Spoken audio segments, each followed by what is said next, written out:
Adwoa, as we speak, they've relocated the collation and declaration of same to the Greater Accra Regional Office of the Electoral Commission. That is the old office of the EC around Reach. But I have come to the Ghana Telecom University where the supposed Okai Central declaration was supposed to be done, but due to the chaos that occurred, they've moved all those declaration to the Greater Accra Regional Office. Now here at the Ghana Telecom University, we've come to see the destruction. A number of properties of the university were destroyed, but we have the Director of Communication here to basically tell us some of the things that were destroyed and then briefly what the engagement would be with the EC going forward. Welcome to Citi Prime News, ma'am. Thank you so much for your introduction. First, introduce yourself to us. Okay. My name is Dr. Nusrat Jahan Abubakar. I'm the Director of University Relations of the university. What have you come to see in terms of destruction to your properties? Yesterday, when the presidential results were declared here, everything was okay. But when the parliamentary was declared, one party said they didn't understand why it went well for them for the presidential, and then when it came to the parliamentary, it was said that they had lost. So they called in their colleagues from other places and others, and that was where the vandalism started. We lost quite a number of things. We had the laptop with which they were working with destroyed. We had the projector and screens destroyed. Our flower pots we had around everything, very pricey, they were all destroyed. Then we had the ballot, some of the ballot papers, the pink sheets where some of them were bent and some were carried away. We also had the boxes destroyed and quite a number of... But what's the engagement with the EC going forward in terms of replacing these properties that were damaged? So earlier yesterday, after everything, because all this happened in the presence of the policemen on duty, we also had the EC officials on duty, and then some other officials. So when it happened there, and then they also spoke to their bosses at the headquarters, and then we had a call later from the EC, Okai Central, EC Central, one missing unit. And they said they'll be coming in tomorrow to assess the extent of damage and then also palliate it and let us have whatever.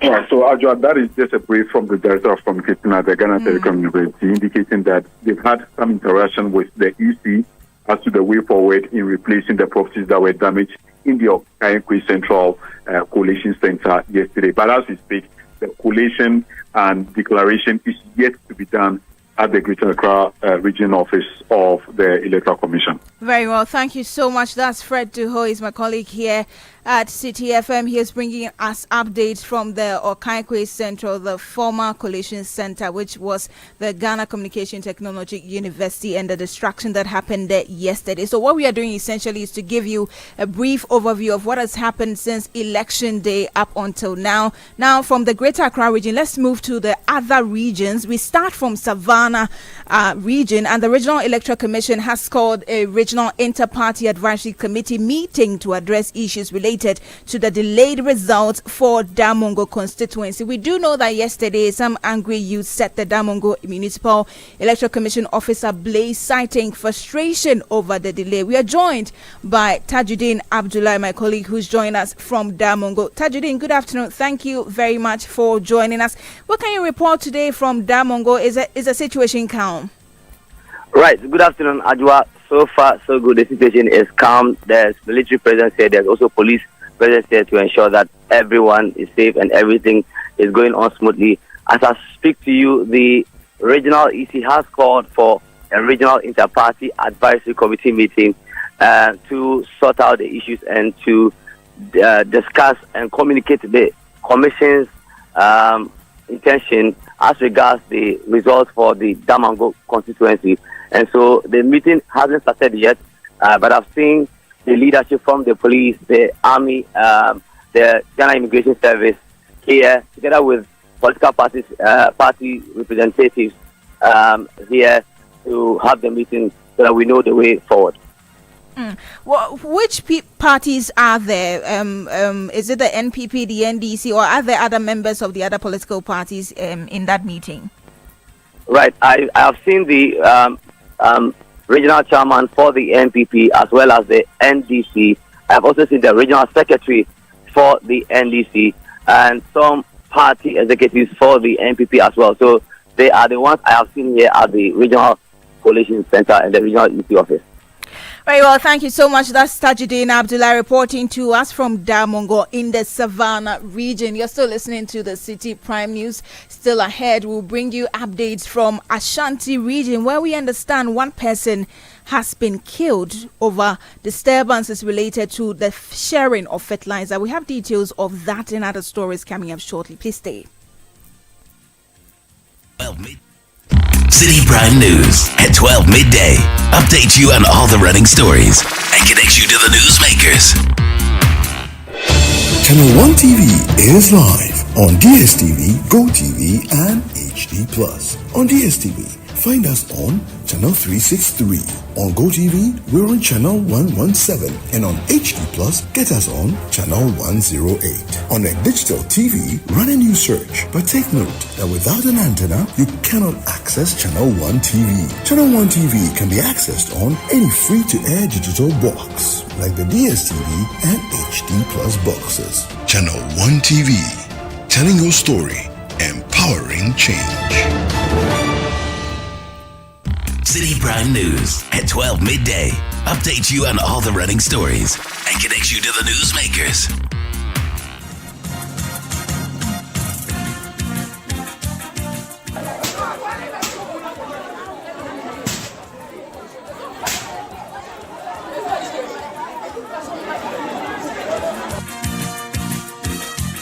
Welcome back to the bulletin. This afternoon, we're giving you a wrap of essentially what has happened since December 7, 2024 up until now across the country. We now move to the Ashanti region, where we understand one person has been killed, 2 others are injured following a clash between supporters of the New Patriotic Party and the National Democratic Congress over fertilizer distribution in the Okai North constituency of that region. Let's hear from a local journalist who wishes to remain anonymous for further updates. Good afternoon. Thank you for joining us here. Give us a brief of exactly what transpired leading to this person being killed and the injury of others. Good afternoon, my sister, Adwoa. If you can hear me, I'm asking that you give us a brief summary of exactly what transpired there over the fertilizer distribution that resulted in one person being killed and others being injured. Okay, thank you. I'm just talking from Akomada now, and the situation is very, very serious and critical.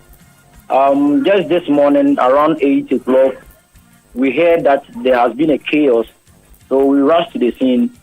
Is that the parliamentary candidate and the winner for this year's elections, Dr. Frecheria Samoa, just brought some fertilizers to share to NPP members after the elections.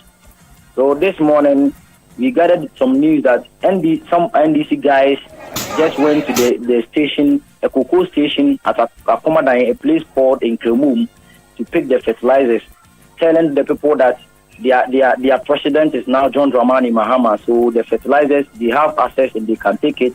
Nobody can do anything to them. So the NPP people also heard the news and they rushed to the scene.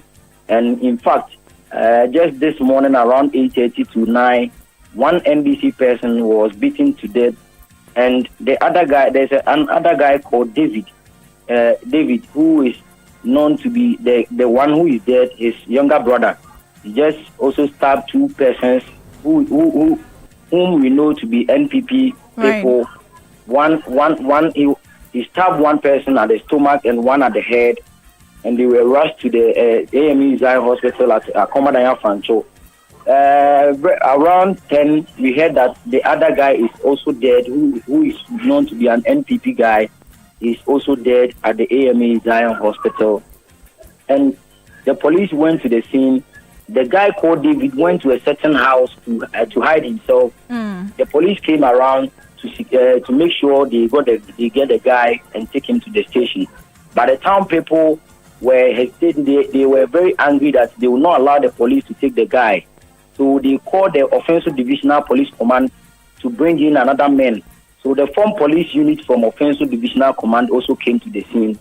They make sure that everything goes on well. They talked to the people, but they were very angry and they were insistent that they would not allow them to take the guy. So it took about 3 hours for the police to take the guy to the station. Right. As at the time that they were taking the guy out, they were giving warning shots, tear gases, and pepper spray. So as they were giving the warning shots, fortunately, one guy got shot, and they have taken the guy to hospital. And that police officer who shot the guy, the town people also rushed to him. And now, as I'm talking to you, he just ran to a certain house, and the town people have now surrounded the whole area. They are saying they will also make sure that the police officer, they will deal with him. So now, as I'm speaking to you, the police officer is still in the house. That's a very disturbing situation you're painting for us. But just for clarity, how many people have been killed? Okay, it appears we lost him there. So that's a local journalist giving us details of some incident happening at Akomadan in the Offensive North constituency of the Ashanti region, where we understand some people have been killed, others severely injured over the distribution of fertilizer.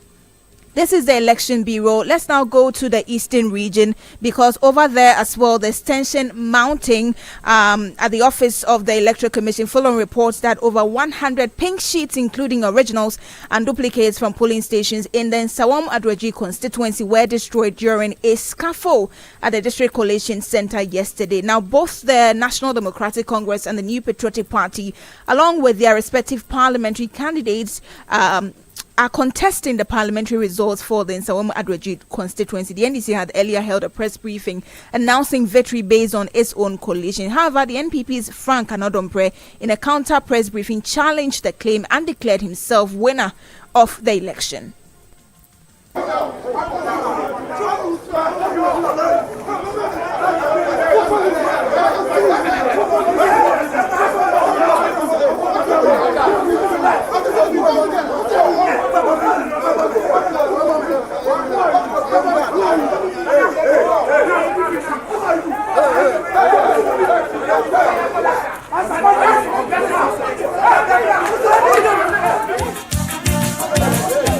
So those are some sounds from the confusion in the Eastern region. Let's touch base with our Eastern regional correspondent, Neil Niamate Kanaku. He joins us live with updates. Kanaku, what is the situation now?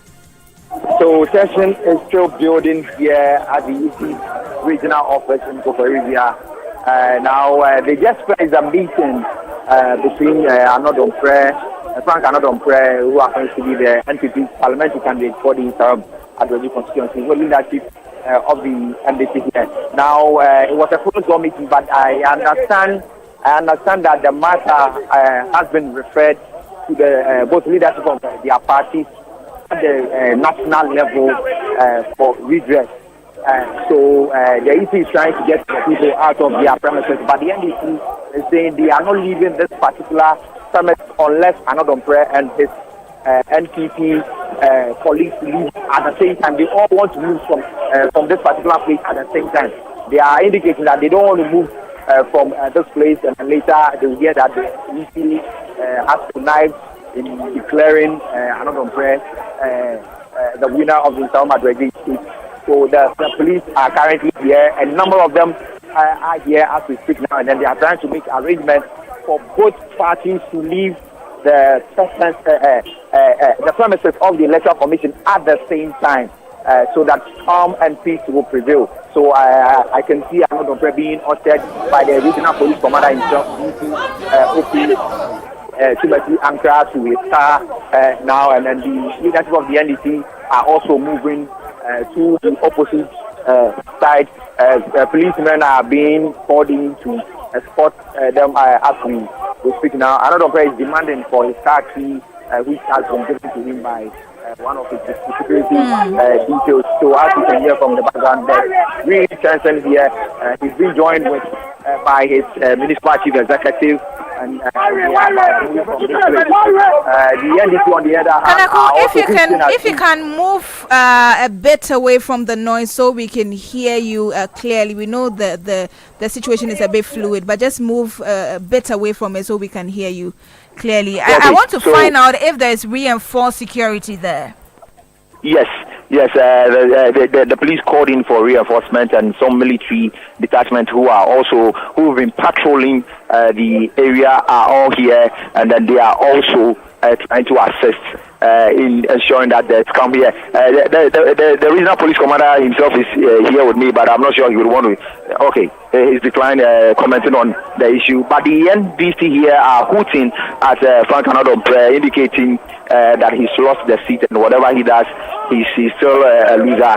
The regional commander is trying to calm nerves and trying to ensure that peace remains here at the EC's regional office here. So as we speak now, the Arnold Umbrella is being ushered by police Tundra with a lot of police personnel guarding his vehicle away from this particular place. But the NDC are yet to move from this particular area, and I understand they are going to address the press in 30 minutes time, Adwoa.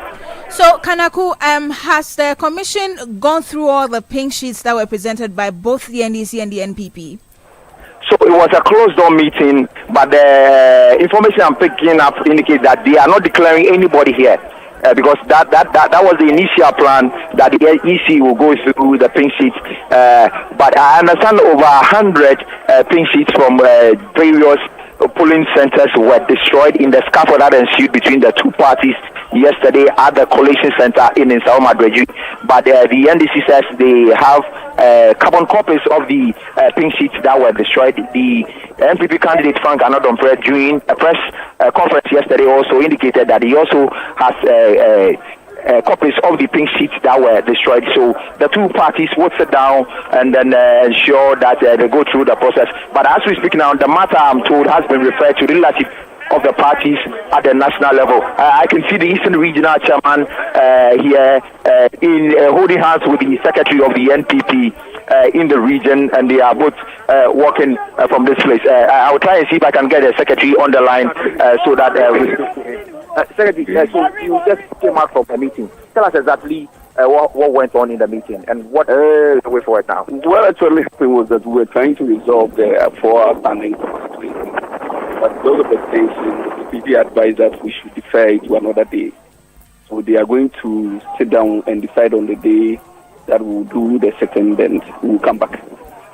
So basically, we didn't take any decision in there. We were made to understand by the EC that it was only 3 constituencies, that is the Nsawma Dwejui, Suhum and Akotia seat. Why is it 4 now? Because of Frontier North, there is a bit of misunderstanding on one of the statements of, let me put it this way, the pink sheet. So that has become a contention. But even when we went in the Suhum, the Akotia, and the Frontier North were not much of a problem because the pink sheets are there that we can do a recollation. So, for instance, they are going to do a small in Suhum. Akotia will be done tomorrow at Chebi. And both parties agree that these are constituencies that there are no issues, so it should be handled at the various district levels so they come back and give out and declare there. The only contention is the Nsawam issue. That they feel that there is a big kind of misunderstanding. Then the EC requested that both parties present their statement of proof and they take a decision on it.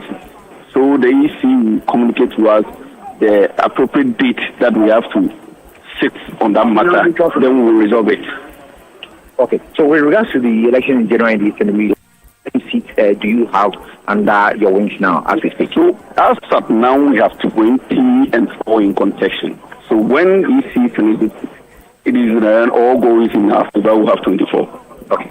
Thank you very much. Welcome. Yeah, so we just heard from the Eastern Regional Secretary of the New Patriotic Party, Tony Osei Ejay, who just spoke to us, telling us exactly what went on in the meeting. We'll try and also touch base with the Eastern Regional Chairman of the National Democratic Congress, who is yet to address the media. Very well. Thank you so much. That's Neonia Mate Kanako reporting to us from the Eastern region, where tension is mounting at the regional office of the Electoral Commission over some reports that 100 pink sheets, including originals and duplicates from the polling stations in Nsawam were destroyed. Let's now go to my colleague Kennedy Chumesi. He's reporting to us from the Metro Mass Transit station at Kaneshi. But before we do that, let's cross over now to the Greater Accra Regional Collation Center. We have some updates. 535. Daniel Augustus Latte Jr. 758. Christian Kwabena Andrews 1,773. Mr. Kofi Apalu also obtained 401 votes. Then for Mohammed Frimpon, he also obtained 223 votes. Nana Akosua Frimpon Ma 2,975. John Dramani Mahama 1,260,832. Hassan Abdullahi Ayariga 2,102. Kofi Korantin also had 290 votes. And then George Chumberima Edu 271. Nana Kwame Bediaku also obtained 19,630. And then Alan John Kwajochiremantin 6,289. So the total valid votes for Greater Accra is 1,977,086. Thank you so much.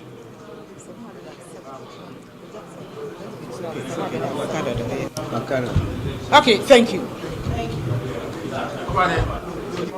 So we'll give you the parties.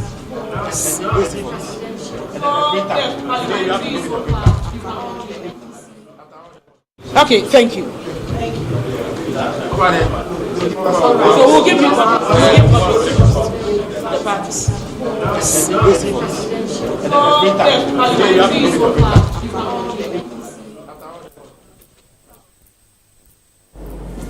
Well, those were results for the Greater Accra region. We're bringing you situational updates from the Greater Accra Regional Collation Center.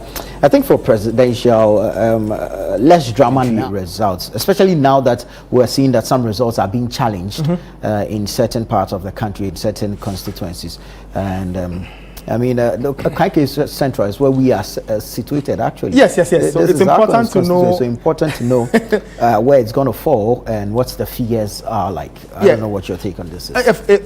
It is crucial. We will have to know what the numbers say, but especially when there is some controversy. Yeah.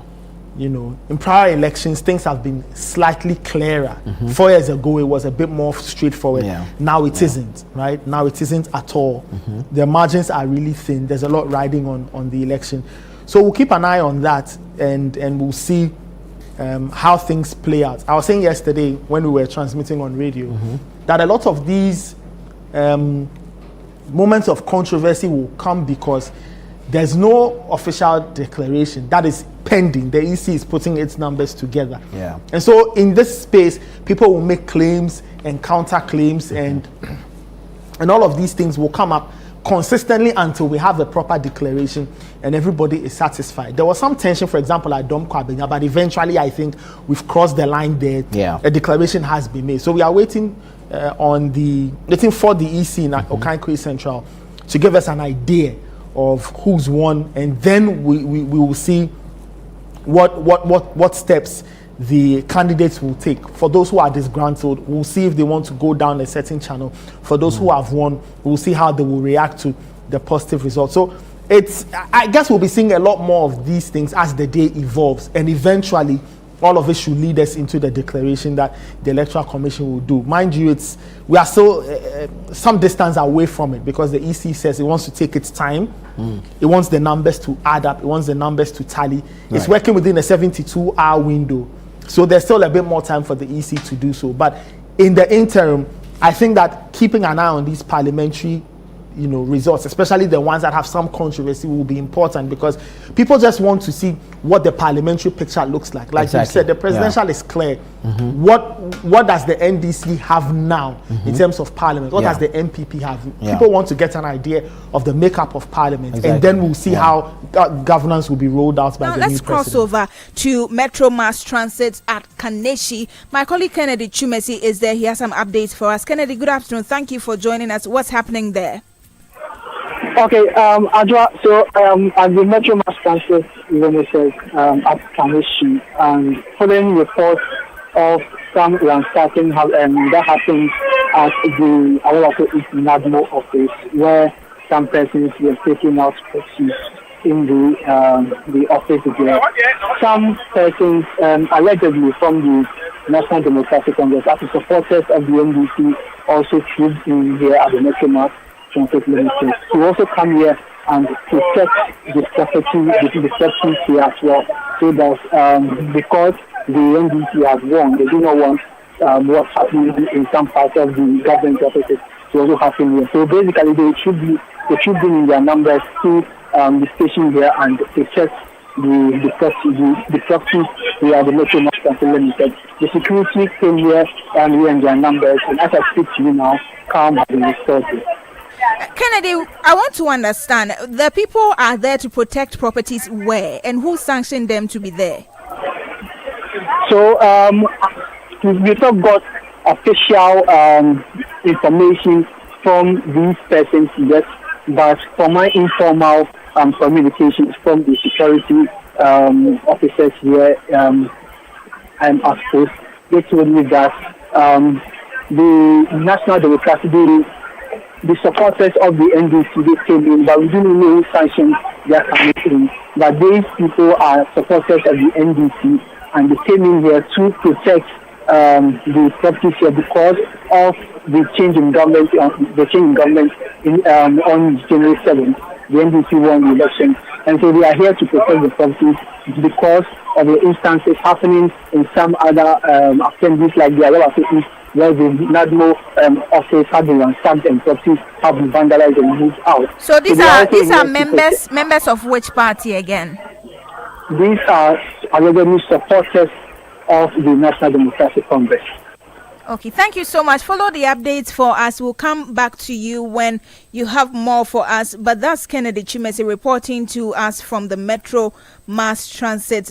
Some disturbing incidents happening, not just there, but across the country. We are going to the NADMO head office right now because we understand a similar situation is happening here in Accra. Samuel Akom is there for us. Samuel, good afternoon. Thank you for joining us. What is happening at the NADMO head office? All right, thank you, Adwoa. So I am currently at the NADMO headquarters within the Ayawaso East constituency. And so when we arrived in interaction with some workers here, they mentioned that around 11 a.m., some persons walked onto the premises and asked that all the workers vacate their offices. And so they questioned why that should happen. And then the persons who walked onto the premises mentioned that they are here to repeat exactly what happened in the year 2016 when there was a change in government. And so the people communicated to the workers, NADMO workers here, that in 2016, when there was a change of government, some alleged party supporters walked in and sacked officers of NADMO. And so they are here to do the same thing. And so the workers here tell us that after that conversation, they moved into the reception and pulled down photos of past and current executives of NADMO. And so on the floor, you can see that the photos have been shattered here at the reception. You can see a photo of His Excellency Nana Dankwa Akufo-Addo on the floor, photos of the current NADMO director, Honorable Eric Nana Ajawan Prempe, also on the floor, together with other photos. So the workers report that they did not take anything away. Their aim was simply to pull down those photos. But as we speak, there are security operatives here, military persons to be precise, who are here ensuring that it does not repeat itself again. But those men who came here have left. And so I asked them, what makes them think they are from the NDC or which political party, and they say that the people who came here mentioned to them and told them that they are from the NDC and that they are here to replicate exactly what happened in the year 2016. So that is the current situation here at the NADMO headquarters in Accra. Do we know if there was any destruction to property there? So the only destruction that occurred here, which is quite clear, is the fact that they pulled down photos and frames, which was at the reception. Was after that they left upon arrival of some security persons. So those were the only things that have been destroyed. So staff members of NADMO headquarters are at work? Yes, they are. And but currently at the reception where the pulling of photos and frames happened, there is nobody here manning this particular office, but we've seen their security officers and seen some operation officers who didn't want to speak on record, but we had interactions with. So lastly, confirm to us the security detail there. Is it just the military, or we have the presence of the police there as well? Currently, it's military men we are seeing here. While on the interview with you, I saw that a police vehicle was moving away from the entrance of the NADMO headquarters, but the security persons are here. When we're entering, we met like 5 of them when we spoke to one of them. So it is only the military persons we have seen around. Thank you so much. That's my colleague Samuel Akom reporting to us from the headquarters of the National Disaster Management Organization, NADMO, where we understand some persons purported to be members of the NDC stormed there, allegedly to pull down some photos of the bosses there because of a change of power. We'll confirm the details in our subsequent bulletins. But now let's go to Pusiga, where we understand the Electoral Commission has cancelled the presidential results there. My colleague Christopher Kevin Asima is joining us with updates. Chris, good afternoon. Thank you for joining us. What is happening in Pusiga, and what has been the reaction to this news of cancellation?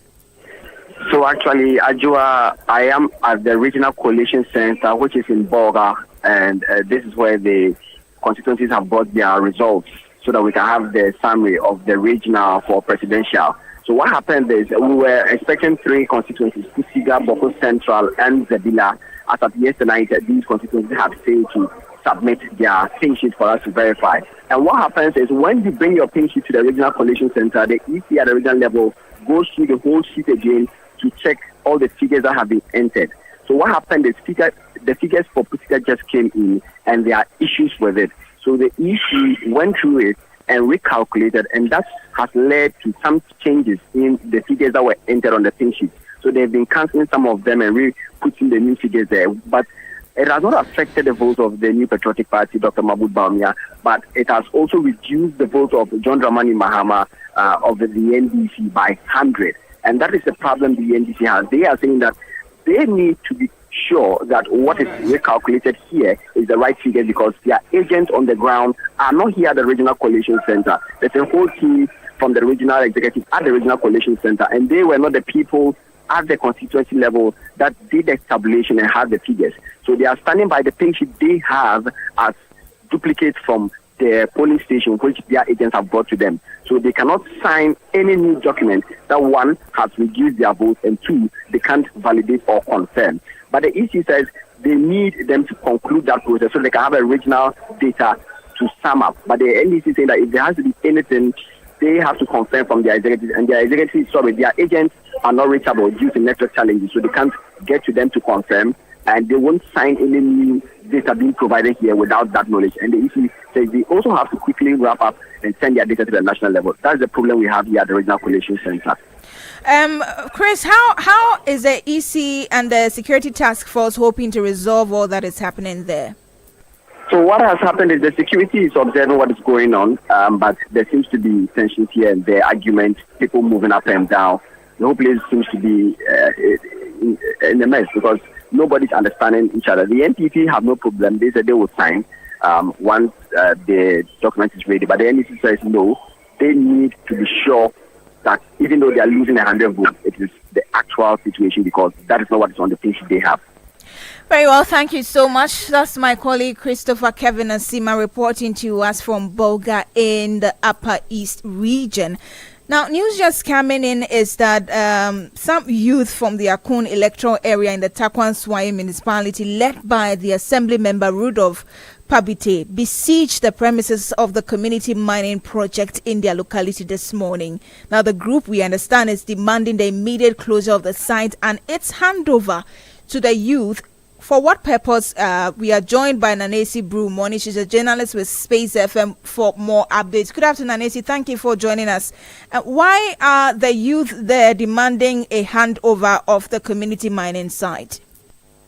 Well, good afternoon, Adwoa. So the youth and their assembly member, they allege that the current workers of the community mining sites are predominantly members of the really new Patriotic Party, while many of the unemployed youth in Akun have been left out of the project, which they claim is meant for the benefit of the local community. So this morning, they besieged the premises of the community mining, and they gave them, that is the workers, a one-day ultimatum to vacate the premises and seek control of the project to them. But according to the assembly member who is leading the charge, he said it is unacceptable for a project situated within that electoral area to exclude its residents from gaining employment. Now, some critics have, however, dismissed the demands of the Akun youth. They argue that the community mining initiative, which was launched under the NPP government, was never intended to be managed solely by residents of specific localities. So the youth claim that the project belongs entirely to the community is misguided. You know, this is a national program, and the community mining concept was introduced to provide regulated sustainable employment for individuals across Ghana, and it's not to be politicized or monopolized. But the tension surrounding this incident highlights further concerns about unemployment and resource control in mining communities, with local authorities are yet to respond to the situation, and it remains to be seen whether the one-day ultimatum issued by the Akun youth will prompt action from stakeholders. Meanwhile, there's police presence at the community mining site, and it's been heightened to prevent any potential escalation of the situation. So, Nanesi, you say they have given one-day ultimatum for a transfer of the community mining operations to the NDC, correct? To the youth of Akun. Help us understand, who were the operators of the community mining site initially? Okay, so the operators, it's been alleged that the operators are notably NPP, I beg your pardon, NPP members. So now the youth, where the community mining is situated, is Akun, and Akun electoral area is where the community mining is situated. So the youth there, that is the Akun electoral area's youth, are demanding that the alleged NPP members who are operating the community mining hand over to them. So the youth, which political party are members of this youth? Because if you are saying that the mining site was operated allegedly by members of the New Patriotic Party, and now the youth of the town are demanding a handover, you're struggling to understand transfer to who and why are they asking for, if members of the youth themselves were still working on the mines? Most of the members of the youth of Akun were not working in the mine. Very well. Thank you so much. That's Nanesi Brumoni. She is a journalist with Space FM reporting to us with some updates from Akun in the Takwa Inswaye municipality in the western region. Let's now go to the north, because another incident is taking place involving the locking of warehouses of various assemblies where relief items meant for people affected by the dry spell and floods are kept. We are joined by Mohammed Aminu Alabira, our Northern Regional Correspondent, to give us the updates. Aminu, good afternoon. Thank you for joining us. What is happening in the north? Thank you very much. Another interesting thing is happening here in the north. Some supporters of the National Democratic Congress, NDC, has taken it up by locking or moving to the district assemblies to lock up the stores, the warehouses that relief items are kept. before the election, government promised that he was going to assist farmers or individuals who were affected by the dry spell and the flooding that happened here up north. And some relief items were brought. You remember that a day or two to the elections, we reported at Zabzugu district where the NDC supporters were accusing the DC of keeping the items at the constituency chairman's house.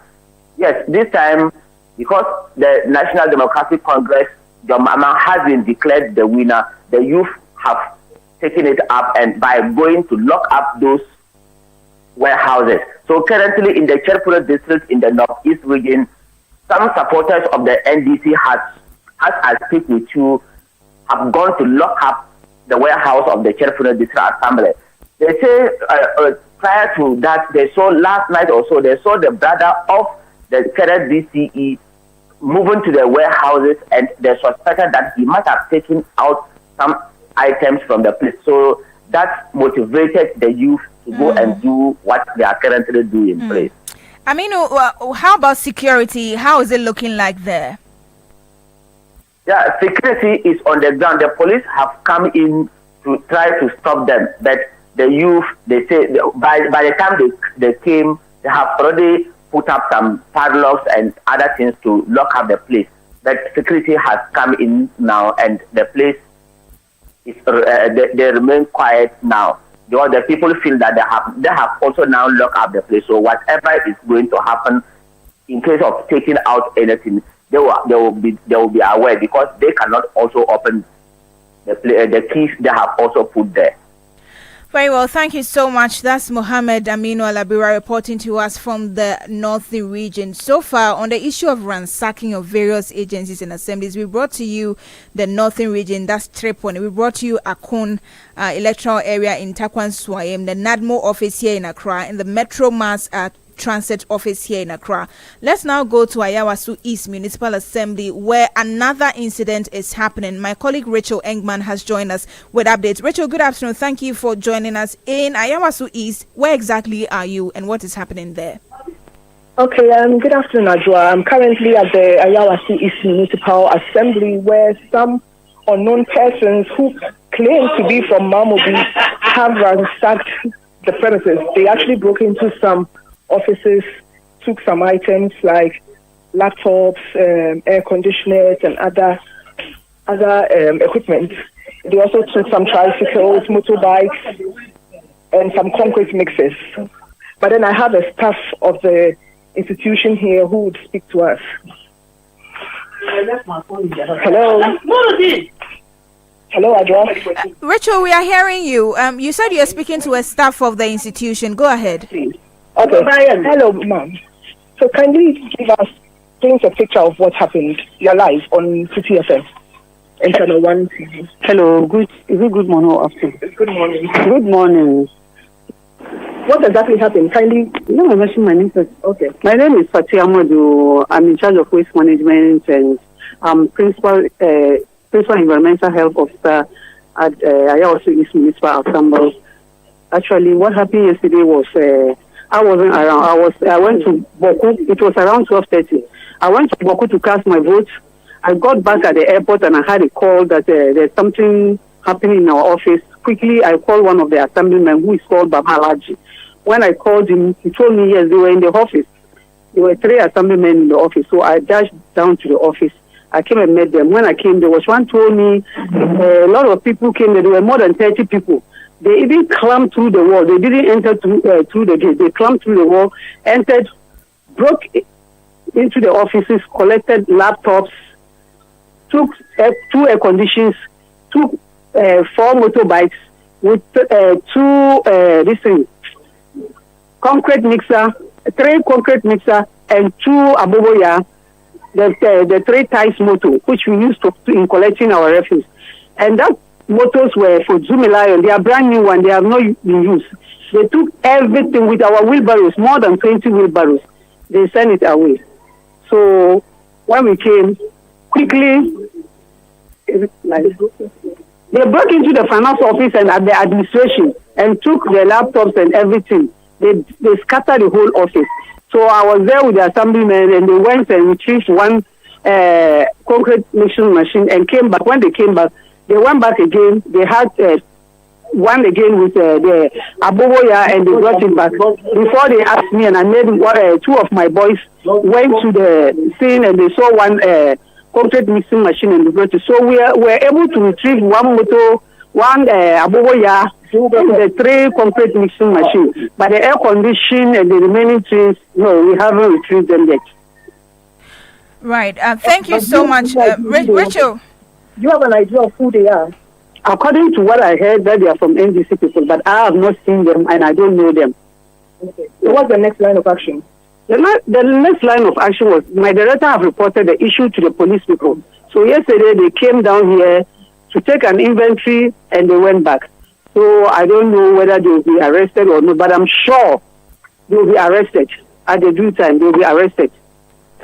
Rachel, thank you so much. Yes, thank you so much for those updates at the Ayawaso East Municipal Assembly over some ransacking happening there, or this happened yesterday. But I've been joined in studio by my colleague Akosia Ochre. She has a statement from the Ghana Police Service. It touches on several arrests that have been made, including from places where people have ransacked the areas. Akosia, what's the police statement saying? Yeah, so we know that there have been pockets of violence at various locations in Accra and then outside of Accra. And as usual, the police, who have been updating us on happenings across the country, have released a statement, and it's titled Update Number 2. Please put in place additional measures to ensure post-election security. Now, one, it says the security agencies have moved into the post-election security phase, and additional measures have been put in place to maintain peace, security, law and order. 2, there have been limited cases of looting, vandalism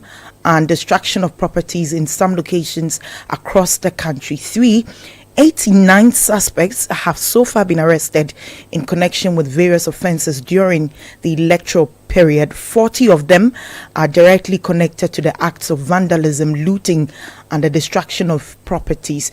Now it says all the suspects will be put before court to face justice. Now 4, it states we would like to caution the public to desist from such acts of violence, since the perpetrators will be arrested and taken through the due process of the law. 5, some of the measures put in place towards ensuring safety and security include: 1, increasing visibility through joint patrols with other security agencies.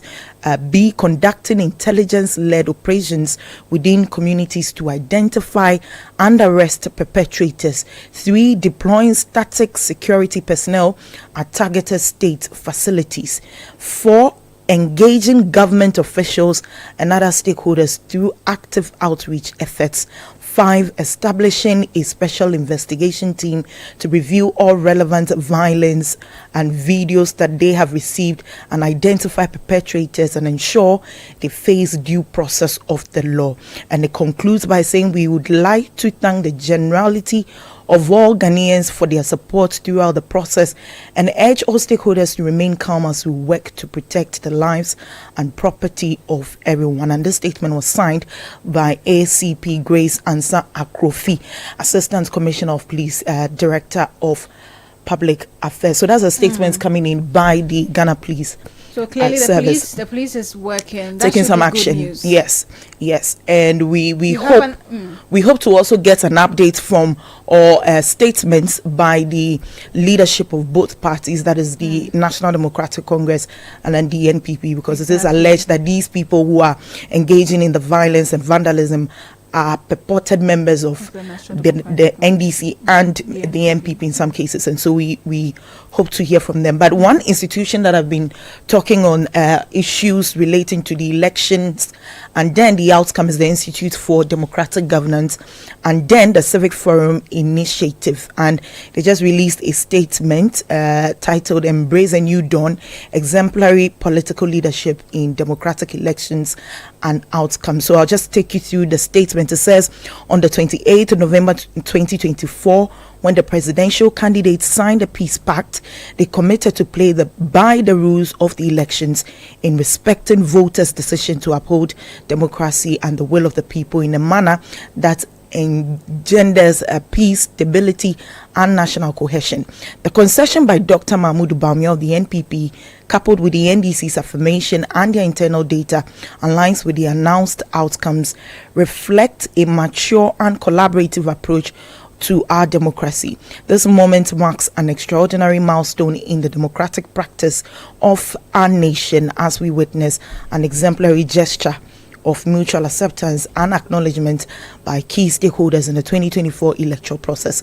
However, in respect of the concession by the NPP presidential candidate, a protracted declaration of the presidential election results by the Electoral Commission risks undermining the confidence built by the candidate's acceptance of the results and the nation's desire to move forward. Once there is no contention between the political parties on the results, this new dawn should serve as an opportunity to consolidate national unity, build trust, and strengthen the foundations of our democracy. There's a section of the statement that says a call to action. 1. To the Electoral Commission, we urge the EC to work diligently and expeditiously to finalize and validate the results, ensuring transparency and upholding public trust in the process. 2.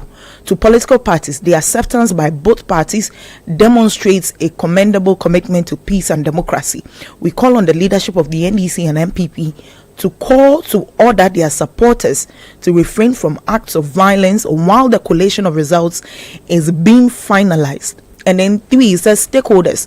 We also call on all stakeholders to support a seamless transition and resist actions that could jeopardize the stability of this new dawn. And this statement was signed by the chairperson for the Civic Forum Initiative, Dr. Angela Dramina-Waje, and also the executive director of IDEG, Dr. Emmanuel Akwiti. So that's a statement coming in from the two institutions. Thank you very much. That's Akosia Ochi bringing us details of a statement issued by the Civic Forum Initiative, IDEG, and some election observers, as well as the Ghana Police Service. Now we have a statement from the National Democratic Congress. It says the Greater Accra Regional Branch of the National Democratic Congress is urging party supporters to refrain from causing trouble during this period. According to the party's organizer, Anthony Nupenu, the executives are working closely with the Ghana Police Service to maintain peace. And we hope that this hopefully resolves the issues that are happening across the country. But that's it for the special edition of the City Prime News. My name is Adwoa Tenkoramaa Domena. Thank you, Akosia Ochre, for joining us. Now let's cross over to Channel 1 studios where Nanatufo Boateng is continuing with our election coverage. Remember, this is the Election Bureau. Some updates. Fifi, kindly share with us what you can report so far. Right, Nanatufo. So, former Deputy General Secretary on the EC returning officers sheet. So, he's saying that at the Apenkwa polling station, Baba Sadiq was supposed to win per their pink sheet, but cross-checking it with that of the returning officer for the Okai Central constituency, Patrick Guama won instead. So that is what has erupted a bit of brawl and misunderstandings between both parties. Police and military personnel are around trying to bring calm to the Collation Center as we speak. But clearly, former Deputy General Secretary of the NDC, Peter Boama Otukono, is still insisting that the Regional Director of the Electoral Commission, who is here, should address the challenges and then concerns he has raised with regards to the results. So in your shot is a clearly unhappy Otukono with some members of the NDC. You can see also in your shot the returning officer for the Okai Central constituency. In your shot is also Baba Sadiq, who is looking on, monitoring whatever process is going on here. Some members of the NDC are threatening the returning officer for the Okai Central constituency. You can see in your shot he's slapping his hand on the EC returning officer's table, threatening to harm him when they are done declaring the result. Police and military are still here trying to restore calm. The place is still in a mess. The place is still in a mess. misunderstandings upon misunderstandings, misunderstandings upon misunderstandings. So I don't know if the police are going to take care of the man who threatened to harm the EC returning officer for the Okai Central constituency, which you saw in your shots a while ago.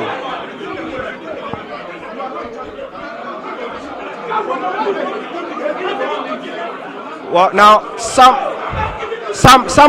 more members of the NDC are still threatening the returning officer for the Okai Central constituency. Now he is calmly seated, waiting to declare results. But clearly, as you can see in your shots, members of the NDC are not happy with whatever declarations are yet to be made. Specifically, owing to the challenges Peter Adwoa Tenkoramaa, former Deputy General Secretary of the NDC, raised about results on the party speak sheet, that is the NDC speak sheet, not tallying with that of the returning officer for the Okai Central constituency. Now threats upon threats, threats upon threats, threats upon threats at the EC returning officer for the Okai Central constituency. I've seen some members of the MPP also trying to calm the EC returning officer for the Okai constituency that no harm would befall him and he should calm his nerves. He's under protection. So I'm going to try and speak to Otu Kono, who started this whole thing by flagging a misunderstanding with some figures on their pink sheet and that of the Electoral Commission.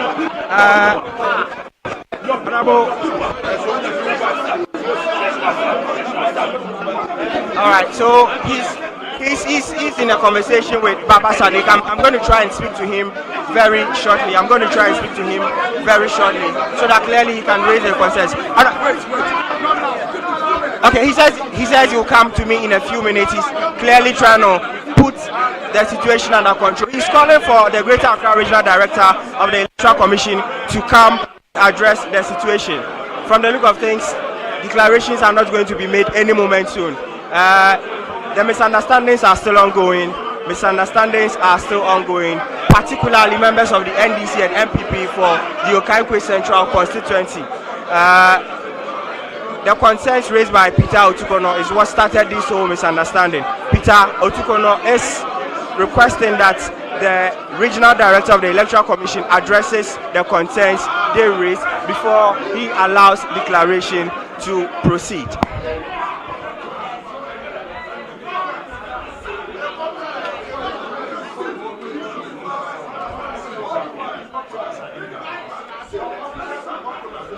So Peter, I think Peter is ready to speak to the media now. I'm going to draw closer to him so we can hear whatever he's saying. But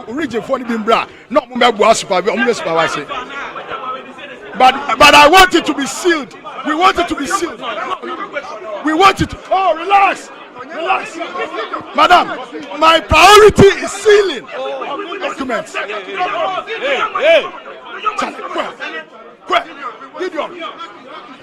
Madam, my priority is the sealing of this one. Let's seal it. What do you want sealed? You leave it there. Don't hide it. But I want it in a box or in something that we can seal. Then we can all open when we are ready.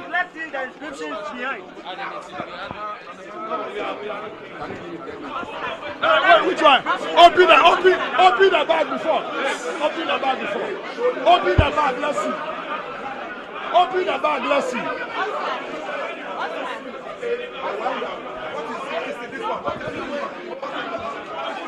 So yes, the misunderstandings are still ongoing.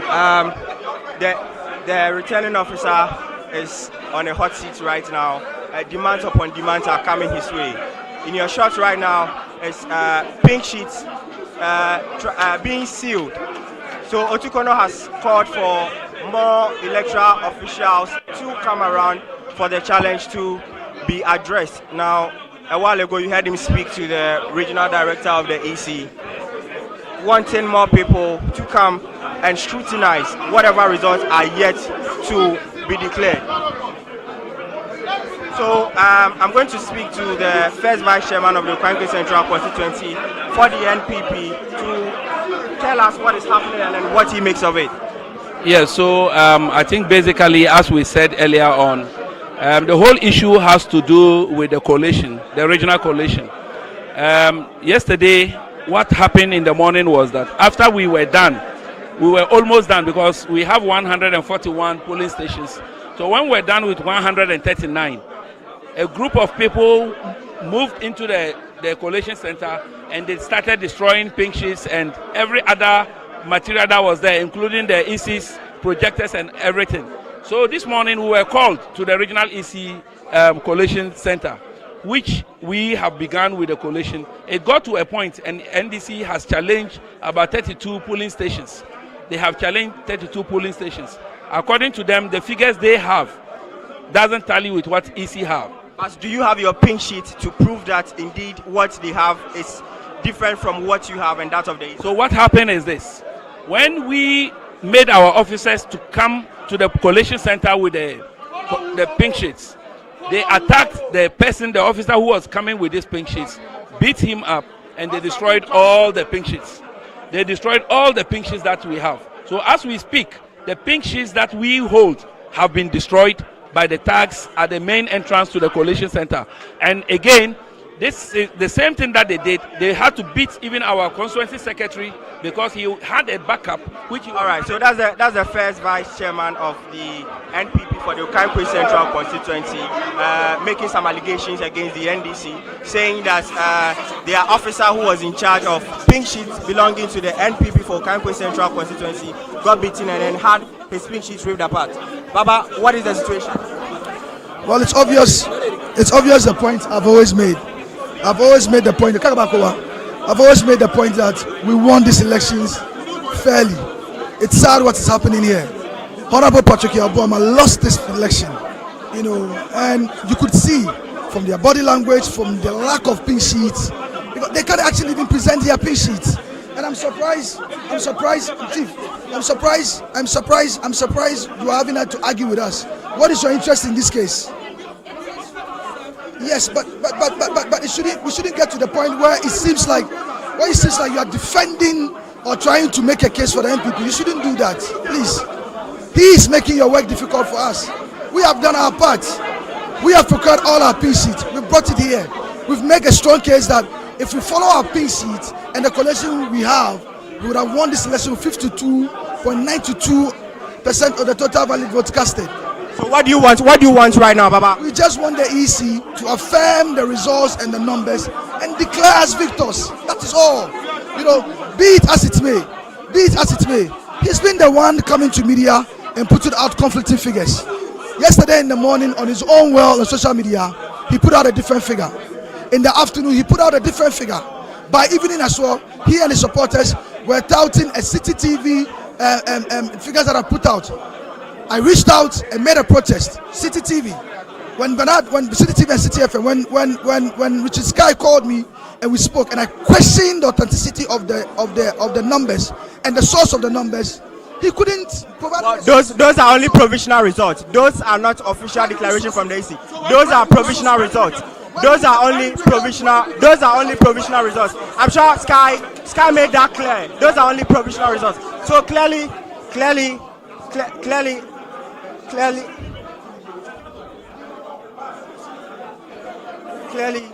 Baba Sadiq is unhappy with happenings ongoing here. Baba Sadiq is unhappy with happenings going on here as the regional director of the NDC. In your shot, you can see people from both MPP and NDC. The contest right now is between members of the Okai Central constituency, both MPP and NDC, who want declarations to be made.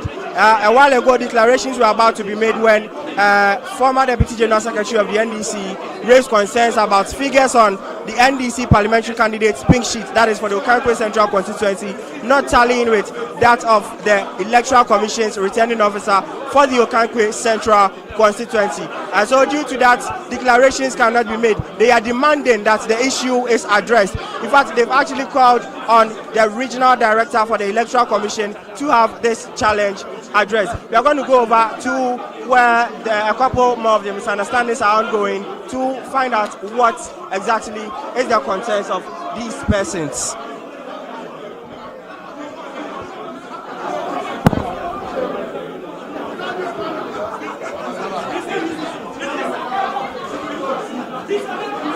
Misunderstandings are still ongoing.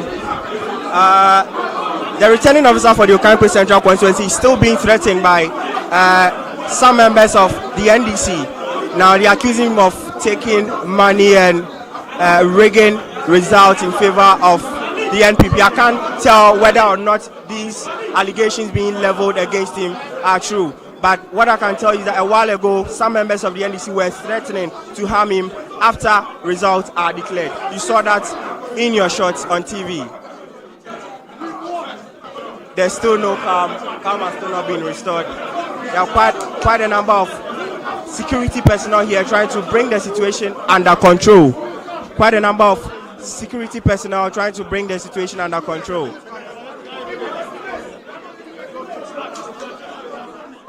Some more people are interacting with the returning officer for the Okai Central constituency.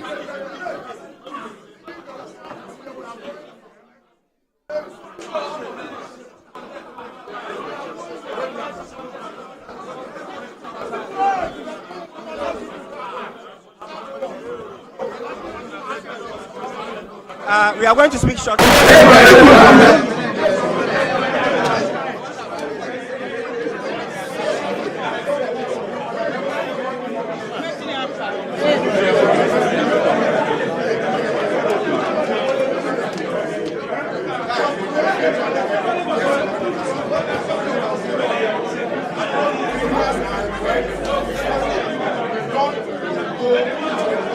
In your shots, pictures from the Greater Accra Regional Collation Center, where there's confusion as to who really has won the Okai Central seat. Both the NDC and MPP have claimed the victory, of course, and now there's a bone of contention regarding the figures on the pink sheets, where Jerry Annan has been reporting to us that the figures on the pink sheets and that of the pink sheets belonging to the NDC are different. Greater Accra Regional Chairman for the NDC, Ashmore, now is speaking with my colleague. Let's take that feed. With the EC's copy, and I think we are good to go. It's like a deposit slip copy. The bank has one, you also have one. So when the bank is disputing, we just produce, I put this money in the accounts. We know and certain sure that we've won the 30 seats. We know that we've won that. Baba Sadiq, Abokobi Central is leading with a margin of 1,800 some over. But the MPP are saying that their electoral officer who was in charge of their pink sheet was attacked at the Okai Central Collation Center. Hence, their pink sheets were ripped apart and then destroyed. What's your response to that? Nobody was attacked. There was no violence at Okai Central. It's just an allegation. Nobody was attacked. I can tell you as a fact that I think they did not equip and train their polling agents very well in this whole nationwide elections. So that has been the issue that they are lacking the pink sheet. Let's assume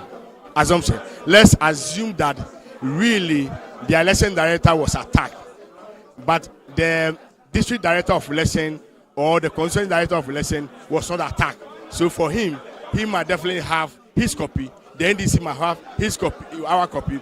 Other minor political party will have their copy. So let's even assume, which was not the case. So we are not going to buy that book and cock story. All right. So that was Ashimo, who says, per results on their pink sheets, they believe that Abubakar Sadiq of the NDC has won the parliamentary elections for the Okai Central constituency. He says he knows that Baba Sadiq has won by about 1,000 vote margin. In your shots right now. In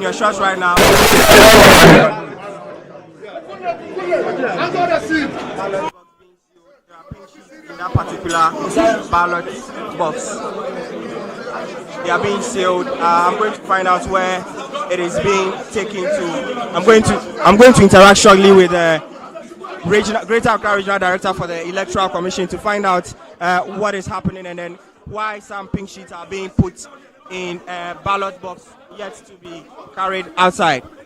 Madam, what's the challenge? I've seen some pink sheets being put in a ballot box. Pardon? What's the challenge now? I've seen some pink sheets being put in a ballot. No, we want to safeguard it. They may destroy it, you know them, so we want to. These are pink sheets for who? These are pink sheets for Okai Central. From the NDC or for the returning officer? This is from the Electoral Commission. It's not for them. This is from Electoral Commission. Okay. So the regional director of the Electoral Commission, the Greater Accra Regional Director of the Electoral Commission, telling me that these pink sheets have been put in a ballot box that is sealed in order to safeguard them. I think they sense misunderstandings might flare up, and so to secure their pink sheets for declarations to be made, they have placed these pink sheets in a ballot box and sealed them. In your shot right there is the ballot box that has been sealed. Some people trying to take photos of the number on the seal. Yes, this is to safeguard the pink sheets, just so when declarations are ready to be made, they can be made without having to worry about missing pink sheets or ripped apart pink sheets. There's an altercation between one electoral officer and some members of the NDC. They do not want the pink sheet of the Electoral Commission to be taken off the table where they are all surrounded. They want it to remain on the table. They want to monitor it keenly, just so no tampering is done on these pink sheets.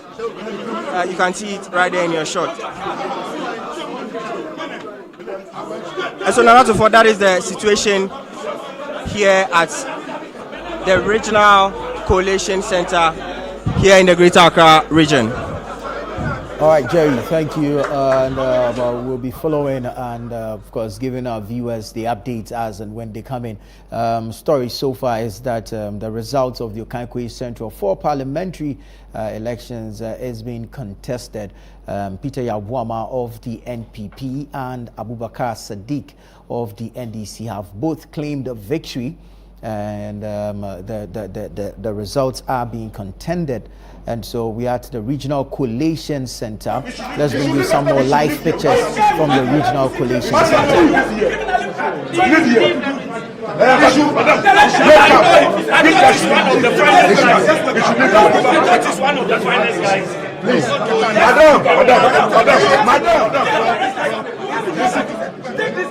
Madam, with all respect, let him wait. No, but he should leave here. He should leave here. Madam, with all respect, let's leave here. The man should leave my scene. But he should leave here. I don't want to see him. He should leave here. You want me to leave here? Look at tell him to wake up. Look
So in your short, NDC officials, NDC supporters at the Greater Accra Regional Collation Center, which happens to be the former office of the Electoral Commission, clearly unhappy with proceedings there. We see a lot of known faces, and that should tell you how important the situation is. We see Peter Otokono trying to calm an official down. That's the NDC's regional organizer, clearly unhappy with the situation there. the NDC insists that they have won the Okai Central seat, and so you can see the regional organizer there clearly unhappy, trying to engage the EC officials to officially make that declaration as they have been demanding over the period. But he's being calmed down by Peter Otokono, who has been saying all along that they know they have won, and so there's no need to engage in any sort of violence. They just need to wait for the EC to make that final unofficial declaration. I can see Peter Otokono there clearly in the thick of events, trying to get the other officials to remain calm, even as they engage the EC to make that declaration. As it stands now, the NDC has in their possession their own pink sheets. The Electoral Commission has their pink sheets. The NPP, however, claims that their officer, who was supposed to have presented the pink sheets at the Collation Center, was attacked, and the pink sheets have been destroyed in the process of that attack, and so they do not have in their possession the pink sheets. However, the party argues that declaration, it is the mandate of the Electoral Commission to make a declaration as to who has won the election, and so whether or not they have their pink sheets would not matter so much in this case. The NDC, however, is insisting that the MPP presents their own pink sheets so that the figures on that of the NPP, that of the NDC, and that of the EC can be compared so that some certainty will be brought to the results and finality brought to the matter. And so really that is the bone of contention as we see it play out at the Greater Accra Regional Office. Mind you, Abokobi North is also outstanding, and the EC had said that it will deal with the Abokobi North situation after it is done handling the Okai Central situation. The parliamentary candidate for the Okai Central constituency contesting on the ticket of the National Democratic Congress NDC, Baba Sadiq, that's for the NPP. Candidate for the NPP is the incumbent member of parliament for Okai Central, Patrick Yabuama, both having claimed victory to the election. So we see Greater Accra Regional Chairman for the NDC, Emmanuel Ashimo, there. We have seen the likes of Fred Owari, the likes of Peter McMenu, the likes of Justin Frimpong Kodia, and a host of others on the NPP side, all present at the Regional Collation Center, trying to make sure that indeed the victory they have claimed is upheld by the Electoral Commission. The NDC also presenting some strong officials. Even the former regional chairman, Adekoka, is there, and all in a bid to ensure that also the victory that they have declared is upheld by the Electoral Commission. We will be there bringing you live pictures, of course, and we're just hoping that it does not escalate into what we saw from pictures yesterday, where there was some destruction to property within the Okai Central constituency.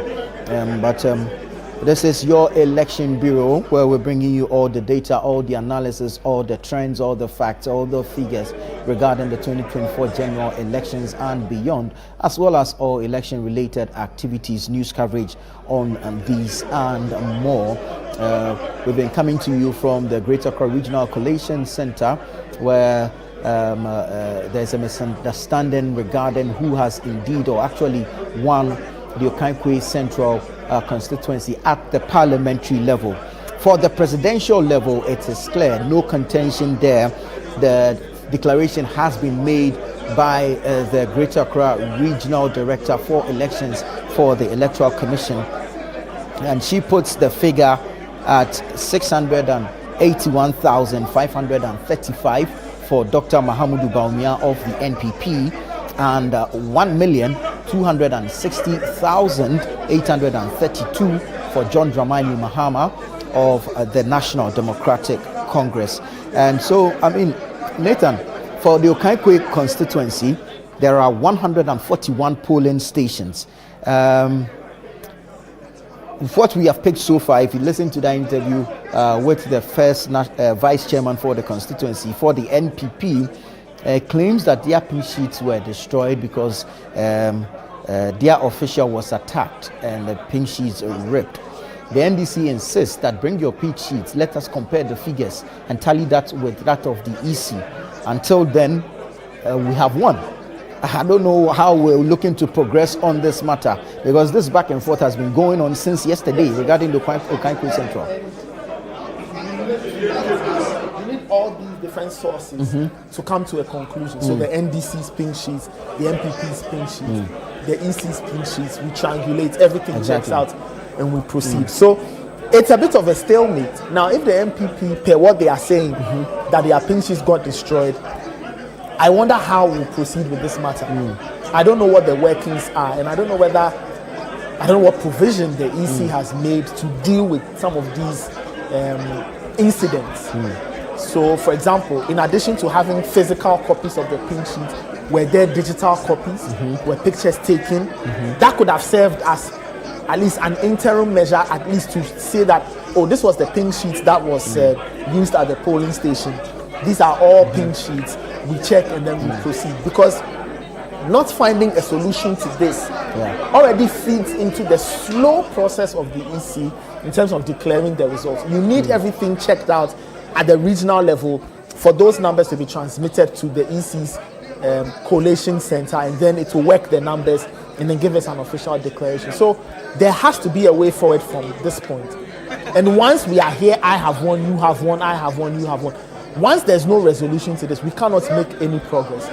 I hope that the EC will find a solution around this. I hope that when this idea of the pink sheet and records were being thought of, there was a work around this, that, okay, what happens when somebody's pink sheets gets missing?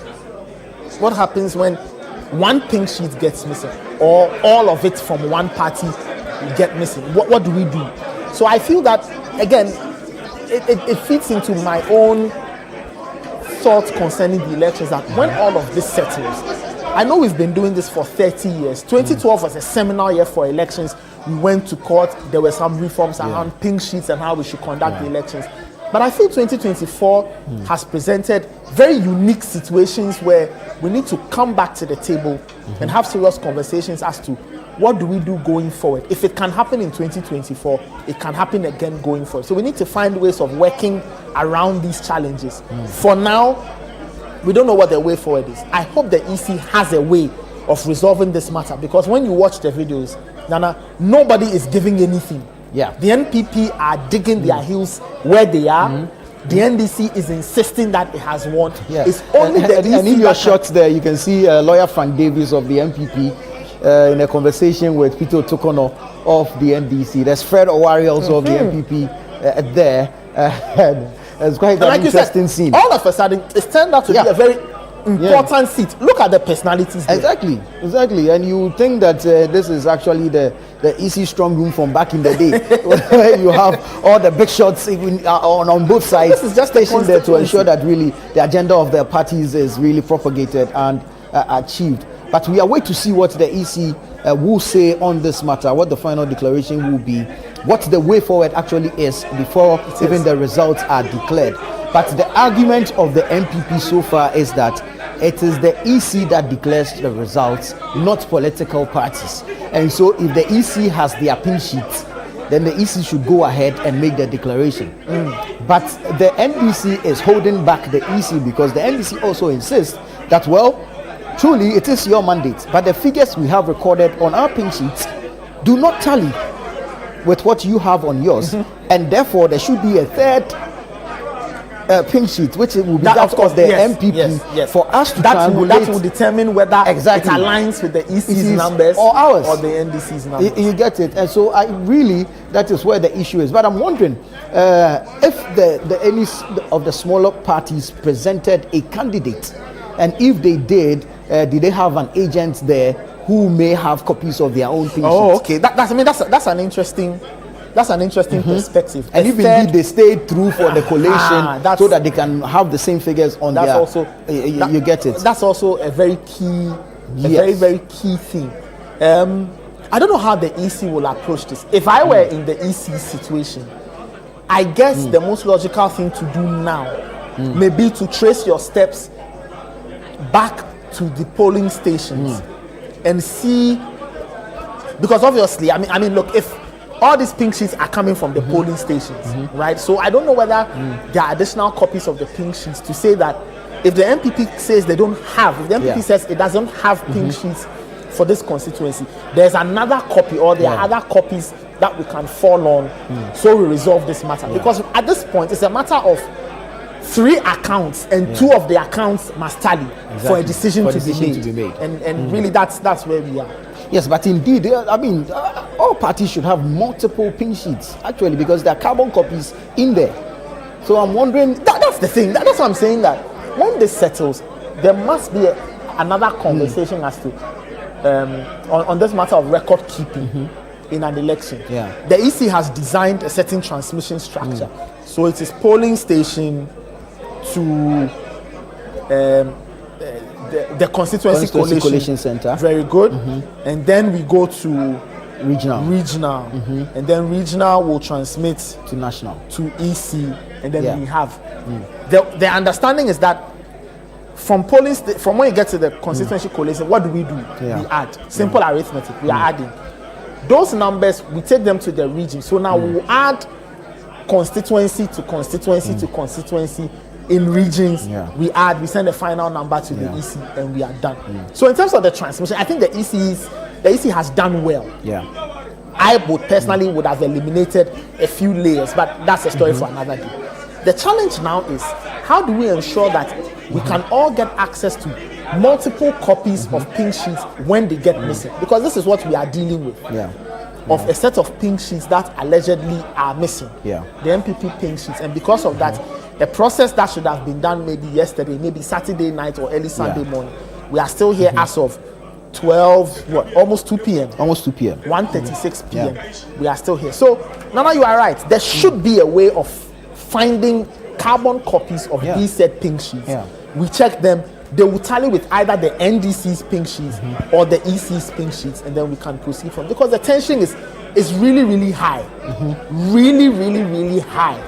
And once it starts to get above this point, then emotions are involved, and it can de-escalate into something quite unpleasant, something that we may not like. So the hope is that the EC can find a solution around this very quickly, and then we move on from here. I don't know if at this point it can fall on election observers. In terms of the results, whether or not they may have do matter or not. Like I said, the other parties must have their own pink sheets. That is if they presented a candidate. And then, if they stay through the collation and all, and did not leave, then they should have their own pink sheets, because they will all be given pink sheets. So once you are contesting, definitely you would have yours. Then the pink sheet itself should have carbon copies, so that if you are filling in, there's a duplicate throughout. You understand? So each party would have more than one copy. So I'm a bit taken aback, but like we've been saying, I'm sure the EC will have its own strategy. But what we are hoping for is that communication runs through, instead of getting physical and all these threats and all. Where we hope that the party leadership who are present there will be able to bring the supporters and other officials under their control, and of course ensure that there is order. Create room for the EC, because at this point the EC really needs to think. Yes. And they'll need that presence of mind to be able to think, to make a sane decision, which will be accepted by both parties in this particular matter. And so it's important that the threats are stopped, and of course all this noise and this getting physical is stopped. If you have the likes of Peter McMahon sitting there, Peter McMahon, his level of experience when it comes to elections in this country. He has seen and so many. Exactly. Okai Central gradually becoming an important constituency in the 2024 general election. Like I said as I said at the start of the program, I think it has to do more with the persons involved, or for the MPP, the person involved. I think Patrick Yabuama is a very, very strong tool, a very useful weapon for the NPP in Parliament. And my suspicion is that they do not want to lose such a person from the floor. You want to have such quality. He's what, three-term MP? Yes, this will be his fourth. I mean, he knows a lot. He's understood the workings of the House, and he will be important to whatever they do in the next Parliament. So my reading of the situation is a party seeing that we need to show up for one of our own, a member of Parliament, and we need to do what we can do to ensure that he gets back into the House for the 9th Parliament. Yeah, quite important. And then as we have been saying, I can see Victor now. So he left here and went there. Oh, great. So this is the Regional Collation Center, as you see in your shot there, where two constituencies in the Greater Accra region are being contended. Results from these two constituencies being contended. The EC had scheduled to deal with Okai Central, and then after that it begins the conversation regarding Abokobi North. Currently, it's not been able to settle the matter regarding Okai Central, where both Baba Sadiq of the NDC and Patrick, I keep saying Peter, where am I getting Peter from? I think it's because of Otokono's presence there. Yes. Patrick Yabuama of the MPP are both claiming victory. What the EC is left, to make a declaration as to who has indeed won that seat there. Earlier, the EC made a declaration regarding the presidential, where the EC tells us that JDM, that's John Dramani Mahama, has won the constituency with some 1,260,832 votes, with Dr. Mahamudu Bawumia of the NPP polling some 681,535 votes. What is left is the declaration for the parliamentary level. Out of 141 polling stations in the constituency, from the conversations that have been had at the Regional Collation Center so far, the NDC is challenging 32 out of the 141 polling stations, for which reason it is demanding that the MPP shows up with its own pink sheets so that the figures can be crossed out and as triangulated. So then you would have pink sheets belonging to the NDC, pink sheets belonging to the NPP, pink sheets belonging to the EC, and then you do your crossing out, and then all you need at this point is for 2 pink sheets to tally. Yes. Then a declaration can be made, because if you have 3 and 2 do tally, then that's it, a declaration can be made. There's a text message I got. It says, I've been a presiding officer for over 20 years. Okay. The pink sheet comes in about 5 or 6 carbon copies apart from the original. The other parties should have their copies apart from the NDC and NPP. And you've mentioned that the EC can fall on those copies. The EC should simply fall on the other parties or the ones the presiding officer pasted at the center if it is still there. Right. And even on the day where the results projected, because in some centers we saw screens where the results were projected on these screens, is there a recording of that? You get it? So that, it can be cross-checked. So these are available options, as we can put it here, to fall on the other parties who contested the election, if they do have if they stayed throughout the process and recorded the figures as were collated at the center, and if they still do have their pink sheets. The second option is to fall on the pink sheets that was pasted at the polling the collation center at the constituency level, if it is still there. Right, and then also I'm not too sure about the various observer groups if their results can make any difference here. If what I mean is that if their results can be relied on, since they are independent of the parties involved in the election. If they are there as independent observers and they are there to take tallies, once I will struggle to imagine a reason why they would not take an accurate tally of numbers there.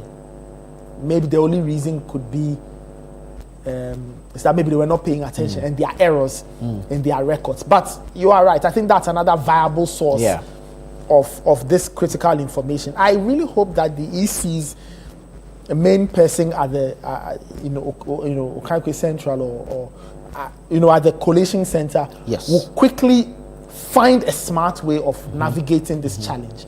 And the onus actually now lies with the constituency EC official, because he has the burden. Yes, he has the burden of ensuring that this really goes through. That official has to make sure everything goes well. Because if the results you are presenting to your regional directorate is what is being challenged, then of course the burden lies on you to help sort it out, so that at the end of the day peace will prevail. But the EC should find a way of engaging all parties involved, so that indeed we know what the way forward is. That's true. Communication is very important. Communication is very, very important. It will calm nerves, and it will ensure that some sanity prevails, and then everybody can think clearly on what the next step is. Because as things stand, as I've stated, the two parties are holding their positions. Nobody is willing to give up anything. And so the EC will have to ensure that things are done and done well. Things are done and done well. Everybody is calmed, and then the EC will have to find a solution. I think that's the only thing. Finding a way of collaborating and finding those results, checking or doing your triangulation. If the results check out 3 ways, that's it. You have that, and then you can declare. Because you can tell that it's been a very long process. The parties themselves are tired. They are very frustrated. All they want is just a simple way forward. They just want to ensure that nothing untoward has happened. Once they are satisfied with the results, once they know that these results have gone through various levels of checks, they've been verified, and everybody is happy, I think they'll gladly move on from this episode. And I think the two parties should be able to engage their supporters and urge calm, because we're picking signals that some party supporters are massing up there. It's important that the leadership of the party speaks to the supporters to remain calm as they, the leadership, deal with the matter on the inside, because basically that is what they are doing. One thing that's also important is for the security to be able to separate the supporters, so keep them at distinct areas within the premises, because once you allow them and there's a clash, it will escalate. Basically, if they hear noise from inside without entering, they will begin to form their own opinions and whatever, and it will escalate into something else. And so it's important that they iron this out real quick. But Peter Otokono has been speaking, and he has been saying that the figures on their pin sheet do not tally with that of the returning officer's pin sheet for the Okai Central constituency. And he is making some strong accusations, and like I said, the accusation is that he's pointing fingers at the electoral officer, the EC's returning officer for Okai Central. And like I said, he is the one, or she is, I'm sure it's, I think it was a gentleman in the videos we saw there. He's the one who actually carries the responsibility of ensuring that this thing is dealt with aptly, to forestall any further, because it's his image, his integrity that is at stake. The accusation here is that he has manipulated the figures to favor one party. You get it? And like I said, it is your figures that you are presenting to your regional directorate. If at the end of the day, the figures that you are presenting to your regional directorate are being contended or contested, then really there's a challenge. And so you should be able to look for all these options that we have suggested to be able to deal with the matter and deal with it at that level, so it does not escalate. You keep your integrity intact. That's true. You keep your reputation intact, and you go home to sleep without having to look behind you for you get what I'm saying. So the returning officer for the Okai constituency should be making moves at this point to rectify the situation, I believe. It's extremely important. The EC holds the key to this mystery. Once it can unlock it, I think all parties will be very happy with how all of this plays out. it's high stakes, people are very suspicious. You see, and once they are suspicious, the suspicions are the things that fuel people's insistence on digging in and holding my position, because there's no trust. Yeah. There's a fear that something funny can happen in terms of the numbers. So it's all in the hands of the returning officer. That returning officer will have to make sure all the numbers tally, and then we move on. I mean, there's also one option available, right? Which will have to be recollating the results from all 141 polling stations. But using which pink sheets then? At this point, you'll be using results from your officers from the polling stations. Okay. You get it? Yes. Quite tedious, but if push comes to shove, then you have to rely on, because now your returning officer for the constituency is not being trusted. Is being accused that he has manipulated the figures. Yes. And so what you do now is to call the results from the polling stations individually. And this will now have to be the work of the regional director. Yes. You call for the results from the polling stations, 141 of them individually, do your tabulation in the presence of both parties, and then you will see what results will come out of it. I mean, quite a difficult task. I mean, it's like reinventing the entire, starting the entire process all over again. But it is an option nonetheless. Yeah. It is an option nonetheless. Yeah. If that is what will unlock this, then that should be considered. For now, just as you said, I think the other pink sheets hold the key to this. There should be other pink sheets. If there were more than 2 political parties contesting that seat, other party agents should have those pink sheets. And once those pink sheets are made available, I believe that we'll find our way forward. Well, interesting times. I mean, Okai Central constituency currently being contested at the Regional Collation Center for the Electoral Commission, because both the NPP and the NDC have claimed victory to the seat. Seats currently held by the NPP, who's been represented by Patrick Yaobuama, and of course his main contender on the ticket of the National Democratic Congress NDC, Baba Sadiq, both claiming victory to the seat, both claiming to have won the seat. Allegations flying from the camp of the NDC, who have been challenging 32 results from 32 polling stations out of the 141 polling stations in the constituency, pointing accusing figures at the returning officer for the constituency, whom they allege has manipulated the figures to favor the other side. EC yet to make an official declaration, although the EC has put out the figures for the presidential race, which puts John Dramani Mahama way ahead of Dr. Mahamudu Bawumia. We've seen party stalwarts, big figures, big names on both sides of the party present at the Regional Collation Center there. You can talk of the likes of Peter McMenu, the likes of Fred Oware, the party's General Secretary, Justin Kodia Frimpong there. All of them at the Regional Collation Center as we speak, to ensure that really the victory that they have claimed is upheld by the Electoral Commission. On the side of the National Democratic Congress NDC, we've seen the likes of Peter Otokono, we've seen former Greater Accra Regional Chairman Adekoka there, current Regional Chairman Emmanuel Ashimo, all there to support the party's parliamentary candidate Baba Sadiq, to ensure that really they do take the victory home. This is the Election Bureau. Stay with us. This is comprehensive coverage of the 2024 general elections. We're bringing you all the details and updates as they unfold.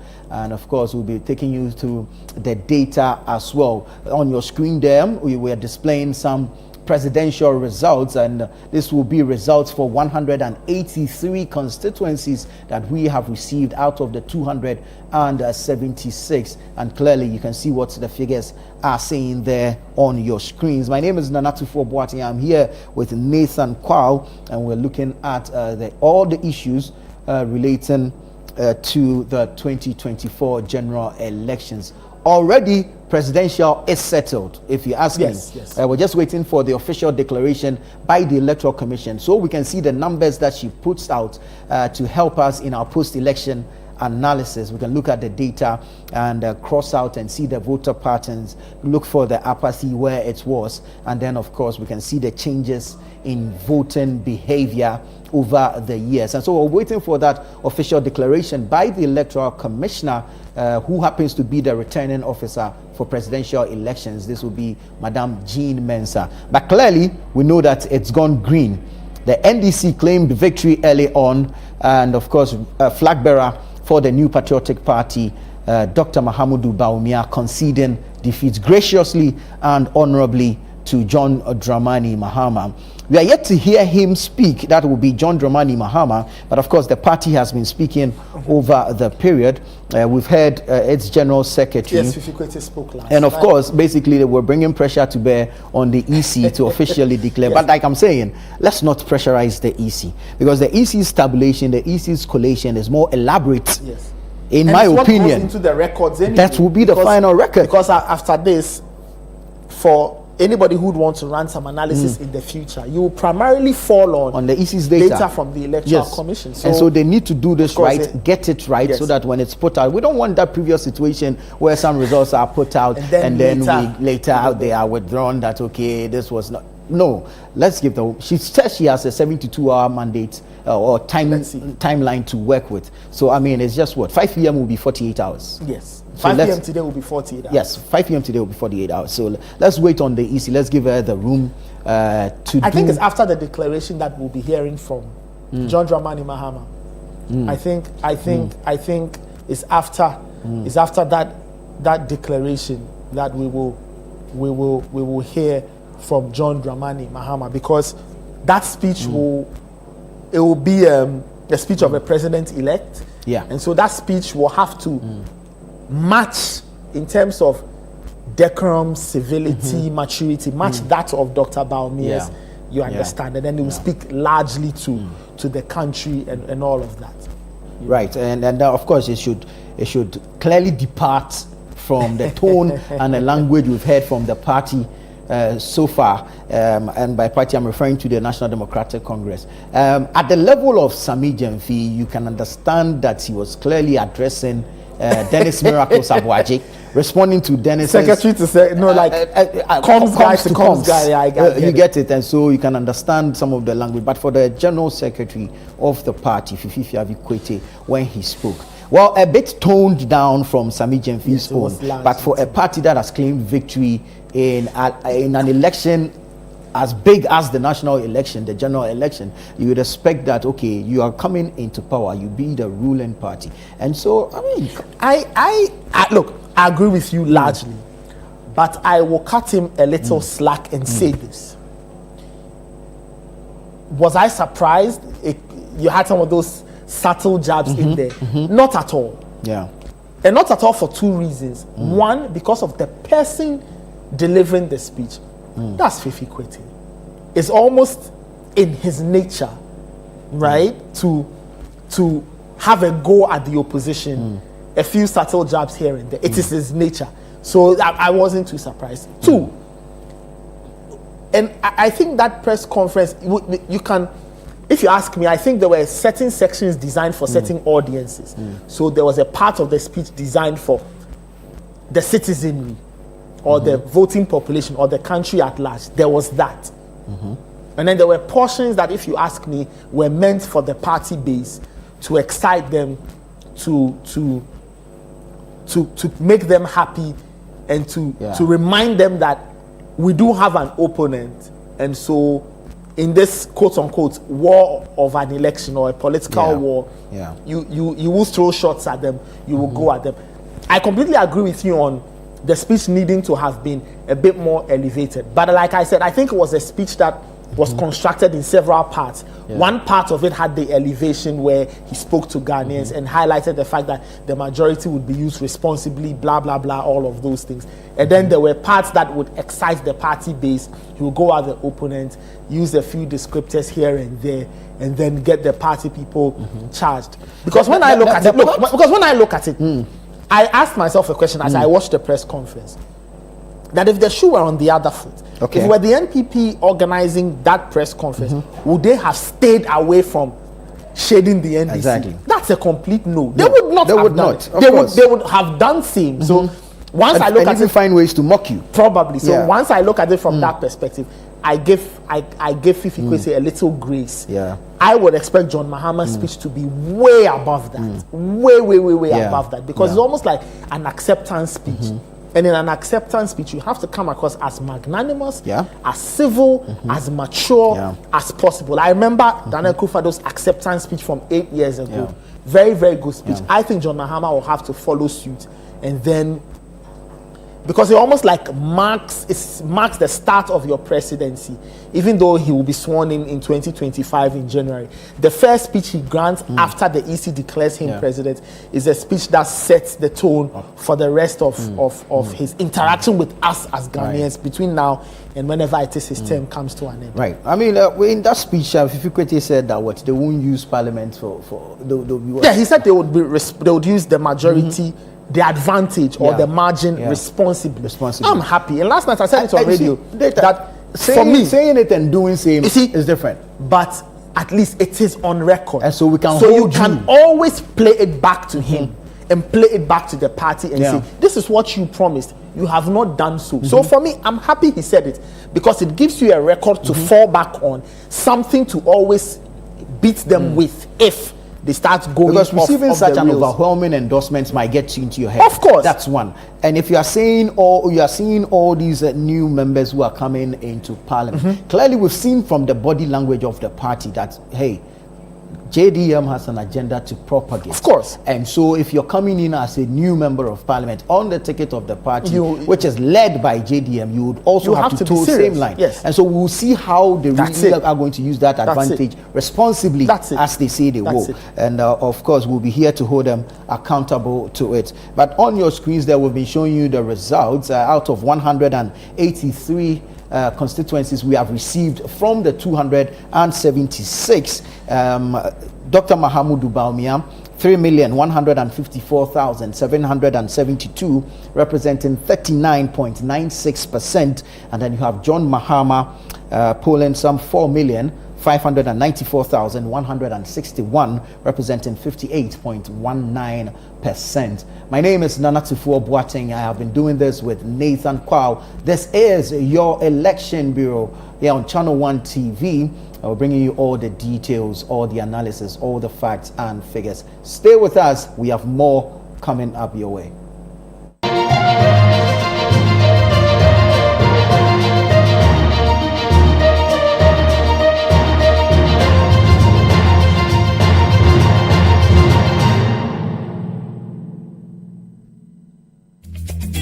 Paying for your Showmax is easy.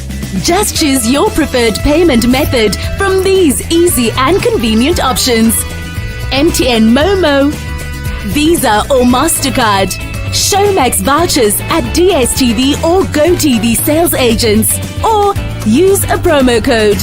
Enter your payment details and hit submit. Showmax. Pay easy, stream easy.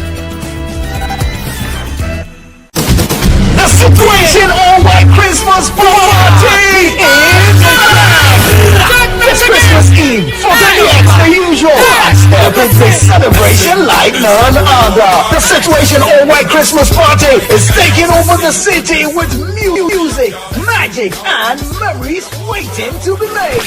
Think cozy vibes, electric beats, and the perfect blend of festive cheer and wild energy all in one space. Date 24th December 2024. Venue The Underbridge, East Legon. Time 8 p.m. Dress code, it's an all-white affair.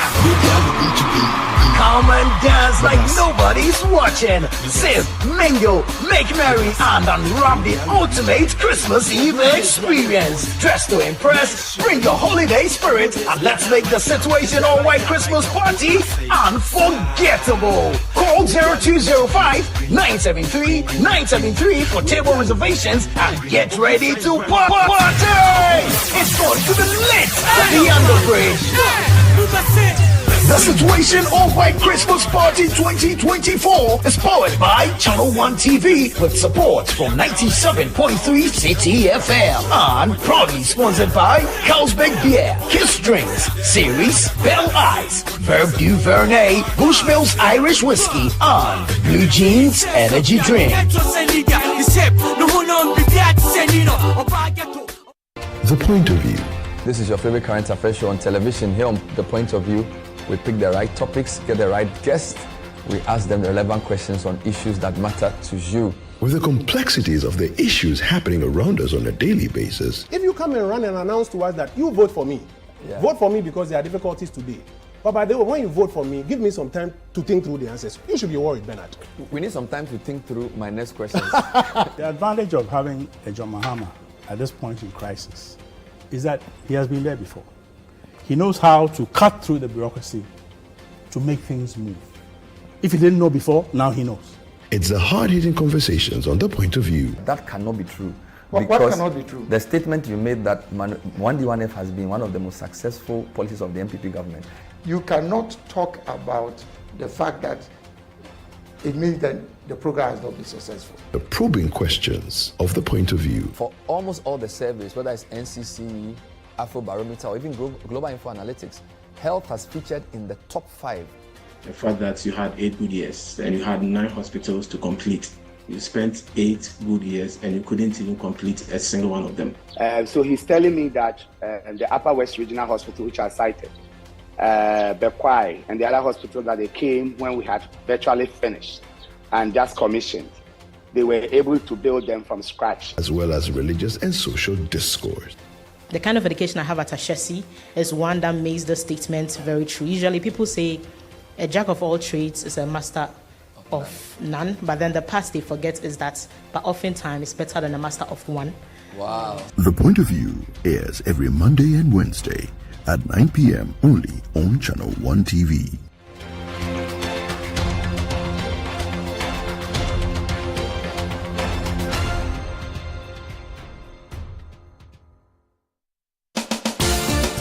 In the realm of national discourse, where every question demands an answer, one show stands out: Face to Face. Face to Face cuts through the noise and goes straight to the heart of the matter as your host confronts personalities in politics, governance, society, and business on the topical issues facing the country. If you said to me that you made £1 million out of scraps in the United Kingdom at age 19, that will raise eyebrows, and I ought to ask you how you made it. Umaru, first of all, if anybody wants to find out how I acquired my wealth before even 21, it's on the internet. You know, I have built hotels. I've done all of that. It's all there. It's bringing me income. It's yielding. I'm creating employment. You introduced free SHS in 2017, and for 7 years, you are still having the same problem. No, it means you are that's false. That's very accurate. No, that's false. Schools still have challenges with boarding house, dining hall, Maru, classrooms. I like context. Yes. I like debate, but I like factual debate. Yes. It's false. And I'll tell you what. Dr. Baumia has humbly acknowledged what our challenges or our shortfalls have been as a government. He has outlined what the successes have also been. And he is giving cogent, clear vision points for each of the sectors. It's the worst, government we've ever had to combat corruption. Join Umaru Sanda Amadou every Tuesday at 9 p.m. on Face to Face as he explores the issues that shape our nation. Only on Channel 1 TV.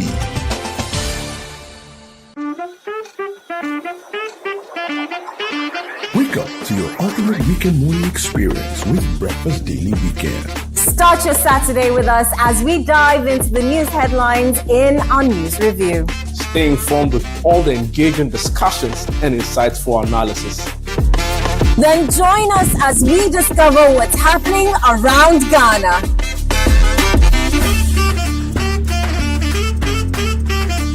Get all the scoop on all exciting events and happenings in the city and beyond. Ready to spruce up your home? We've got you covered with home improvement tips. From gardening to DIY projects, we'll show you how to keep your space shining. And don't miss our arts and culture segment, featuring dance, poetry, and soulful acoustic performances. Your perfect weekend morning starts here. Tune in to Breakfast Daily Weekend on Saturdays from 7 a.m. to 9 a.m. only on Channel 1 TV.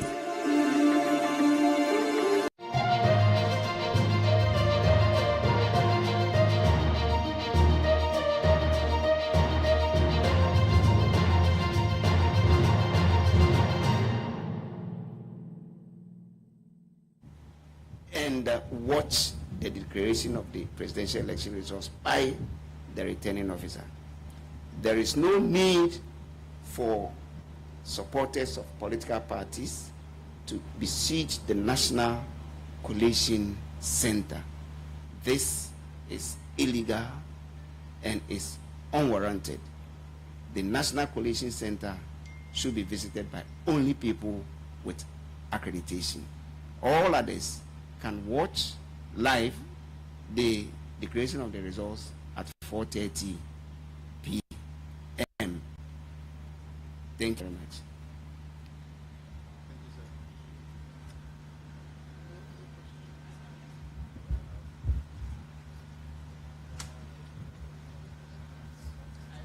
Please, we are not taking questions as usual. We'll get back to you at 4:30. So prepare for the announcement of the final results and the declaration of 4:30 in the Collation Center. Thank you.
Just in case you missed our comprehensive news bulletin, CNR, at 8 p.m., enjoy the repeat at 11 p.m. only on Channel 1 TV.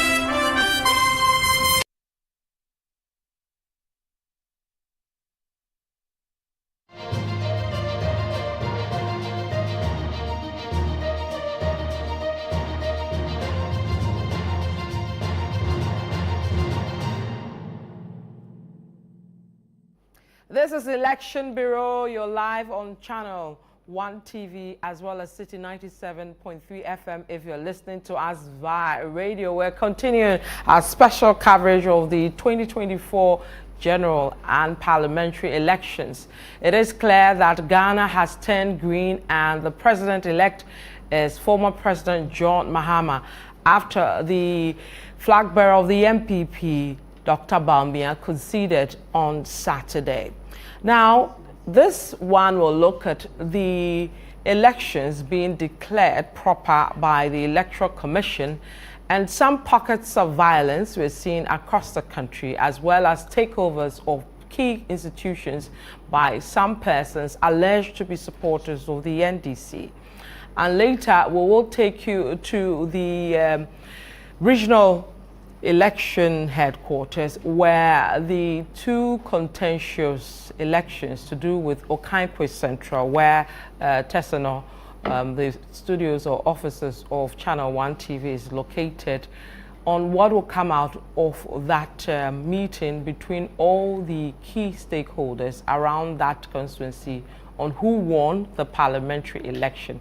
We have Baba Sadiq as well as Patrick Boama, who are both claiming to have won that election. When I come back, I'll introduce the gentlemen with which I have discussions with who will help us drive across the country as we look at matters arising following the 2024 general elections. You want to stay with us? We'll be right back.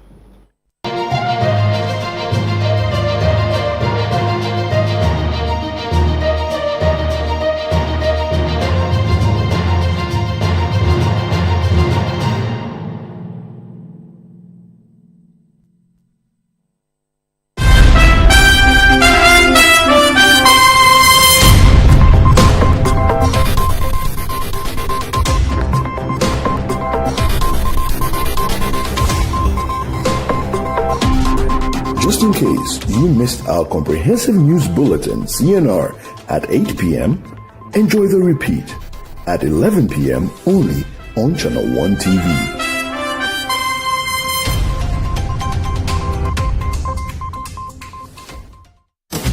The Situation All-White Christmas Party is back! It's Christmas Eve, 48, the usual, and step into this celebration like none other. The Situation All-White Christmas Party is taking over the city with music, magic, and memories waiting to be made. Think cozy vibes, electric beats, and the perfect blend of festive cheer and wild energy, all in one space. Date 24th December 2024. Venue Beyond the Bridge, East Legon. Time 8 p.m. Dress code, it's an all-white affair. Come and dance like nobody's watching. Sip, mingle, make merry, and unwrap the ultimate Christmas Eve experience. Dress to impress, bring your holiday spirit, and let's make the Situation All-White Christmas Party unforgettable. Call 0205-973-973 for table reservations and get ready to party! It's going to be lit at the Underbridge. The Situation All-White Christmas Party 2024 is powered by Channel 1 TV with support from 97.3 Citi FM and proudly sponsored by Carlsberg Beer, Kiss Drinks, Series, Bell Ice, Verve du Vernet, Bushmills Irish Whiskey, and Blue Jeans Energy Drink.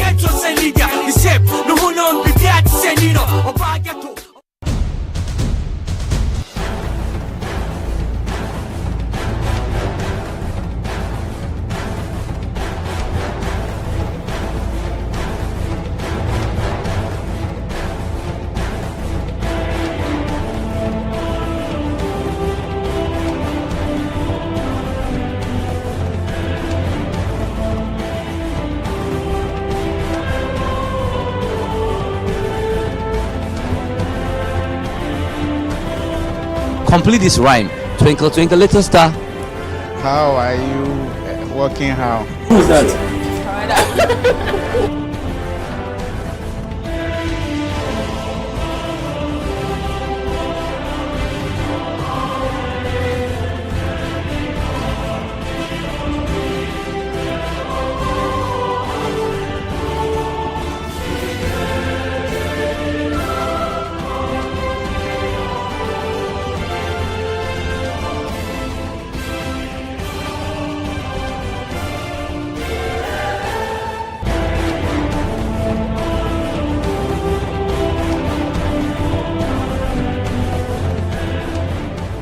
Welcome to The Point of View. Welcome to Face to Face on Channel 1 Television. And hello, welcome to What the Papers Are Saying. This be football made in Ghana. It be the only pidgin show where it day on your screen. Channel 1 TV. Well, thank you so much. Some people are late. You know, they have to catch up. Citi TV is now Channel 1 TV. You understand? This is Channel 1 TV, telling your story, empowering change.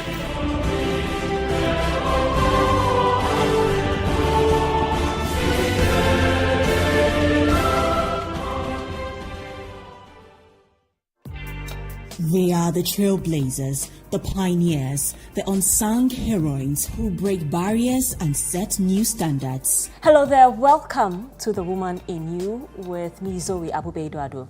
Now, this is a show that celebrates the extraordinary resilience, strength, and leadership of women everywhere.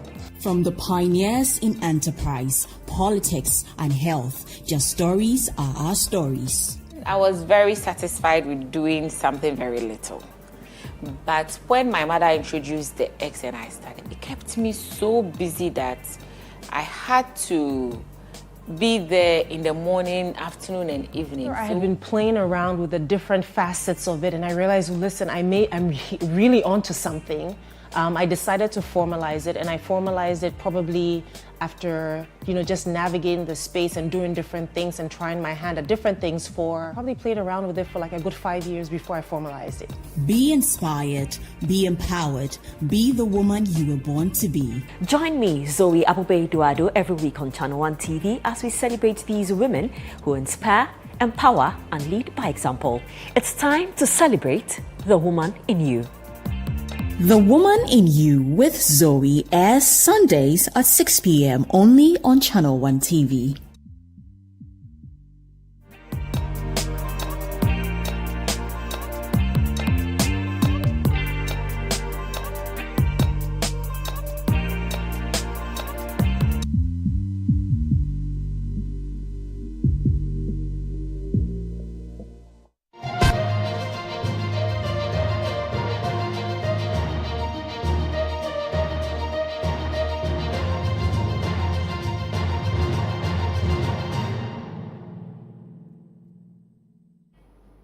Yeah, welcome back to our special coverage following the 2024 elections. We'll take you around the country. We'll fill you in on everything you know. We know that at 4 p.m., the Electoral Commission will finally declare the President of the Republic of Ghana as elected by the people of Ghana. We also know that as we speak at the regional headquarters of the Commission, there's some 2 or 3 constituencies that are being contested. All the stakeholders around those constituencies are currently there. We also know that across the country there are pockets of violence. We also know that across the country there are certain people alleged to be supporters of the NDC taking over key institutions. And we also know that across the country, the losers and the winners are also willing to talk to Channel 1 TV as well as Citi 97.3 FM. And then back in the studio, we'll take you through the analysis, what these numbers mean, what could have been avoided, among others. So to help me to do this in the studio, I have Godfred Akotobuafo. He's on Citi 97.3, The Breakfast Show, every day. And every now and then he joins us via TV to help us crunch the numbers and look at the issues around the numbers. Godfred, welcome again. Thank you very much, VK. All right, and then I also have Umar Sanda Amadou. You see him on the major bulletin. CNR at 8 p.m. every now and then. Is also your host for Eyewitness News on Radio 97.3 FM, and also joins us around these discussions every now and then. Warstand Amadou, why are you looking at me suspiciously? Am I saying anything otherwise? No, you haven't given the people the full details. You should have added that I'm also your last born. Add that one. Oh, I had 3 more children after you. No, you didn't know. I managed to send all of them. You killed all of them. Yeah, no, I'm the last man standing. So I have a Warstand Amadou as well. Gentlemen, welcome. We haven't met officially, 3 together, for after the night of the election, the morning after the elections, where we had quite a long, discussion on all the. I think our team was the first to break the results, right? And so we've seen Ghana turned green officially. I'll just take your key thoughts around the green we are seeing from the blue, and then we'll take it from there. So 2 minutes each on your thoughts on that. Well, I think for a lot of voters, they voted to reflect the state of their lives. If you look at the overwhelming nature of the NDC's victory, it will tell you that it wasn't a matter of we went out there to convince our voters to vote. It was a matter of going out there to convince everybody that we were the right option for the country at this time. For most people also, perhaps they felt the NDC was not the right option, but felt that, well, the NPP just had to go. There were those elements. And then there were also those elements who were not bothered at all and stayed home. Either way, there was a vote. Whether you stayed home, whether you went out, there was a vote. So overall, the country is green because a lot of Ghanaians, and if you look at the build-up to the election, Afrobarometer in October released a survey where they said 82% of Ghanaians felt the country was on the wrong track. 82%. Yeah. That's an extremely high figure. Yeah. Now, you superimpose that on the electoral outcomes we have, and it tells you that a lot of Ghanaians indeed were not happy and have decided to use their thumbs to show that unhappiness with the system. So for those who have won and are celebrating, well, it's within their rights now, but work starts on Monday. They won't have a lot of time. Yeah. For the blue side, the NPP side, they are going to be in very reflective mood. And it's important that they do reflect. There's a lot to work on, a lot to build on, and I'm sure as time goes on, we'll get into the analysis of what went wrong for the NPP. Was it a matter of the candidate? Was it a matter of the person he replaced? Either way, a lot of Ghanaians seem to think that everything about the blue was unattractive this particular election. If you look at the numbers, they are not doing well. Compare that to the last election. But generally also, people didn't turn out to vote. But that does not mean anything for now. We'll get to that point also. What is on the face of the pink sheet, as we say, is that a lot of people were very dissatisfied with the NPP. A lot of people did not take to the campaign that they run. It's a campaign that, I said to the breakfast show, was being made up as they went along. Yeah. It started with bold solutions. Or it started with it is possible, became bold solutions, ended up becoming about free senior high school. So there wasn't a proper strategy. It did not know its own place. Okay. And that was because everywhere they went, they figured, is this working or not? Yeah. So there was no definitive message to send out there. Why? Because indeed, not much had been done, to be honest with you. I was just going to say, I mean, there was no message perhaps because really, what is that to, put across? Marathon. Even the government launched Green Ghana Day 2 years ago, so the greening is not surprising. It's an anniversary. Yeah, so Dr. Adwoa and his ministry started the Green Ghana, and it appears it was a bad omen for them. Truth is, if anyone was observing things in this country, they would believe that the government would lose. I had a belief that the NPP government was going to lose, but I didn't expect the defeat, the gap to be this huge. There was this narrative the NPP started pushing last minute that, they'll win parliamentary. And when they win parliamentary, the election will go into a runoff. And then they'll win presidential. Because when you win parliamentary, like happened in 2008, where Mills's party won the parliamentary side, going to the runoff, it was easy to say that, well, you have given us parliament, give us the presidency. It was a narrative the NPP pushed, and I thought that they were holding on to something. Turns out, parliamentary was going to be, I think this would be the leanest minority ever. Yeah. And if there was any word to describe minority, it is what's happening in Parliament. That This is a real minority. This is a real minority, because to be less than 2/3, even though a lot of results are yet to be firmed up, but from what is being put out there, it looks like it's going to be 2/3 majority for the NDC side. This is huge. This is almost like a one-party state level of defeat. So I did not think that the NDC's win was going to be this big, because, and again, I'm speaking based on precedent. In the past, all the times NDC has won, it's been a very slim majority. So in 2008, when Atamils won against Akufo-Addo, it was 40,000, 50,000. And in 2012, Mahama won with some 300,000 extra votes. And then in 2016, he lost. 2020. So usually we expect the NDC's victory to be that small, but they could win. But what I have seen now, where NPP is losing by over 1.5, it is a big one, and I think it's a moment for us in our democracy. And again, when I saw Dr. Mahmoud Bawumia appear before the screens yesterday to concede, as early as that morning, I was surprised and impressed, because we are in Africa and we know what happens here. In 2008, there was no such concession at all. Akufo-Addo fought till the end, and But I mean, based on the numbers we have seen, there's nothing to fight for. Still, you could have sat it out and just stayed and waited for the EC to come in. I think it's in America that they quickly call and then... Because they are truthful. I mean, you see... what's obvious is obvious. And I think maybe, I don't know whether that's the main reason why he conceded, because we had started seeing the pockets of violence because people were becoming too anxious. It wasn't that much. Honestly, it was not that much. The violence became intense after his concession. And this is what Dr. Bawumia's concession has done. Dr. Bawumia's concession has said to the NPP vote, actually, yari. Now, if even he, the leader, has said, I have conceded, you who is fighting at some coalition center, and what are you looking for?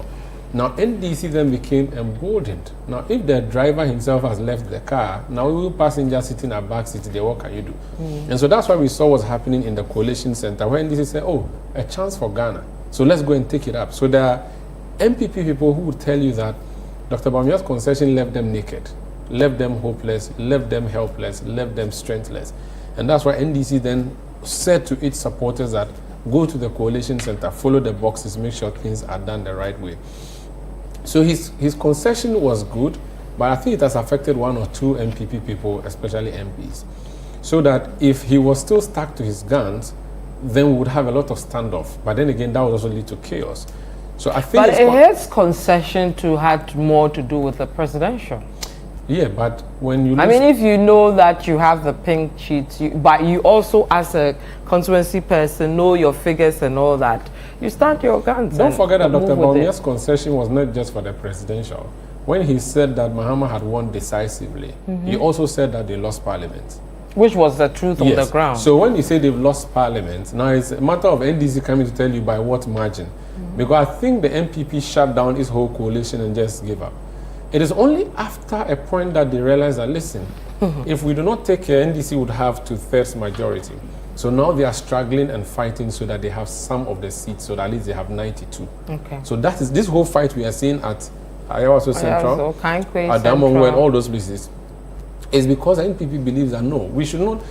At a point, they gave up hope, gave up everything, shut down. But now you have seen what's happening at Greater Accra Collation Center.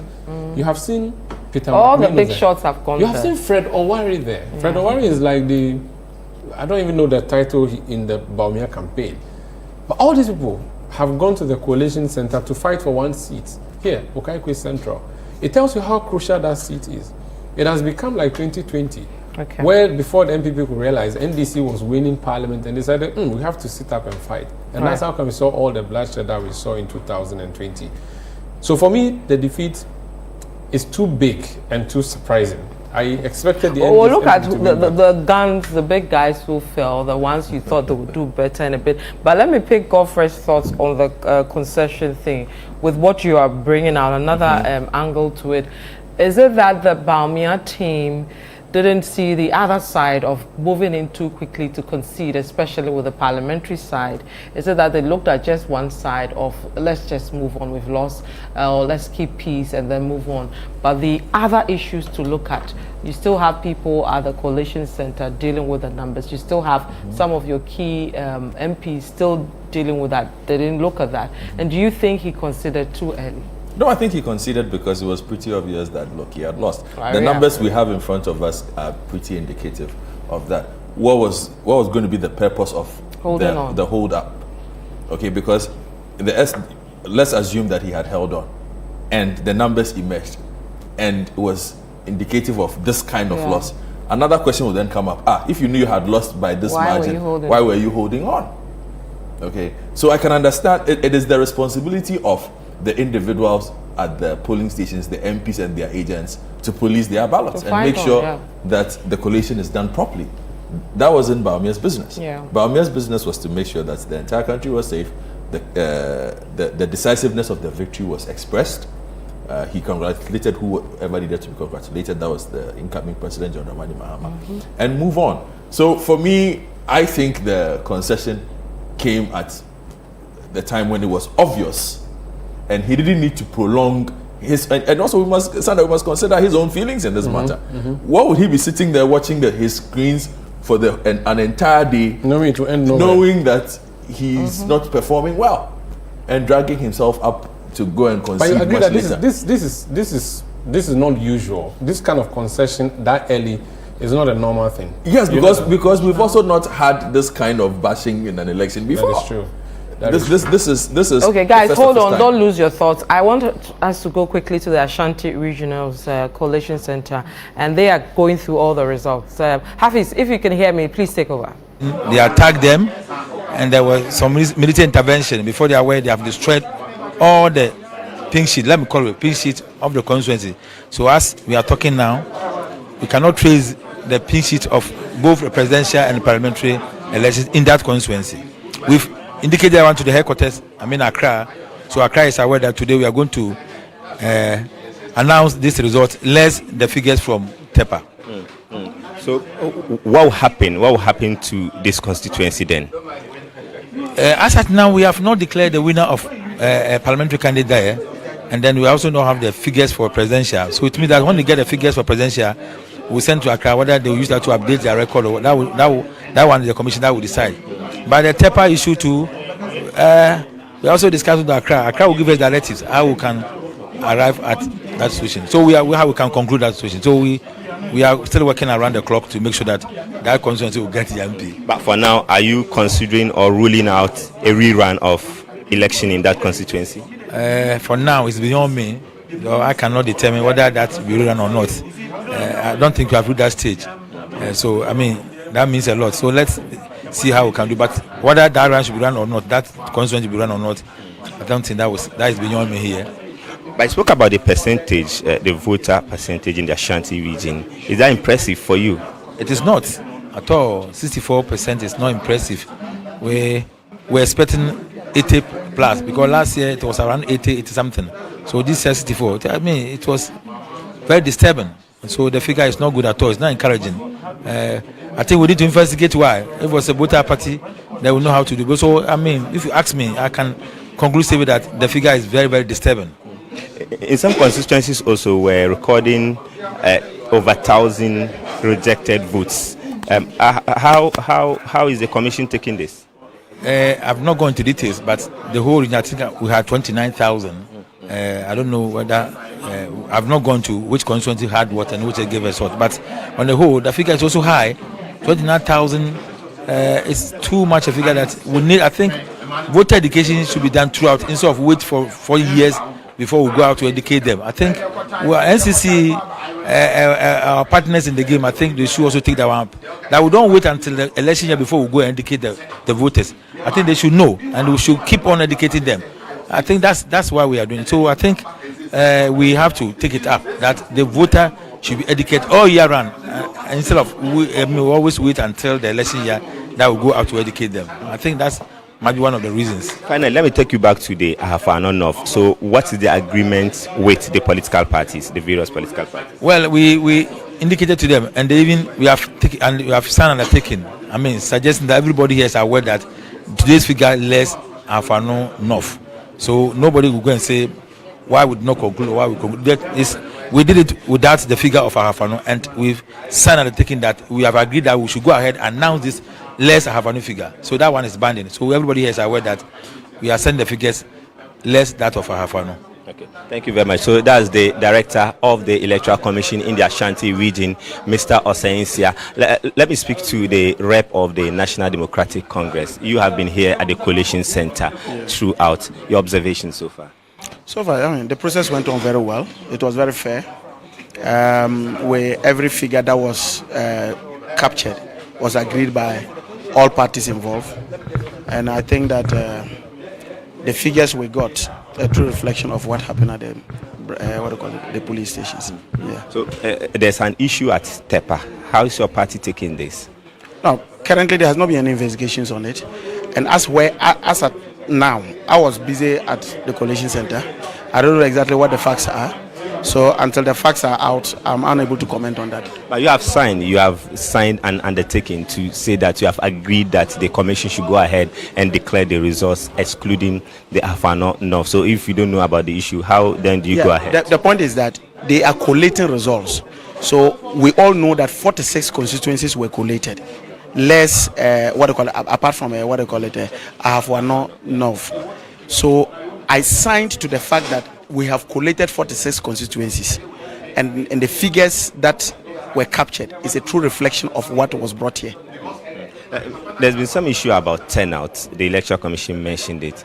How do you feel about this figure, the number of people who have turned out to vote in the Ashanti region? I mean, if you have a government that disappointed Ghanaians, a government that had messed up the country, it is only understanding that Ghanaians will be very disillusioned about the political class, and even they will not have confidence in even the democratic process, because for the past 8 years, anything called democracy was bastardized, and so this is the result you get. So there's also some contention, some results which are in contention at the Ahafano Southwest. Has your party been able to get a firm grip of the issues, and have you resolved this? Concerning what? Is it the presidential? The parliamentary. I am unable to talk about the parliamentary. I came here to collate, to supervise the collation of the presidential elections. I'm unable to comment on the parliamentary results. Your full name and your position? My name is Edward Abambiri Bawa, the MP for Bongo, and then one of the agents for His Excellency John Dramani Mahama at the Collation Center in Ashanti region. Thank you very much. So that is it. Edward Bauer, he's with the coalition team here for the NDC. Let me get through and speak to the Ashanti Regional Secretary of the New Patriotic Party, Lawyer Adoma Pia, who is coming with us. Okay, so he's coming on air, Edward Bauer. So let me talk to you. Okay, yes. Honorable, wait for him. He's coming. Your impression about the coalition in the Ashanti region, your general impression? It was fair. Everything was fair. We don't have any problem with it, except that no. Okay. All right. So let's. Okay. So that's the Ashanti Regional Secretary of the New Patriotic Party, Adom Apia, who is making his submission about his general impression about the coalition today. Okay, so you can continue. Everything was fair. We don't have a problem, except Tepa Ahafano North, where some people went to destroy the materials that will be used for collation. We have ours for the parliamentary and the presidential, so we will sort it out later on with the EC, because we collected our pink sheets, and at that place we've already won the parliamentary seat by more than 120 votes. We have all our pink sheets intact. We have the presidential pink sheets intact. But because EC does not have its own, didn't want to disrupt anything, we were concentrated for what was going on for the rest of the people. Let's go and check from the pink sheets for the parliamentary one who won at Ahafano North. That's all. they should have their pink sheets. NDC should have their pink sheets. It was given to all the. You have yours. You have ours. Okay. We have our pink sheets for all the polling station centers. We have ours. They have theirs. They should bring it. And we compare the two. Their pink sheet, our pink sheets. The serial numbers will be okay. Everything will be okay. They know that they've lost that seat, but they don't want to. That's why they don't want to bring their pink sheets. We have ours. Afrajan said that the name of the game is evidence. We have our evidence to show that we've won that seat. So, by and large, everything is gone for the presidential one. But as for Ahafanonov, we've already won the seat. Are you concerned about the voter turnout? Very much concerned. It's very, very bad for us. We go to the drawing board and put our things together for the next election. And you've lost some seats to the NDC too. Is it a concern to you? Well, as a political party, it will be of much concern to us. That's why I said that we are going back to the drawing board to put our things together. Okay. So that's lawyer Adomapia. He's the Ashanti regional. He's the Ashanti regional secretary of the New Patriotic Party, who's been making this submission. He's been making this submission. Okay. It's very important. Okay. What do you want to respond to? No, the lawyer just said that they've won TEPA. It's not true. The EC actually asked, we're all here. When the EC asked if indeed they have their pink sheet for Ahafanu North, they said they don't. So the issue is that we currently, as we speak, we don't have any collated results from TEPA. But you have your pink sheets on the NDC side? We don't, because all the pink sheets were gone and we couldn't trace any of the pink sheets. And the EC was right to say that once we don't have the pink sheets, let's all hold on TEPA and then go ahead and work on the 46 constituencies. So we're hoping that after this event, we'll all come back and look at the issues and see what we'll do with TEPA. So it's not true that they have their pink sheet and their pink sheet is indicating that they've won TEPA. We also did our collation. Our collation is indicating to us that we won TEPA. So going forward, what will be your suggestion to the EC if all the parties are not, or both parties are not agreeing? We have laws in this country and we'll go according to the rules. What does the rule say? If you don't have the pink sheet, you can't do collation. So one option is that the EC may go to court to get a court order so that the boxes can be opened and counted and then recollated. Another way is to say that, okay, let's go to rerun the elections there. So there are options, but it's too early to judge, because yesterday I was here with the director at Ahafanono, that is TEPA, the EC director. She had to come to Kumasi. So I was here with the deputy director of EC. We discussed, and she indicated to us that she doesn't have a single pink sheet, and for that matter, she can't do collation. And the advice was that she should get in touch with her polling officers and see whether they can get a copy. As at now, it's what time now? It's past 2. Yeah, it's past 2. We don't have anything from TEPA. So nobody can say that he has won TEPA, because from the figures we have, parliamentary, we've won TEPA. Okay, very well. So that's a member of the National Democratic Congress and also the former Asakari Mampon municipal Chief Executive Alhaji Nuruddin Amidan. So that is it from the Ashanti region. So let me just run you through the collated presidential results for the Ashanti region. So the MPP's candidate, Dr. Mahmoud Bawumia, polled 1,366,800 votes, and Daniel Augustine Lati of the GCPP, 1,608 votes, and then for the Ghana Union Movement's candidate, he also polled 2,317 votes, and then Kofi Akpaloo of the LGP, 524 votes, and then Mohamed Frimpong of the NDP, 278 votes, and then CPP's candidate Nana Frimpoma, 2,651 votes, and John Dramani Mahama of the NDC 697,076 votes, and Hassan Ayarga of the APC 2,077 votes. Kofi Cranton, an independent candidate, 252 votes. George Chumberima, an independent candidate, also 330 votes. Nana Kwame Bediako of the New Force, also 23,432 votes. Alan Kojo Tremantin of the Movement for Change, 8,763 votes. And then we had a total valid vote cast to be, or the total valid ballot to be 2,106,108. And then the total rejected ballots, 29,865.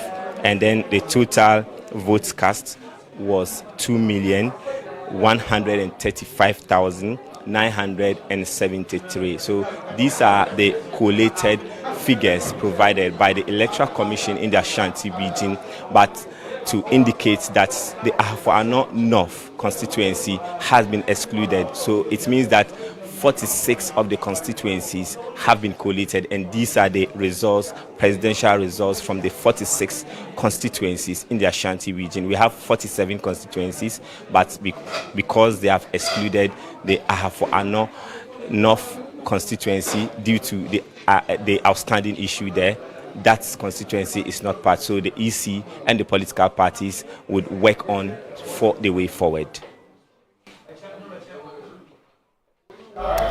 So that's Ashanti Regional Bureau Chief Hafiz Tijani giving us some details for the presidential elections in the Ashanti region. Collation still going on for parliamentary, among others. We'll go into the Ashanti region proper, look at the issues there, the seats won by both parties, among others. But for now, we're taking initial comments around whether Richard Delasky has also joined us for today's edition. Richard, welcome. Thank you so much. Honored to be here. All right. So we already have Umaru Sanda as well as Goffred, and then Richard joins us. Richard, we're taking initial comments around the election a number of hours after the election proper. Today is Monday. And then we also are looking at the issue to do with whether Dr. Bawumia considered too early. That is popping up because of what we are seeing with some of the parliamentary results. For example, if you look at the constituency we are in now, there's a contention about who won. Both candidates have declared themselves winners. There are other places where they are still dealing with the parliamentary elections. Umaru Sanda, for example, believes that the vice president going ahead to say that we've lost, let's move on with our lives, put some of these MPs, left them ajar, because the others, where the NDC said their supporters should go to the coalition centers and fight on to the end, left them hanging. You share in the same, thing, or you believe the timing was just perfect? I do not believe that Dr. Bawumia did anything untoward. As far as I know, I do know that there are people from within the MPP who take the view that he ought not have conceded early. But he did what I believe is in the very best interest of the Republic of Ghana. That's what a noble leader does. Because, as we do know, they invested heavily in a system which has been tested on at least 2 different occasions, which helped them to have a fair idea of what was happening around the country in the last 2 elections.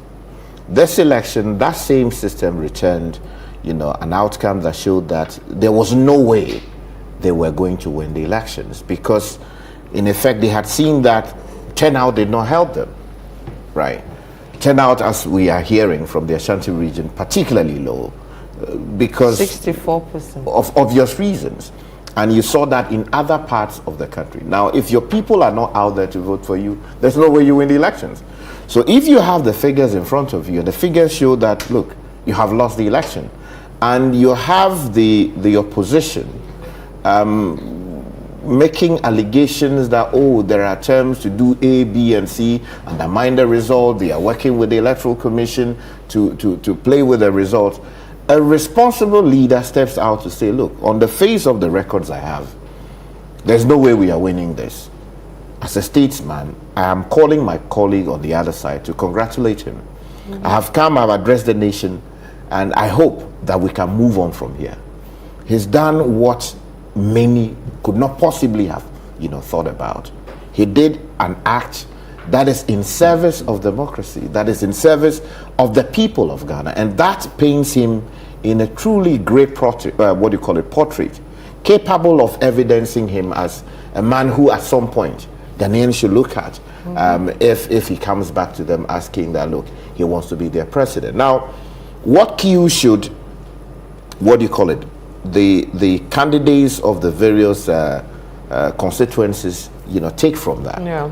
Look, he spoke as the man leading the charge for the MPP. But the constituency results and the national results are in two layers. You have the constituency parliamentary results and the constituency presidential results. Right. Both were the most important one for him was the presidential results. Of course, he would have seen the returns from the various constituencies, which would have indicated, and if you heard him, he said that, look, even in parliament, we have not done well per our results. But of course, there are people from within the NPP who have everything to lose. Because, look, you are a member of parliament or a minister, or you are an executive in one of these government institutions. Now, the only thing you have going for you for the next 4 years, as some people will see it, is returning to parliament or getting into parliament if you lose your executive position. You understand? So, at that level, people are trying to safeguard their positions.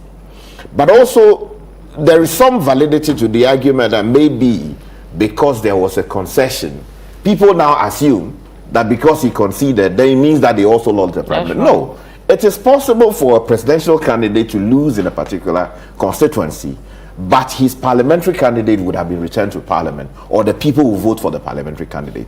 So that's why I condemn in no uncertain terms the call on party loyalists to go to specific areas and seek to protect the ballot, because we have heard reports from parts of the country where people are allegedly attacking collation centers, burning pink sheets. That is not what we want in a democracy.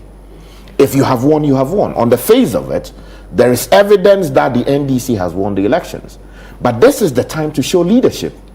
This is not the time to say that, there's somebody else as president. Of course, the president has his responsibilities to ensure that, yes, while he's still president, there is order in this country. The police service also has that duty. If they cannot do the job, they call in the military where appropriate to enforce law and order or restore order where there is complete disorder. But to assume that merely because the presidential candidate, conceded defeat, it is now free for all, people should fight. I mean, I reject that view. Look, this is a democracy. Some people will lose, some people will win. Now, if you win, you have to rejoice with some level of magnanimity. Because at the end of the day, after victory comes what? A responsibility to lead responsibly. The president-elect has to show leadership. The NDC leadership has to show leadership. They marshal the people into the streets in the first place. So you need to tell your people directly that, yes, we have won this election, at least from Dr. Bawumia's concession and the figures that we have, because they can see it. What has to be done is what the Constitution requires. The Electoral Commission is the only institution that can tell us with certainty who has won this election. You understand? So while we wait for the Electoral Commission to do its more thorough job of collating the figures and giving us a true picture in line with what the responsibilities are in the Constitution, we cannot and we should not allow people to be in the streets misbehaving. We have heard that offices of government institutions have been attacked by people saying that they are coming to to inflict what they saw in 2016. That is unacceptable. In 2016, we condemn that conduct, because that is not how democracy functions. Yes, you may have won the elections, but those institutions of state do have responsibilities to discharge. In doing that, You should not, in saying that you have won the election, you should not go to those spaces and beating up people, tearing down photographs, trying to attack people who are working. No. And there are people too on Facebook saying that, oh, we have heard that they are doing some recruitment here, they're doing some... But we are, a month away from what? A change in the government. Yeah. Now, if you come to power and you can see that some things have been done in an untoward manner, what you do is you correct it through the lawful means. But don't sit on social media, incite people to go and attack government institutions because they say that, oh, they are doing some recruitment they ought not be doing. Okay. In a bit, we'll bring you some sights and sounds from some of these key government institutions where we're told there have been some attacks or takeover, if you like. But then there were also calls for the president-elect to condemn the actions of alleged supporters of the NDC. He hasn't done that yet, but there's a statement from the NDC signed by its General Secretary, Fifi Kwete, condemning and dealing with some of the issues. So I'll quickly read that, then I'll take comments from my gentleman here.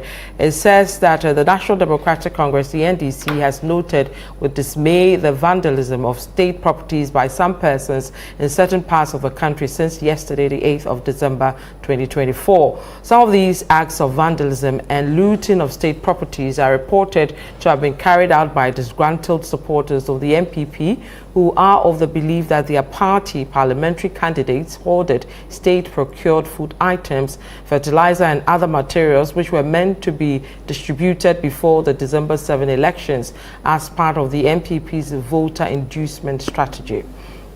Now, also, some of these unfortunate incidents are reported to have been carried out by over-jubilant supporters of the NDC who have been carried away by the excitement of the party's resounding victory in the just-ended presidential and parliamentary elections. The NDC hereby condemns in no uncertain terms that these acts of lawlessness, whether carried out by the NDC supporters or supporters of other parties.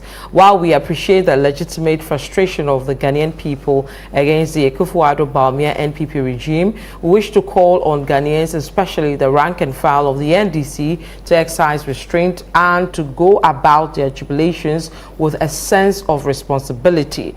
The NDC remains committed to upholding probity and accountability in government, and this we shall begin to do after assuming the reins of office on 7 January 2025 in accordance with the rule of law. The vandalism of state property, mob justice, and any form of lawlessness, retribution have the potential to undermine the peace and stability of our dear nation, hence unacceptable. Such lawless acts constitute grievous offences under the laws of Ghana and will not be countenanced by the Ghana Police Service. The NDC calls for calm among all its supporters across the 16 regions of Ghana. Comrades, our hard-fought and long-awaited victory has finally arrived. Let's celebrate this victory responsibly and trust the incoming NDC Mahama government to do the needful in accordance with the rule of law.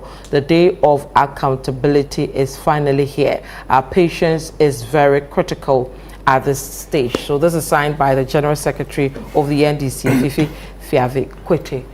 Good enough to calm tempers or addressing the issues. Godfred, you look suspicious of the whole thing.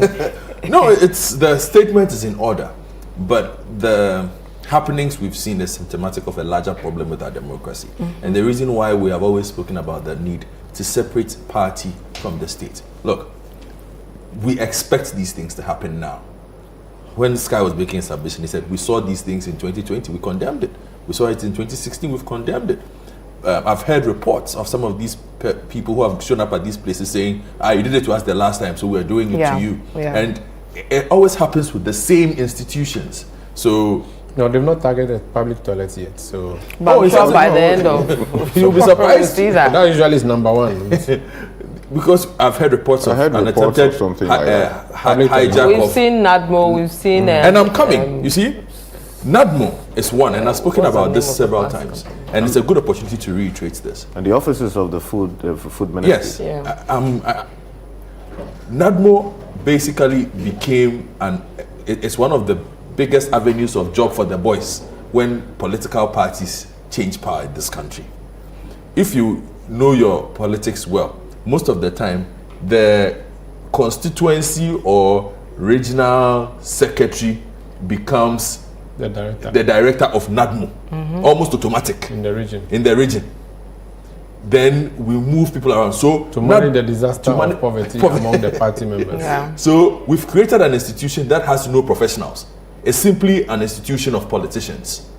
You understand? So as soon as power changes hands, people go like, okay, it's our turn. You leave NADMO, we are coming. Because whoever gets there first gets a job. So if I enter the MD's office, the regional director's office, we know that the constituency executive, we are securing that seat for him. Sorry. We've done the same thing with so many of these roles that we don't pay attention to.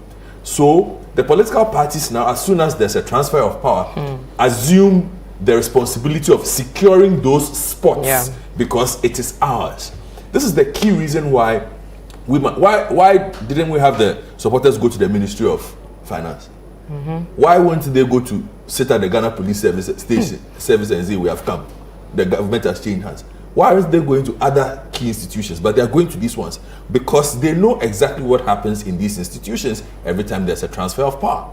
We need to get to that point where we insulate these institutions from party politics, thereby making sure that we put in professionals who work in there. They have security of tenure. Everybody understands that these people are professionals. I was listening to another report. One of the places, they went to the MMT this morning. Yeah, that's they went at Kennedy, Kennedy to pick up a pickup truck. I'm like, what are you doing there? Don't do that.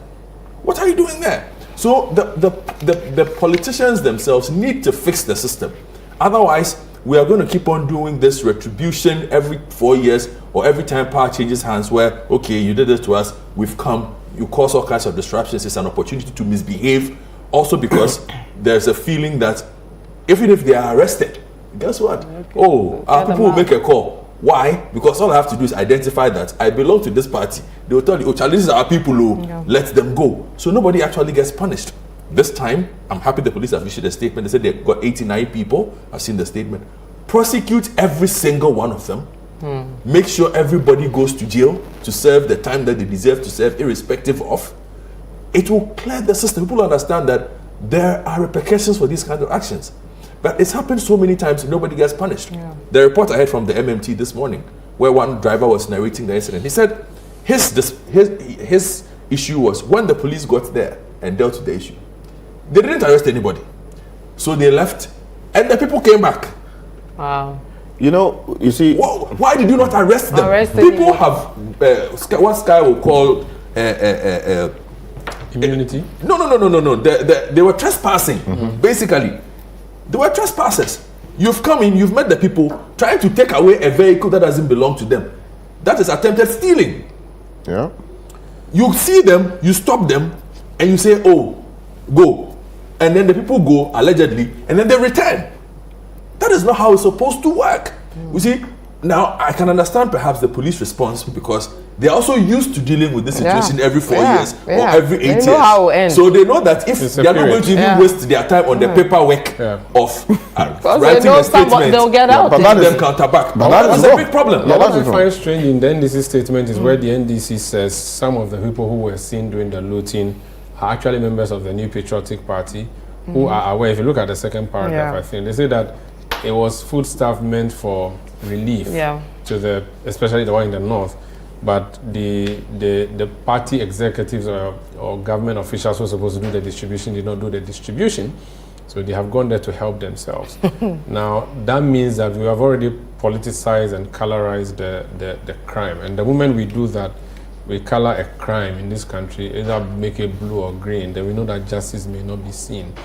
It's sad that we have to go through this every time there's a change of government. And like I jokingly said, they are yet to go to the public toilets, but they would do so. And these are, so for someone, that's the only thing they've been targeting. And you mentioned why they didn't go to the Ministry of Finance. That's not where you need to go. So you go to places where... The Ministry of Finance, what is it going to what they say, what they say is that, look, if you go to those places, they tell you bring qualification. They don't have qualification. So you go to where you don't have... You know, public toilet, what qualification do you need to manage it? That's what they tell you. You know, so that's for their no qualification. So, but again, I have seen Basim Tali write on Facebook asking the party supporters to come to the Collation Center in Greater Accra. He has written simply on Facebook saying, "Stop the jubilation, all of you. Come to the Collation Center. I am coming there myself." It means that our Greater Accra Regional Collation Center has become the former strong room of the Electoral Commission headquarters. And we have already seen a lot of chaos happening there. I don't know how the EC is going to deal with it. And I've seen the regional director dealing with the matter. I wish her strength, I wish her power to be able to wrestle those people that have seen them. Because these are people who have been in strong rooms for like since forever. So if she doesn't use a lot of tact, she may have a lot of difficulty. I'm happy to see the Electoral Commission issue a statement saying that by 4:30 p.m. today, they will let us know who has won the election at the presidential level. However, on the issue of concession, Sky, before you came in, so I was saying that it's because of Dr. Bawumia's concession, and I'm not saying he shouldn't have conceded. I mean, the thing there, if you see that it is bad, it is bad. And I'm saying that, first of all, I'm excited that it has happened as early as it did. It's not something that we usually do in these parts. In fact, it's almost as if our candidates in elections don't have telephones, because you would never hear one of them say, "I have called this person and conceded." It is something that David Cameron will do when he loses at number 10, or something that Kamala Harris will do when she loses at Jubilee at the White House. But for Dr. Bawumia to do what he did yesterday, for me, it's exciting. Except that I'm speaking to party members, especially some of the people who are interested in what's happening at the parliamentary level, and they say they've been left naked, they've been left helpless in these areas, because the moment their leader threw in the towel, automatically people assume that they should also throw in the towel, and that's why we are seeing all the struggle that we are seeing, the back and forth. The issue of Okai Central, I think we should deal with it as quickly as we can. It is an unfortunate spectacle we are seeing, and now that party members have been invited to converge on the Greater Accra Regional Collation Center, we worry about the consequence. The police, Dr. Dampari has shown to us over the period that he has only one master, that's the Constitution and the people of Ghana. I think he should keep obeying that particular master, the people of Ghana, and act no matter whose ox is God, and deal with the issues as it is. The violence we are seeing is not something that we should see. When he retires, he will not be a happy man superintending over things like this. And I think he should move in quickly and deal with the matters before things become as chaotic as they already have. But how do we, Sky, I wanted to make a point. Yeah, you see, what's happening even goes beyond the state institutions, right? We've seen persons said to be party loyalists attacking people's businesses, stealing refrigerators, television sets, carrying gas cookers, all kinds of things. I mean, why should this find expression in a democracy, right? If you have won an election, that is all there is to it. Yeah. You wait for your turn to take over the administration of the state for the benefit of all of our citizens of the Republic and those who are here doing lawful business. That does not include attacking a private business. I mean, where does that happen? Someone doing his business. For all you know, that person voted for your party. Yeah. Yet you attack the place, ransack the place, taking refrigerators and all these appliances, carrying it on your head and taking it home. I mean, is that a kind of Ghana we want? Completely unacceptable, and it's unfortunate. Yes, in some cases we've seen the police intervene in good time to deal with the problem. But as Godfrey... Sammy, hold on with... sorry. Richard. Richard, hold on with your thoughts. I have to take you to the EC's regional headquarters in Accra. You know, the issue with the Okai Central and all that. I'm told it's escalated. Fred Duho, if you can hear me, what's the latest? Yes, I can hear you. What's the latest? There is a bit of confusion that is currently taking place. I am currently at the Regional Collation Center at the old office of the Electoral Commission, where there seems to be a lot of chaos happening, where we understand the returning officer from the Okai Central constituency, whom we understand or is being accused of manipulating the election results, is being harassed or probably being attacked. Largely, he's been able to, they've cornered him into a particular place where he's been protected for the time being. But from what we see, the confusion and the tension seems to be rising, basically because the returning officer, they think, has not done a good job and that they want to attack him for delaying the process at this moment. Now, this gentleman nearly got his head cut because he climbed the table to to calm tempers down. Let's get what is happening first before I give you a summary of what is happening. Listen. What we need to do now, let us open here. The officer needs to do the declaration, but the declaration form has been bent. So region will need to give him a new one to fill out. Hey, Gideon, not we. So hold on. Give us about 5 minutes to sort out all of that paperwork. The MPP reps here agree with us that when you have more than 2/3 of polling stations, there are 141 polling stations. There are 31 of them with questions. So you have 110 fully declared. That is more than 75%. So they will proceed and declare. But he will collect the 110 and declare on the basis of that. Let's give 10 minutes for that process. 10 minutes. Let's give 10 minutes. Open up. Let's do it. Let's go to 10 minutes. 10 minutes. It's okay. I want us to get some views on the ground. What has been happening since day one? I think you are one of the men. Who has been on the ground since morning, and you've been trying to control the crowd and everything. Just paint for us what is happening at this particular collation center. Okay, what is currently happening, as you all witness, the collation was on course when. First of all, your full name and who you are. I'm Anthony Nukpenu, the Greater Accra Regional Organizer of the NDC. Collation proceeded and got to a point where EC police station results were different from what they gave us on Saturday at the police station. The handwriting of that is even different from what they gave us. Figures on 31 police stations are different from 31 police stations they gave us. We asked them to stop for the MPP to produce theirs.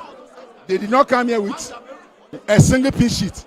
They came here with their phones and recorded pictures of pin sheets.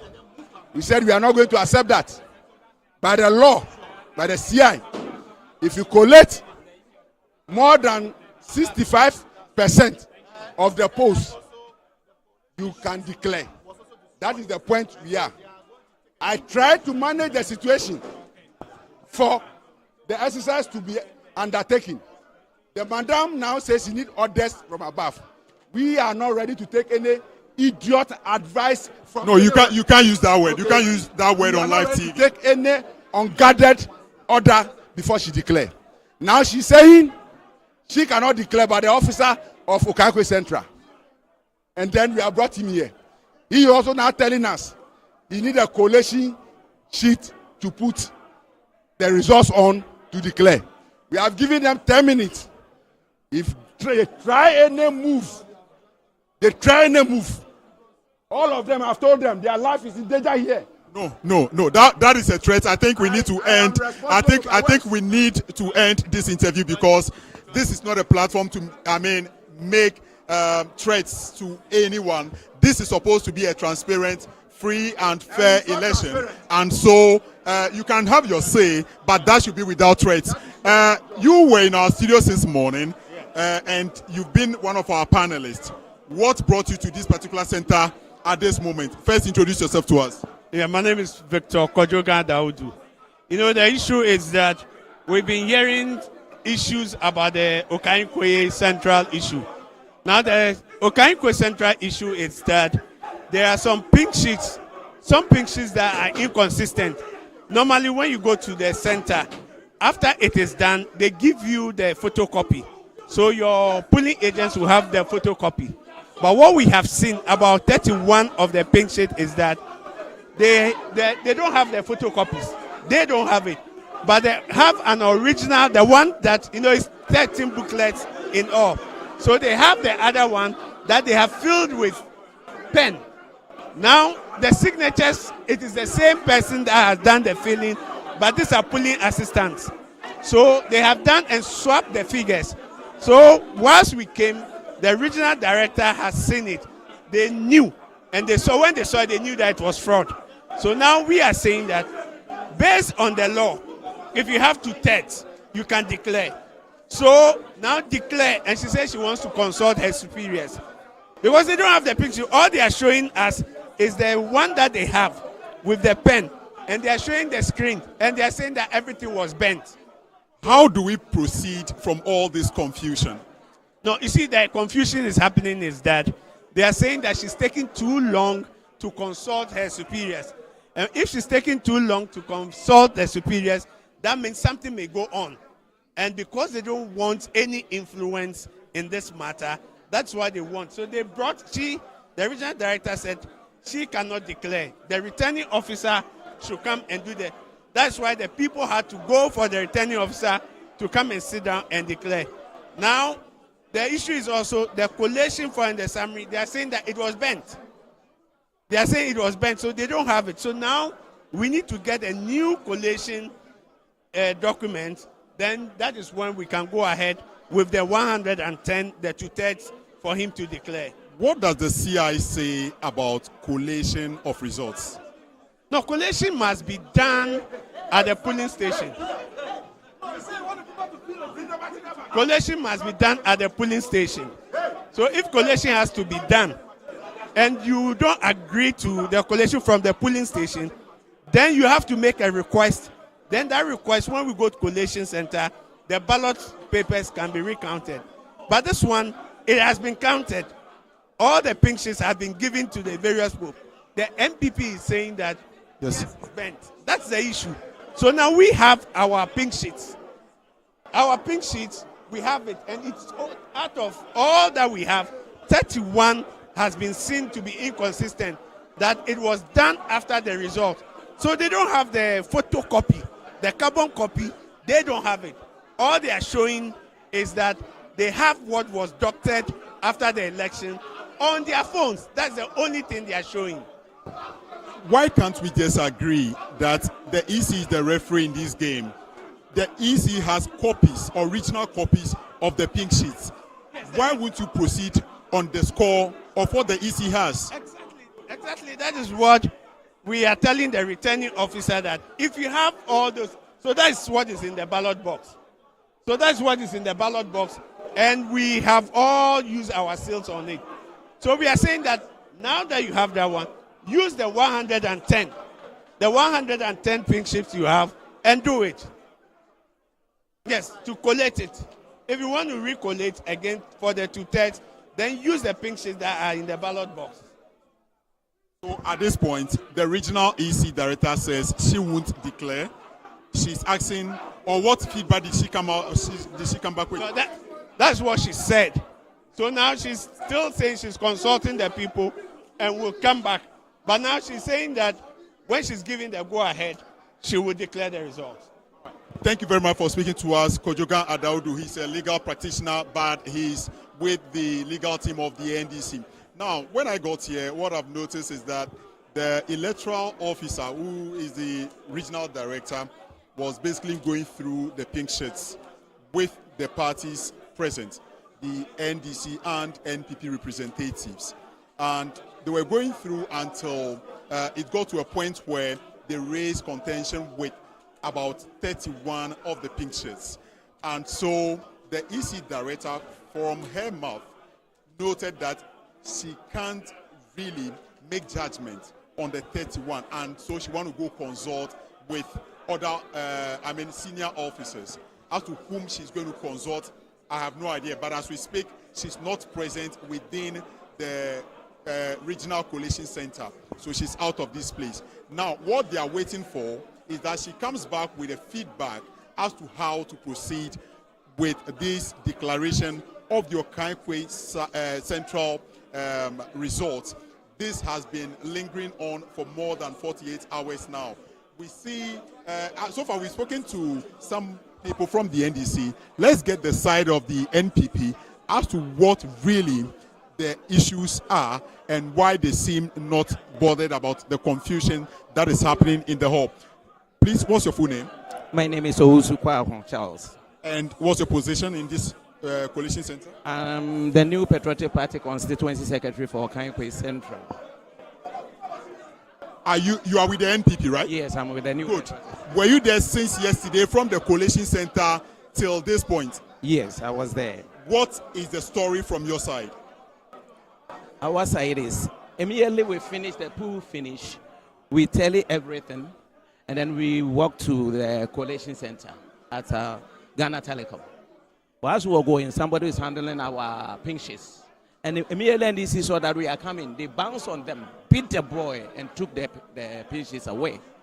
Knowing what they've done, that's why they came here. They say we should bring our people, we should bring our but we've already, after that, we electronically cut short of all the pink sheets. When we now tender that to others, they say no, they need a hard copy. And the hard copy they know is with them. Where are we going to end with all this confusion? Yes. To me, the EC had the original copies. And when they brought the original copies, and I look at my picture, it's the same. But they have altered some. So they were saying... take pictures of some of the pink sheets yourself? Yes, yes. Can I see them? Oh, yeah. Mami, the pictures of the ones that we took. So at this point, I want to confirm with the representatives of the New Patriotic Party. They say they do not have hard copies of the pink sheets. They have soft copies on their phone because they managed to take pictures of the pink sheets at the polling centers before they got to the coalition centers. And that is what they are asking the EC to use on their part as evidence enough to proceed with the declaration. But the NDC is also not having any of that. They are demanding to see the hard copies from the New Patriotic Party to agree on the way forward. Now, I am asking from the NPP to help us with the data they have. Now, you are about to show us something, okay? I want us to take it one after the other. Our camera, I'll be showing it to the camera so that we are all on the same page, okay? Now, what I see here is that somebody forwarded these pink sheets. These are forwarded pink sheets. To who? From who to who? From my youth organizer to me, because I'm here. Okay. So your youth organizer is, he was at the Collation Center, took pictures and sent these ones to you. So these are forwarded pink sheets. Let's establish that one first. Scanned copies. Okay.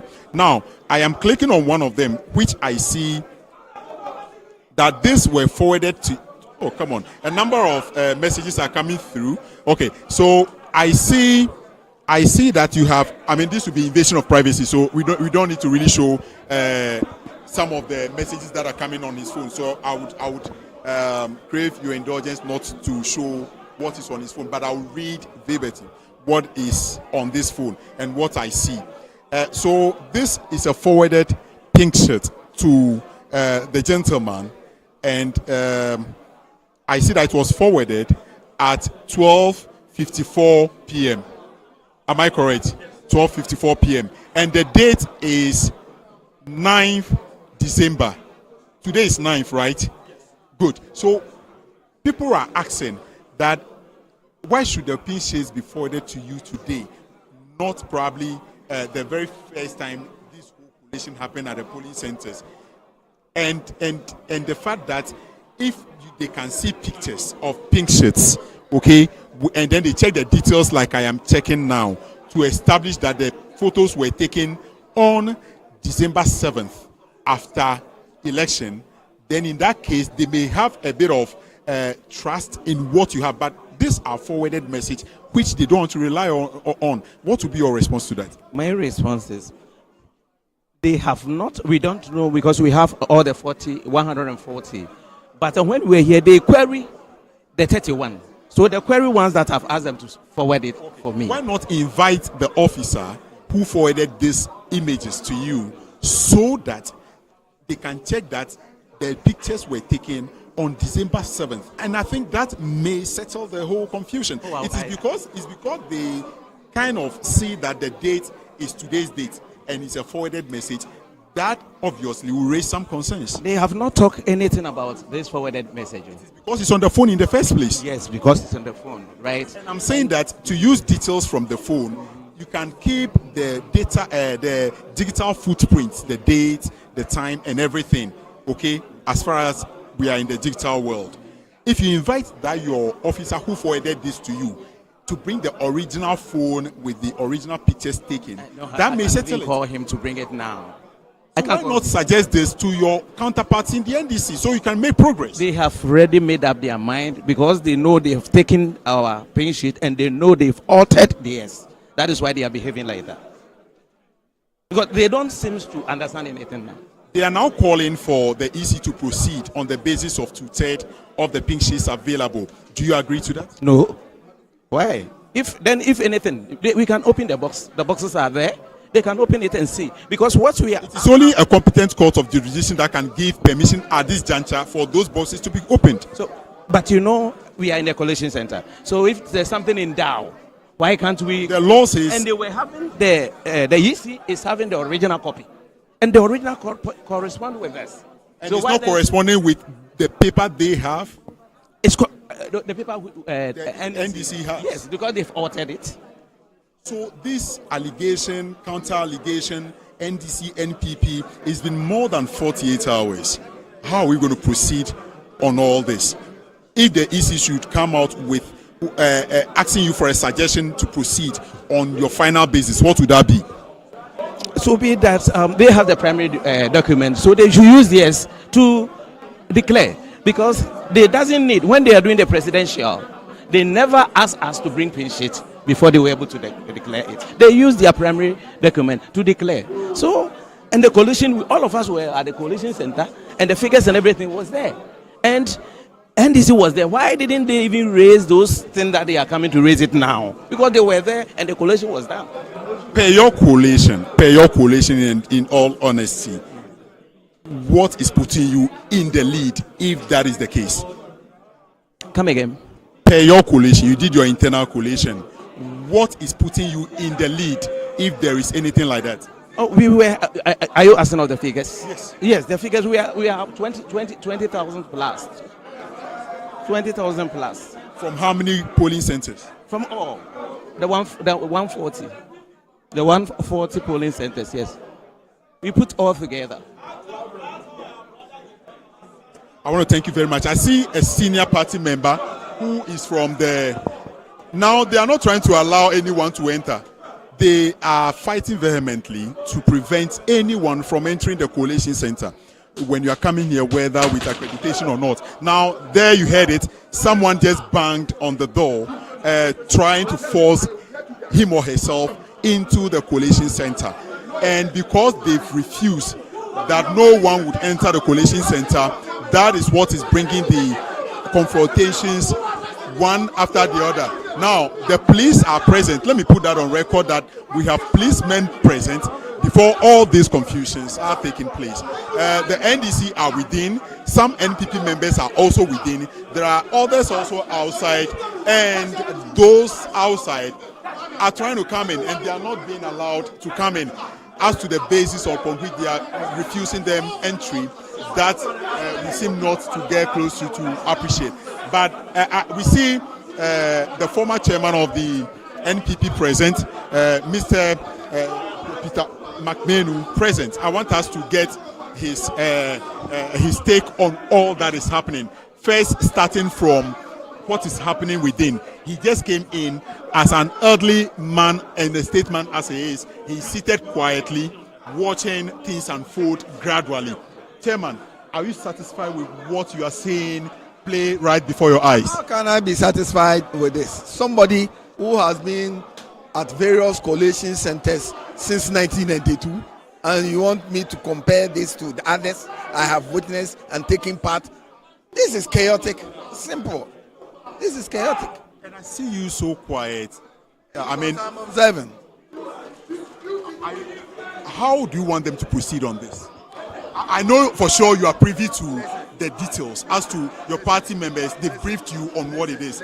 How do you want us to proceed? Listen, in the CI 127, every political party or candidate is supposed to have 2 agents at the Collation Center. How many people do you see here, and how many political parties are in the contest? At this juncture, I can say that the confusion is between NDC and NPP. So you should have 4 party agents, possibly for both parties. And then if EC decides to give privileges to probably security and other people, they should also be allowed in.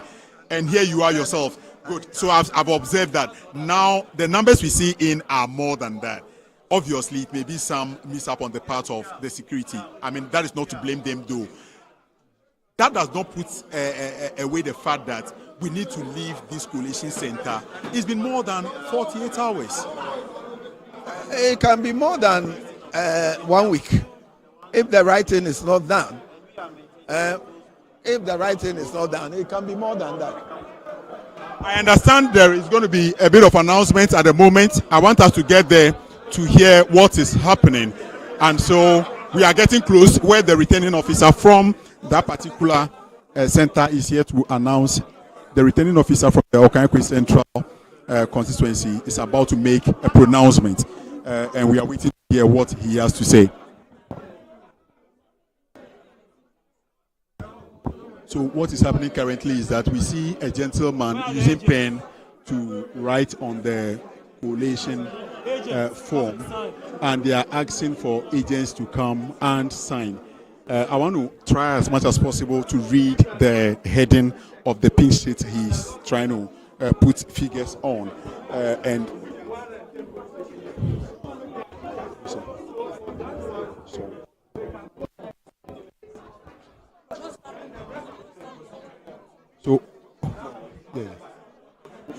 So what I see is parliamentary election results summary sheet.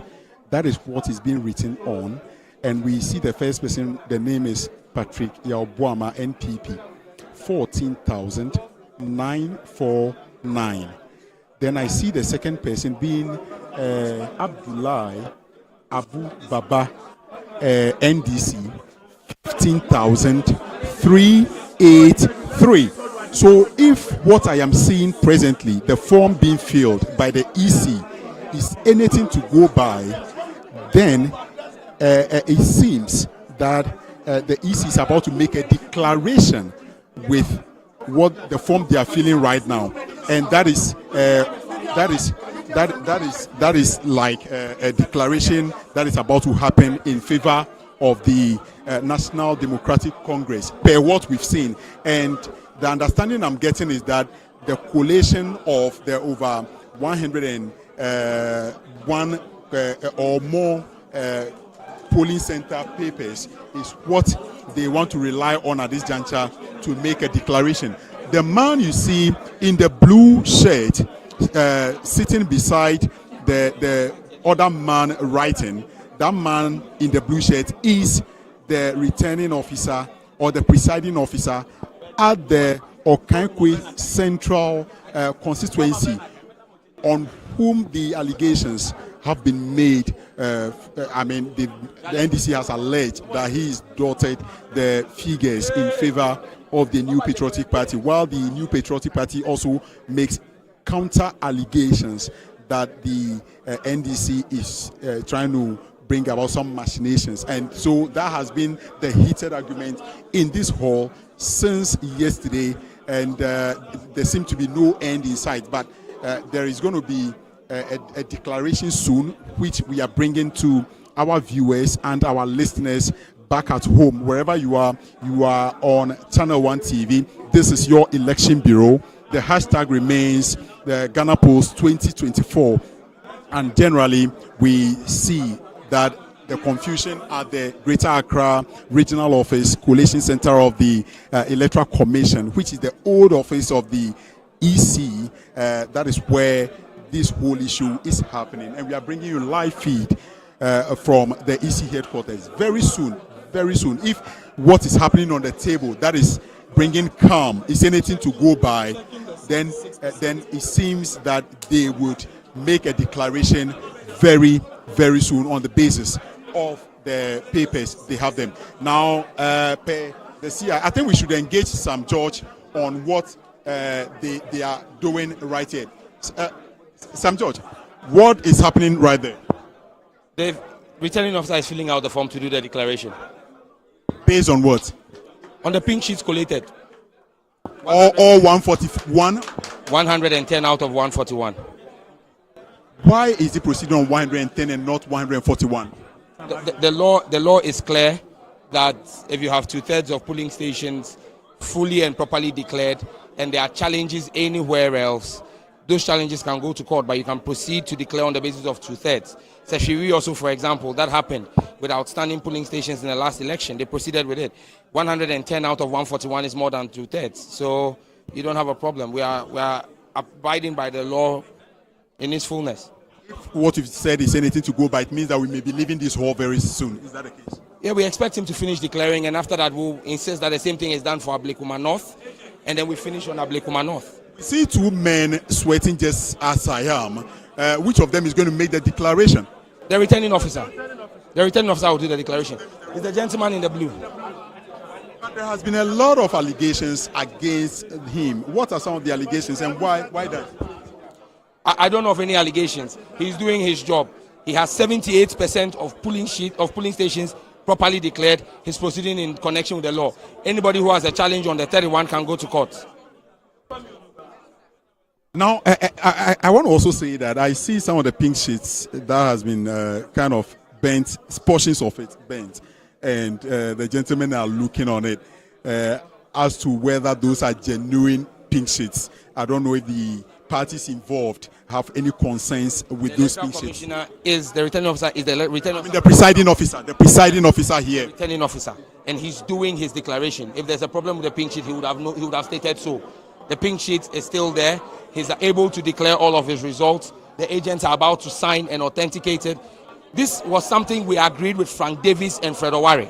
Frank Davis and Fred Owari were here and agreed with us on that we could use 110 because that makes 78% of polling stations. So we are acting well in law. The pink sheets are there.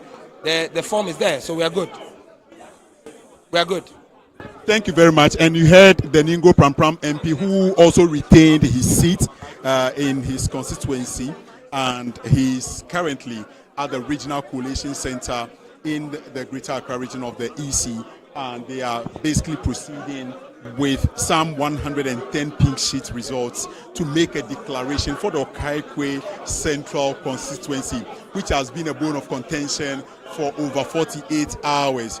Nearly almost 72 hours, let me put it, because the moment we enter into day 3, it is obvious that we've kept so long in this hall.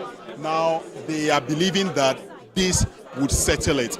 The NPP agent, we are hoping, would also join the NDC. Then they can proceed to sign. As to whether they will raise further concerns, that is something we'll be bringing to our viewers and our listeners. But at the moment, what is happening is that they are trying to push everyone away to prevent the overcrowding and to allow room for the presiding officer and his right-hand man to proceed to fill the forms on the basis of over 60% collated results to make a declaration. And so we are still present on the ground, and this remains your election bureau. The hashtag remains Ghana Post 2024. The men are signing. I would want my cameraman to zoom, get closer and zoom, and for us to see some of the things that are happening on that paper. But at least what I've seen written on that paper points to a gap of about 1,000 between the NDC and the NPP. The NPP has a figure of about over 14,000, while the NDC has a figure around 15,000, and so generally the collation is still happening. That is fine. So at this juncture, we are only waiting patiently to see what happens next. But I can say that all eyes are glued to the paper that is being filled and signed, and all parties, representatives, are quite aggressive. They are waiting patiently. They don't want to leave any stone unturned. They want to give room to the presiding officer to make a declaration of this. So at this juncture, we understand the parties involved are signing the form, and we are also waiting. So the EC officer is demanding that everyone goes back so they can have a free space to do their work as demanded or mandated. And so generally the place is now calm. Calm has been restored. The room, despite the noise you hear in the background, are just people having their own conversation in the background. The security has been a bit tight. The police are in the room. We see policemen present, and let's speak to Adekoka, who is the former chairman for the NDC, on what is happening now. Mr. Former Chairman, you have been here for all this while, okay, and we understand a lot of things have happened for which at this juncture forms are being filled. What was the situation? What is the situation, and what will happen next? Yeah, the situation was that they have doctored about 31 pink sheets. The UC people in charge of Okai Central, after the event, came the following day with new pink sheets, which was dictated by the NDC officers in the Okai South. Because after the election, they were given a pink sheet, the original pink sheet. Then when they came for the coalition, new pink sheets were introduced. And they realized there was a problem. So we had to come to the office for the GC officials, the regional return officer, to have a look at it. Upon investigating, she realized that this thing had been doctored, 31. So that 31 had to be put aside. And by law, if you have got 66% of the valid pink sheet confirmed, you can then go ahead and declare the result. So currently we are using 2/3 of the pink sheet which have been validly confirmed to declare the result. The other which have got a problem, they can go to court, and the court will then determine what should be done. But currently within the law, once there's 2/3 of the declaration made, you can go ahead and declare the result. And that's exactly what is happening here. I mean, it's time for us to have some side conversations nationally. Yeah, exactly. The number of votes, or in terms of parliamentary election on the part of the NDC, overwhelming endorsement of the NDC MPs, what does it really tell you, and what have you done differently this time around? No, this election was between Ghana and NPP for almost 4 years now, since 2020, the last election. Ghanaians have gone through excruciating economic difficulties.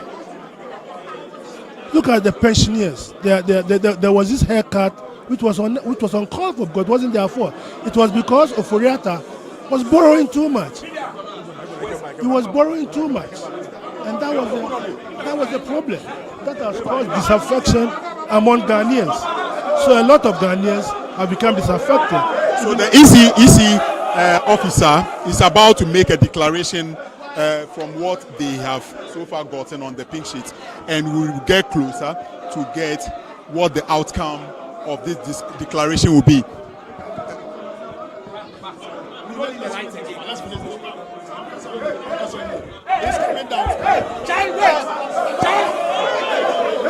So at this juncture, we are waiting for the presiding officer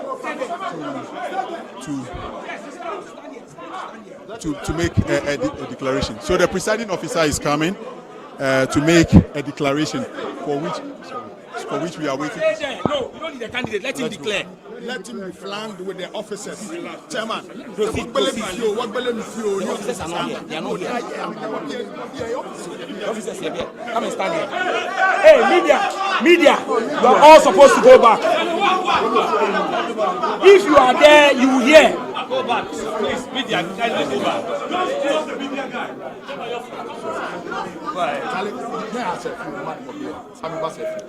From 110 polling stations out of 140 at the end of the election at Okai Central constituency, Patrick Yabuama had 14,949.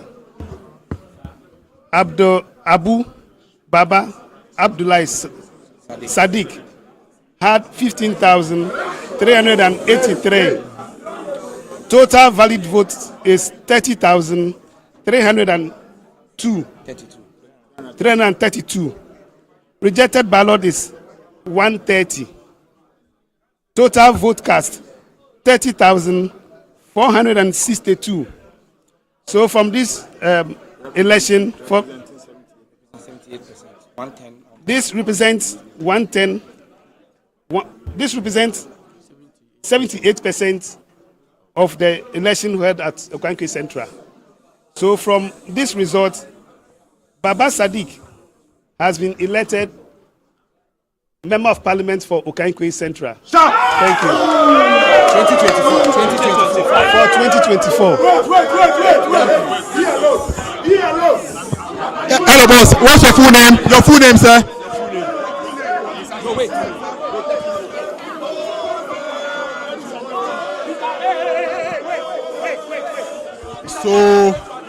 So at this juncture, the NDC want to address the press. So, first of all,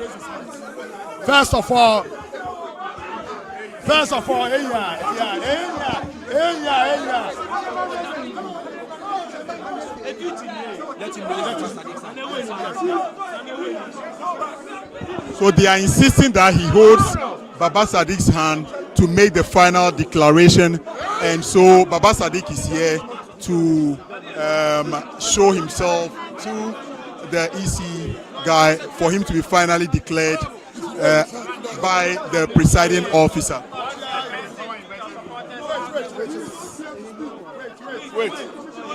Invested in me as a returning officer for Okai Central. I declare Baba Sadiq as the MP elect for Okai Central. Thank you. So far, let's get a word from Baba Sadiq. I mean, from the beginning, we were the less fancied candidates. We were told that, in fact, the most credible poster in Ghana today is Musa Dankwa. Musa Dankwa had put out a research earlier in the year where he had said that Okai Central was the safest MPP seat in Greater Accra, and Patrick Yabuama was going to go nowhere. And I remember telling a lot of people about Musa Dankwa doesn't know me well. Perhaps if he has taken time to understand the mindset of Baba Sadiq and how I win, maybe he won't stick his neck out in the ways he did for Patrick Yabuama. But I mean, research is research. We took that in good faith. And in actual fact, Musa will probably tell you that I had to try to engage in a lot, try to understand what are the insights, where were we failing, what are the issues. We worked on it, and we realized that research is research, but the most important and relevant to the polls is that which happens on Elections Day. That has stuck with us. And one thing that stuck with me is, look, on that week when Mr. Dankwa was doing his interviews, the regional chairman called me, Ashimo. He told me his story in 2012 when Ben Efson had sticked his neck out and said that he was going to retire if he wins the Adenta seat then. And then he told me what he did afterwards, how he garnered the strength internally and managed to win that particular seat. And that story has stuck with me as well. I think, and I've always maintained, but for what Patrick Yabuama was trying to do now, which is very shameful, I've always maintained that I don't think he's a bad person. I've always maintained I don't think he's not done his best for the constituency. But I think that this is the point where the constituency itself is looking for a more younger, dynamic, innovative, bold and visionary man to come and continue and elevate the development conversation in the constituency. Our message of transformation, our message to create sustainable livelihoods for the constituents, and particularly young people, jobs for young people in the constituency, really touched the hearts of the constituency. And we never slept.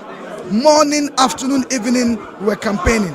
When he was sharing money and sharing goodies, we were campaigning.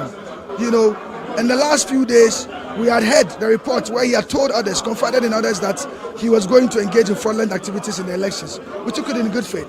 And then we put in work. I mean, from the able-bodied men and women of our constituency, the elections directorate, some of the executives, and the entire rank and file of the party, how we were able to unite our ranks after after primaries, how we were able to get all other aspirants into the mix, how we were able to get executives that had issues with us. We managed to get everybody on board, and during the last minute, we were able to put it together, campaign heavily, and then we won. So you just heard from Baba Sadiq, the MP elect for the Okai Central. Chairman, you were so emphatic that the Greater Accra, you were going to sweep a number of seats the last time you were in our studio. What gave you that confidence? Based on opinion polls that we did as a party, and based on the work that we did in Greater Accra, we were able to convince people, the voter population, for them to vote for the NDC. So we're very sure our agenda for Greater Accra was 25 seats and more. As I speak to you now, because of the dynamics and the strategy that we use, that's why today you can see that we've chalked 30 seats out of the 34. As I speak to you now, we just finished Okai Central. We are also going to do the one of Abokobi North. Then we are also doing the one of TMA Central. So plus or minus, we are looking at 32 seats in Greater Accra. Chairman, looking at this room, aside the press and one or two one or two police officers, security personnel present, the rest are all NDC supporters. Would you be fair in conscience to say that the declaration that was done just a few minutes ago, there is no duress attached to it? Because I see in the eyes of the officer so red, and he seemed so jittery. Would you say that all is well? I look at you now, I could see that you are jittery, you are tired. For the past 5 days, you are so much involved in this lesson. Look at my face. I'm stressed, I'm duress. Same as the EC officer. He has been there since 5th of December. So I'm not looking at the expression or the duress on the EC official's face. And he also made aware, he said I should look at the room, they are all NDC people. We are poised for power. That's one. Two, we prepared our men for this victory. That is why you can see the people here. Most of the 34 constituencies that I visited after the elections, you didn't find the NPP agent around. You didn't find the sitting members of parliament around. You didn't find the sympathizers around. That gives a clear signal that they have conceded defeat.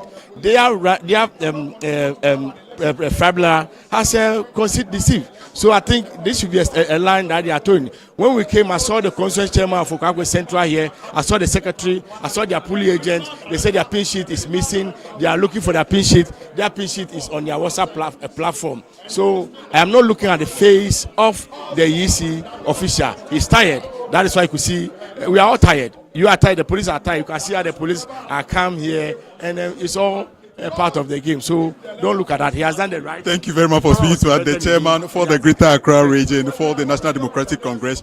We see Peter Otokuno addressing the press. So we are going to stay the course here with the officers, and we are going to go through one after the other, and we'll make sure that Abokobi North is also declared in favor of the National Democratic Congress. What are the issues with Abokobi North?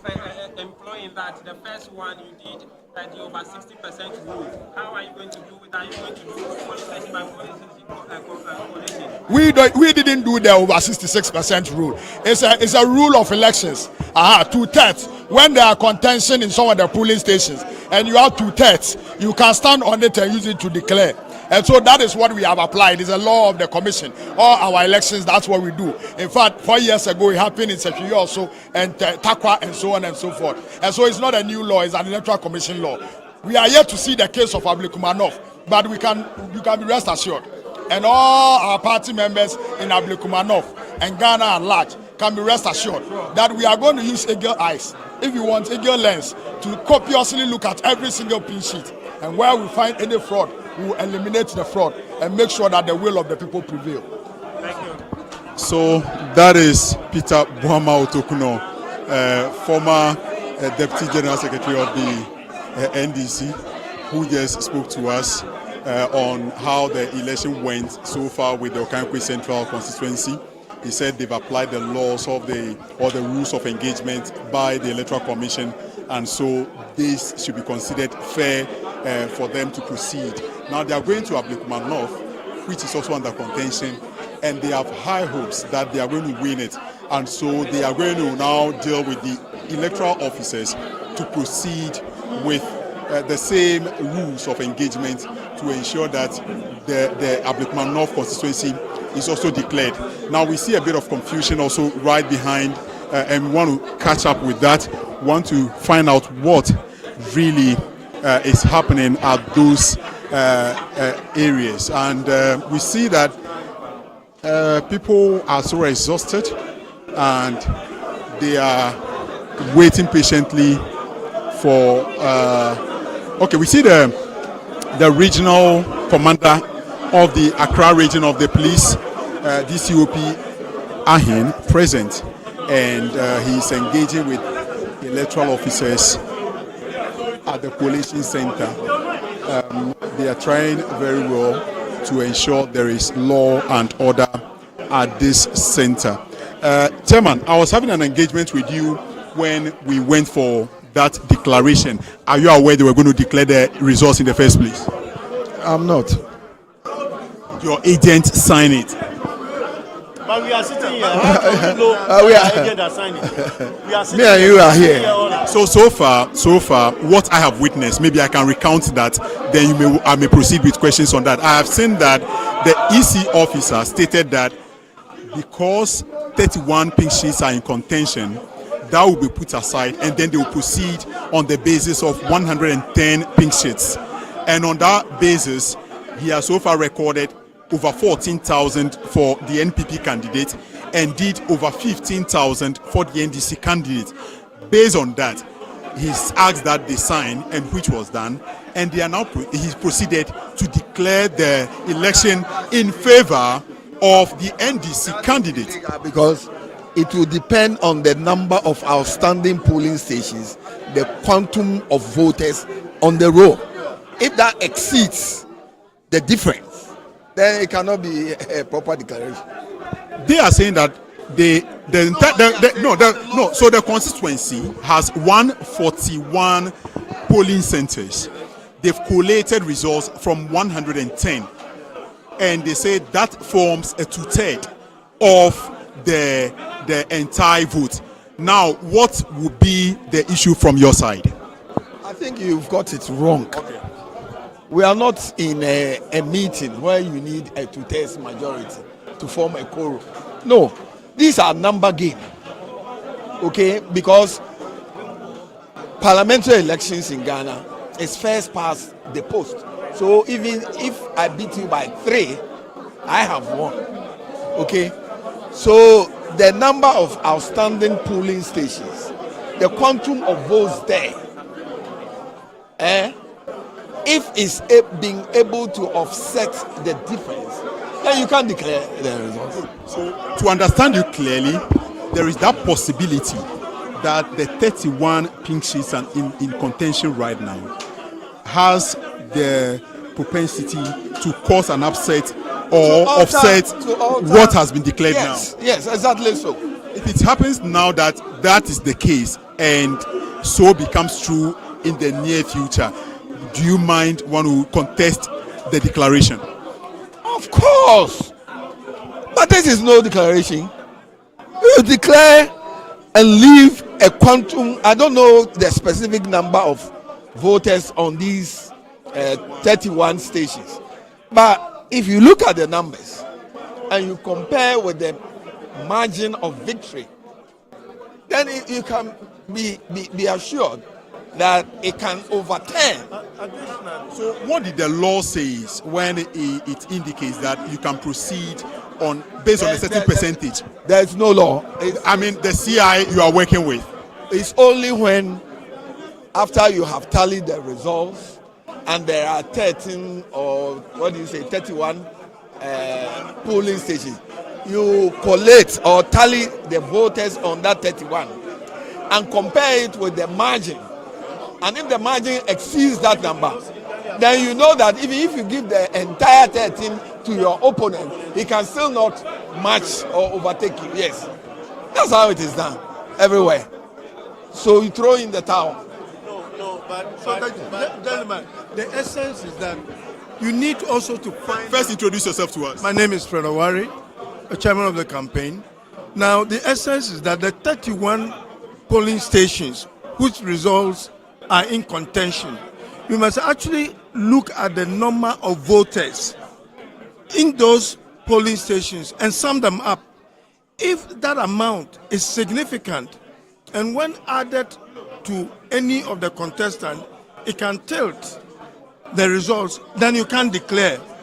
But on the other hand, if, let's say, by counting, looking at the 110 polling stations which have been looked at, if one is leading with, let's say, 10,000 votes, and the sum total of the outstanding 31 is, let's say, 8,000, then you can say that, listen, the loser, if he even got all the 8,000, he still will not be able to beat the other gentleman who has 10,000. That's how it works. So it's not I want to believe at this juncture that since all of you have this position to take. We don't have position. Yes. Position of the law. Good.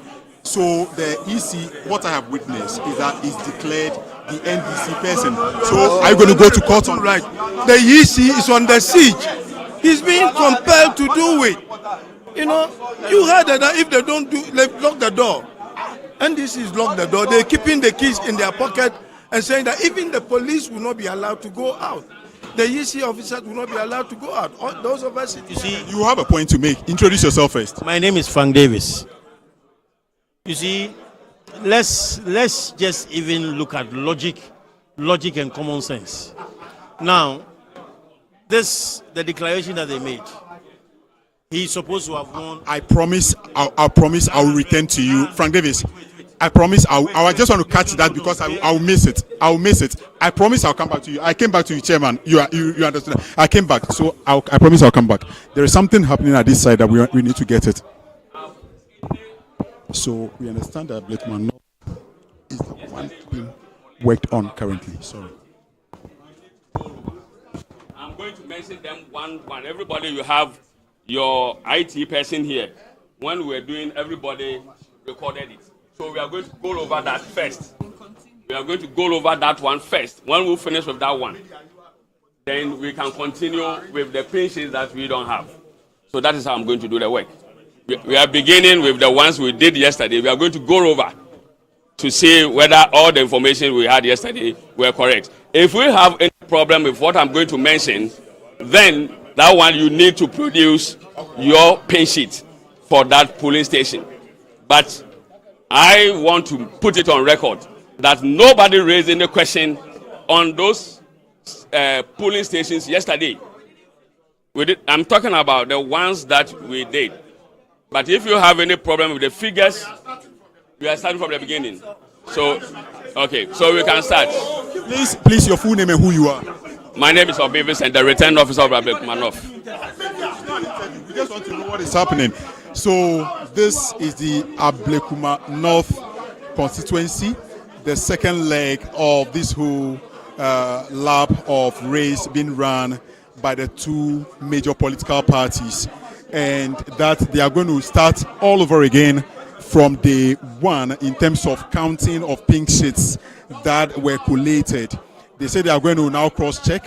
He is going to basically go through with the political parties to be sure that they are on the same page, and when that happens, if any of them have any concerns to raise, they may want to raise concern, and that will be addressed. Now let's go back with a conversation with Frank Davis, and he's with the New Patriotic Party, and he's been making some points earlier before we switched to the returning officer. Yes. Once again, I'm saying let's forget about the legal implications and just accede to logic and common sense. Now, after the declaration, the NDC candidate is supposed to have won with between 900 and 1,000 votes. Okay. Now, if the disputed ballots, okay, if the tabulation of the votes there, it comes to focus that the MPP candidate got over 3,000 votes more than the NDC candidate. How do you reconcile?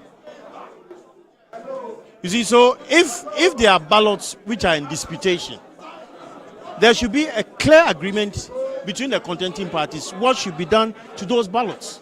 But you can't ignore those ballots. The law is that even if the ballots that are counted in those disputed ballots, if the total will not help the opposing candidate, then you can declare. But if they are in contention, how do you ignore them and declare the results?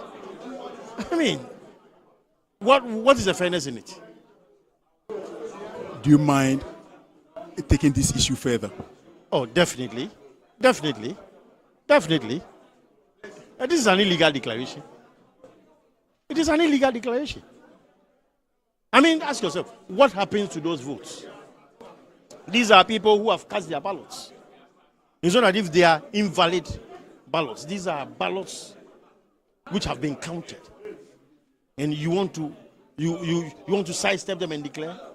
It never happened. Now, some of the concerns, I asked the EC person, or I was at the table when I saw that it was demanded of the NPP representative to produce their pink sheets so the collation can be done in all fairness. They say they have it on phone. What happened to their pink sheets? Listen to me. I'm not here to talk to pink sheets or whatever. The official record is with the EC. It is the EC's record at this stage which matters. If the EC has the records, which is in there, why can't we tabulate? When you go to court and the court says, where is your pink sheet? How do you answer to that? When we go to court, we'll bring the pink sheets. When we proceed to court, we'll bring the pink sheets. But for now, they have the pink sheets. They have the official record, so they should declare what is on their record. Anybody who has a problem will then go to court. I want to thank you very much for speaking to us. That is Frank Davis, a man with a legal brain with the New Patriotic Party, and he has also alluded to the fact that they will proceed and take this issue to court and fight it till its final conclusion. They believe that the declaration that was just done by the EC officer is illegal, and that will be contested in a proper court of jurisdiction. They are hoping that they now create room for the EC officials from the Abokobi North to proceed on that basis to work on the ballot papers or the pink sheets that were collated from the Abokobi North constituency. So this remains your election bureau on Channel 1 TV and on Citi 97.3, where we are bringing you live feed from the Electoral Commission Regional Collation Center here in the Greater Accra region. There has been serious chaos earlier where both parties, the major political parties, the NDC and NPP, never agreed or never sought to agree on any of the issues until they finally brought in the regional director for the EC to look at the facts before her and make a determination. She proceeded to also, she shook her head, not believing the 31 pink sheets under contention, and so the NDC proposed that she or the EC proceeds to make a declaration on the basis of 2 states of the pink sheets that were collated from across the polling centers. And EC, she went to consult, later came back and gave the returning officer for the Okai Central to proceed with the declaration. The summary sheet of the pink sheets for the Okai Central was filled, which the NDC had in excess of 15,000 and the NPP got in excess of 14,000, a margin of about 1,000, and the returning officer proceeded to declare Baba Sadiq as the MP elect on the basis of 110 pink sheets available to the EC.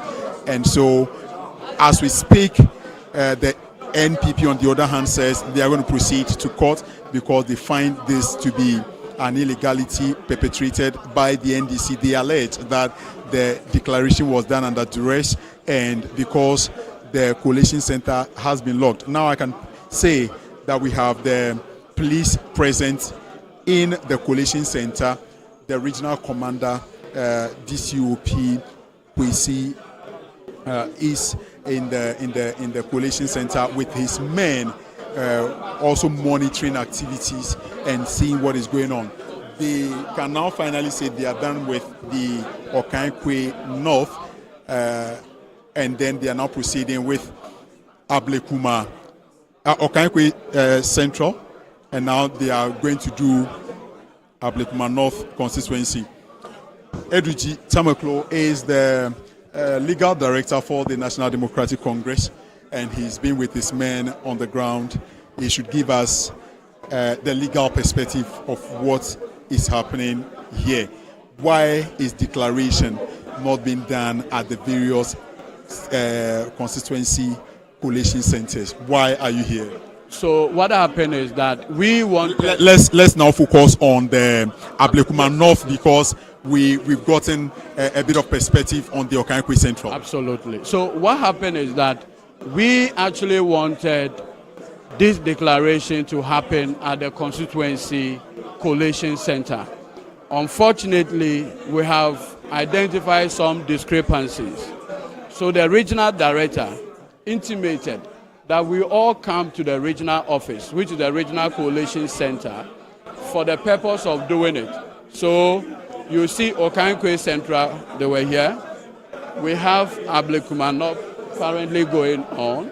And so we are hoping that we can do the reconciliation of all the polling stations and be clear in our minds as to what exactly happened on the day of poll. So that's effectively what we are doing here. What are the discrepancies you notice in those collations? So some of the polling stations, the numbers, initially there has been an attempt to call for a recount among other things. And that's basically what we are trying to stop. There's a legitimate number of times you can do a recount.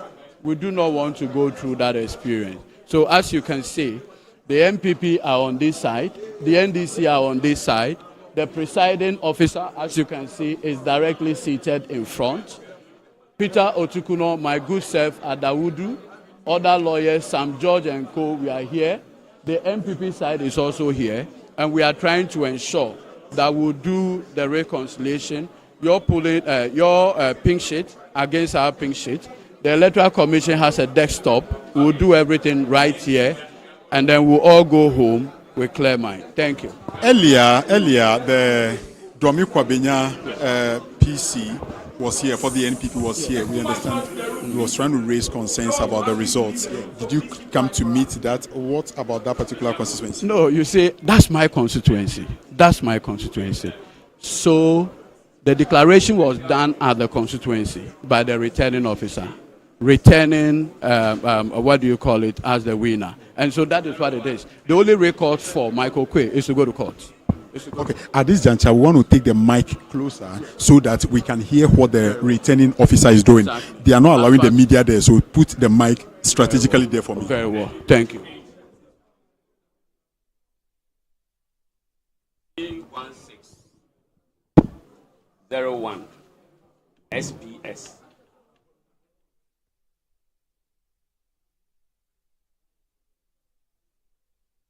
MPP 280, NDC 274.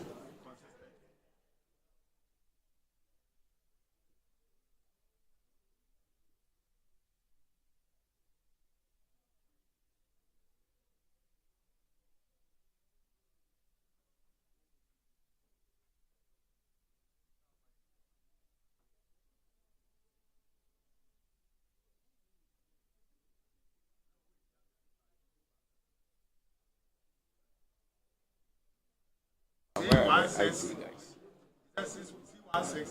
C1601 SES.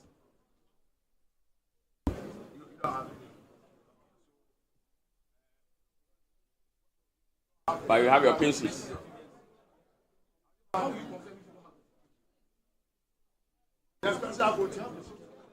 Special voting.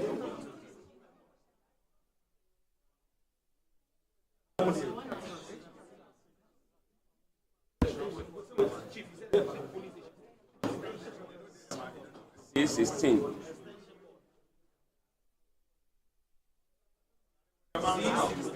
C1601 SPS.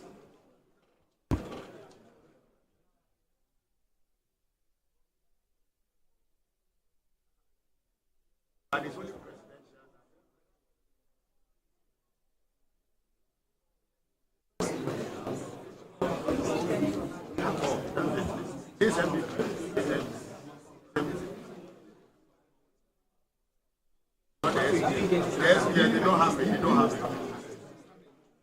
They don't have it. So just. So let's go. Okay. Are you okay? Can we go to the next one? I mentioned, I said 280 for NPP, 274 for NDC. Okay.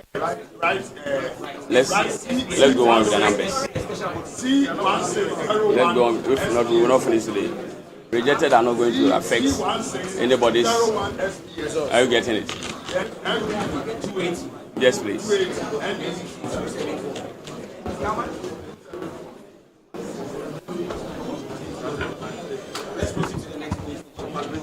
C160101A.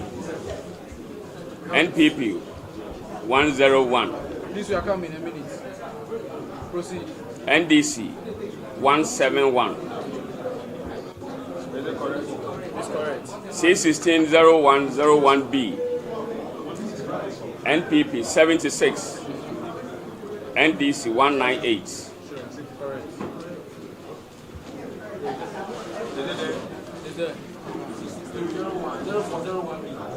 No, C1601. Now we are on 01. 01A. A.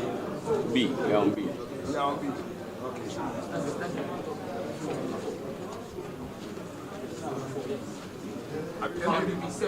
NPP 76. NDC 198. Is it confirmed? Okay, let's confirm. C160102A. NPP 114. NDC 159. It's confirmed. It's confirmed. C160102B. NPP 104. NDC 192. Sure, confirmed. C160103. Please let them confirm as well. They've confirmed. They've confirmed. C160103. NPP 211. NDC 197. Okay. Confirmed. Okay. We move on to C160105. We don't have 04. No, we don't have 04. We don't have 04. We don't have 04. You don't have the number. You don't have it. I don't. So set 04. What did we get? You have it here. You have 04. So do you want us to do it like that as we are going? Yes, as we go. Okay, Yes, so you have 04. 04. Do we have 04? Yes, we have 04. Yes. So let's look for our one. I'm doing it perfectly.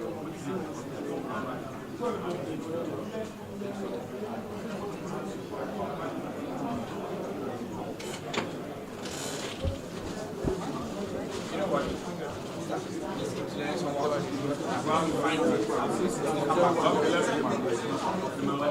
So Write this one down. Please, the code again. C16 0104. We don't have it. So we jump. We'll jump it. We'll come back to it. We'll find it. So we're looking for that. Yes. C16 0104. So you also look for that. We have it. No problem. So we are going on. Then we'll come back. Then we'll come back. So let's go to the next one. C16 0105. NPP 153. NDC 189.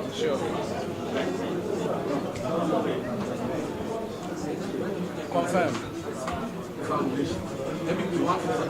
NPP 153. NDC 189. Yeah, correct. Confirm. That is C16 0105. C16 0106. NPP 179. NDC 231.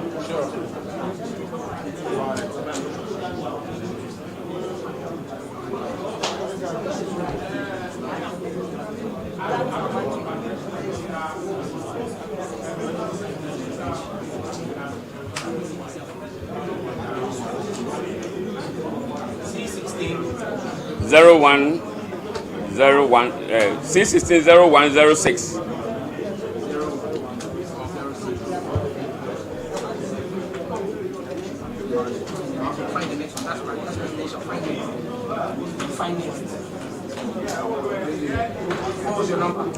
NPP 179, NDC 231. Is it confirmed? Okay. C16 0107.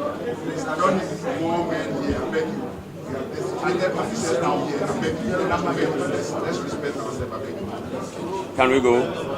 Yes,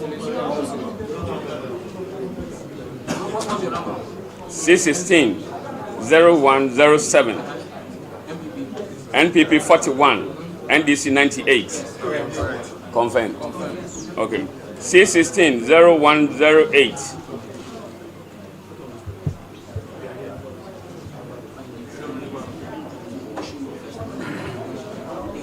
NPP 180. NDC 175. Correct. C16 0109A. C16 C16 0109A. Okay, I'll proceed. What's the number? 122 for NPP, 95 for NDC.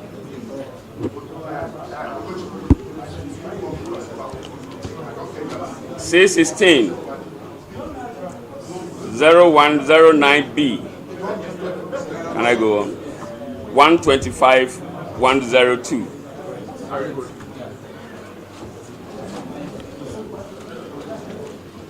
C16 0110. We have not done that. Check. C16 0110. So no, let them check and confirm that it was not done. C16 0110. But they don't have the figures. I'm coming. I don't have it here. You said you have it. So let my brother to check. So let's proceed to the next one. So we have flagged. No. He claims yesterday we did that one. So please check. Yeah, check here. Check here. But you don't have it here. I don't have it here. So when they check, I'll confirm from my collation. We don't have it. We didn't do that. Collation officer. So now we have to So we flagged that. We've not done that. Okay. That's the second one we have flagged. Can we go on? C16.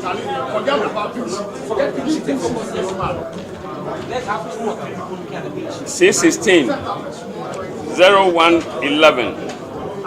So 1111 at the end. A. C16 0111. A. NPP 146. NDC 101. C16 0111B.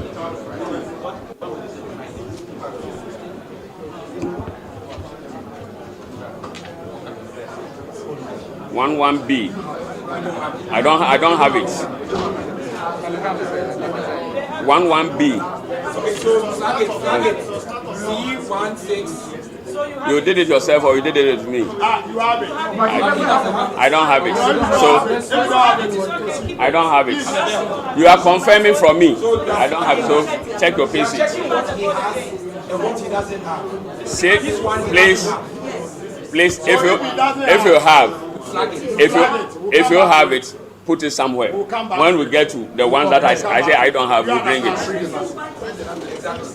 The code is C16 0111B. B. We have A and B. Okay. C16 0112. C16 0112.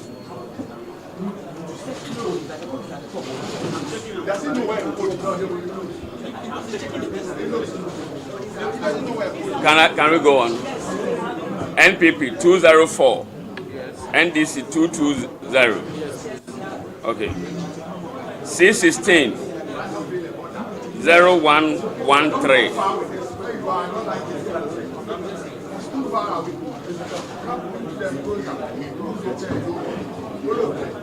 Have you seen it? Can we go?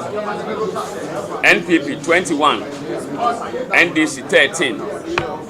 Confirmed. C16 0114. C16 0114. NPP 26. NDC 39. Confirmed. I want to hear your voice when it is confirmed. Say it loud. C16 0115 was not done. Was not done. Check. C16 0115.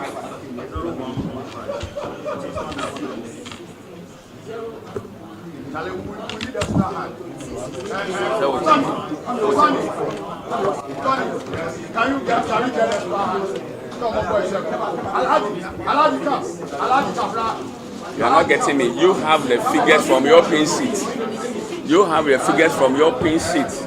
What we did yesterday. Please hold on, pause, please. Pause. So get understanding. You have the figures from your corner, but I don't have it. You must relocate yourself. First of all, trouble. Trouble. There are some numbers that are when you get some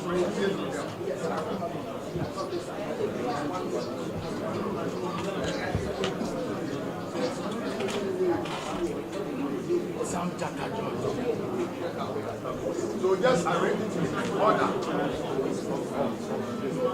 Okay, let's begin. Can we go on? C16 0116. C16 0116. I don't have it. They have it, yes, but you have it. They have it. Are you getting me?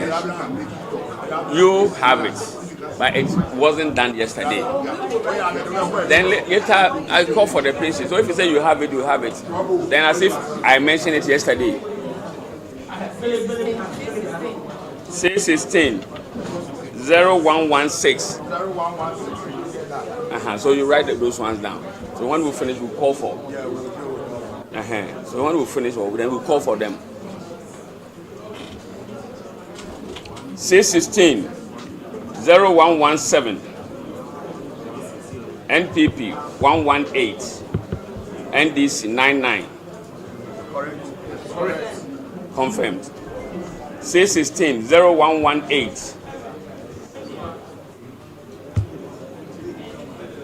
NPP 115, NDC 226. Confirmed. C16 0119A. C16 0119A. NPP 126. NDC 154. Confirmed. C16 0119B. NPP 108. NDC 181. C16 0120. C16 0120. NPP 180. NDC 195. C16 0121. NPP 29. NDC 80. Confirmed.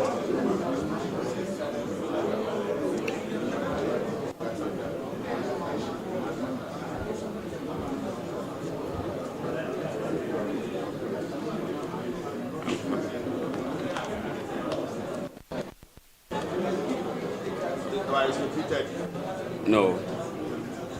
C16 0201. 2. So we finish with the 01. C16 0201. So the 01 ends at 121, right? Yes, it ends at 121. So the 01. Can we go on? NPP 233. NDC 201. Confirmed. C16 0202A. NPP 162. NDC 90. Confirmed. C16 0202B. NPP 131. NDC 116. C16 0203. Not done. Please, the number again. C16 0203.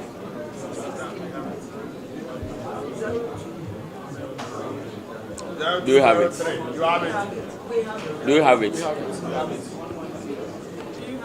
I don't have it. C16 0204A. 0204A. We are coming. Compare from your side. I hope you are also comparing. Where they are saying they don't have it, so which we don't have it, so compare. C16 0204A. NPP 179, NDC 128. C16 0204B. NPP 169, NDC 148.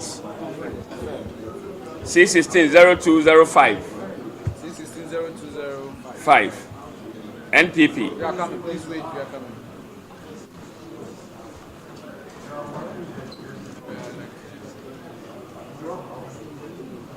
Yeah, boss, proceed.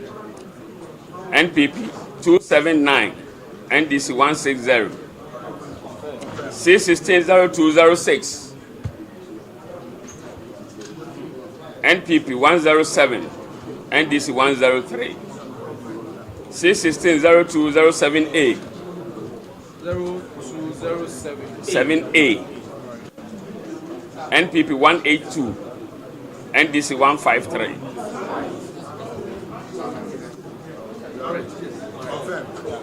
C16 0207B. C16 0207B. I don't have it. So mention the number. C16 0207B. 07B.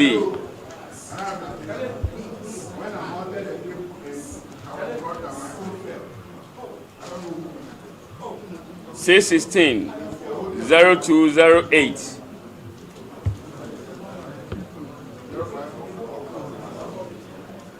NPP 42, NDC 73. C16-0209, I don't have it. C16-0209, so write it down. C16-0209. C16-0210. C16-0210, I don't have it.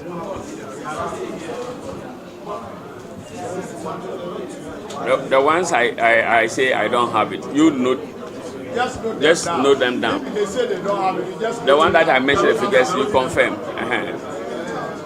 C16-0211, I don't have it. 0211. C16-0212A.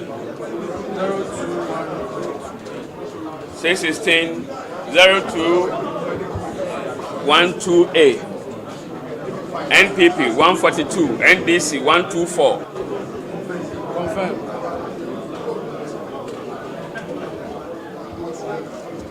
C16-0212B. NPP 149, NDC 119. Confirm. C16-0213. NPP 230, NDC 203. Confirm. C16-0214. I don't have it. Note, just write it down. C16-0215A. I don't have it. Please hold on. 0215. AC doesn't have it, so flag it. The ones I say I don't have it, don't say I have it. You write it down. The one that I give you the figures, you confirm.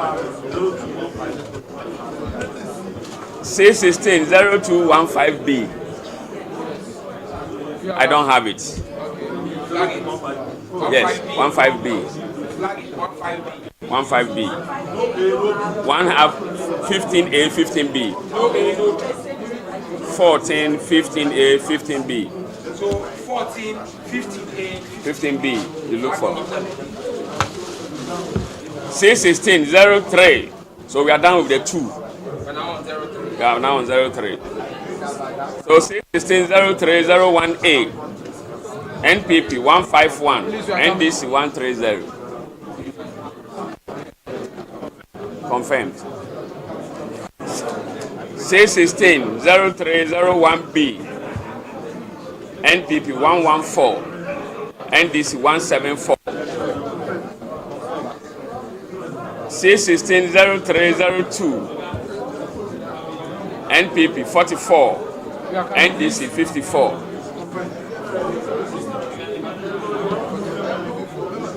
Should I go over? We are okay. C16-0303. NPP 61. NDC 82. C16-0304. NPP 38. NDC 57. Confirm. C16-0305A. You have it. Yes, I have it. NPP 110, NDC 104.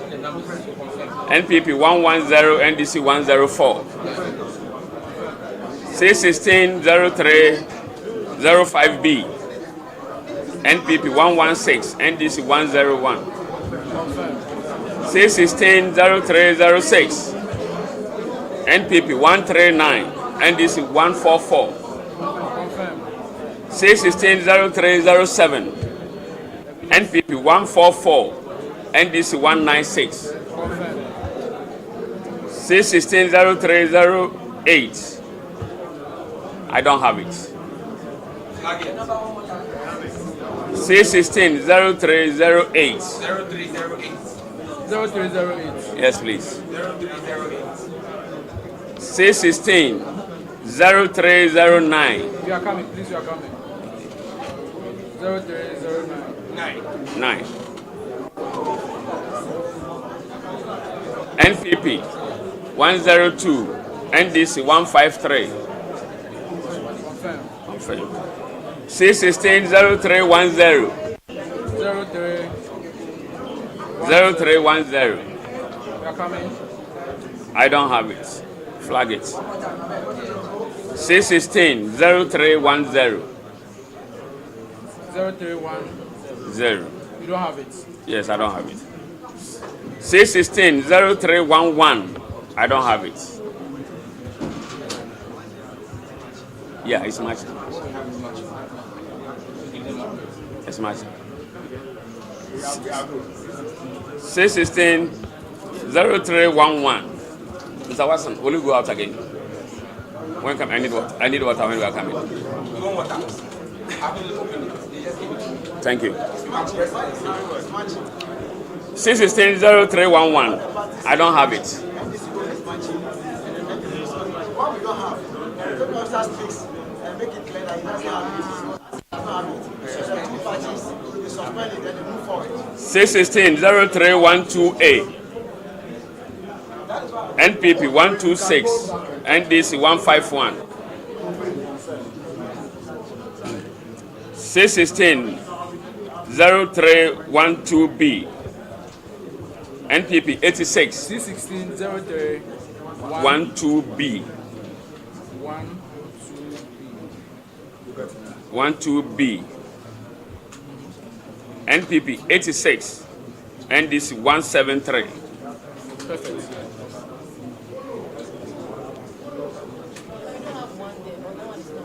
Oh, sorry. Yes, sorry. Thank you. 616 0313. 616 0313. I don't have it. 616 0313. I don't have it.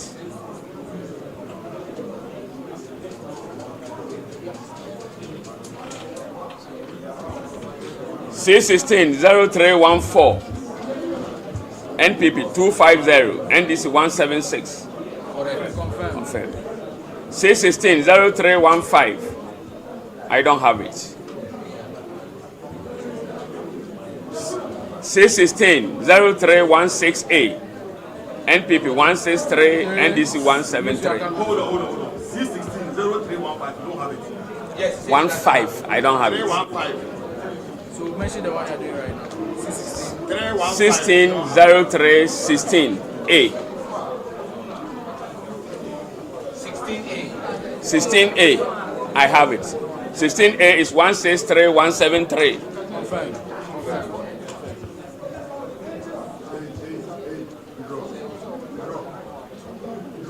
616 0316B. NPP 135. NDC 209. 616 0316C. Yes, we have A, B, C.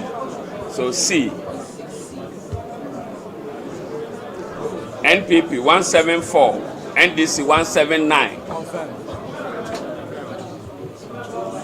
616 0317A. 17A. NPP 115.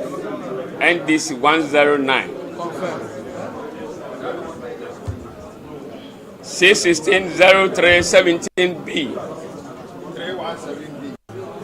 616 0317. I don't have it. You don't have it. I don't have 17B.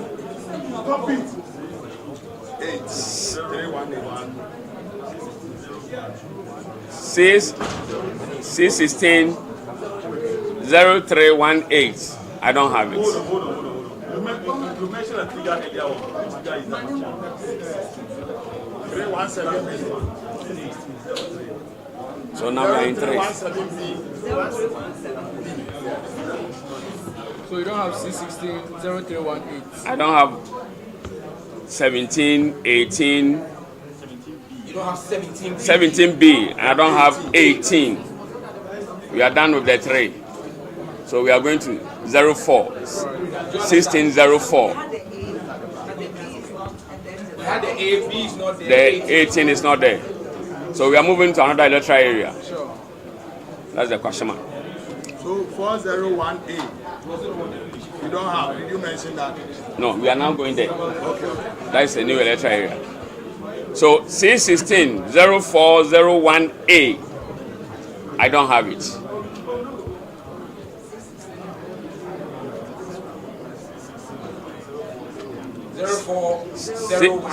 C16 0401A, I don't have it.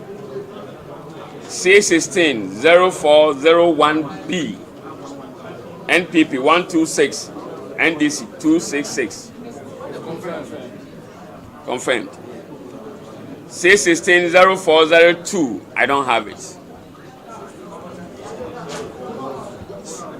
16 0402. C16 0403A, I don't have it. 0403A.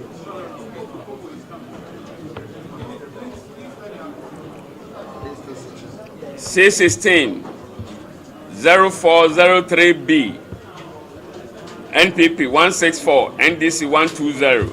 Confirmed. C16 0404, I don't have it. Wait. Let's go to the 0403B. NPP 164, NDC 120. Okay. Proceed.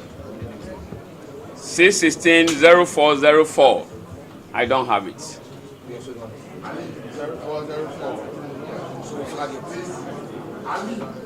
C16 0405. 0405. NPP 262, NDC 185. Please confirm. 05. NPP 262, NDC 185. We don't have it. But the EC has it. I have it. Do you have it? We have it. You have the So flag it. Flag that one. Flag it as well. Flag it. C16 0405.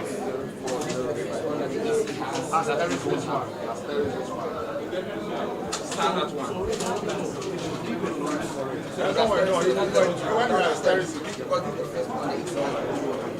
Alright, let's proceed. C16 0406. NPP 145, NDC 79.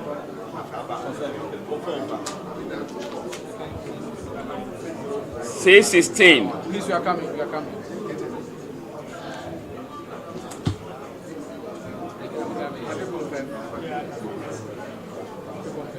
Let's proceed.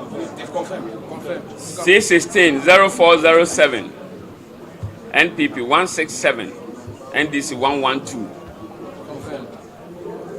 C16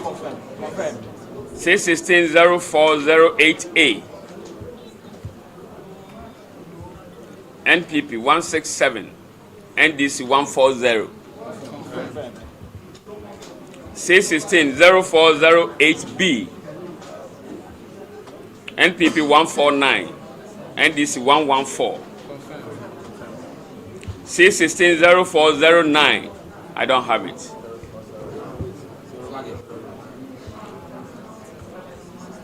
(160409). 160410A.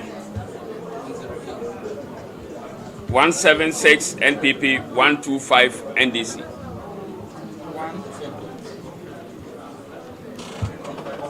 Confirmed. C16 0410B. NPP 165 NDC 114. Confirmed. C16 0411. I don't have it. I don't have it. Please, have you taken notes? We have it. C160411. Okay. C160412. NPP 138. NDC 122. C160413. NPP 152. NDC 190. C160414. I don't have it. C160415. I don't have it. C16. The first one is what? It's 1415. 14, 15, 16, 17. So 0414, 0415, 15, 04, 16, 04, 17. I don't have it. I don't have it. Yeah, so when we finish, they are taking notes to retrieve them. So that when we finish, we compare. 14, 15, 16, 17. Bring the order. Okay, sir, go ahead. C16 0418. We're going to check our pictures. We don't have your list, but we'll check the pictures as well. C16 0418. NPP 33. NDC 42. Confirm. C16 0419. I don't have it. 19, flag it. Flag 419. 1419. C16 0419. Cash. C16. So we are done with the 4. We are going to another electoral area, 5. So C16 0501. I don't have it. 0501.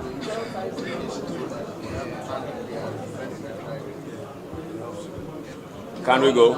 501, right? Yeah. C16 0502. NPP 200. NDC 268.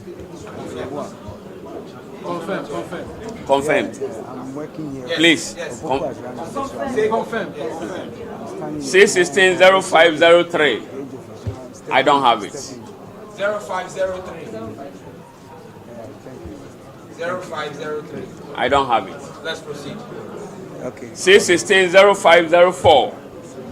NPP 42. NDC 57. Confirmed. C16 0505. NPP 46. NDC 84. C16 0506A. I don't have it. 0506A. I don't have it. A. 0506A. C16 0506B. I don't have it. C16 0507. 0506B. 6A, 6B. I don't have. If you understand the codes, then I can mention, but maybe you don't understand the codes. So 07, I don't have it. 507. 507. 08, I don't have it. 508. It doesn't have. 508. It doesn't have. Go ahead. Can we go? Yes. C16 0509. NPP 178. NDC 162. C16 0510A. I don't have it. 0517. 0510A. 10A. I don't have it. Go ahead. C16 0510B. NPP 114. NDC 179. C16 0601A. We finished with 05. So now on 06. So we finished 05. Yeah, we are done with 05. So 601. Yeah, so We are on 1606 01A. 0601A. NPP 71. NDC 157. We have it. Confirmed. Confirmed. C16. 015B. You have it. Yes. Can I proceed? Yes, please proceed. C16 0601B. NPP 86. NDC 128. C16 0602A. 0602A. 2A. NPP 95. NDC 160. Confirmed. C16 0602B. NPP 65. NDC 192.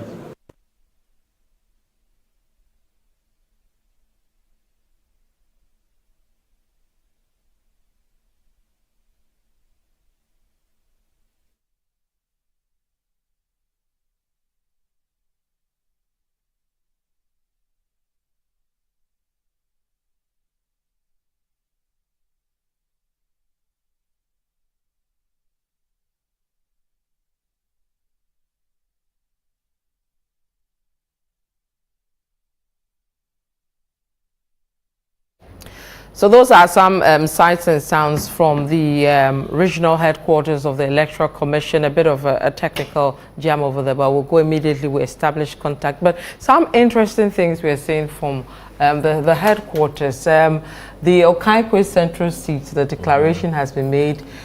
Our new member of parliament here, because we are based at Okai Central, is Baba Sadiq. You know, they went by the rule of, you know, doing the 75% thing. If the outcome is in dispute and you have 75% according to the EC regulations, you can go and declare, hide and declare. So they did that. Although I must say, the situation around in the room was not conducive for democratic practice. I know there are those who are watching who would say, you don't know what you're talking about. This is how we do our politics, but that's not how you're supposed to do your politics. There's an ideal, and then there's what we just saw. What we just saw is not an ideal. There was too much pressure on the returning officer. He looked very uncomfortable. At a point, the man, it looked like he just wanted to say what needed to be said and get out. He was actually being told what to say. You know, and it's not a good image for our democracy. They are done with the process. We had the NPP people who were in the room. We saw Mr. Peter McMahon, we saw Mr. Fred Owari, we saw one of the legal members, Mr. Frank Davis, who was saying that they disagree with it, but that's what's happened. Now you have to go to court. Once the EC declares that's the only option available to you, you go to court. We've seen this several times. A lot of parliamentary seats have ended up in court over the course of our election, so this is nothing new. It's just that it wasn't the proper way to go about this. Just even the proximity of individuals to the returning officer at a point almost looked like he was being heckled. And this is not somebody under normal circumstances you're supposed to be able to get close to or even touch, because it can affect his disposition. It can affect what he's saying. You know, so we need to, as always, get better at this. I also get the pushback of those who say, well, that is how we become vigilant. But I don't think vigilance means disorder. You know, vigilance can be done in a lot of ways. So again, we'll come back to that conversation about electoral reforms and how we can remove all these things from our process and make it cleaner, you know, so that we don't get these things where live on national TV, there is a person who is clearly, you know, under duress, surrounded by all kinds of people. And even with the second one, that's Abokobi North. I think the returning officer looked a bit stronger, a lot more confident. But even with that, there are people all around him. Give him some space to do his job. If you disagree, there are processes around this. It's not the scuffling, it's not the heckling that will change anything. That's right. So as we go on, again, lessons for us to learn. Right. Richard, I mean, going by the law and then going by the electoral rules as well, in terms of how the officer was being, you know, treated. At a point, he was even told to call Baba Sadiq, declare him at a point where still do this, do that. And these were all being done by the NDC, you know, guys. I find the conduct of the entire process completely objectionable. That certainly wasn't democracy at play. An officer of state assigned the responsibility of running elections is insulated from all of these influences, force and threats. Clearly, the gentleman who declared the elections was not acting as a matter of his own will. And the people who were around him, giving him instructions as to what he should do, had no business doing that. His job is to act as an independent arbiter, a referee, looking at the facts as he knows them, the records as he's received from the various polling stations, examine them and come to an independent judgment based on the records as to who has won the elections and make a declaration to that effect. Now that declaration is not to be tailored by any person with an interest in the election.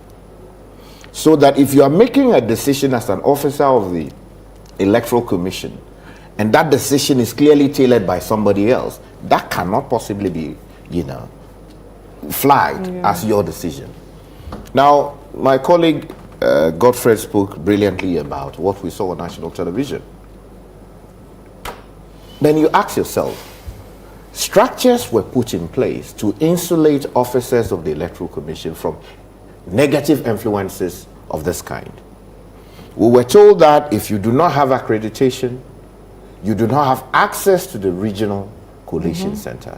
Now that accreditation should indicate that you are supposed to be there. Now the question we should ask ourselves is whether the people who had access to the Electoral Commission's collation center at the regional level had the clearance to be there, whether they were properly authorized by the EC to have the level of access they had, and then also if they had the accreditation to be there, that kind of conduct we saw on television, can that be said as proper conduct within the framework of the law?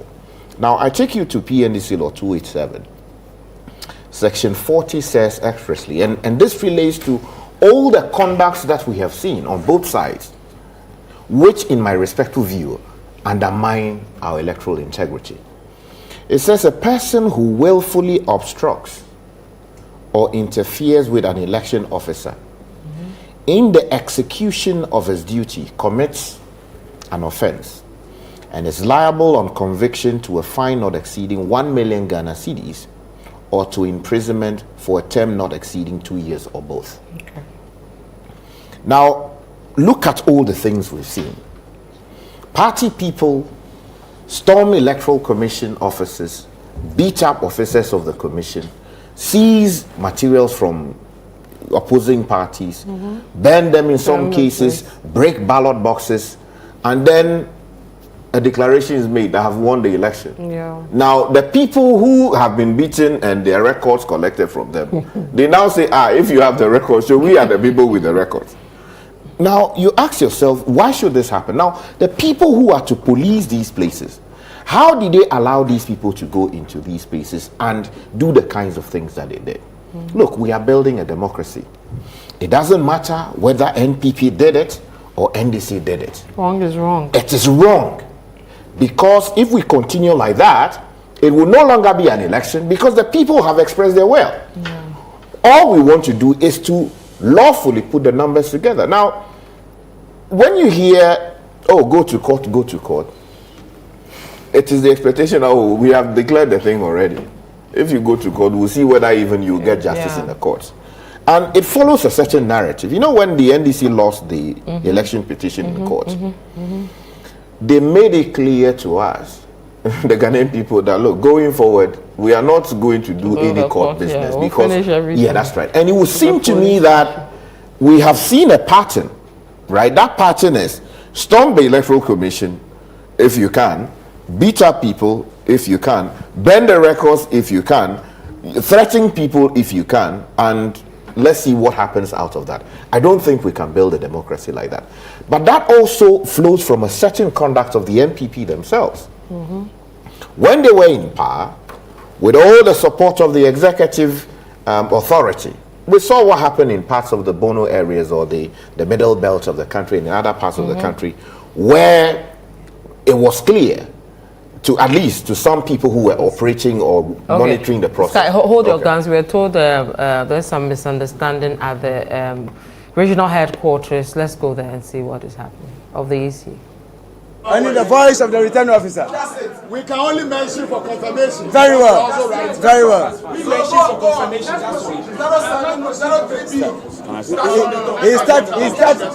He started from the top. C16 0703A. I don't have it. C16 0703B. I don't have it. C16 0704. I don't have it. It's like you're going back. We're taking that series together. So Yes. Are you okay now? Are you okay? C16 0705. I don't have it. C16 0706A. I don't have it. C16 0706A. Please take your time, okay? Please take your time for us. Also time. Sir, I asked you, you confirm before I go on. So if you have not given me the go ahead. Okay. Okay. So we ended at 06B. C16 0768. I don't have it. C16 0706B. I don't have it.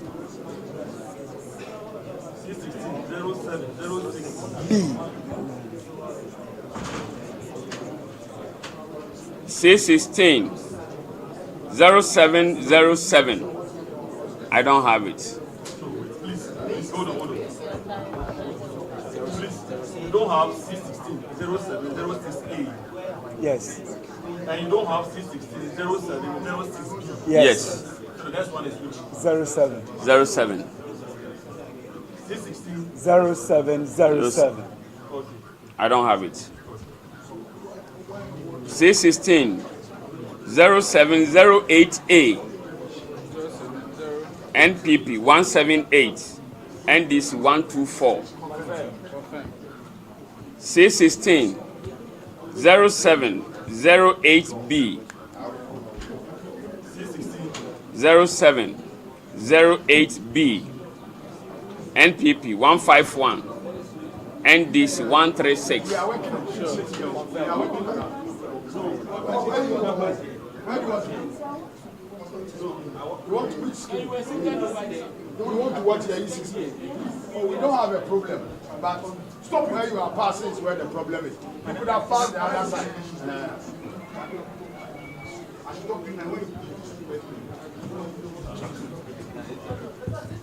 That's fine. Okay.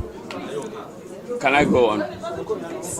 Can I go on? Yes, please. Let's C16 0709A. I don't have it. 9A. C16 0709B. I don't have it. C16 0710. I don't have it.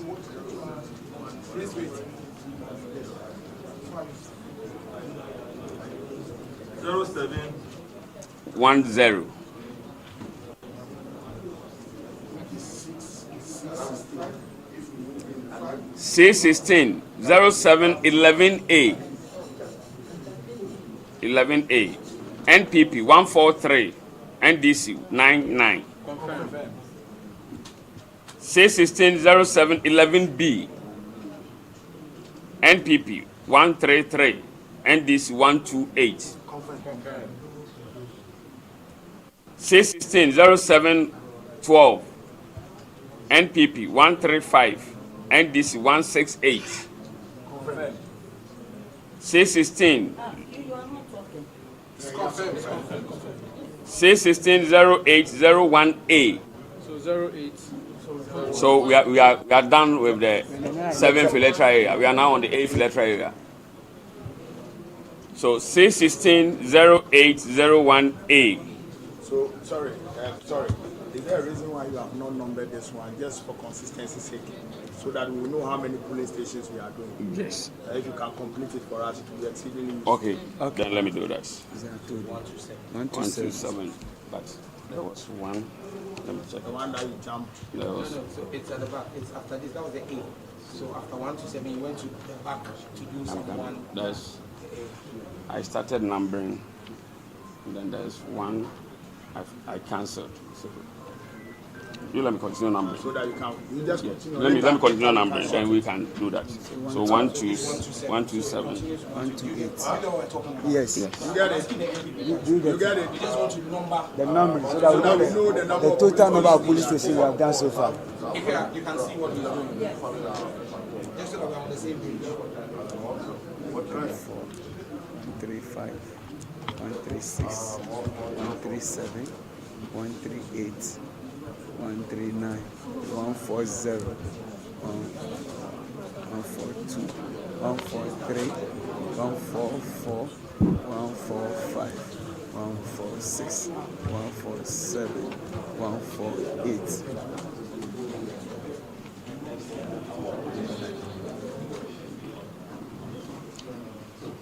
So 149, 150, 151, 52, 53, 54, 55, 56, 57, 58, 59, 60, 61, 62, 63, 64, 65, 66, 67, 68, 69. It means we are still numbering those we don't have. Yes, we are numbering to see that we have get a 280. So 169. So this is what we are now. Yes, so 170. So when you mention 2, 3, 74, 75, 76, 77, 78, 79, 80, 81, 82, 83, 84, 85, 86, 87, 88, no, 88. 188. Yeah. Okay. 89, 189, 190. Is that where we are going to start the next one or the other one? The other one. The other one. So we are on let's say 8. Yes, so that's where check the number. 190. Yeah. 190. Yeah, 19. So 91, 191, 92, 93, 94, 95, 96, 97, 98, 99, 200. 1, 2, 3, 4, 5, 6, 7, 8, 9, 210, 210, 211, 212, 13, 14, 15, 16, 17, 18, 19, 20, 21, 22, 23, 24, 25, 226, 227, 228, 229, 230, 231, 232, 232. 34, 234, 235, 236, 237, 238, 239, 240. It will be the same thing. It will be the same thing. We need the 281 people. So we'll get 241, 242, 243, 244, 245, 246, 247, 248, 249, 250, 51, 52, 53, 54. Yeah.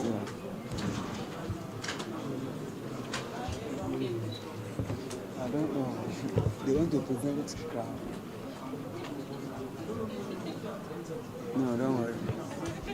254, 255, 255, 256, 257, 258, 259, 260, 261, 262, 263, 264, 265, 266, 267, 268, 269, 270, 271, 272, 273, 274, 275. 276, 277, 278, 279, 280, 281, 282, 284. How did you have 282? So we'll go back. Yeah, we'll go back. Because you got 282. Yeah, we'll go back. 1 plus 1 special. Yeah, so, Yeah. no, it's 281. Yeah, so we'll go back. We'll go back. We'll go back. Some numbering has jumped. Yes. You see, I repeated this one here. Okay, so 11B. So you cancel. So I've cancelled one. Okay. Then there's accounts for one. yes, there's another one. Let him come. Come and see. Let the MVP guys see. And when he cancelled, instead of starting the 17. No, I finished writing all before I saw. That's fine. So Yeah, and there was I cancelled there it. was an anomaly. We had 283. Two more. Two more. So one here. 2 cancellations. Yes. So one is here. I will show you the No, other one. there's something you have to explain. When you finish the 16 and you wrote 17, you cancel. You should have repeated 17 here. That's why it's adding. So let me see another cancellation.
Then we have to check the numbering.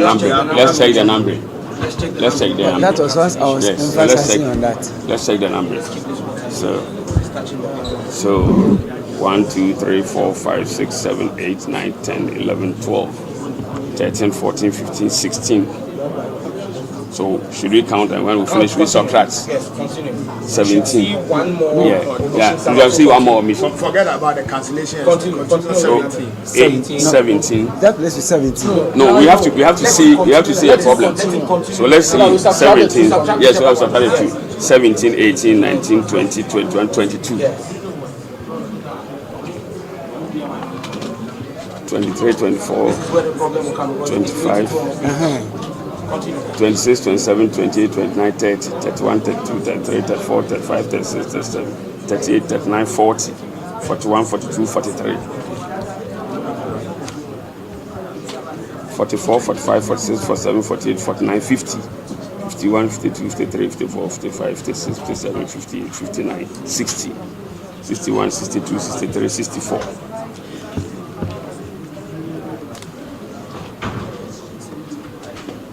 65, 66, 67, 68, 69, 70, 71, 72, 73, 74, 75, 76, 77, 78, 79, 80, 81, 82, 83, 84, 85.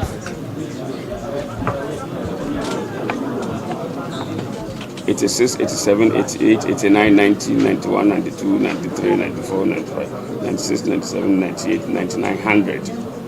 1, 2, 3, 4, 5, 6.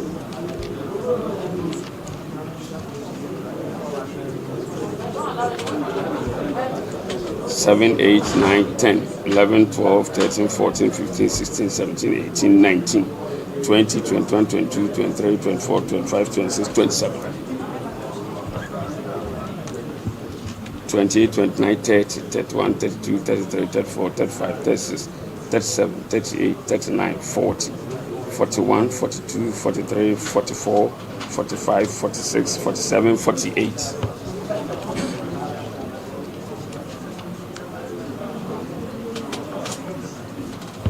49, 50, 51, 52, 53, 54, 55, 56, 57, 58, 59, 60, 61, 62, 63, 64, 65, 66, 67, 68, 69. 70, 71, 72, 73, 74, 75, 76, 77, 78, 79, 80, 81, 82, 83, 84, 85, 86, 87, 88, 89, 90.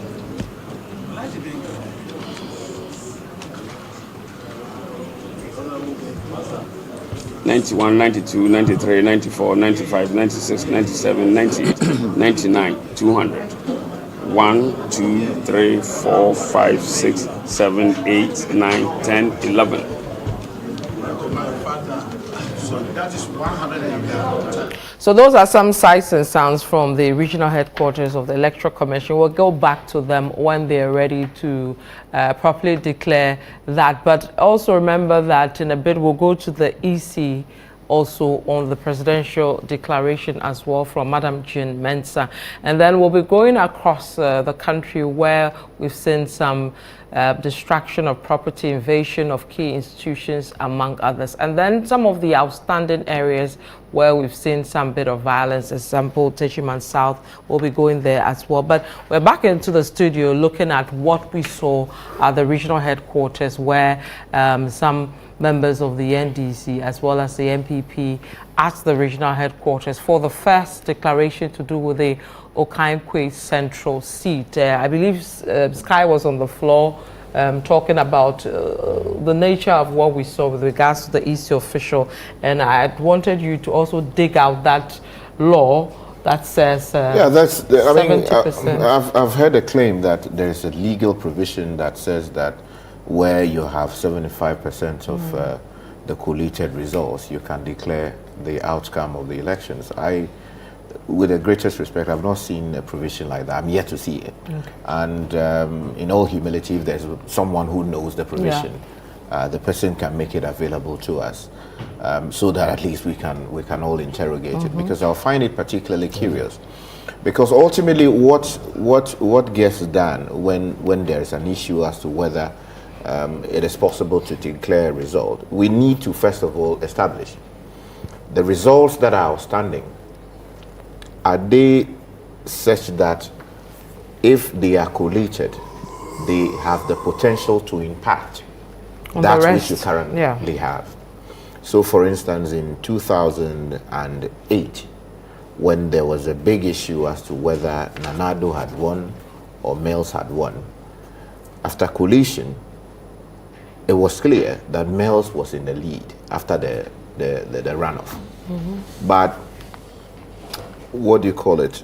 Dr. Farijan, well aware that there was an outstanding place where they did not have the elections, in this case, Tyne, right?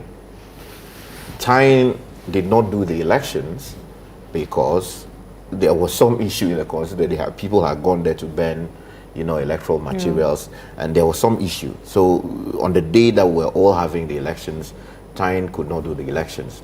So the EC postponed the election. So when it came down to collating the results from across the country, Afarijan, after putting the results together, said that, look, what I do have now, if I announce it, it would have issues because the number of votes in Tyne, if put together, have the potential to impact the final winner of the elections. In other words, if we assume that Nanado won the entirety of the votes there and we add it to Nanado's votes, it could affect the elections. The same way, males, it could affect the elections. So let's do Tyne. So he ordered that the elections in Tyne be run. That was done and it was added to the final votes. Yeah. So if the claim that there's a provision like that, which says 75% of the results, if you have it, you can go ahead. If that was the case, then perhaps as of that time, he could have declared Mills the winner. Yeah. Without really going for that run. So in all humility, I've not read the provision, I've not seen it, and I don't know where it's coming from. Okay. If it is there, somebody should point me to it. What I'm trying to say is that I have difficulty with the suggestion that because we can't find some pink sheet, so let's just declare somebody because the person is in the lead. That would be a terrible precedent, and it's questionable for me. So what does the electoral rule say if, in this case, where some of the pink sheets, we saw some videos of them bent, and there's none to add or to show, what happens? You see, that raises a number of issues. But first of all, there's a legal principle that you cannot benefit from your own criminal conduct. Now, we have heard that some people deliberately attacked electoral officers and destroyed electoral material. Now, if the people who burned these things are traceable to the eventual beneficiaries of the outcome of the elections, then there's a problem. That's one layer of the problem. Then the other layer is that why was it so possible that out of all the people who took part in the elections, only the NPP and the NDC now have to produce their share of the pink sheets or their copies to help us determine. Where are the other political agents, political parties? Exactly. Because first of all, we had all kinds of questionable, political parties in the race. And you see, that is what that is what even, provokes me the more about this whole, let's allow everybody to contest.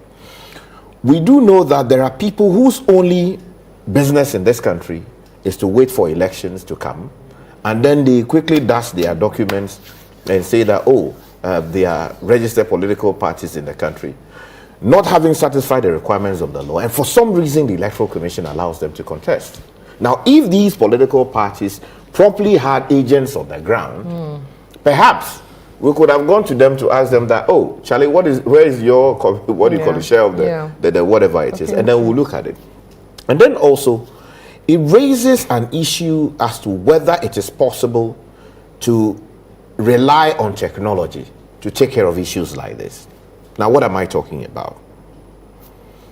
If you finish the process at every polling station, you take a photograph as the Electoral Commission staff, which would then send, after receiving, like taking photograph of the collation sheets or whatever it is, you send it to a central institution, maybe the headquarters of the Electoral Commission in Accra.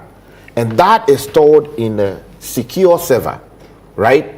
Okay, so you take it from Ahafano, straight it comes to Accra. We do know that it goes into a system where it can be kept.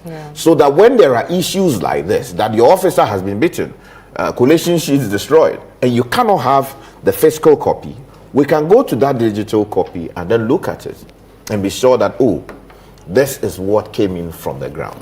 But the way it is, MPP people, where's your sheet? They've been bent. Okay, NDC, we have our sheet. So this is what it says. EC officer, where is yours? Some people ran away. They can't find it. So, okay, what do? We have 75% of the results, so let's declare it. I think this is not an election. Those are some of the reforms that we should address. Let me take you to the EC and see the latest there.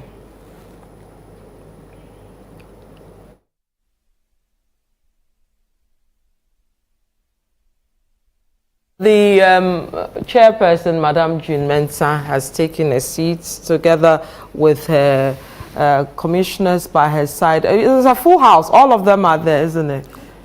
So in a bit, we'll get what she will say with regards to the declaration proper. Whilst we wait for her to start, Sky, you can make your... So these are some of the reforms we are hoping to see. Yeah. But let me bring in Sanda and Mr. Larry as well. Larry, your thoughts on what we saw at the regional headquarters with regards to the Okai Central, the EC official, how it was being, dealt with by the party officials and all that? I think it was unfortunate. Okay, it's unfortunate. It's unfortunate we are here.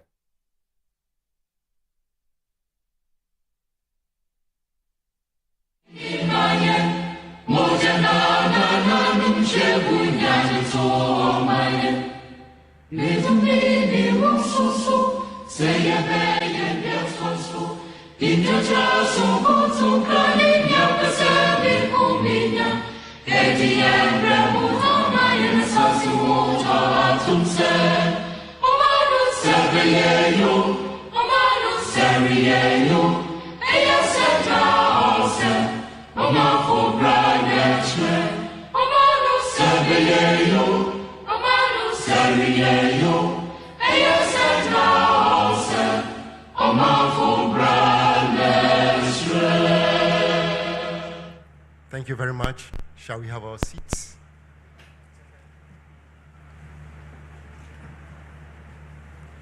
We would like to start this program with an opening prayer by Reverend Ikuya Ofori-Boateng.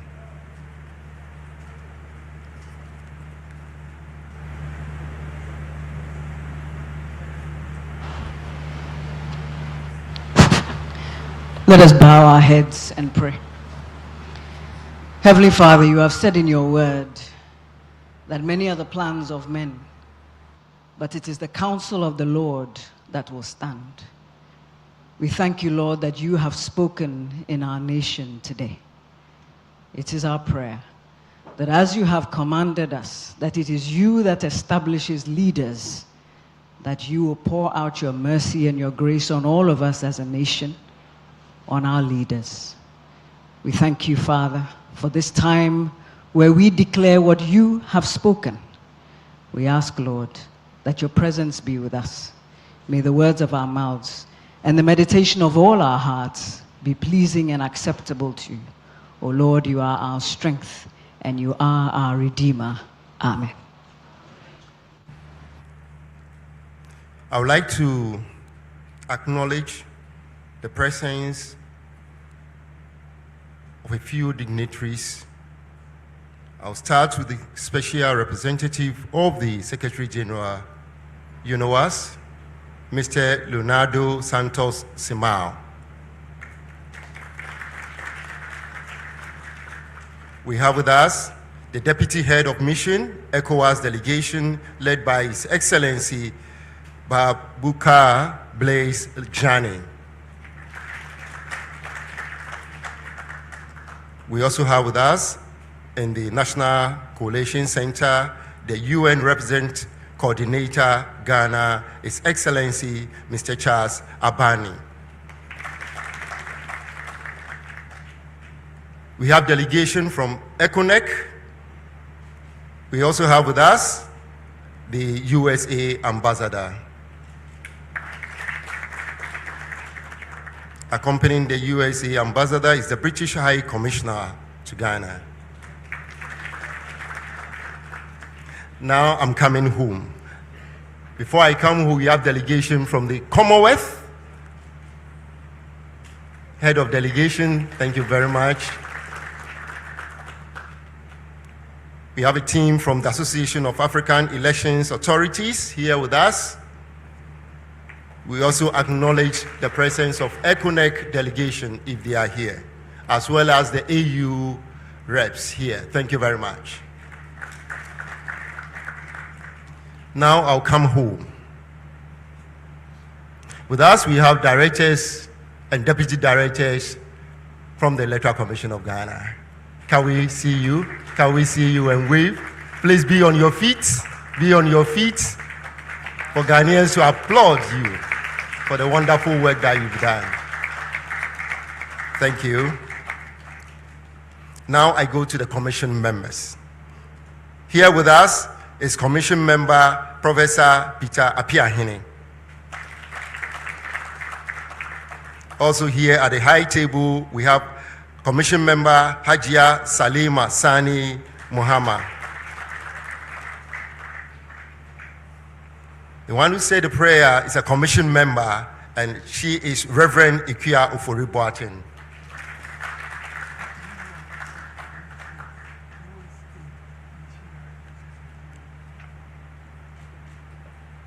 Thank you.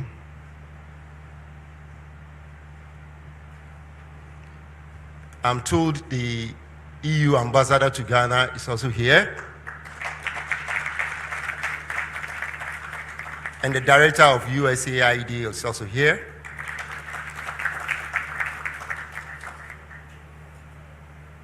I would like to introduce another commission member, Ms. Adwoa Tenkoramaa. And now I go to the executive commissioners. At the high table, we have Deputy Chair in charge of Corporate Service, Dr. Bosman Eric Asare.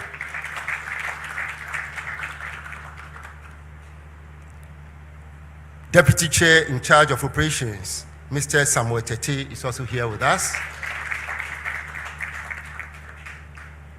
And the chairperson, the returning officer, Mrs. Jane Adukwe-Mensah, is here. In addition, I would like to acknowledge some few people here. Reps of the National Peace Council, representative of domestic observer groups.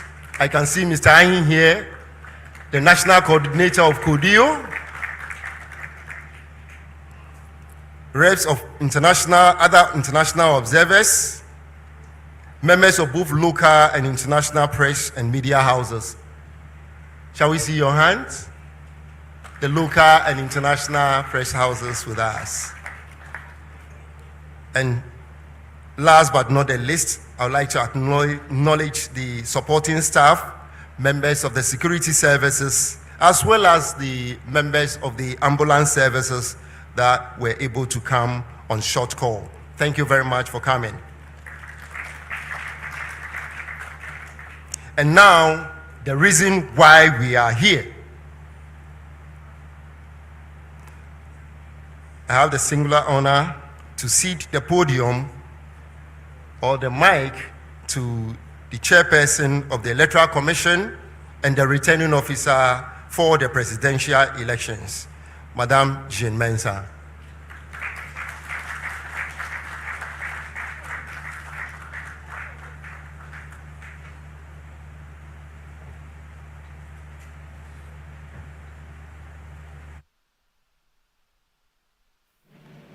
Should I go to the podium? Better to go to the podium.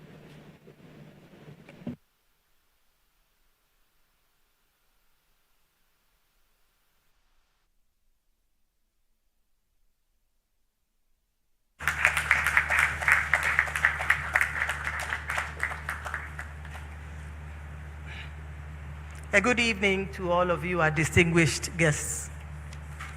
To God be all the glory, great things he has done, and greater things he will do. We thank the good Lord for making it possible for us to witness this day. Ladies and gentlemen, it has been 48 hours since the close of polls on Saturday, the 7th of December, 2024. The voters of Ghana have spoken. They have expressed their choice at the polls, and that choice will today be upheld by the Electoral Commission of Ghana. As a commission, we have fulfilled our vowed aspiration to imbibe transparency, accountability, inclusiveness, and responsiveness at the heart of all our operations. And I can confidently say that with the help of God, we have fulfilled these aspirations and the expectations of the citizenry. We have conducted elections that are credible, fair, transparent, and peaceful. Elections that have ensured that the will of the people as expressed at the polls. The elections that have guaranteed that every vote counts. As a country, we take pride in the fact that our electoral processes, initiated since 1992, uphold and guarantee the voter's choice. We take pride in the fact that the voter's choice, as expressed at the polls, is sacrosanct. Ladies and gentlemen, the last 4 years have been spent in injecting and infusing 4 key elements into every aspect of our work. And those elements are transparency, accountability, responsiveness, and inclusiveness. As such, we started the year poised and ready to conduct credible elections. We were conscious that elections were an event and not a process. This resolve led us to undertake several transformational decisions, including the re-exhibiting of the Provisional Voters Register for the first time in our history, when concerns were raised about its credibility, as well as opening up the IPAC meetings to the citizenry by allowing the live coverage of all IPAC meetings. Indeed, the decisions to re-exhibit the Provisional Voters Register to allow a further review by political parties and the citizenry, as well as the demystification of the IPAC meeting, has helped diffuse the tensions that were brewing around the Provisional Voters Register. Ultimately, those 2 decisions restored the confidence of the citizens in the Voters Register and cemented Ghana's peace. Again, in the spirit of responsiveness, when complaints were made about the 50 persons charged voters for the verification of their registration details online, the Commission waived the fee and allowed voters to verify their details at no cost. In line with our determination to ensure the credibility of the 2024 election, when the Commission received information of the leak of a single defaced ballot paper, the Commission acted swiftly and destroyed ballots for both Western and Eastern regions. This bold determination and this bold decision was based on our determination to uphold the integrity of the election at all costs. In less than 1 week, the Commission printed new ballot papers for both regions and went on to successfully hold the special voting 2 days ahead of the main election. As a Commission, our singular message to our teams at all levels has been clear. It is that our mandate is not to make anyone a president or a member of parliament, but rather to conduct and undertake credible and transparent elections and electoral processes which uphold the voter's choice and lead to acceptable and peaceful electoral outcomes. Today, our resolve has paid off. We have conducted elections that are fair, elections that are free, elections that are credible, elections that are elections that are peaceful, and elections whose outcomes are acceptable by all. So transparent are our processes that any interested political party, media house, or citizen could collate with near precision the results of the election, attesting to the resilient and robust processes built over the years. And we witnessed this with the concession of the Vice President, even before the declaration of the results by the Electoral Commission. Ladies and gentlemen, the testimonies on election day also attest to the efficient, robust, and resilient processes we put in place. Many citizens testified to the seamless processes they witnessed at the polling stations. The average time spent at the polling station was around 5 minutes compared to several hours and several minutes prior to the 2020 election. Citizens also attested to the efficiency of the biometric voter devices, the biometric verification devices employed to ensure that every man has one vote. The system worked efficiently and ensured that the voter who registered was indeed the person who voted. We are confident that the 2024 election will further cement trust in our electoral processes and reduce the suspicions that typically characterize elections on the continent. At this juncture, I would like to thank all of you who journeyed with us to ensure the success of the 2024 election. To our staff, both permanent and temporary, we say Ayiko, you have worked hard, put in long hours, plowed the field, and done the spade work at the risk of your own lives to bring us a successful outcome. Our hearts go out to our staff who were manhandled during this time. We wish you well, and we ask the good Lord to bless all of you.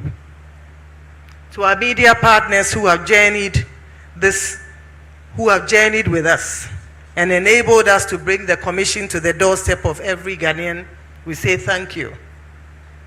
To the Ghana Police Service and to our partner, the National Peace Council, we say Ayiko. We thank all of you, the good citizens of Ghana, who have believed in us and allowed us to serve you. To our dear families and friends who have journeyed with us every step of the way, we thank you for your support, your prayers, your encouragement, and your advice. We are conscious that we could not have achieved this success without the help of the Almighty God, our anchor, without whom we could have done nothing. We remain eternally grateful, and I say thank you, Jesus. To all our observers from the ECOWAS, from the African Union, from the ECONEC, from the Commonwealth Secretariat, from the West Africa Elders Forum, supported by the Good Luck Jonathan Foundation, from the National Peace Council, from CODEO, from the Association of African Election Authorities, from the European Center for Election Systems, from International IDEA, Frimpong Manso Institute, IDEG, and to electoral commissioners from election management bodies in Africa, namely Uganda, Gambia, Kenya, Liberia. We say thank you for your support. We wish you all Godspeed back home. As the returning officer for the presidential election and in fulfillment of my mandate as enshrined in law, I will now declare the outcome of the 2024 election. It is important to note that per Regulation 63.3 of the 1992 Constitution of Ghana, the winner of the presidential election must obtain at least 50% plus 1 at the polls to be declared the winner of the election. We have collated the presidential results from all 16 administrative regions, of which 267 of the 276 constituencies have been captured. We have not been able to receive results from 9 constituencies because our offices have been besieged by political party supporters, making it impossible to complete the collation process. That notwithstanding, the presidential results from the 267 constituencies, including the newly created Guan constituency, clearly established the winner of the 2024 presidential election. Simply put, even if all the votes from the 9 constituencies were added to the candidate who placed second, it will not change the outcome of the election. It is important to note that the Commission will update the records on receipt of the presidential results from the 9 outstanding constituencies. Ladies and gentlemen, now to the results of the 2024 presidential election. And the results will be announced based on the positions of the presidential candidates on the ballot.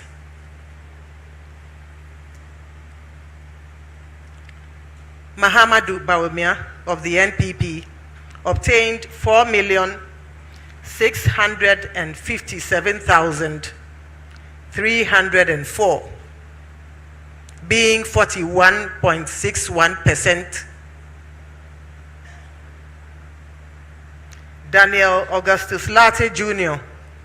of the GCPP obtained 16,673, being 0.15%. Christian Kwabena Andrews of the Ghana Union Movement obtained 16,461, being 0.15%. Kofi Apalu of the LPG obtained 5,219, being 0.09%. Mohamed Frimpong of the National Democratic Party obtained 4,413, being 0.04%. Nana Akosua Frimpong of the CPP obtained 23,397, being 0.21%. Mr. John Dramani Mahama of the NDC obtained 6 million. Let me take that again. Mr. John Dramani Mahama of the NDC obtained 6,328,397. And I'd like to repeat that. Mr. John Dramani Mahama of the NDC obtained 6,328,397, being 56.55%. Mr. Hassan Ayariga of the APC obtained 17,461, being 0.16%.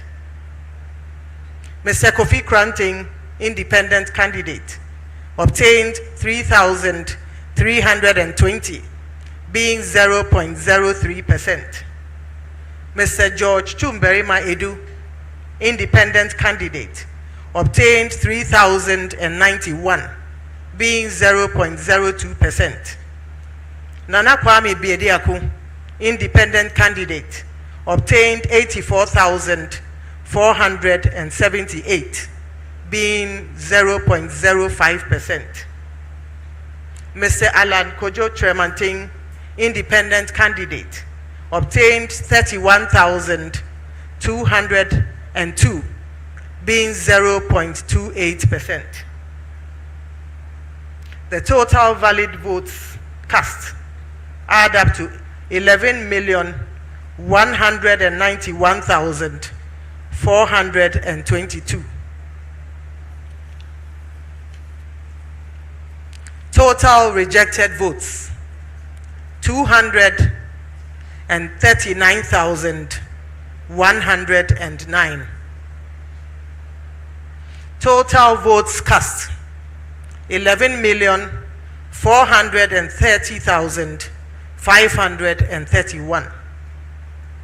It's important to mention that the total registered voters add up to 18,774,159. And the percentage voter turnout based on the 267 constituencies stands at 60.9%. 60.9% based on the 267 constituencies. And as I mentioned, This does not include the 9 constituencies whose results we are yet to receive. Ladies and gentlemen, as mentioned earlier, results from the 9 constituencies are still as outstanding. The 9 constituencies are Ewutu Senya East, in Sawam, Aduajiri, Akwetia, Suhum, Techimant South, Domi Kwabenya, Ablekuma North, Ahafo Ano North, and Damango. The total registered voters in all 9 constituencies add up to 947,116. In the event that all the valid voters from the 9 constituencies above voted for the candidate who placed second, the total number of votes he would garner would be 5,604,420, representing 46.17% of the total valid votes, which would have been 12,138,538. The inclusion of the outstanding constituencies would have given the leading candidate 52.13%, which is still greater than the 50% plus 1 required to be declared a winner. And so even with that scenario, he's clearly the winner of the 2024 election. In the light of the above, ladies and gentlemen, I have the singular honor as the returning officer of the 2024 presidential election to declare His Excellency John Dramani Mahama as the winner of the 2024 presidential election and the President-elect of the Republic of Ghana with a total percentage of 56.55%. Congratulations, sir. It is finished. Thank you very much.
Headquarters, Proper Jude Mensah just officially declaring the president-elect, John Mahama, polling some 56% to become the next president of the Republic of Ghana. In your shot, you can see him in his home together with his wife and children.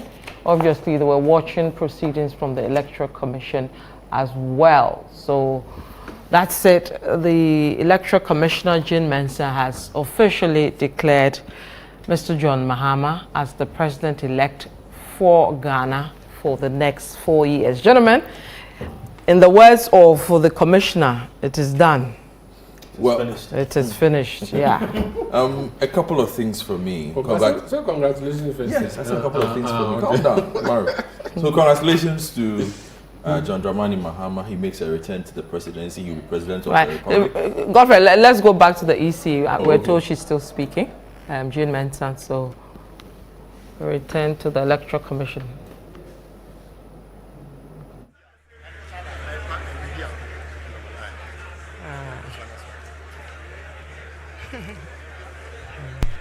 And that of Mr. Nana Kwame Bediako is 0.75%. Nana Kwame Bediako 0.75%. Thank you.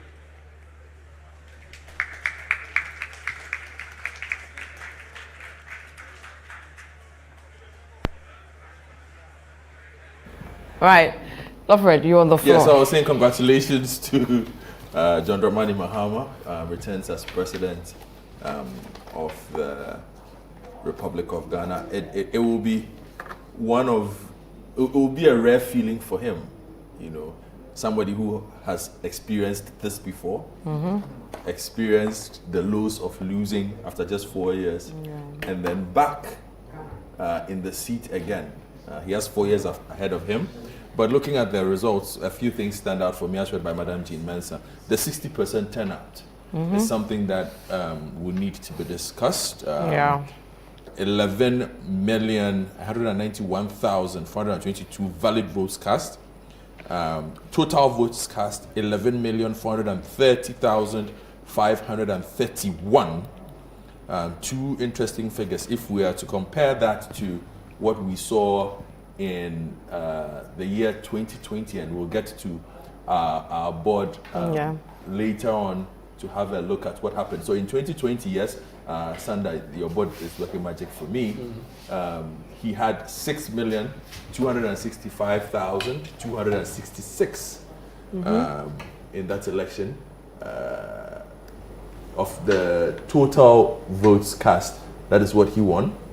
The total votes cast that year was... So you're looking for 2020 results? Yeah, 2020. 2020 results, 6.1, so 6,130,698. Total votes, I mean. Yes. No, what I mean, do you have the total votes cast? For 2020 results. Let me just go to the dashboard. Yes, so do that for me.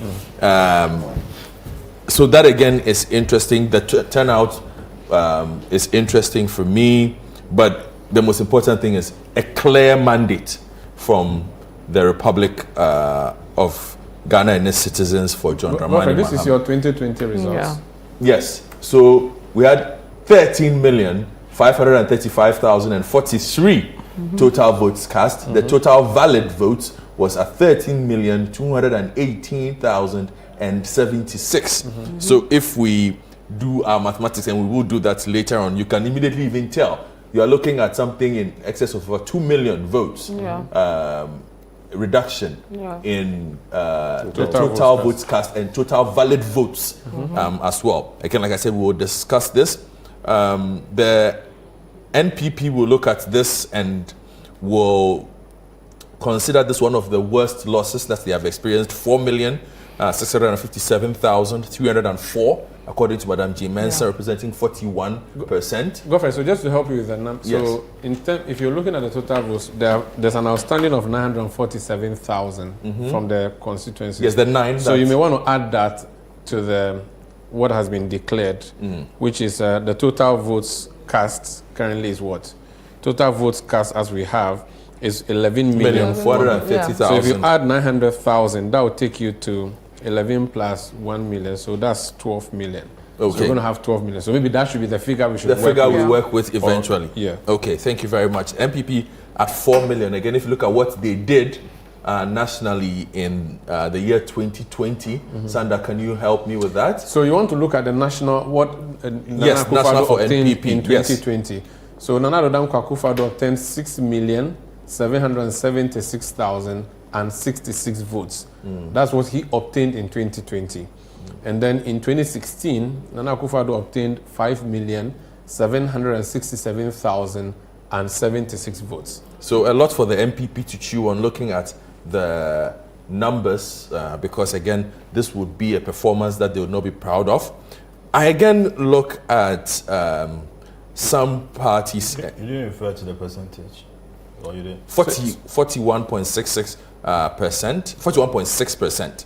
As opposed to what they had? What they had previously. So Akufo-Addo's percentage in 2016 was 53.59%, and in 2020 was 51.26%. Okay. That's what Akufo-Addo obtained. Since you're heavy on the Akufo-Addo, you are looking at the NPP figures purely. So what's the drop? So that's what we have. What's the drop? This one is 41% for Bawumia and then 56% for Mahama. Yes, That's I like think about 10%, quickly, if you look at the results, 41. In 2020, John Mahama pulled together 6.2 million votes, right? Yes. But lost the election. 6.2 million votes, but lost the election. Yes. In that year, it was 47.40% of the total, valid votes. Now, if you look at what he used to win this election, it's just about 100,000 better than his performance in 2020. Because he won with 6.3 million votes. You understand? Which happens to be around 56% of the total valid votes for this particular election year. In other words, John Mahama bettered his performance in the last election by 100,000 votes. Yes. As compared to the last year. Exactly. Do we understand? So, I mean, let's see it from this point that the apathy affected both parties. No, that's not. I'm not even going to the apathy. Let's look at the point we have to look. We'll get to that. But I'm making a point. Both parties. No, it's not just from what we are seeing. No. I'm making a point. Okay. Yes. Sorry. The point I'm making is that, in other words, that's what made the difference. Now, we were told that 18 million or so people are on the register. Yes. Now, that's also an issue that we have to discuss. Now, if you have 18 million people on the register, and about 11 million of them voted at the elections, what is the difference? So about 7 million Ghanaians in Ghana sat at home.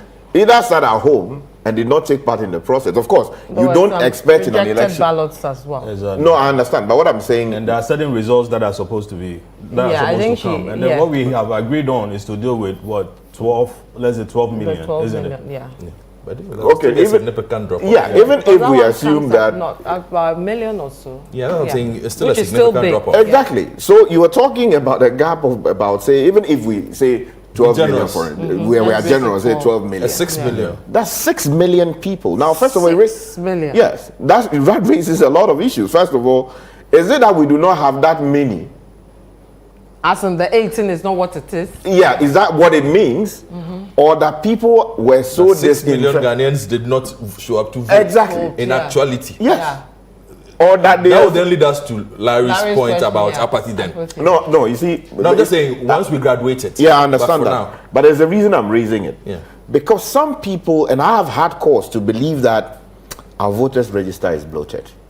Okay. So you want to make the point of the bloat? Exactly, because if you look at the total population of Ghana, we are about what? 33 million or 32 million people.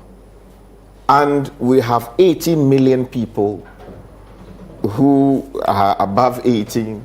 A little over half of the population. Yeah. You think it's too much? The international average, it doesn't really make sense to me.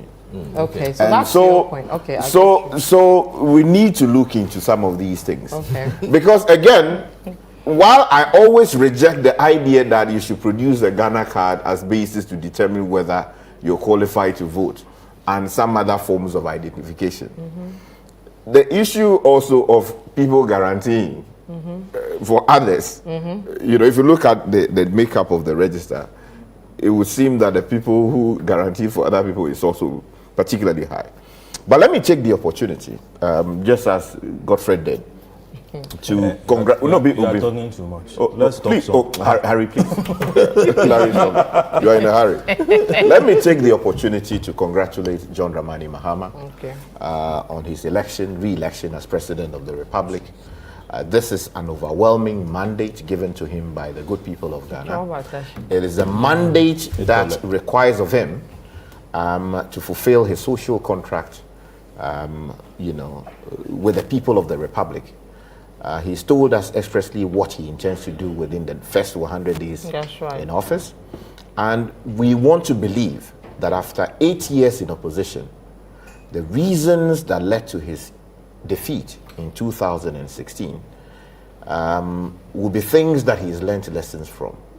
And that returning to office, he will serve diligently and actually further the interests of the Ghanaian Republic. And that he will be father for all, he will represent the true dignity that the office commands.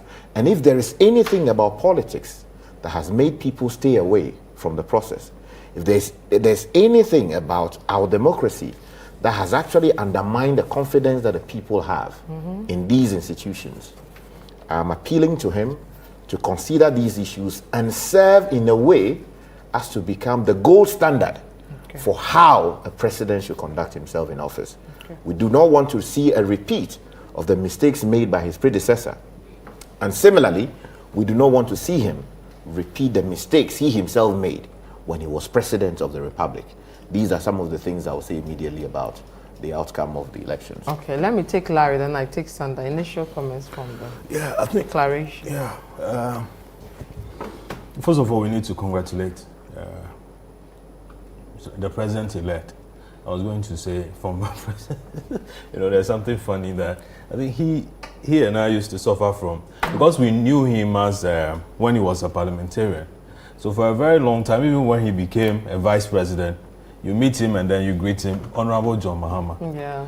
And people around him weren't too excited about that description. So we need to congratulate him first of all. I mean, this is a landslide. I'm not sure in the history of this country anybody had obtained this particular percentage. And it could, I will associate myself with Yao, that it's... if you say Yao, nobody knows. Well, people know. Well, if on that, if you look at the elections of 1996, okay. Jerry John Rawlings garnered 57% of the votes. So that's the highest. Yes, in 1996. So this is the second highest. Okay. How about 1992? Okay, I could go deeper into that. Go deeper. Okay. So I mean, we need to congratulate him. And please check 2016 for me. We need to congratulate him for this victory. That following the 2016 defeat, he didn't just throw in the towel, run away. His pride was at stake as a politician, and he came back 2020. He couldn't do much, and then his comeback this time, and the comeback quite strong. Stronger than even what Akufo-Addo used to beat him in 2016. We'll commend him for that. But, I mean, as he said, there are expectations. You don't ignore that. Globally, there's been this wave of change. Nobody thought that Donald Trump will come back. He'll come back, But he's back. Okay? The conservatives, at the point in time, nobody, thought that they were beatable. But they went down. And today, Labour is back in office. Germany, the coalition, I think it collapsed. And many other places. This is the year of the comeback. Yeah, it's the year of the comeback. So, meaning that people's expectations are high. And some of the promises he made, he would have to fulfill them. Whether the situation in the kitty is it's good or bad, you have to. But, well, so that has to be done. As for the party, I think prior to the election, you speak to most of the youth, particularly even the beneficiaries of the free SHS. They tell you that, listen, they don't have any reason to vote. Why? And they couldn't tell you why. Okay? The election was also held on a Sunday, where the churches that... Saturday, sorry. Where churches that, go to worship on Saturday, I'm sure we're still in session. The SD. The Adventists. I think they still went to church. Yeah. Either they closed early to come and vote, or some of them couldn't vote at all. There are others who tried to wait until, let's say, a certain time before they got to the polling station, but they were told that, listen, you couldn't. Polls are closed. Polls are closed. And then there's a general, disappointment in the political class People said that they've been voting since 1992 or later than that, but they were getting nothing in return. Yeah. They are still unemployed. The usual amenities that they are supposed to have, they are not getting. Infrastructure, road, and other things are bad. That they just don't trust politicians. Politicians are liars. That obviously also played out in this particular instance. And so we need to recognize these things as well. That how do we bring back confidence in our democracy, so that people, years to come, will want to be out there voting. Again, there was something, Vivian, I noticed, that years ago, at dawn, you have people moving around with cement blocks and all other materials and so on. Grandparents could even deploy their grandchildren to go and catch a place for them so that then they will come later in the morning and join a queue to vote. Yeah. But this time around, that enthusiasm wasn't there. there. Just one or two stations where the people had queued with stones. But that wasn't one of the main things, we recorded in this election. Like before, like you were saying, they used to queue with the stones and all that. But yeah, you're right. Yeah. Again, you watch the media scene. I think people did vox pops and so on, where the reporters did vox pops. People were questioning, listen, are you voting? And people prefer, no, my vote is my secret. Yeah. Okay, so people are not vocal enough to be out there. And so we need to do something about it. Even we as media people, how do we keep the politicians in check, such that the people who want to participate in the democracy that we are practicing? Either than that, some adventurers could just one day want to torpedo whatever it is that we are practicing. Okay, this attempt, rule of law, is not just something that you recite. Okay, it's something that you practice it. So this, people are cited for corruption. Institutions come in, investigate them, punish the people. You say, oh, listen, you have cleared them.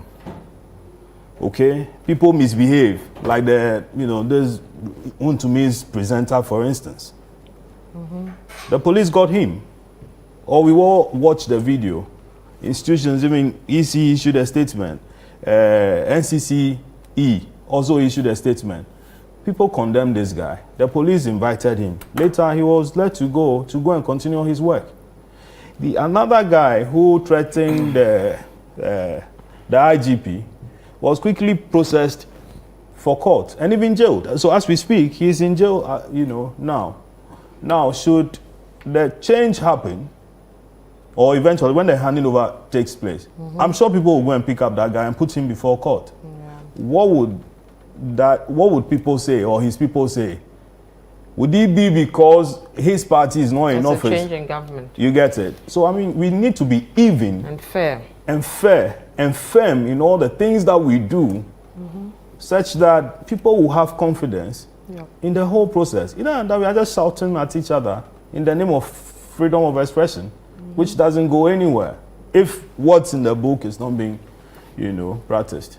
Okay. I'm sure we'll come back to. We'll look at all that. The hunting of seats and all that. And what a Mahama presidency will look like at a point and then interrogate the numbers in terms of the apathy. But Umar Sanda Amadou, president-elect, was watching the videos the commissioner has declared. First of all, congratulations to the baller boy, John Dramani Mahama. You go into an election to want to win, and for you to win, regardless of the margin, even though our constitution is clear that there must be a certain threshold. So in some states or in some countries, it's first past the post. The one with the highest number wins. In our country, it specifically says you must get 50% of the votes first, then additional numbers. And in fact, while we're doing this, Professor Adwoa Tenkoramaa, who is an economist and a statistician, was addressing that matter. He has sent me a longish one, and I just want to read that. Please go ahead. I did not catch where the EC chairperson said what he said, but he said, and this Professor Adwoa Tenkoramaa, I listened to the declaration of the presidential results. In the Constitution, the winner should obtain, quote and unquote, more than 50% of the valid votes cast, and not 50% plus 1, as was quoted by the Electoral Commission. You know, we always say 50% always said plus 50 1. plus 1. So Babwati is saying that mathematically, 50% plus 1 does not exist anywhere. Please check the exact quote from the Constitution. So I went to check the Constitution, and it says, Article 63(3), a person shall not be elected as President of Ghana unless at the presidential election, the number of votes cast in his favor is more than 50% of the total number of valid votes cast at the election. So the Constitution doesn't use the language 50% plus 1. And Professor Boatin is saying that we should not, she shouldn't have said 50% plus 1. She should have said... Where did that originate from? I think, let me just deal with that. You see, that is the language of the Constitution. The normal expression, or the usual expression should be 50% of the valid votes plus 1 additional valid vote. Okay. Or plus an extra vote. No, 1 additional valid vote. The reason is that if you divide it 50-50, right, and we say that 50 means, say, 11 votes, right, and then another 50% means 11 votes. Now, if that is what it means, 50-50, right, if you take 1 vote from the side of the opposition, and then you add it to the person who is winning the election, it becomes 12, right? So it is 50% of the votes plus 1 additional vote. So it became the common language that we normally use, but that is not a language of the Constitution. I understand, his point as somebody who is an authority in the field, but the expression flows from that thinking that you have 50% of the total valid votes plus 1 additional vote, which is valid, making you, so that if anything else is done, it is not possible that you will not exert the majority. He has sent a message. He said you are wrong. He said the word more than takes care of everything. But let's not split us over this. There's more than enough. That's after he No, I understand, but that's exactly what it is. That's what I'm saying. He said you are wrong. No, we are disagreeing. I'm saying, that's what I'm saying. He's a lawyer. No, he's a statistician. Okay. And so he says you are wrong, and so I'll take his word for it over your own. If it comes to the law, I'll accept yours. If it comes to statistics, I don't. Here you come, Professor of Statistics. Let's not even go there. Let's make. That's what we're moving. But I think we have to be going around. So congratulations to John Dramani Mahama.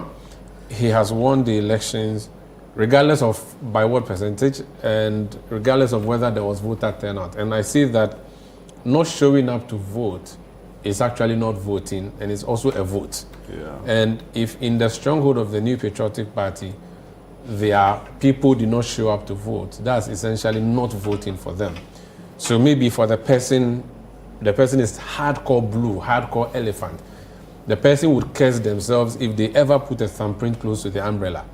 So they will not go and even vote at all. Ebeko go the Enko corner, which is what they have done. I'm not cutting you, but in 2016, a similar thing happened in Volta region. Yes. So a similar. Okay, the NDC is holding a presser. Let's go there and see and hear what they have to say. Of the NDC, that even if there is provocation, even if there seem to be legitimate reasons why people need to do what they get to do, there's a need to always wait for proper instructions from the highest level and also ensure that everything we do is done according to law. We want to use the opportunity to tell the people of Ghana that we have this issue, that we are resolving it. The president-elect is about to address the country, and he will again reiterate these issues and amplify it in order to ensure that all of us can be on that level.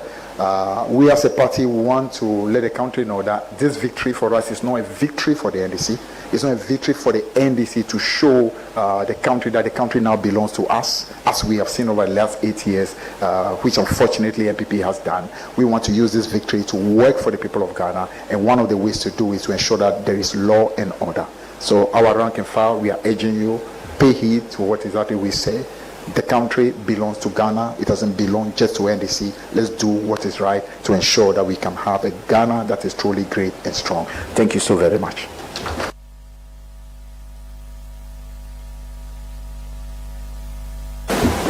All right, so because of time, we wouldn't take questions. Thank you.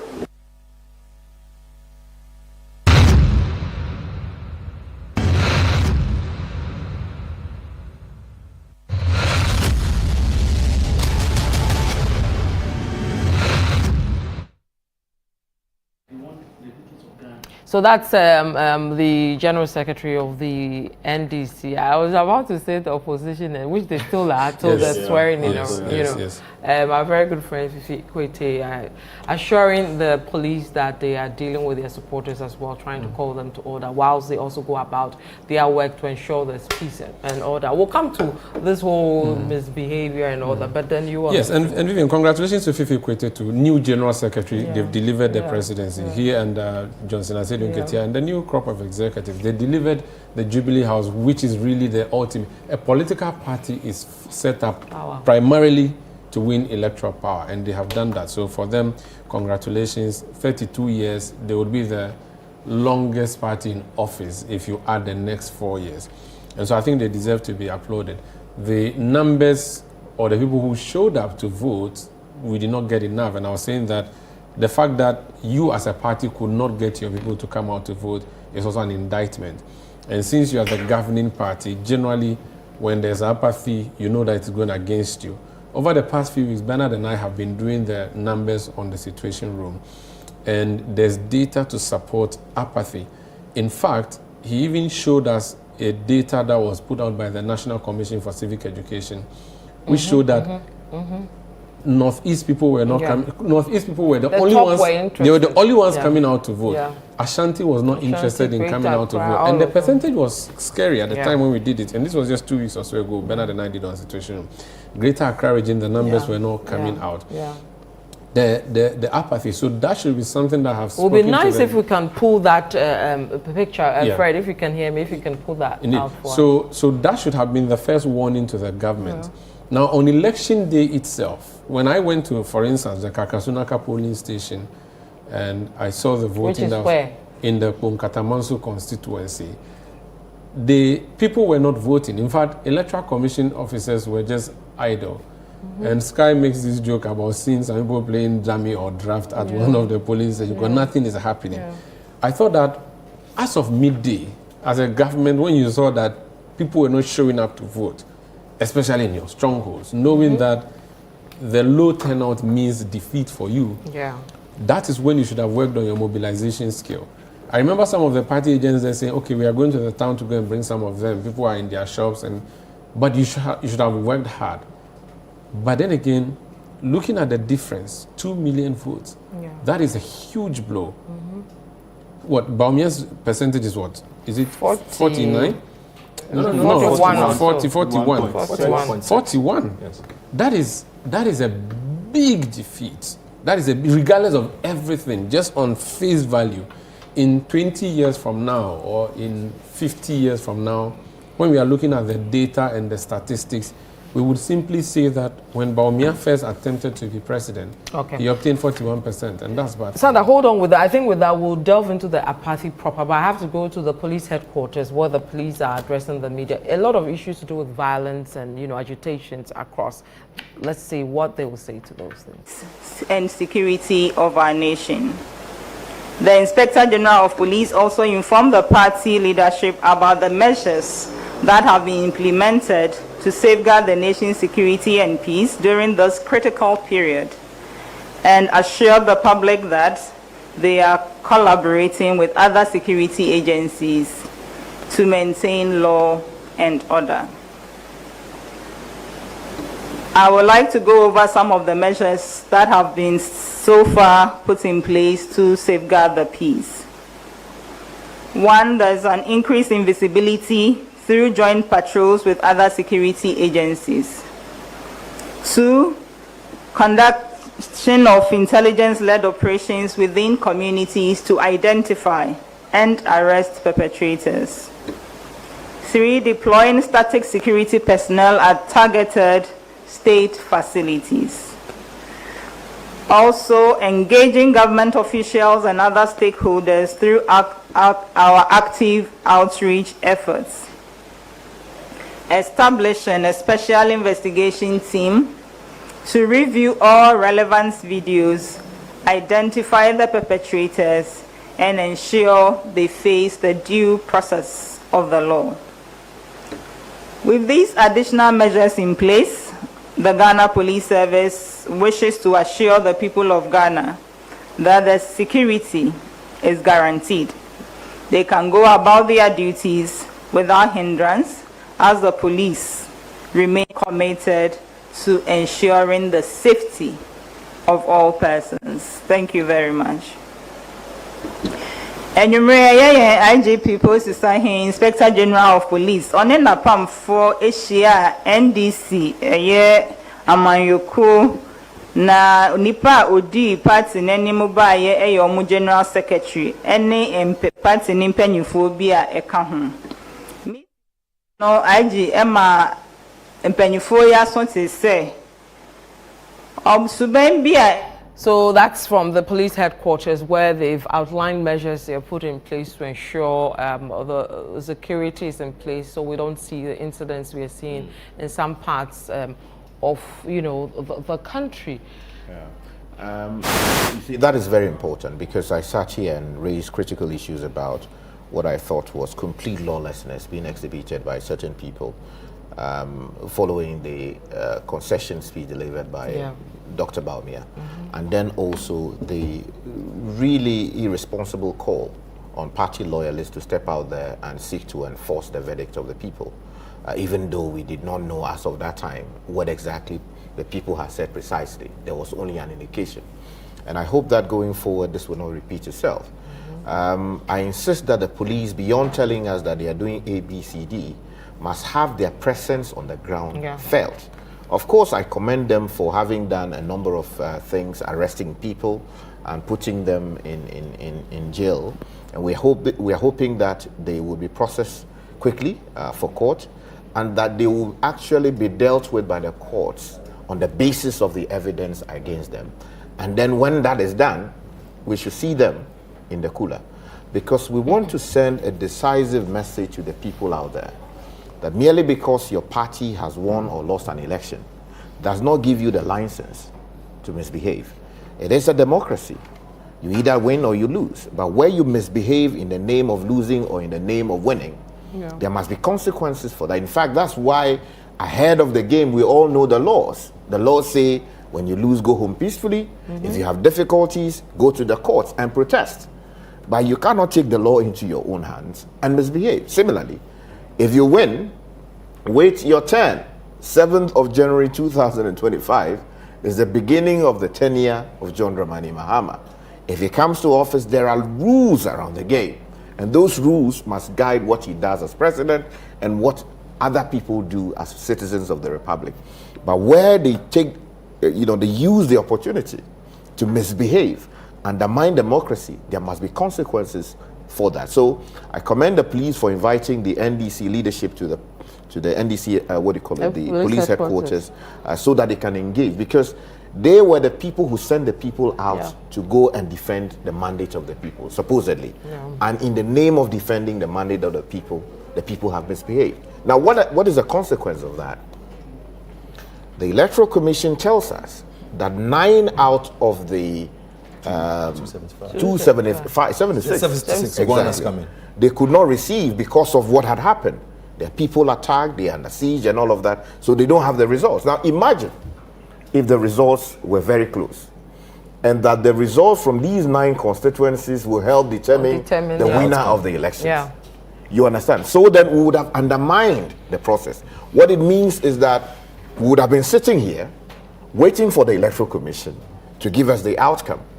Then people would have been in the streets putting pressure on the Electoral Commission. Why have you not declared the results? When in fact, through our own conduct and misconduct, we have actually affected negatively the democratic outcome that we were expecting. And then also, you realize that when the suggestion was made at the headquarters of the EC at the Greater Accra, in the Greater Accra region, that there's some legislation that says 75% you can declare on the basis of that. And I was saying that, look, I've not seen any provision. And in all humility, if there's somebody with one, the person should point me in that direction.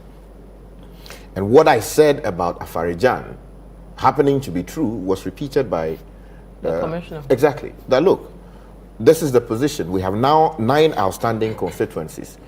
Even if we add all the results, like all the voters in that constituency, those constituencies, if we add the results, like, or how do I say it? If we add the number of registered voters there, all of them, to Baumia's outcome. It will not in any way change the outcome. Take that exactly. And therefore, on the basis of that, she was declaring the results. That is the true position of the law as I understand it and praxis. So that's why I still would insist that what happened at the Greater Accra Regional Office of the Electoral Commission when they were talking about 75% of something, it is a problem because the people who voted in those areas whose ballots have not been counted would have been disenfranchised. Now what the president says is that in future, just go and beat people. Ensure that as for their votes, though, it should not count. What we have, go ensure that the stronghold of the opposition beat people there. So that if the results that the EC has is only the results from your strongholds, and to the extent that they are 75%, it is okay. Go and declare. I don't think that the framers of our laws intended that consequence. We have to look for that law because that's what the NDC used this afternoon to get. So we would have to. I wanted to just look at the numbers again and show you something. Okay. For the clear one by the presidential. And highlight a couple of things from what we saw in 2020 and what we've seen now, and make one point. So forget the NPP and the NDC. That is decided. So GCPP improved on its 2020 numbers by 3,000 votes. Okay. GUM was third in the election. In the 2020 election, garnered 106,265 in 2020. This election, they had 16,461. So 100,000 dropped. 16,461. The LPG had 7,000 in 2020. They dropped to 5,219 in this election. The CPP actually improved because in 2020 they had 12,000 votes.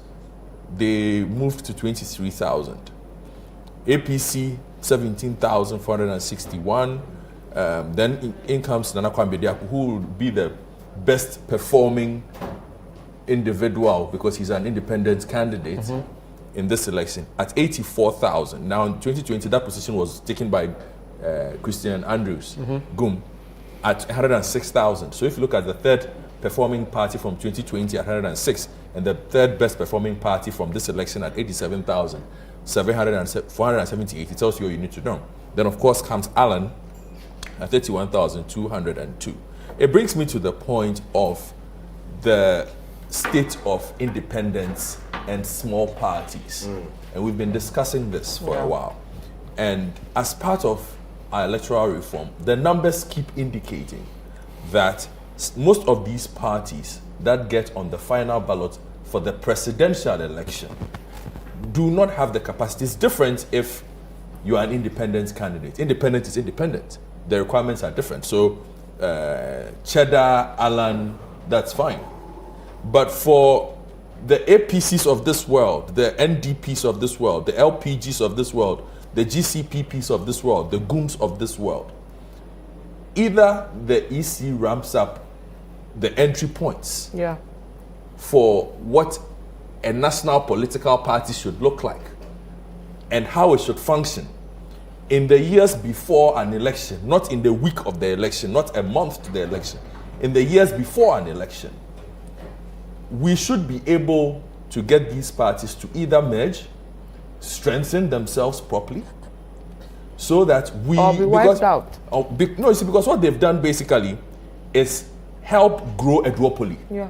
The activities of these parties have helped grow the NPP and the NDC because they no longer control the balance of power. So they split the third force. Exactly.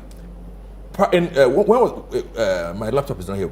There was an election where you could have the CPP and the PNC as the balance between the two. In 2008, they had collectively 7 members of parliament, 4 PNC, 3 CPP. That's 208, just 16 years ago.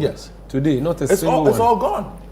And they were not ordinary, they were powerful MPs. So these parties need to take a hard look at themselves on what needs to be done. The EC itself needs to do this for the sake of our democracy. It is not just about, oh, allow this party to come in. Because, look, truth be told, we also know that some of these parties are pseudo parties of some of the bigger parties. The big parties. Some of them are decoys. Yeah. They are there to cause all kinds of things. And let's not and help with IFAC meetings. No, I mean, to add up to the vote.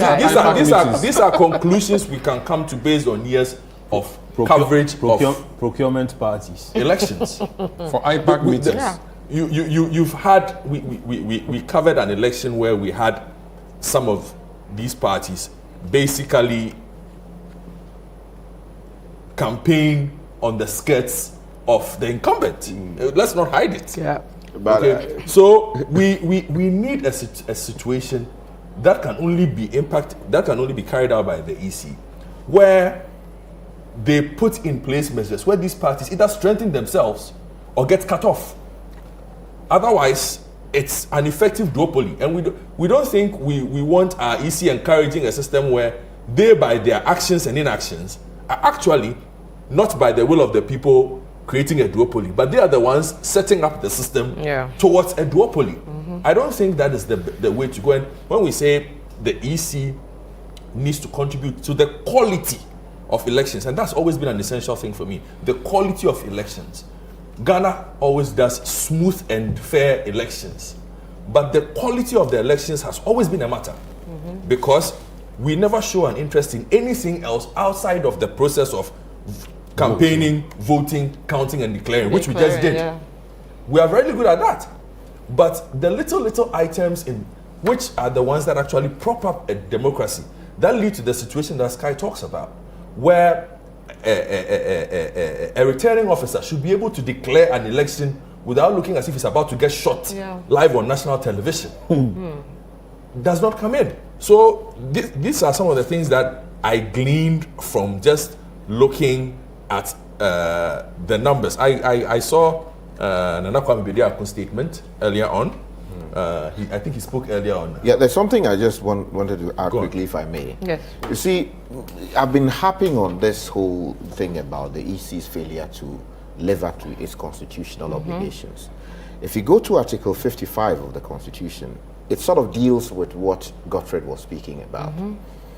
There's a certain requirement that political parties a threshold they must meet in order to be registered to be political parties in our country. And with your permission, let me read Article 55(7) of the Constitution for our education.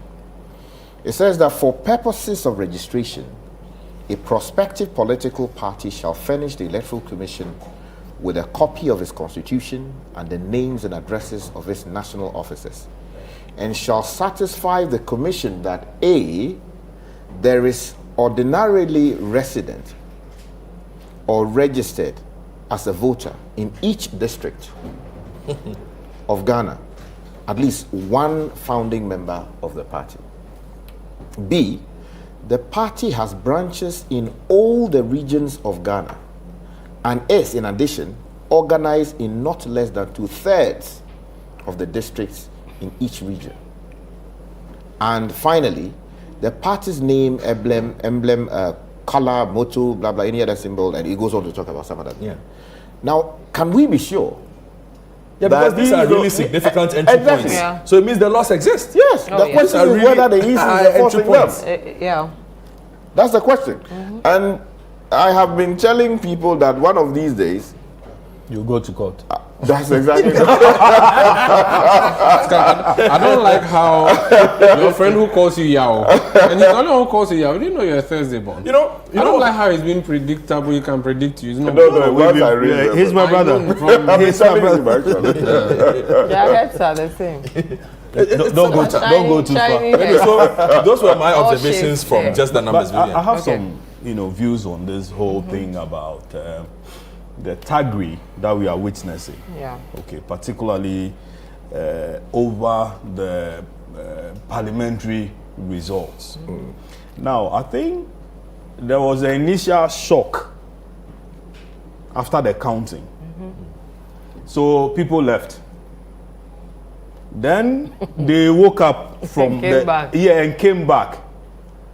And then started, okay, where do we start from? Yes, where do we start from? This is our stronghold. Why are we losing this? Can we do something about it? You get it? So suddenly, MPP says it has pink sheets. And then, NDC says, okay, let's see what you have. Does it tally with ours? Does it tally with that of the EC? And then no. I mean, there are instances where they don't tally. There are instances where what was produced was bent. Yeah. Okay? But for me, I'm thinking that this whole thing, it's an attempt to hunt for seats. Simply put. To prevent something from happening. Exactly. Because you were there when the results were declared. Yesterday on radio, you spoke to the deputy majority. Habib Idrisu, exactly. Tolong MT. Majority whip. Yeah, exactly. Then you asked him. He said that people had called him and told him that they couldn't make it. Yeah. Then you asked him to mention the names of the people who had called him, and he refused to mention. Mention that. Of course, it would have been breach of confidentiality. Breach of confidentiality. For all you know, the people didn't want to be mentioned, publicly. So publicly that they had lost their election. He needed. Okay. Then you moved further to ask him which of the defeats disappointed him most. And that one too, he fled from it. Yeah, but he spoke about Baumia. He said Baumia. No, okay. But then you didn't ask him about Baumia. He brought in Baumia. Yes. Okay. Then he also said that, there are contentions over most of the seats, so he wouldn't want to go further, and that he knows where you were going with that line of questioning, and that you couldn't trap him. True or false? Yeah, he said I shouldn't. Okay, compare that to the MPP that we know. In 2016, before even the EC will come out, they had pushed out a lot of their results. Around 12 to 1 a.m. Thank you, they had done that. And they said it was unriggable margin. Thank you. They had even shown their strong room, where I recall is Sankuma visited and took pictures. Vivian, are you with me? Yeah, I'm with you, my brother. They had shown pictures. Ace was all over the place, and people started celebrating. Oh yeah, my good friend Ace. I'm sure he's watching us. Then in 2020, a similar thing happened, where you had the MPP again show their Collation Center, and then said that this guy Joe Anoche was there, and that everything was strong. Now it was so widespread that most media houses, including our friend Paula Dumochri, started picking things from there. Joy FM also picked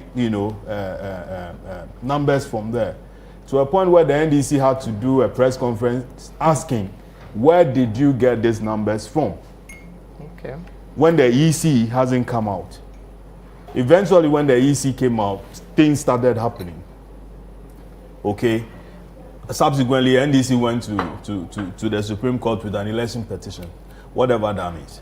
But Vivian, we have been here before. It appears anytime MPP loses an election, we witness some of these things. I'll give you an instance. In 2008, okay, before time was declared as the decider, Atacha was captured on tape, and there was concerns over him that he had said that, if there could be, if evidence could be shown that an MPP person was killed in the Volta region. So then dead bodies were supposed to be found. Okay, that is 2008. Not just around that time also. Then they had found what? How do you call that? The injunction? Yeah, they tried in filing an injunction, and they had gone to court on ex parte motion. Ex parte application. Application, sure. They wanted to arrest the declaration to be made by Afarijan as of that. Okay, time. Yeah. so again a similar thing. Then in 2012, okay, when Mahama was declared winner, you remember the scene in Akufo-Addo's house where at the point in time, Yayi Boni, who was the ECOWAS head or the African Union from Benin, had to fly in to talk to President Akufo-Addo to accept the results. The party, the whole MPP party, had massed up at Akufo-Addo's house. Others had gone to Kwame Nkrumah, circle, destroying cars and all manner of things. In our narrative, we need to cite some of these things to show that there's a trend that always happens. When you are winning, you release numbers for us to see. Anytime you are defeated, you keep your numbers in your armpit, and then people go. You left the polling stations. But you left everyone. MPP's numbers for anything. No, you need it. No, I think we need it. To compare. If they don't want to give, that is... No, but then with the taggery that we are witnessing, a certain political party is being blamed as the engineers of that, process. Because see, then these guys are saying that, hey, you know something, protect your victory. And so party boys, again, move call them tax, move to the polling stations, yes. Then you see, let me cite this Domi Kwabenya. Yeah. One of the interviews that Sky did yesterday with Mike Okwe, he talked about how a ballot box was coming to that center, and then party agents prevented the ballot box from entering. They attacked it, broke it, and then bent it. There were pink sheets that were also coming in that people questioning. You get it? Where were all these things coming from? We had decided that we'll count this at the polling station. After that, we move to the constituency Collation Center. After that, we move it to the regional. So if, let's say, all that counting had been done, the results are supposed to be with the presiding guy. If suddenly somebody from nowhere is coming in with an additional paper, obviously somebody will attack it. Okay, so maybe I think that we should broaden this whole space where after the polling station results are declared, beyond the parties, even the media people should have it, or the EC should have a place where they load it. Where you can go and website. Yeah, it should be a website. Have access. You have access to it. So you post a copy on a tree at the polling station. The other one you upload it onto a website. Okay. So that it's easy. It's easy. And we can have it everywhere. Yeah, we know that this political, tax, quickly when you post it, to prevent something, they will quickly attack, rip it apart and take it off. But then when it's on a website that everybody can access, we can all calculate the numbers and know that, oh, Vivian, you lost this thing fair, and then no, you'll be say Vivian, you won. I don't want losing. Okay. And I think it goes to the trust that we have in our institutions. Yeah. Every time, and now that NDC has won, very soon the Electoral Commission is going to be the darling boys or girls of the governing party. I don't want us to be having such a situation. I want us to see the electoral... Charlotte Osei couldn't become. Well, of course she was removed. Now, the big question now is what happens to Jean Mensah after tonight? Why should that be a question? Why should that be that a question? That has always been there. So that is a problem. When Jerry Rawlings appointed Dr. Afarijan as chairperson of the Electoral Commission, he conducted elections twice, and at the second attempt, Jerry Rawlings' party lost. John Kufuor came. I don't think there was a petition to remove Afarijan. I don't even think there was a big issue about removing Afarijan. He stayed until he saw the MPP exit. And he stayed and brought in the NDC. And for me, he has been a very good example. Now he has retired. It's a constitutional mandate. He should go on retirement. We appointed a new person. Now, Charlotte Osei was not an NDC parliamentary or presidential candidate anywhere. If she was, well, I don't have that evidence. She was a chairperson of the National Commission for Civic Education. It's a state institution. Now, what is closer to Electoral Commission than NCCE? It's a constitutional creation, just like the Electoral Commission. She was put there.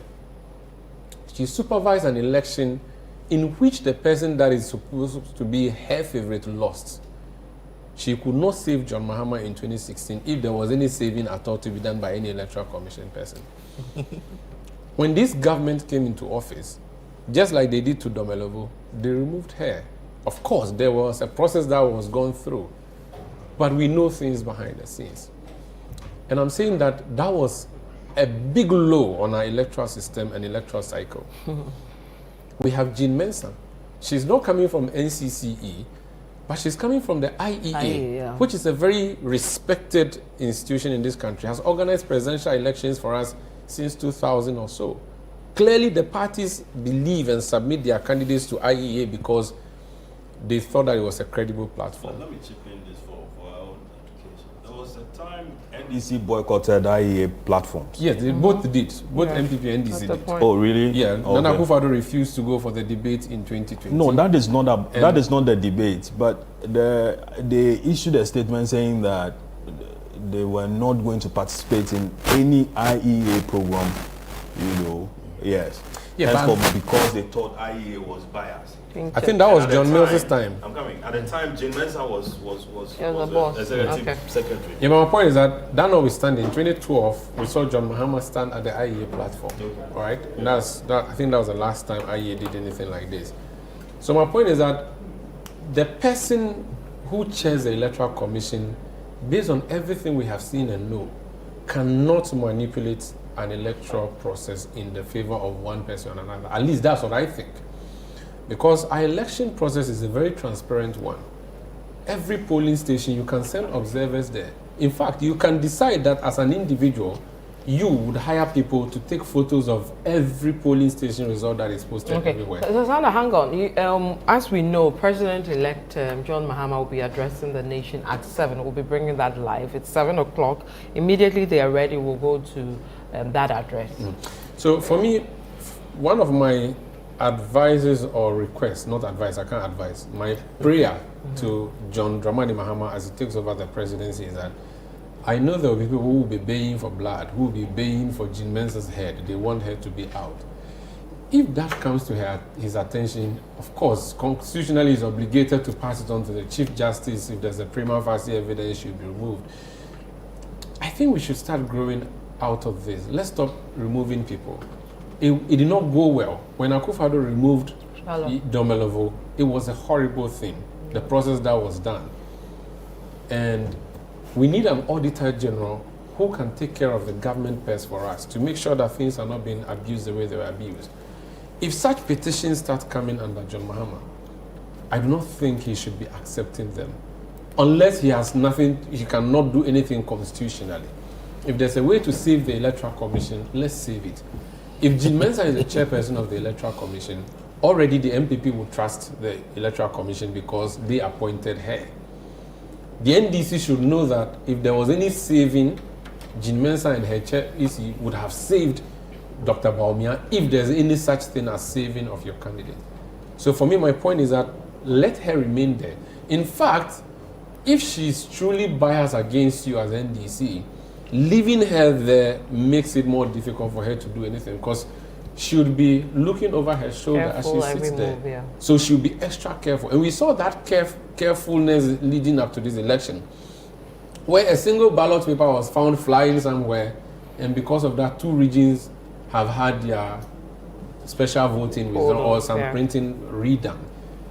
I want us to strengthen our institution. Let's trust the Electoral Commission. And in trusting the Electoral Commission, the EC itself should help matters. You should know how you relate to the people who are players in the space. You should not be antagonistic of one political party. I have seen several quotes, and I did not hear him, but I've seen several quotes of Bosman Asare being accused by the NDC of saying that the NDC is an existential threat to democracy. If that's the case, that's very unfortunate. And he hasn't denied it.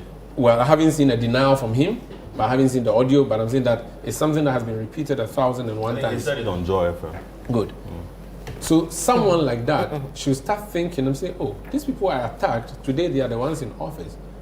And the state is the state. There could be processes that you can be removed through, even though your office is safe, constitutionally protected. It's possible that you come there. Moving forward, congratulations to the Electoral Commission for this conduct that they have done for me. Congratulations to John Dramani Mahama. Better luck to Dr. Mahmoud Bawumia and his party. It goes to say that you cannot take Ghanaians for granted, because for you to lose the way you lost, John Dramani Mahama lost in 2016. There was 1 million votes. We thought it was a big issue. At the time, I said that when an electorate show up in an election and defeat for you the incumbent president by 1 million votes, what they have said to Akufo-Addo at the time was that, do not worry about the opposition. We have taken care of the opposition for you. Go on and enjoy your presidency. Do everything. And we saw how much people expected of Akufo-Addo when he was elected in 2016. The ratings from the public, everybody, I mean, the general love and belief that something was going to say. Really the high. goodwill is the word I was looking for. And I remember something someone said to me at the time. I think I can quote him here. If he remembers, he even told me this. The former special prosecutor, Martin Amido. And he supported Nana Akufo-Addo in the elections of 2016. He did a video where he said that he wanted Ghanaians to vote for Akufo-Addo because that's the only time we could have accountability. I remember what he said to me, that if Akufo-Addo fails this country, the democracy we are practicing will become a big challenge for us, and that there will be questions around that democracy. Akufo-Addo has been president for 8 years. As to whether he has failed, I think the verdict is what we are seeing. Because this election, for me, even though it's Dr. Bawumia who has been defeated, the loss is actually Akufo-Addo's. It was a referendum on his government, and the failure of his vice president is actually his failure. John Kufuor was president. His party lost in 2008, and that is because lots of allegations have been made against him. Corruption here and there, and all of those matters. He will take the blame for that. But now, Nana Addo Dankwa Akufo-Addo should take even the bigger blame. I spoke to someone who said to me that there are 3 people, and I believe 3 people we should blame for Dr. Bawumia's defeat. Actually, I make it 4. The first one is Dr. Bawumia, of course. Because when you are campaigning to be president or vice president, you have to limit yourself on what you say. And I'm sure that Dr. Bawumia of 2024 would watch the Dr. Bawumia of 2014, 2015, 2016 and say, hey, what are you saying? Don't say it. Don't say it because you cannot do it. For you to make those audacious statements, knowing that you are just going to be an aplanqué, a mate, sacrificing everything, your name, your integrity, your everything. But Akufo-Addo made him the face of that particular election. And there's been argument that, but for Bawumia being projected, they wouldn't have won. Yeah, but I'm saying that next for the time, middle class. So I'm saying that in 2024, when Bawumia watches himself saying the things he was saying, believing that Akufo-Addo would give him the chance to execute, or whether or not he was given a chance or not, we don't know. Lots of things have been said. I'm saying that I'm sure he has learned a bitter lesson from what has happened. Can you cite an example? Oh, he said that he was going to move us from taxation to production. He said he was going to arrest the CD or the dollar and give the key to the issues IGP. around the economy proper, yeah. So Dr. Bawumia himself, of course, will take the blame. The bigger blame I give to Nana Addo Dankwa Akufo-Addo, the president of the land, because he has been attempting to be president since 1997. 20 years on, in 2017, Ghanaians gave him the mandate. And when they were giving him the mandate, they gave him on a very big margin, 1 million. His first thing that he did, he said he was going to appoint, there's some tea, Chelsea tea. How many? They have 110 bags inside. He appointed 110 ministers. Ghanaians said, oh, that's too much. And he said, no, the job is big. This is what I need to work with. Ghanaians say, you went here to swear.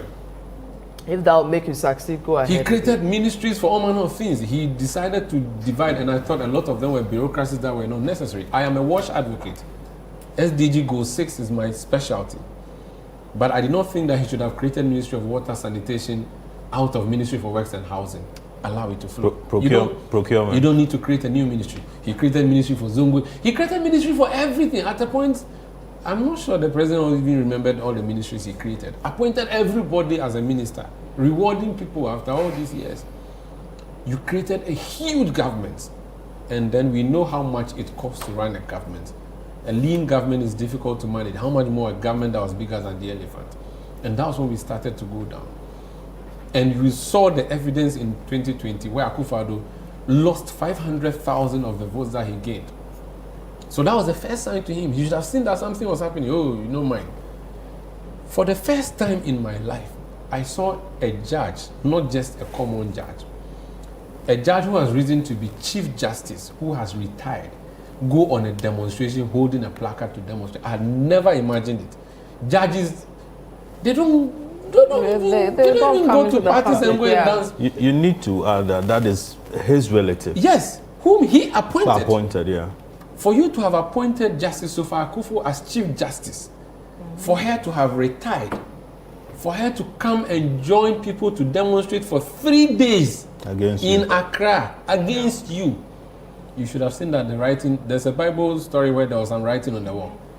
You should have seen it. That was one of the writings. And she called the regime names. And you still didn't do anything.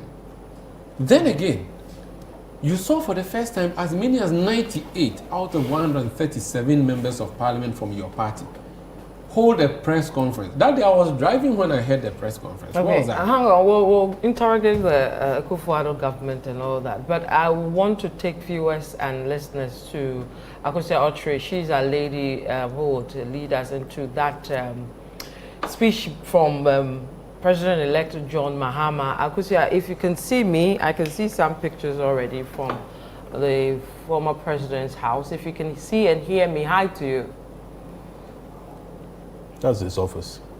Okay, so that speech is going to come from the office. So he left his home and moved to the office. Okay, that's it. So we can put that on the side, and then when they are ready, we'll go back to Akosua. So Vivian, I was driving when I heard the thing.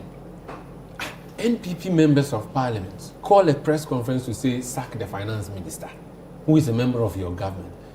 I quickly parked by the roadside. I wanted to be sure that I was not dreaming and pinched myself. Nana Addo Akufo-Addo show boy. They say sack your finance minister. These are the people who went to, in fact, Akufo-Addo was just the head of the government. The people who helped him are the parliamentary candidates in all these constituencies to campaign, and they became MPs. They are saying to you that everything they have seen on the ground shows that Nkoye removed the man. Now, at the time, I'm not an economist, but removing Ken Ofori-Atta was not necessarily going to change our fortunes overnight. But you know, there are things that happen that will see the stock exchange respond. For instance, Kamala Harris loses or Donald Trump is elected, and then immediately they say, oh, the stocks are responding positively. Yeah, but the stocks in Ghana don't respond. I'm not even talking about that. I'm just teasing you. I'm talking about the simple fact that Ken Ofori-Atta had been fired would give people some reprieve. Yeah. The man said, you know what do. They did and did and did. Stubborn academic. Well, he said there was a negotiation at that time, which was the IMF. Forget negotiation. Taking him out of the IMF negotiations, which he was he was a lead, actually, was a problem. He met some of the MPs later. Yes. Okay. And gave them some time. Yes, and then there was a picture that they needed. They eventually pulled from the internet where he was with a guy and they were all cozy. More like, Sally, make no mind them. Before Akufo-Addo's government went to the IMF, John Mahama's government had gone there. And all right, hold your guns. Let me go to the office of former President John Mahama. Akosua, if you can hear or see us, hello to you. Oh, that's Fauzu and heavily loaded. Fauzu and Akosua are the former president's office. Guys, good job, well done so far. What can you tell us from there? I think they're still trying to get the sound, so we'll come to them when they're ready. So Vivian, I'm saying that singular act of refusing to fire Ken Ofori-Atta led to a situation where there are some shops I used to buy stuff from, the shops that they write their price on the thing. In the height of Ken Ofori-Atta's finance minister. They stopped writing. Yeah, I went to they stopped writing. And I asked them why. They said because when they write today, by tomorrow morning, they don't write, they used to print. Yeah. They said when they print today, sardine, 5 CDs, tomorrow morning to be 7 CDs. Ken Ofori-Atta, the man in whose data bank my small coins is. This is how you're managing affairs for us. You cannot do the job. You should have resigned or be fired. Akufo-Addo refused to fire this man. You know, when you watch the movie Titanic, which is 3 hours, and so it means you need a lot of time, the iceberg was a few kilometers away. The ship was headed there, but they were busy playing jazz and music in the place. They didn't see. When he hit the iceberg, the thing was going down. Yeah. Everybody on the ship was told the thing is going down, including the charming boy on the ship, the boy who was following the woman till he died, Mumu guy. Everybody ran away. Oh, they even gave him a chance, jump into a boat. He said, "You know, go. You want to stay." Leonardo DiCaprio. The name they were calling him in the film is what I'm trying to remember. Jack. In the film. Yeah, in the film. I used to run a film center in my village, so when we say film, we don't say movie. Oh, Maru. He waited until the ship sank. By the time Ken Ofori-Atta left the government, it had already sunk. The man from Karaga, nothing he would do. What's his name? Has he won his? Yes, he has won. But I think there's been a bit of change since he came. Yeah, I'm just saying that he couldn't have changed anything like the way we wanted it to. So, stubborn academy class captain Nana Addo Dankwa Akufo-Addo is the one who caused Dr. Bawumia this big defeat. Another thing, you have won election in 2020, second time. You had already appointed plenty of ministers, but because you realized that Parliament did you shege, you decided you to reduce. didn't add the fact that Ken and then the president were relatives. Cousins. But Yes. okay, cousins. Yes. So it's purely family and friends. He couldn't sack him because he couldn't sack him because that was his family. You campaigned against John Mahama that was running a family and friends government. Look, Vivian, there was this conspiracy theory that I was sold, which I believed that Akufo-Addo there, in fact, he himself said it. He said he's 72 years old, he's not coming to steal our money, he already has money. And if you want to make money, not in his government. So I was sold this conspiracy theory that, when he comes, the first 3 years, he will do everything, fix the country. And because he's old and tired, he will hand over to Dr. Bawumia because per our constitution, there's a period by which the vice president, even if he takes over the reins of power, there may no need to have a general election. So he, Akufo-Addo, will then retire or resign from government and allow Bawumia to lead. So that 2020. Afi, Papa Lebata said no. Leave, let Bawumia take over. Upana just did it. And decided to contest the elections of 2020. No problem, you have won, you have come back to office. Change your ministers. Everybody needs that kind of change every now and then to give them a reality check. You said not you. The same people you appointed in 2017. And these are some of the people who didn't... Look, Albert Kandapa is Minister for National Security. He served in Kufuor's government. I was in GSS. Yao Osafo-Mafo, when he went to Germany to sign that deal that became a big albatross around his neck, which deal he could not read because he couldn't speak German.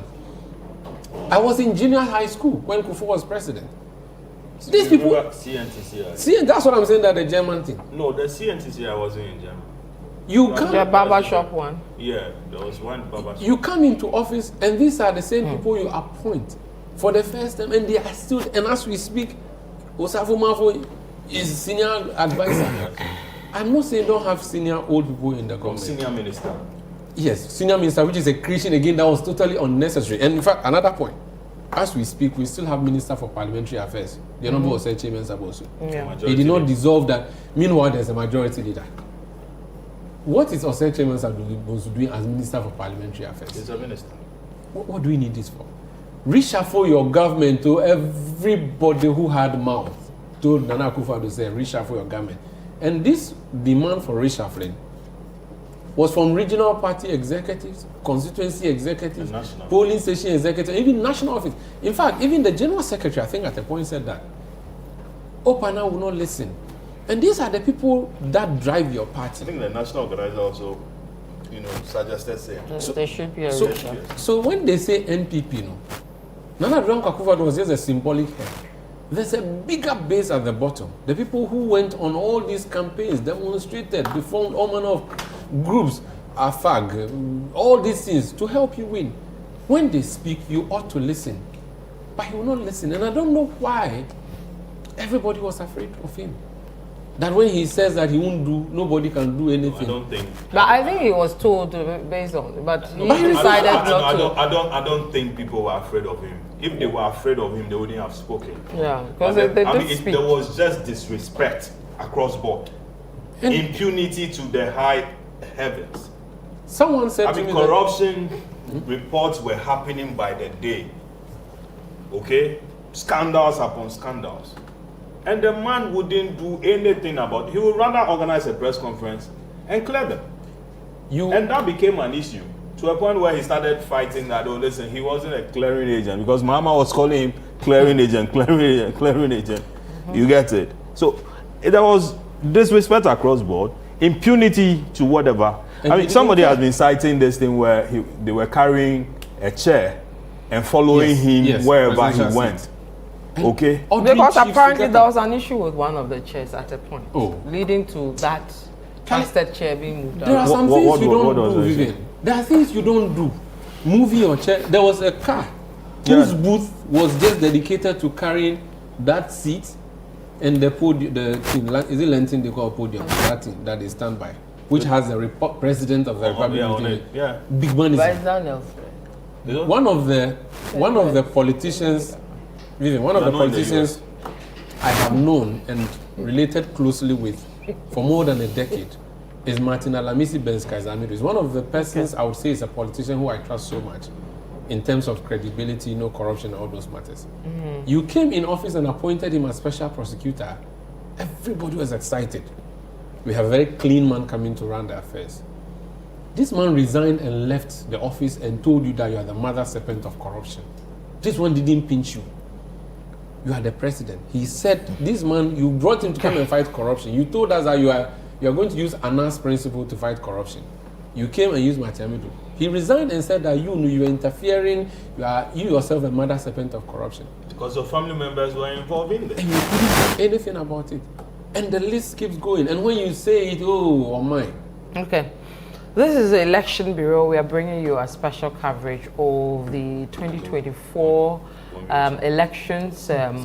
Some few minutes ago, the Electoral Commissioner officially declared former President John Mahama as the winner for the 2024 polls. In a bit, the former president himself will address, the nation. We are there immediately. He's ready. We'll go there. We're looking at issues around the elections, what we've seen in terms of incidents and numbers, apathy, all that. Also at a point, we'll look at some of the incidents proper. We'll take you across the country where those incidents were registered. Some we're told are still happening.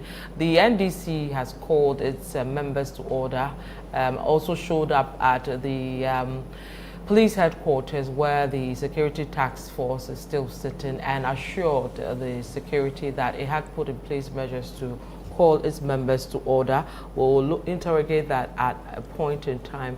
And then we'll wrap up with what Mahama presidency will look like as we bring to an end our special coverage of the 2024 elections.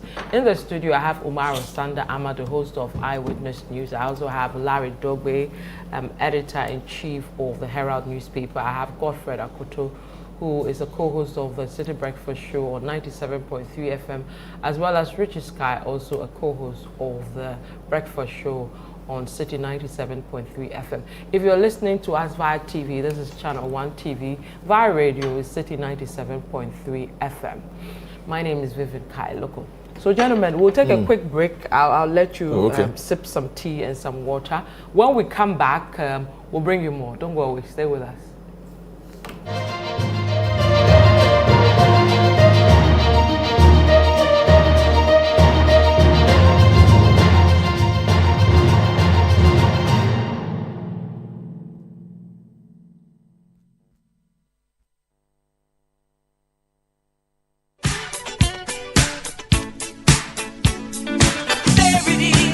There it is. It's finally here. Old School Reunion Pub Chain on Saturday the 21st of December 2024 at the Gold Coast Restaurant, Cantonments, Accra. It's going to be an old school reunion extravaganza of live music featuring alumni bands from Achimota, Presec, Infantsipim, Adisadel, St. John's and the Christian Alumni Association Ghana's historic old.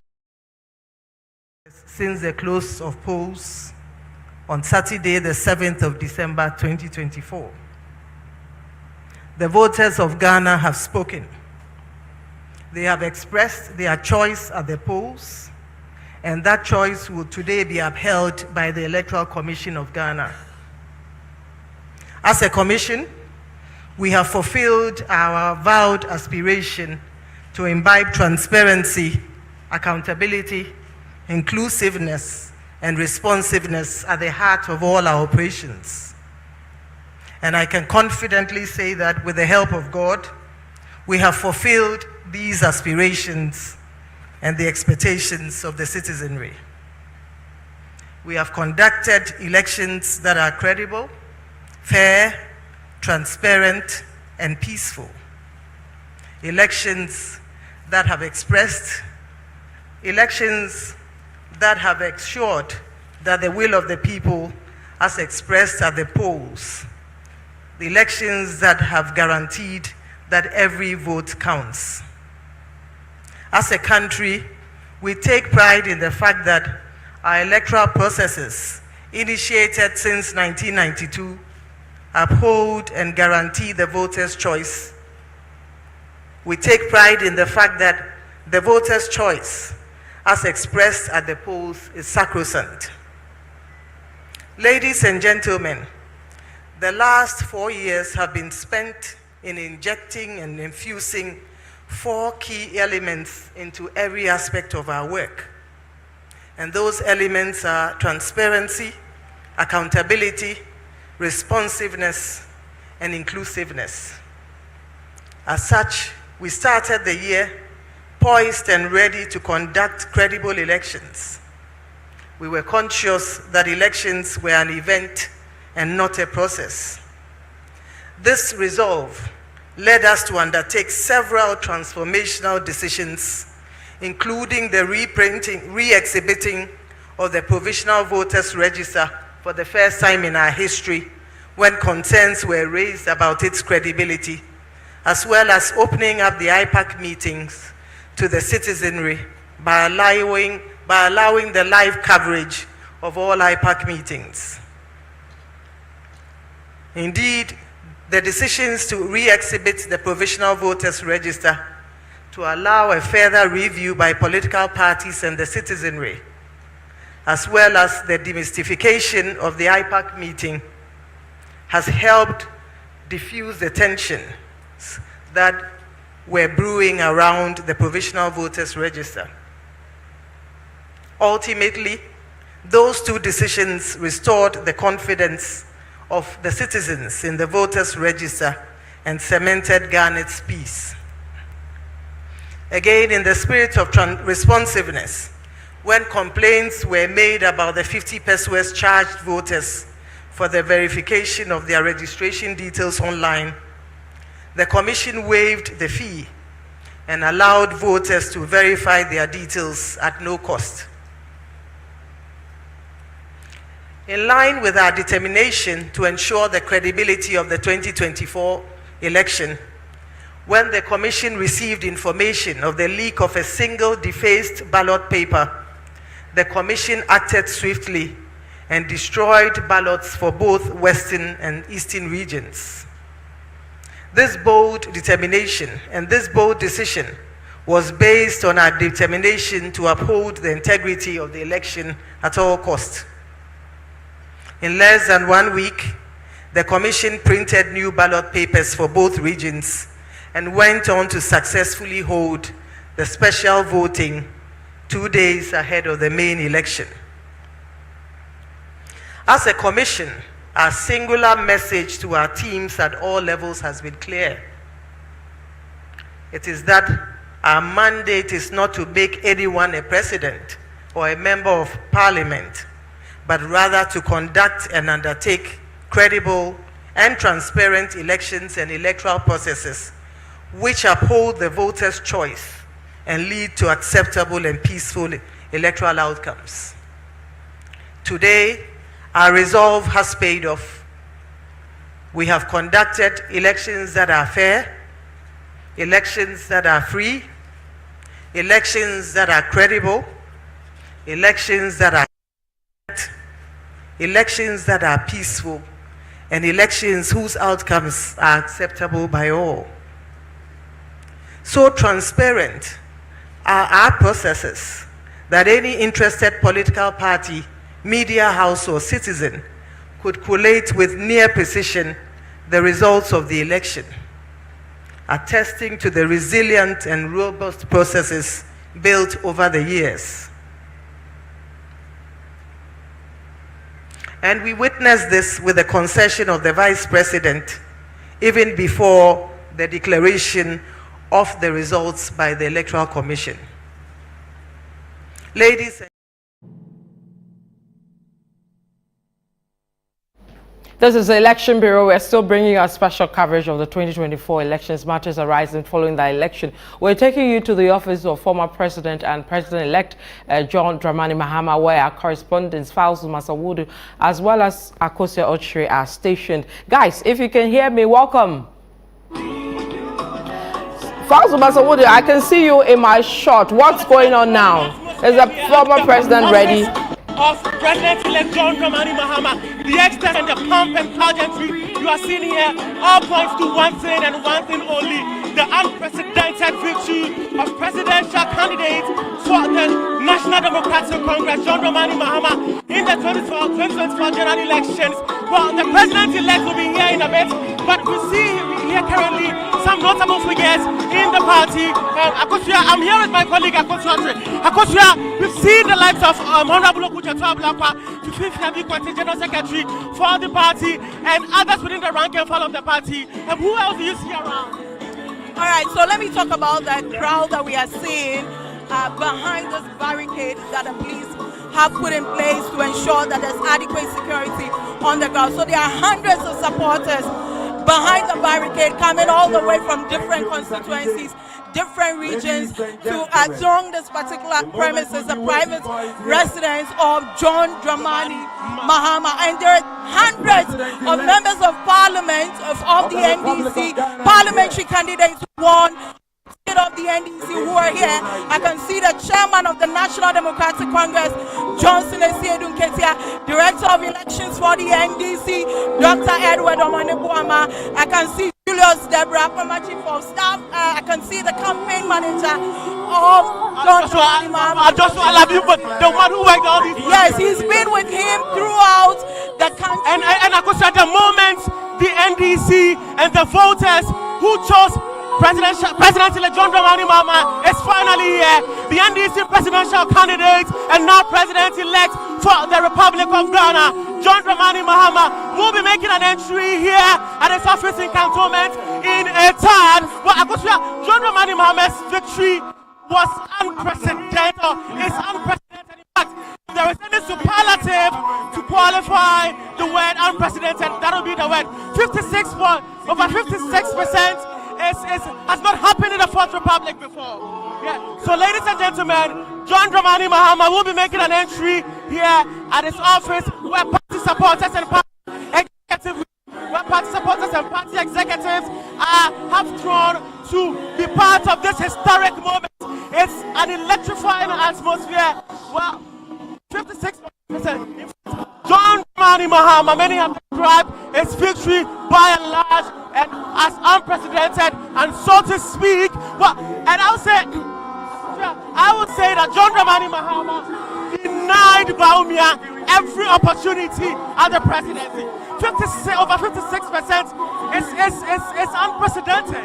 I mean, when you listen to the conversations with supporters of the NDC and even some who are supporters of the New Patriotic Party, that they say that they are disappointed with the party, it tells you what they have seen in the last 8 years under the leadership of the NPP. Well, according to them, the NPP have failed to address key issues like corruption, key issues like running a family and friends affair. And so to them, this is the right opportunity to bring on someone that they believe can change or reset, in their own words, the country. And so for the numbers that we saw of 56%, it tells you what they want to see in the country, a change in government for that matter. Right, I find this really striking because John Dramani Mahama throughout his campaign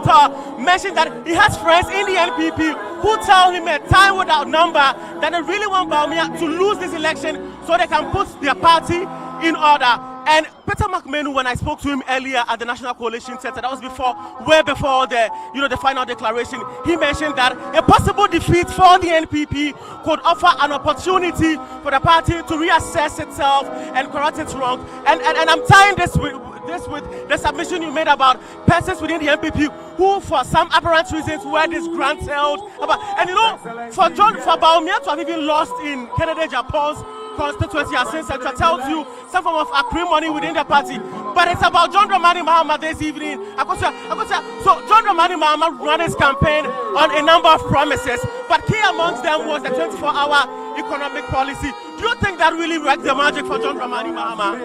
I think that let me talk about what you said earlier, that John Mahama said that some friends within the NPP wanted a change so that they can, fix things. I mean, it's something that happens. I mean, when you look at the political dynamics in Ghana, you know that at the end of every 8 years, there's some sort of, internal confusion, internal sentiments and all of that within political parties.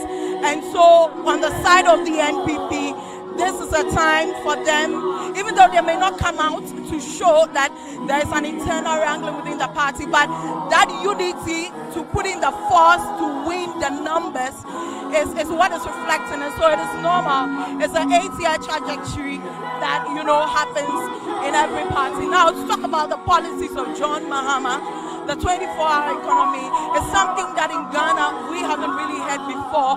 I mean, in previous policies like free senior high school and the others, it is something that happens in every, government or every party. They mention issues like education, they mention issues like healthcare, trying to mention issues that would address these sectors. But for the 24-hour economy for the NDC has not been mentioned by any political party. So it is a time for them to bring it on to Ghana to change the dynamics in our economy. And so to them, that is what they want to bring on board. Yeah. So the moment is finally here. Flags are flying high, handkerchief visibly in the air. President-elect for the Republic of Ghana, John Dramani Mahama, just arrived at his office in Cantonment amidst pomp and pageantry. Party supporters, party faithfuls, members, bases within the rank and file of the party are here to witness this historic moment. I mean, it's really, really ecstatic over here. If you look at the numbers that are on this place, it tells you how much people happy with the person's ability at the NDC and voters in general who chose John Dramani Mahama over Bawumia have been waiting for this golden moment for them. Yes, and if you look at the numbers here, it tells you that John Dramani Mahama is someone that is loved by the party. I mean, when you look at the party itself, I mean, it tends to the leader. I mean, when you look at Jerry the late Professor Jonathan Mills, I mean, he was loved by the people. I think it's because of the charisma that he carries. And when you look at his arrival and the whole euphoria, I mean, it tells you that picture where the NDC supporters do not, play with. And he is accompanied by his children. There's Had, there's Shafiq. I think that has been the sweetest icing on the cake for John Dramani Mahama, if you ask me, to see, because people have make this argument that we see politicians, we see people following them, and we do not see their children or their family directly involved. I think that John Dramani Mahama has kind of changed that narrative this time, if you ask me.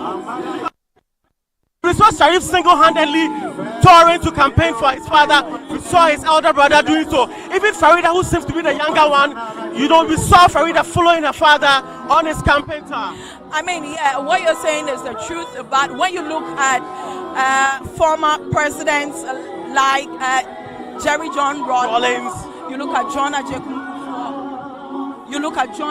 Kufuor, their children have been involved in their campaigns at a time when they were, contesting the flag bearership and the presidential race. And so John Dramani Mahama is not the first person. Absolutely, but children of Jerry John Rawlings, Senator, even Timothy this time around seems to be. But I'm saying that, I mean, for instance, during the time of Jerry John Rawlings, I'm not sure we saw the likes of actively involved following her father, like we are Sharaf and Sharif doing this time around for John Dramani. The premise for my argument, really. But you know, a lot of young persons came out this time to also vote, and we saw the conversation on social media platforms like Twitter, which is now X. People, I feel that the introduction of some obnoxious, as described by the NDC, taxes like that of on betting, lottery in general, COVID, and even e-levy, I think that contributed significantly to the NPP's loss. And the politician and the NDC, from where I sit, I think they did a good job in drumming home that message. On the lighter note, if my mom, my parents, they used to say that we, did not experience the John Kufuor time, the Jerry John Rawlings time, and so we are the Gen Zs. Right. So what we came to meet was the John Mahama Kufuor, tenure. But on the lighter note, I think that the youth align more with the policies coming up, even not just for John Mahama, even for Dr. Mahmoud Bawumia. Yes, so that is John Dramani Mahama. He's so we can confirm now that John Dramani Mahama has just arrived at his office here in Cantonment. He's expected to deliver his first address as the president-elect. Just so you know, John Dramani Mahama won the 2024 presidential election with a landslide victory of over 56%. And many persons have described it as him denying flag bearer for the NPP, Dr. Mahmoud Bawumia, every and any opportunity at winning the presidency. The NDC has also won a decisive majority in parliament. So this is a historic moment for the NDC, the John Dramani Mahama faithfuls and sympathizers of the umbrella fraternity. His Excellency John Dramani Mahama again has arrived here and is in the company of his family, his wife, Excellency Ladina Mahama. And I'm thinking she is also in here. So this is the scene here at the Cantonment.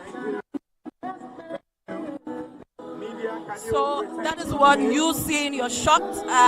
John Mahama arriving here at his private office, clad in white, and of course Nadina Mahama, his wife, putting up a smile, or wearing a smile, sitting on his right-hand side. If you are into the biblical teachings, then you say that he's sitting on the right-hand side of God the Father, the Son, and the Almighty. But yeah, that is what you see in your shot. And then the General Secretary of the party, Fifi Fiavi Kwete, also seated on the right-hand side of the President-elect John Dramani Mahama, and the soon-to-be Vice President of the Republic of Ghana, that is in the person of Professor Nana Jane Opoku-Agyeman.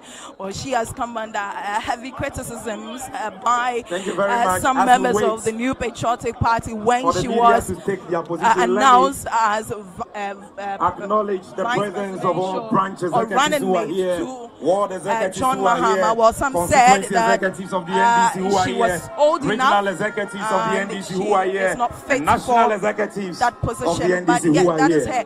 Well, we also recognize the leadership of the NDC here, parliamentary group in shaking Parliament. hands with we recognize the presence of the MP Portabale South, Honorable Haruna and that is Yusuf. the minority leader, Honorable soon to be Kwame Agoja, the we see you, we majority leader, acknowledge you. Dr. Former Deputy Chief of Staff, Dr. Valerie well, Soya. if I remember we or recognize recall, the presence, during Dr. Manipuama, our elections last director. hours of John Mahama's campaign, presence. he mentioned emphatically that with the chaos that is happening in Parliament, Recognize the presence of he Dr. Kesela has no words to give or say, but rather wait for the election when the Vice President and flag bearer of the NPP will get to see his smoothness level.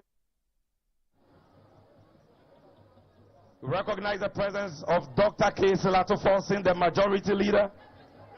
Recognize the presence of the former national chairman of the NDC, Dr. Samuel Ofusu-Ampofo. Recognize the presence of the former Speaker of Parliament, the Right Honorable Doe Jaho.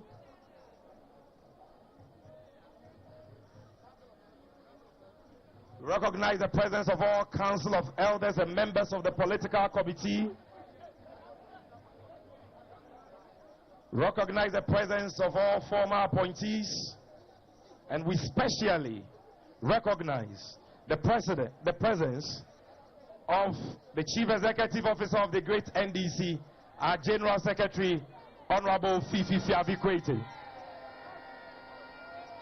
We also recognize specially the presence of our National Chairman, General Mosquito, Honorable Johnson Asiedun Ketia.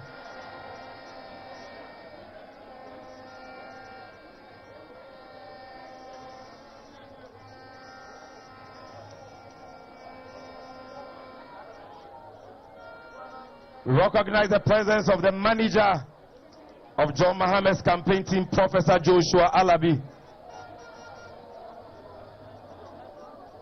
We recognize the presence of former Chief of Staff, Honorable Julius Deborah.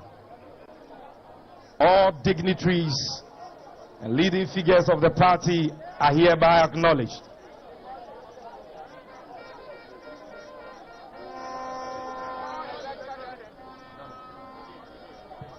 All elected members of parliament on the ticket of the great NDC, we acknowledge your presence.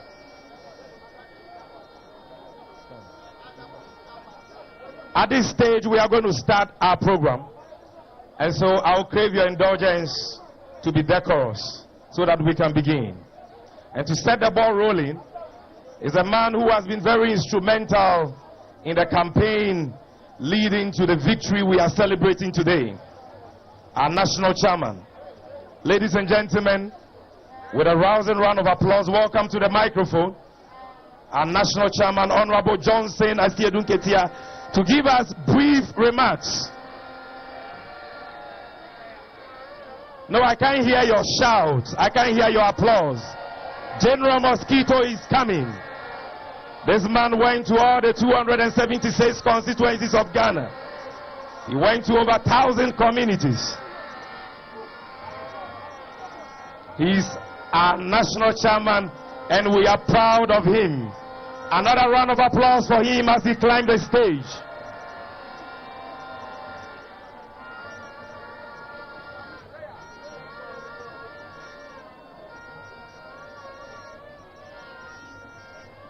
Thank you. Shall we all remain silent now?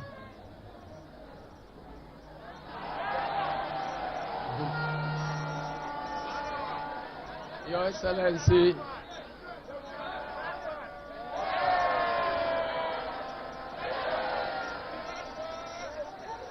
Your Excellency, the President-elect, President John Dramani Mahama, Your Excellency, the Vice President-elect,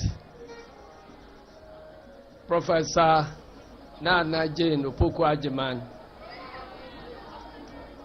all protocols duly observed.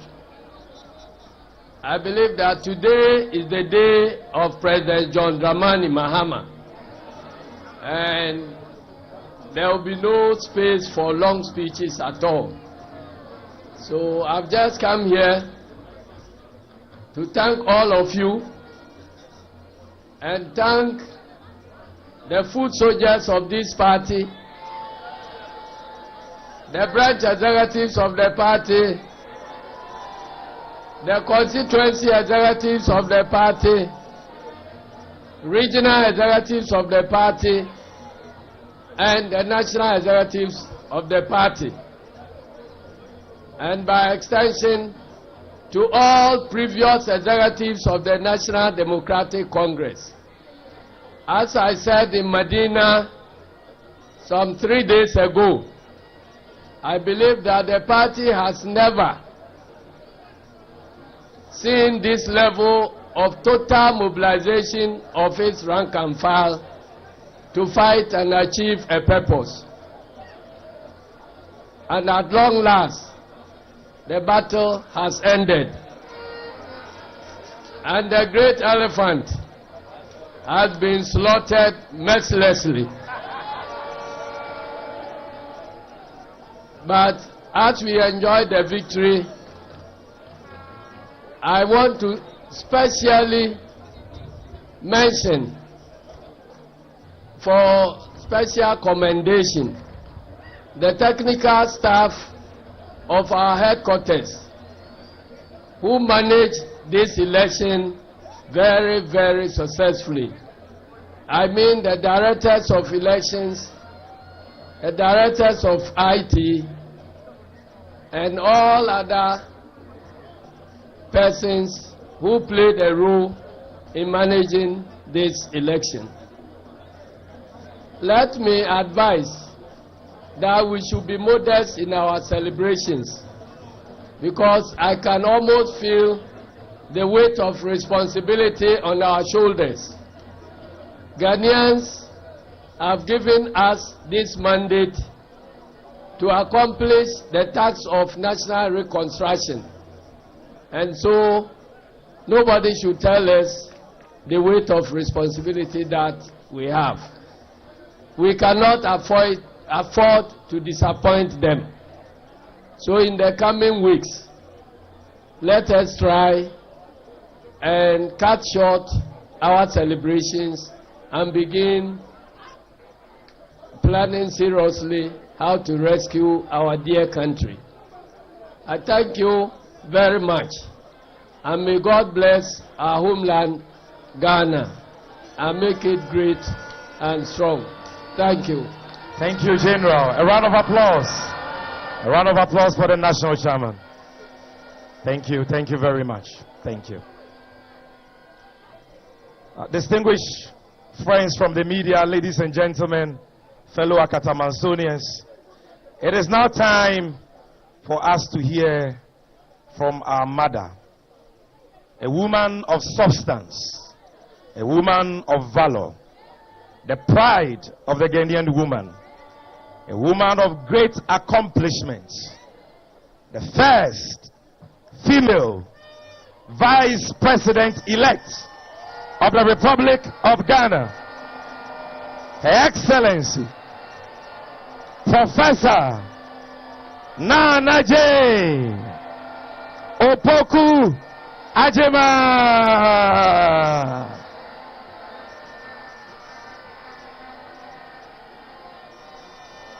Let me hear your shout. Let me hear your shout. The women here, let me hear your shout.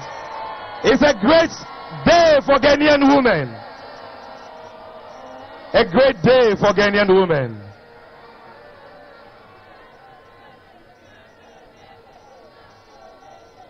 Yes. Yes. Our mother is here. Give it up to our mother again, Professor Nana Jane Opoku Ajeman.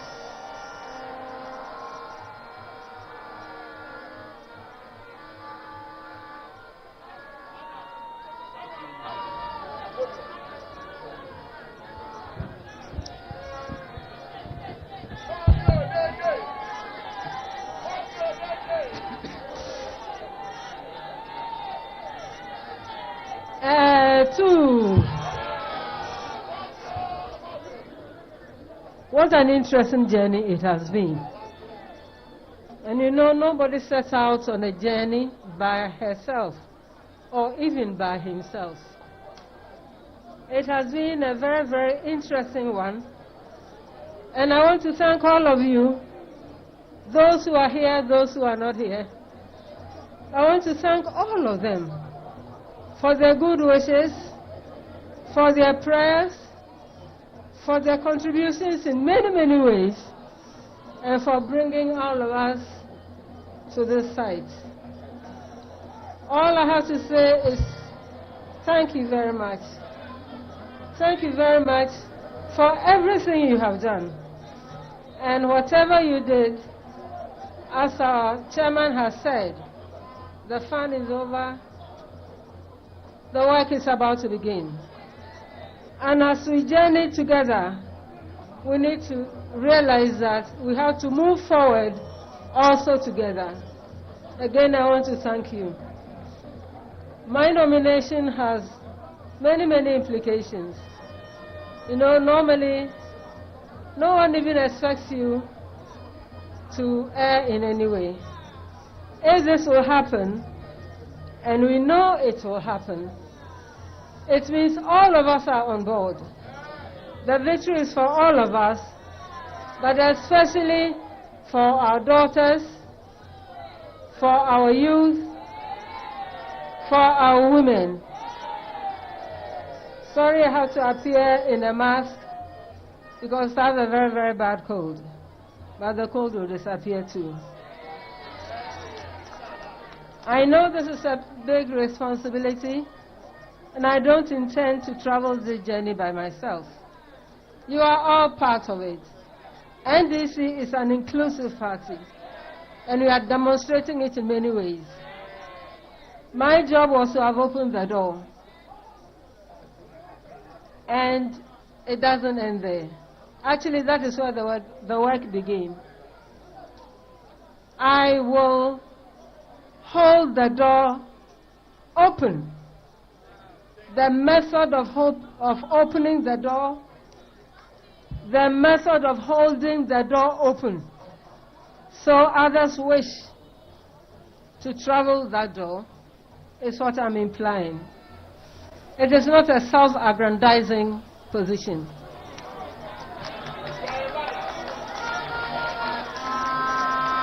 It is a position that empowers others. This country is not going to be built only by half the gender. They know very well, whether we are in the public space or not, the roles we play. And we have accepted as NDC to facilitate the process.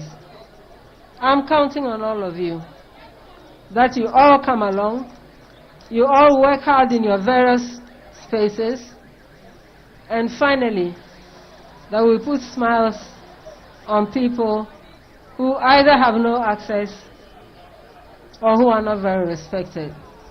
I thank you again and again, and I know, thank you for the comments. I wish blessings on our country. I wish blessings on our children, those who are here and those yet to be born. I wish blessings on those who are here and their future. And I believe that the meaning of blessing is to be good to another person. Thank you very, very much.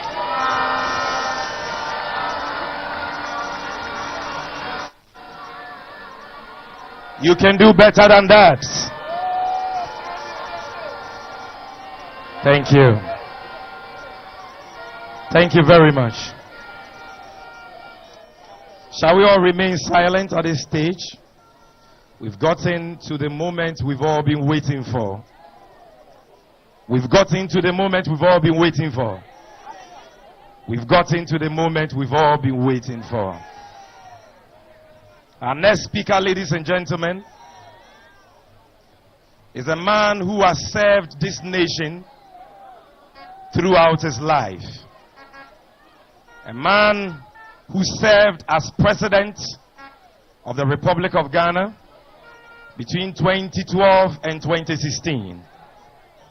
He was voted out, and some said he could not be president again. Some even mocked him and said he is the only person to have become a one-term president. But ladies and gentlemen, today, the Lord who crowned kings has given him the presidency again. And the stone that the builders rejected has become the chief cornerstone. It is the doing of the Lord, and it is marvelous in our sight. We call him the nation builder, and this nation builder will lead all of us to build the Ghana we want together. Ladies and gentlemen, with a standing ovation and shouts of joy, make welcome to the microphone our father, the flag bearer, and the leader of the great NDC, the president-elect of the great the people of Ghana, the president-elect of the Republic of Ghana. And by the grace of God, he will be sworn in as the 6th president of the Republic of Ghana. His Excellency, His Excellency, His Excellency, His Excellency, His Excellency, His Excellency, let me see your hand. His Excellency, His Excellency, His Excellency, His Excellency, His Excellency, His Excellency, John Dramani Mahama, the President-elect of the Republic of Ghana, the 6th President of the Republic of Ghana in Ghana. Our unity. His Excellency is accompanied by the incoming First Lady, our Mother, Her Excellency, Latina Mahama.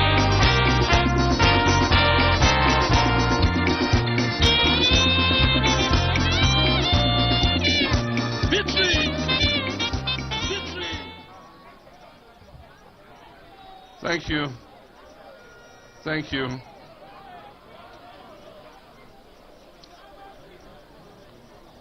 Our best days are ahead of us. My brothers and sisters, a while ago, the chairperson of the Electoral Commission of Ghana, Madame Jean Mensah, declared me the winner of the 2024 presidential election.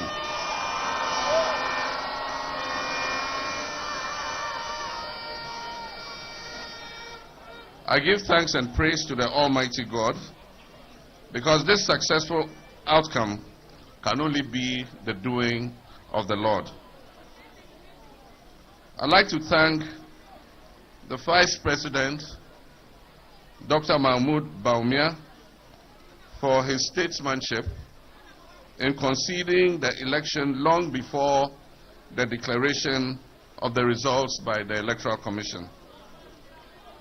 This concession largely diffused the tensions that are characteristic of high-stakes elections such as this. I also just received a call from His Excellency the President, Nana Addo Dankwa Akufo-Addo.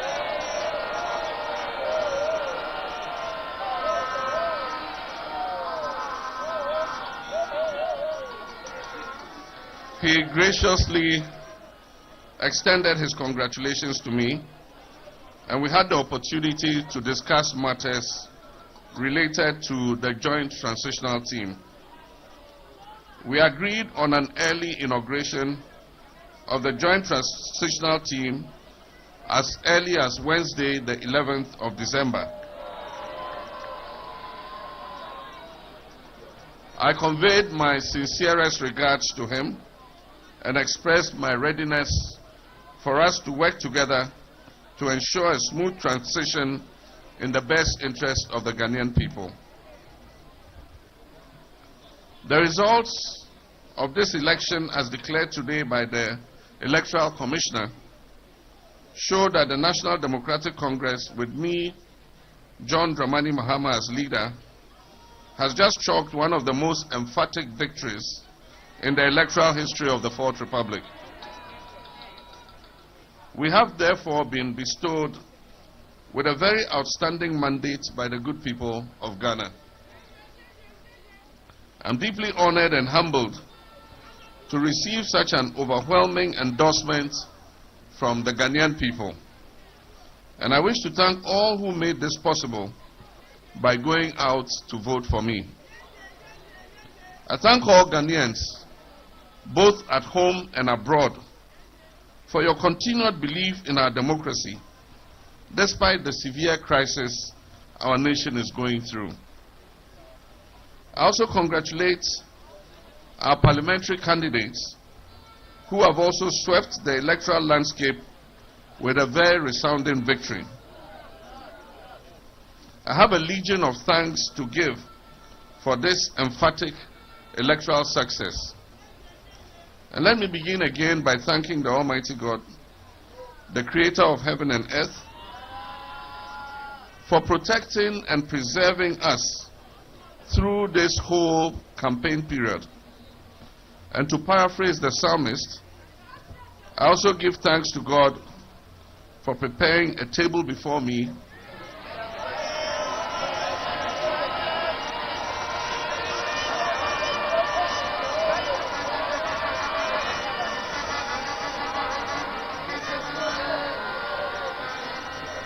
Obviously, you are all very acquainted with this Bible verse. I also give thanks to God for preparing a table before me in the presence of my enemies.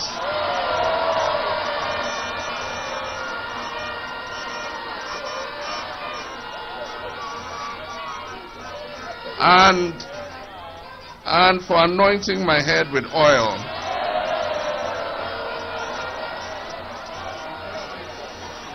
And making my cup run over.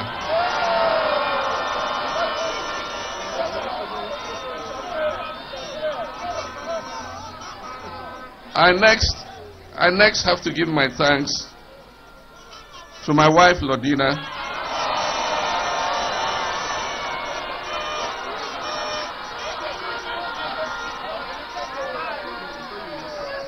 and my family, my children, my siblings, and all my extended family for standing by me through all these difficult times when victory and success appeared elusive and out of sight. On these gloomy occasions, you have all come through and offered me the encouragement to keep soldiering on.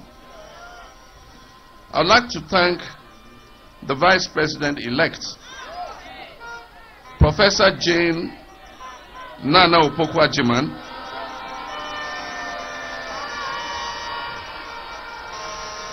for being an exemplary and inspirational running mate.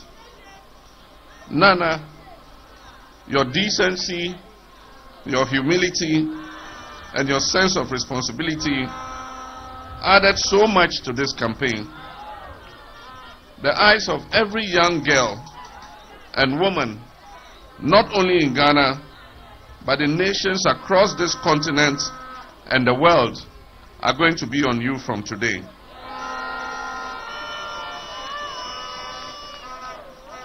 And as you said, you have not only opened the door, but you're going to keep the door open for many other women.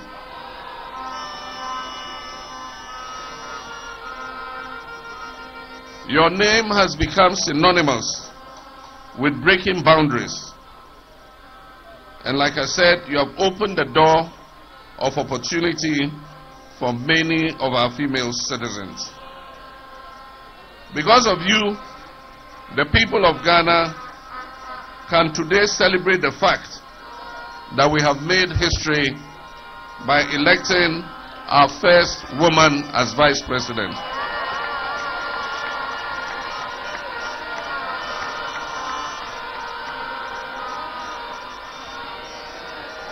I must also thank my very loyal and dedicated staff who have been with me over the last 8 years in opposition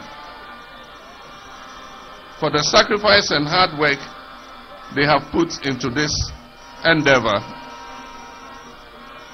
To my campaign team members, to our party agents, and the countless volunteers who spent uncountable hours day and night working to secure this victory, I cannot thank you enough.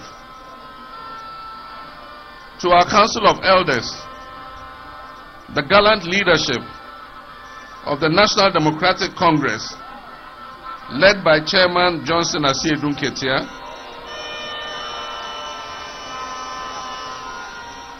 our able General Secretary, Fifi Fiavikwete,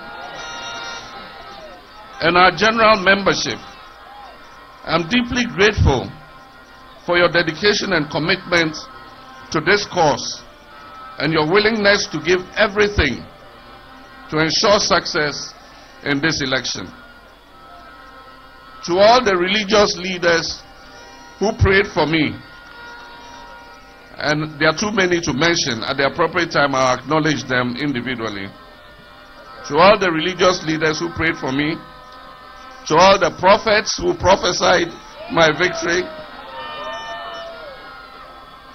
to all the civil society organizations and professional groups we consulted in building our message, to all our traditional leaders who warmly received me in your palaces during the campaign, to all our security personnel across the country, and to the media, to you all I say a big thank you.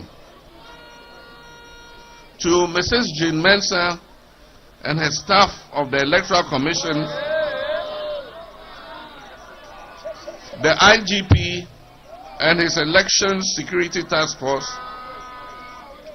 our international observers, and all who have contributed to a very successful election, I convey to you the warmest wishes of a grateful nation. For all its historic undertones, this mandate represents many things for all political actors and those who seek to lead our nation.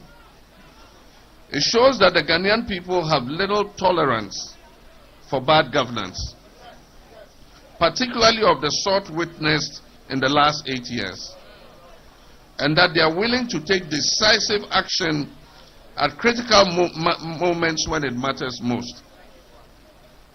These 8 years have witnessed some of the darkest periods of our governance. The crisis our beloved country has been through these last several years have left a scar on our national psyche, which may take some time to erase. This mandate also serves as a constant reminder of what fate awaits us if we fail to meet the aspirations of our people and govern with arrogance. My brothers and sisters, there is much to do to salvage our country and reset it. It would have to start with a reset of the relationship between citizens and elected officials. We must never forget that the people of Ghana have chosen us to represent their wishes and their best interest. It is the reason we would be initiating important governance reforms and sometimes initiate severe measures in the next 4 years to reset our nation and bring it back on track as the Black Star of Africa.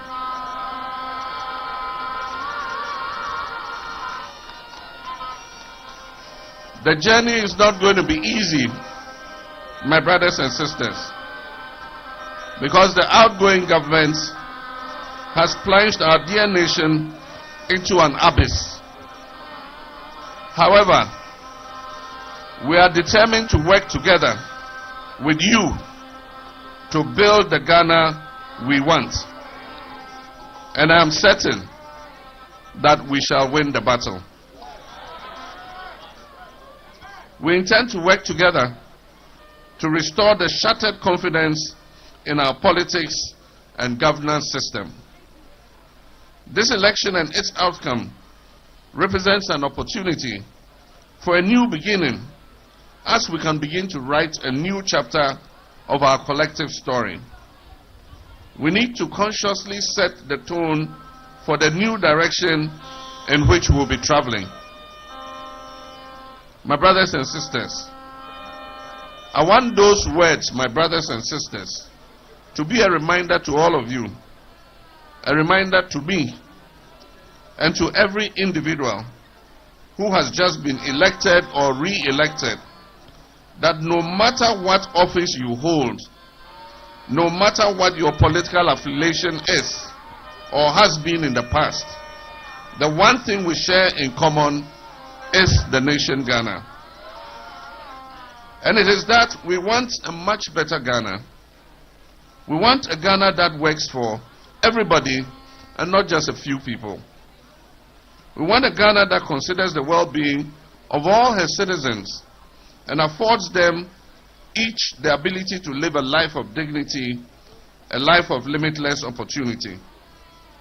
My brothers and sisters, from the Kaya Yo to the managing director, to the market women, the bankers, the teachers, security personnel, nurses, doctors, the pastors, the drivers, the tailors and seamstresses, we are all essential to the functioning and forward motion of this country. We, the people of this soil, sons and daughters, brothers and sisters, are in fact our nation's greatest resource. This country, this land, is not for one person, or for one family, or for one tribe or ethnic group. This country, this beautiful, resilient, and resource-rich country that we so love, Ghana, is for all of us. This is our home, but it is not enough to just be born here and to die here. We must also be able to live here with satisfaction. We must be able to love, to dream, to laugh, to eat and dance and drum and share all aspects of our culture that was handed to us by our ancestors. And to do that, we must create sustainable and well-paying jobs through the 24-hour economy initiative.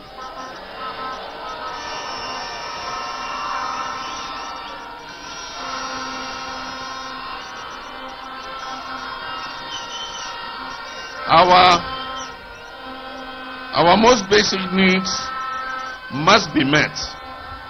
Affordable housing and health care, food and clean water, safe work and fair wages. My brothers and sisters, it is with tremendous humility that I accept this clear mandate that you, the good people of Ghana, have given me to lead this great nation as your next president. Every vote that was cast in this election carried the same weight. Every vote also carried a hope in the future of our country.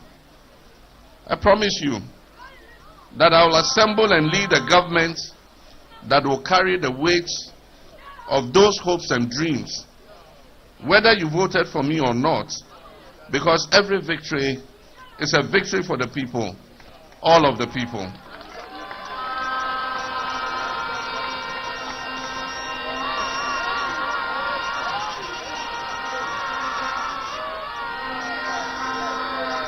Each time we have free and fair elections and then conduct a smooth transfer of power, it reaffirms that our history of leadership and trailblazing was not an aberration. It is not by accident that we were the first nation in Black Africa to win our independence from colonial rule. It is not by accident that the first black person to serve as UN Secretary General, the late Kofi Annan, was a Ghanaian. It is not by accident that so many Ghanaians out there in the world are blazing new trails and being recognized as leaders in their industry.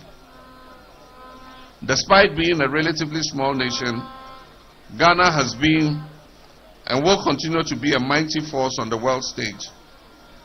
We're a proud people and have every reason to be. When Ghana rises, we all stand tall with her, and Africa rises with us too. Last but certainly not the least, I'd like to thank you, the good people of Ghana, for this opportunity once more. I know that many of you are feeling frustrated and angry, but I ask you today, please do not give in to negativity and pessimism. There have been reports of acts of vandalism at some government facilities and installations. I urge you not to vent your frustration in criminal enterprise. We must channel our anger and frustration into the positive enterprise of resetting and rebuilding our nation.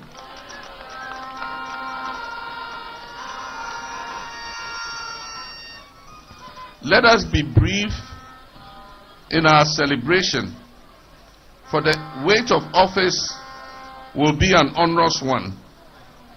Expectations of Ghanaians are very high, and we cannot afford to fail them. Let us maintain and even magnify this joy and positivity that we feel. We have arrived at this moment because so many of you believed that change was possible. And now we know that not only is change possible, but it is also already in process. Let us continue to believe that we are already moving towards the Ghana we want, the Ghana of our hopes and dreams.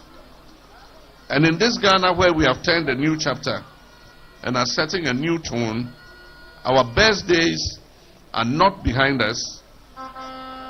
My brothers and sisters, our best days are ahead of us. Forward ever, backwards never. May God bless you, and may God continue to bless our homeland Ghana. Thank you very much.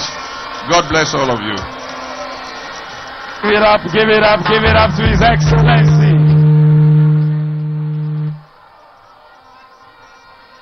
One love, one love, one love.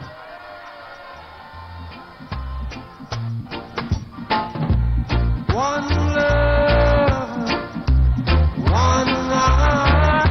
Let's get together and feel alright.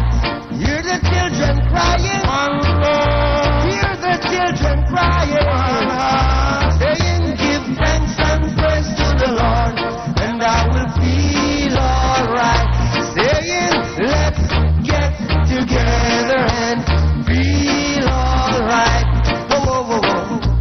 Let them pass all their dirty remarks. One love. There is one question I would love to ask.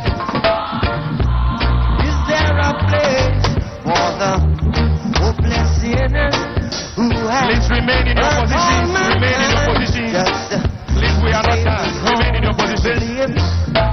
One love. One heart. Let's get together and feel alright. One love. One heart. Give thanks and praise to the Lord. Remain in your positions, as His Excellency. Exchanges pleasantries with the dignitaries. Together and feel alright. Let's get together to fight this holy Armageddon. One heart. So when the man comes, there will be no doom. One. Have pity on those whose chances grow thin. There ain't no hiding place from the Father of creation. Saying, one love, one heart. Let's get together and feel alright. One love, one heart. Give thanks and praise to the Lord. And Thank you very much. His Excellency is seated out. Thank you very much. Thank you very much. Ladies and gentlemen, that was the leader Ghana needs and the leader Ghanaians have voted for. Another round of applause for the seat President-elect of the Republic of Ghana. Ladies and gentlemen, we want to, on behalf of the leadership of the NDC, thank our friends from the media. Comrades, join me to give a rousing round of applause for all our friends from the media who are here. Let's clap for the media. We thank you for your partnership. We thank you for your collaboration. We thank you for your patriotism. You've been with us throughout this electoral process, and for that we say thank you. God bless you. And for those of you who were able to come here, thank you. I think you all deserve a round of applause for yourselves. Thank you so much. And at this stage, please, Vuvuzelas, remain quiet. We also want to thank the IGP, the Election Security Task Force, and all the noble men and women in uniform for the yeoman's job they have done. But ladies and gentlemen, at this critical stage, I want all of you to remain silent. All of us, let's remain silent. Let's rise to our feet. His Excellency, all dignitaries, let's rise to our feet and observe a minute silence for all our fallen comrades. All comrades who we lost in this struggle from 2020 to this 2024 election. A minute silence.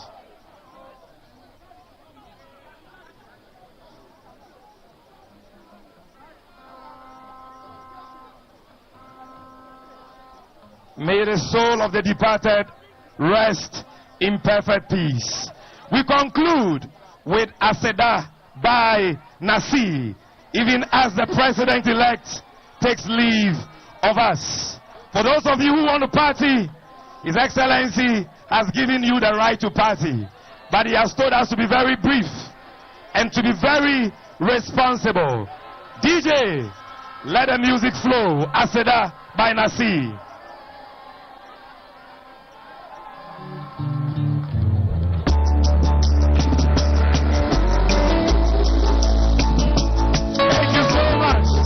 Thank you so much. God bless you. Thank you.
The ascendancy, and that he will be able to make this comeback. So we give all the credit, all the glory to the Almighty. We certainly are grateful to the Ghanaian people. But the lesson here really, as the President-elect said, is that we should be mindful that you don't mess around with the Ghanaian people. You do not take the Ghanaian people for granted. If they give you an opportunity to govern, make sure you meet their hopes and aspirations. Don't be arrogant. Don't engage in corruption. Don't engage in state capture. Don't mismanage the economy. Don't put them through financial haircuts.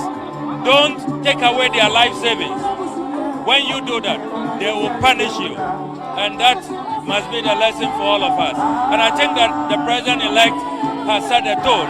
And clearly you can tell that President Mahama's administration will be an administration that will pursue the hopes and aspirations of the people, that will be modest, that will keep to our promises, that will respect the Ghanaian people, that will not take the people for granted, and that will pursue accountability. Operation Recover All Loot, so that the loot recovered will be put into nation building for all of us, not a select few.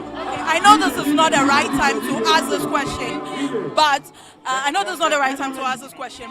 the question on the minds of a lot of people is about succession for the NDC. How would it look like, or how would it be going after John Mahama for the party? Everybody in the NDC must recognize that if we do not support President Mahama to succeed, their 2028 ambitions, 2032 ambitions, 2036 ambitions will be a fluke, a disaster. It cannot materialize. So at this point, we must all forget about personal ambition and think about how to support President Mahama to succeed, how to ensure that all the manifesto pledges are fulfilled. We have gone around the country. The people have told us what they want us to do. That must be our focus. Every other thing must be put on the back burner, must be relegated. It's secondary. Our focus must be supporting President Mahama with integrity, with competence, with hard work. We must break our backs to make sure the Mahama, Professor Nana Abokobi presidency succeeds. I've been asked to ask you if you have any presidential ambitions. I've been asked to ask you if you have any presidential ambitions. I don't think about that. My focus is to support President Mahama to succeed. I always say that when it comes to future positions and all of that, leave it to the Ghanaian people to decide. I think it's very arrogant to see yourself as the best or as the leader. Let the Ghanaian people decide. And at this point, our focus must be helping President Mahama to succeed, making sure that all the loot is recovered, making sure that this economy is managed properly, making sure that the high unemployment rate, which is at 14.7%, is corrected, so that we can have jobs for the people, we can have dignity restored to the Ghanaian youth. These are the things the Ghanaian people want us to focus on, and that is what is my focus at this point. Thank you so much. It's a pleasure speaking with you. So that is Member of Parliament for North, the Honorable Samuel Okecheta. I mean, what John Dramani Mahama made very punchy, comments during his speech. Which one among them? So those are some sights and scenes from the cantonment office of President-elect John Mahama. You just saw two of our correspondents there, Makosi Ochre as well as Fauzi Masawodu. They just spoke to Mr. Blakwa over there. So the President-elect has made his speech, thanking those he has to thank and dealing with some of the issues they intend to look at quickly. Earlier we had the Vice President, incoming Vice President, as well as the party chairman, Johnson Asiedu Nketia. Let's start with the speech of the President-elect, then we can go to the others. Inspiring, good, great. What are your thoughts? I think it was quite inspiring, very inspiring. Acknowledging all the people who have helped him throughout the years. He acknowledged the media, he acknowledged the chiefs, he acknowledged his family, Ghanaians in general, and was grateful for, returning him to the office. And the fact that, his admission that there's a huge task or responsibility on them to, as a party, to deliver, or else what befell the MPP could be, could be witnessed also by the NDC. His mentioning of arrogance and bad governance as the reason why this, as what accounted for this huge embarrassment, for the NPP, is also something that we need to take note of. He talked also about the economy and what they need to do, and said that there will be consultations across board, so that everybody would have to contribute his or her quota towards the building the Ghana that we all want as people. So I think it was a brilliant speech. I'm sure my other colleagues will also have some inputs to make. Okay, go for it. Well, encouraging, inspiring, great for this time. It was a good speech. Okay. It was a good speech. It was I think it was of a good pace. The emotion was there. He had a lot of points to address, so he went about it pretty well. The highlights for me spoke about the lessons to be learned from the NPP and what the outcome of this result means, and why it shows that they have a weight of responsibility. He spoke about the fact that Ghanaians have little tolerance for bad governance, which is why he's coming in on the wave that he's coming in. It's good that he knows that, because with a single term, it means you have to work twice as hard as you would want to work, because you don't have the benefit of another term in front of you. And then finally, acknowledging that it's a significant task. Once you have that at the back of your mind, it informs the decisions that you make, how quickly you make them. And it is only next year that we will be able to see how these things are implemented. But at least he's highlighted them and he's mentioned them. And for me, those were the things I took from the speech. Okay. Sky? Yeah, so I must say that this is a great speech because, again, it sought to bring all of us on board as citizens to help in prosecuting the agenda of nation building. And I have gleaned quickly at least 9 main themes from what the president-elect told all of us. First of all, he exuded humility in leadership.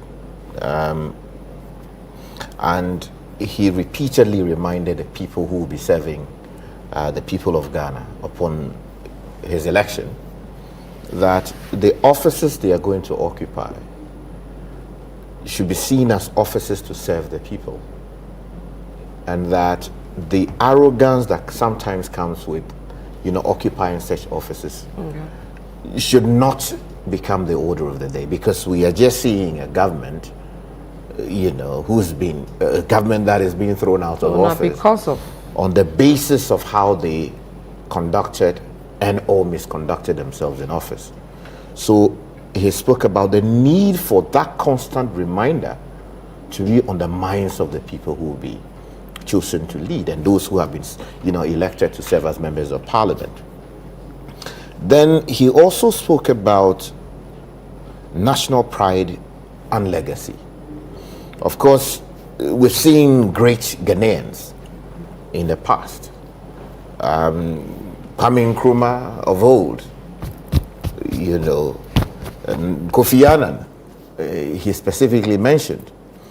These are pieces of evidence, if I can call them that great things can emerge out of this land. And that if we make ourselves purposeful tools for facilitating the growth and progress of this country, it is possible to get great things done. So that is also a very important mention for me. Then he turned to the idea of unity and inclusivity.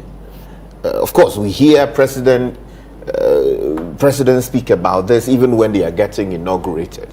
Thou will be Father for all and all of that. But just subsequent to that, we see conduct that would go a long way to undermine the very thing that they spoke about a short while ago. So it is great that he's mentioned it, and would expect citizens that when he comes to prosecuting his mandate, that would reflect in that what he does as president of the republic. Then he celebrates something that for me stands out. The very historic milestone for gender equality. You know, Ghana's parliament not long ago passed a piece of legislation, yes, committed purposely to ensuring that women have a fair share of what is on offer around the table. And although we are yet to see that piece of legislation fully in action, we have just as a people elected the very first woman to occupy the next most important office in the land. And taking note of that is profound. My daughter was watching, my girls were watching. Now that is a firm reminder to them that it is possible as a woman to achieve great things in this republic and beyond. That's right. And it should not be taken lightly. Yeah. There are many girls who were watching, you know, Professor Jenana Opoku Ajiman this evening, and the very humility that she exuded, how she carried herself, the kinds of things she said, reminds me firmly of Professor Mills. I mean, her demeanor and how she delivered her own, you know, acceptance speech. Yeah. It carries a lot of weight. And for many people, that presented an alternative to what was on offer on the other side. Because when you speak to people who voted, they tell you that, look at it. I mean, what was the opposition offering? And by the opposition, I mean what the MPP was offering as vice presidential material. And I think all of us have got to learn lessons from how this election eventually ended. Then, if you allow me, let me mention a few more things. Accountability and governance reform. Look, let us admit that our democracy, although it may be 3 decades old, still has serious inefficiencies. There are serious and crippling problems that continue to undermine this democracy every single day. It is the reason you see people on the streets attacking, you know, one another. It is the reason you see electoral officers incapable of doing their jobs. It is the reason you see people say that, oh, when we lose this election, we are dead, because the courts are not there to protect us. I think that, yes, reforms are needed, but we hope that these will be what? Meaningful reforms that would ensure that Ghana works for all of us, because that is important. The NDC has a decisive mandate, it seems, in Parliament. Now, with that mandate, all kinds of things can be done. And we will take up the responsibility of ensuring that the use of that mandate actually helps to preserve and protect democracy and makes it, you know, useful for all of us, as opposed to using it for purposes of perpetuating what would not be the interest of the Ghanaian people. And then there was something else he spoke about: constructive action and responsibility. You know, the responsibility of building this country is not reserved to only the people who are in charge of the affairs of state. When you step out to vote and you decide not to vote, all of them put together, you have a burden imposed on you by reason of your being a Ghanaian to be a part of building the country. Now, building the country also means that you should be a part of the people who will be critiquing government, who will be making suggestions, and who will be bold enough to say that even though I voted for you as President of the Republic, I disagree with that which you are doing. And on this score, I am taking you on. It doesn't mean that merely because you are an NDC member of Parliament, everything that the NDC says they want to do in Parliament, you should support it. Again, as members of the opposition, the MPP has got to realize that it is not everything that the government wants to do that they should consider, you know, against the interests of the state. There are times that cool heads have to prevail. And backed by serious evidence, you say that, look, we are in support of this. Let's make it happen. And we hope that people will come to the job with constructive suggestions as to what we want to do as a country. Of course, there have been suggestions that our constitution is not perfect. Of course, nothing is perfect in the eyes of God, unless he himself. So if there are ways of improving the constitution, let's do so. Of course, President Mills, while he was alive, initiated a process of amending and refining the constitution. That process somewhat truncated when Nana Addo Dankwa Akufo-Addo came into office. I hope that upon return to office, John Dramani Mahama will take on board constructive ways of actually, refining our constitution to address some of the concerns that we have. He was really optimistic about the future because, as he said, the dark days of the MPP in office are almost over. Yeah. And that he would lead the process to ensure that the Ghanaian people realize the full weight of what they voted for. We hope that he would actually do that and will serve the very best interest of every Ghanaian. And then also the reminder he gave all of us that we, the people of Ghana, are the greatest resource of this country. And I hope that he will be tapping into the very finest available. Of course, the Constitution limits his hands to the majority of ministers coming out of Parliament. We are yet to do a serious analysis of the quality that will be available in Parliament. He tells us that he will use 60 ministers to govern the affairs of state. And we hope that he will confine himself to that, and going into Parliament, he will make the very best available to all of us so that we can help build this country. And then outside of that, again, I believe that ambassadors will be nominated and all of that. Let us have the very finest of us, and it may not even matter if the person is either a member of the NDC or not a member of the NDC. There are Ghanaians outside of this country who are doing great things, who may not be members of the NDC, but when it comes down to building the country, we may lean on them that, oh, in this area, we think that you'll be useful. You are doing great things internationally. Can you come and help? And we hope that these people would accept their responsibility. Would you like to be the AG? And then finally they spoke about Larry, so based on what you said, I mean, if he approaches you today, you take it on? For the time being, I do not think that I am the best thing if to occupy the. You to say that, Richard, I would appreciate that. Again, I will appreciate the reason why Larry is saying that, but with the greatest respect. So you Larry, will take it. let us not deal with hypothetical issues. No. So you will Larry. If he approaches, Larry, I am you. not sure about the reason behind Larry's. I don't know about Larry's own, but I am actually. Can we attending general offer from John Mahama? Yes, will you accept or reject? Larry, what I'm telling you is that I think what you are doing is not fair to me. Right?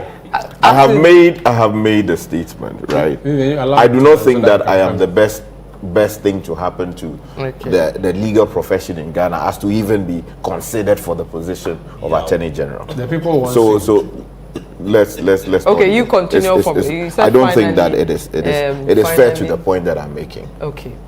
And then please carry on. And then also he spoke about the need for collaborative efforts from all of us to make I think that this is truly a great speech, and we hope that when it comes to delivering on that mandate, we will all help to ensure that he stays true to the script. We'll be critical, we will commend him where he needs to be commended, but we will be equally vocal in ensuring that the mistakes of the past do not repeat themselves. And let me particularly congratulate and celebrate Madam Jane Nano. We'll come to her speech. Yeah, and I just want to do that because it matters. No, I'll let you do that. And then also one more thing. You know, the Electoral Commission has been under so much pressure. Of course, John Mahama spoke about it in his speech and celebrated them in a way. The EC told us that they were going to deliver the election results within 72 hours. But you realize that a lot of people blasted the Electoral Commission because of evidence that we had seen across the country of the slow pace of the collation of the results.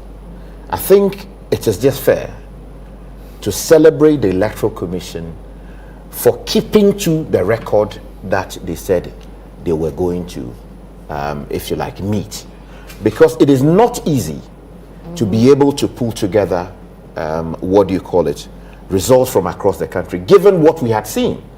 Even to the extent that people stormed the various offices or many offices of the Electoral Commission demanding one thing or the other and banning institutions and all of those things. So I think it is important to celebrate the Electoral Commission. Of course, they got a number of things wrong. And I was really very critical of them when they said that they were restricting media access for what they thought was a good reason.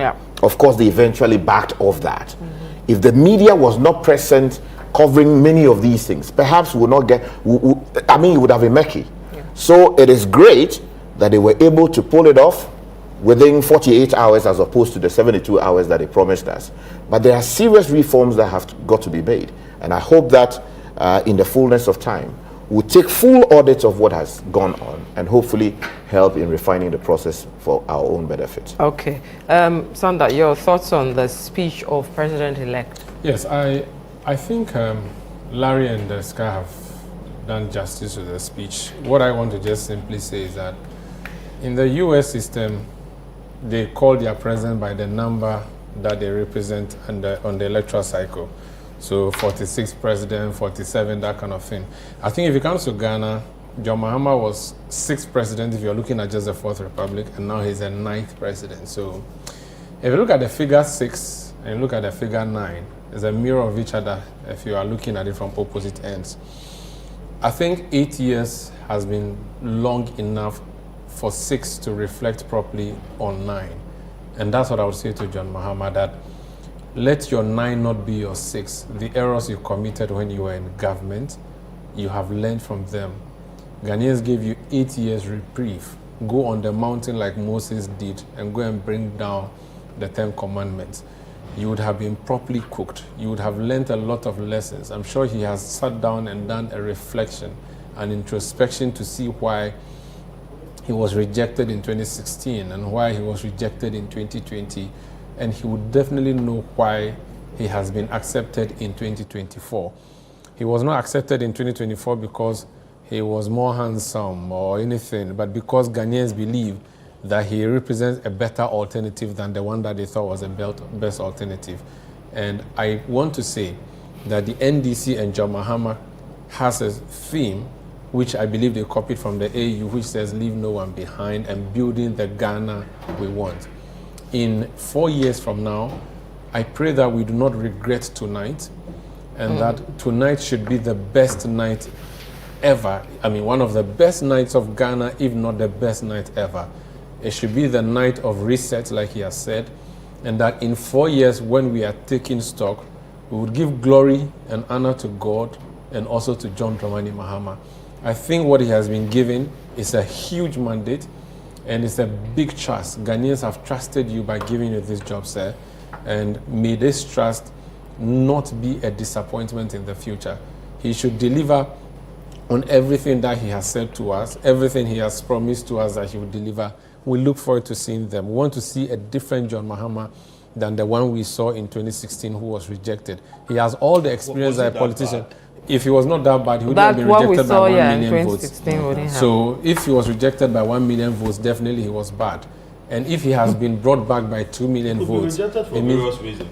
I'm saying that there's a reason he was rejected. He was bad. If he was not bad, I don't think it was. Unless you are saying that Akufo-Addo was rejected now, even though he's not bad. Okay. He was that bad. Larry, it was bad for which reason a younger incumbent president will be removed by 1 extra million votes and given to an older opposition leader. So for me, it was bad then, and I'm sure 8 years is enough. Look, Ghanaians could have brought him back in 2020, but they said no. Go again and go and prepare. Go and prepare yourself. And I think Ghanaians now think that John Mahama deserves to come back and finish the job that he started. Like I said yesterday when I was summarizing my conclusion, I said that he has no accountability left at the end. The only accountability John Mahama has now is the accountability to God. because there's no election for him to go and contest in. Okay. So he should look at God, and in his moments, he should say that he can decide to ignore all of us and do what he wants, and nobody can really do anything to him.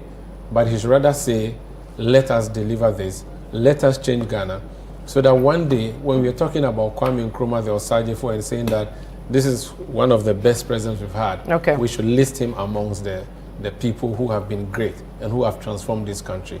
He is a nation builder. I want to see that building continuing. Okay. Jane, you want to add something? You know, I was particularly excited about the call from President Akufo-Addo that, I mean, quickly the transition team should be put in place, because very often our transition teams are, put up rather late, and so even before the new government takes over, there is no proper stock taking, and so on. So everything is rushed at the point in time. I recall in 2008, the MPP transition team at the point in time boycotted the whole process and said that they were not being treated fairly and so on. I'm happy with the call by President Akufo-Addo that, hey, let's quickly do this thing, and then, I mean, everybody will feel relaxed, and then you take your kind of stuff. There was also something that came up where he said that he was going to create opportunity for all.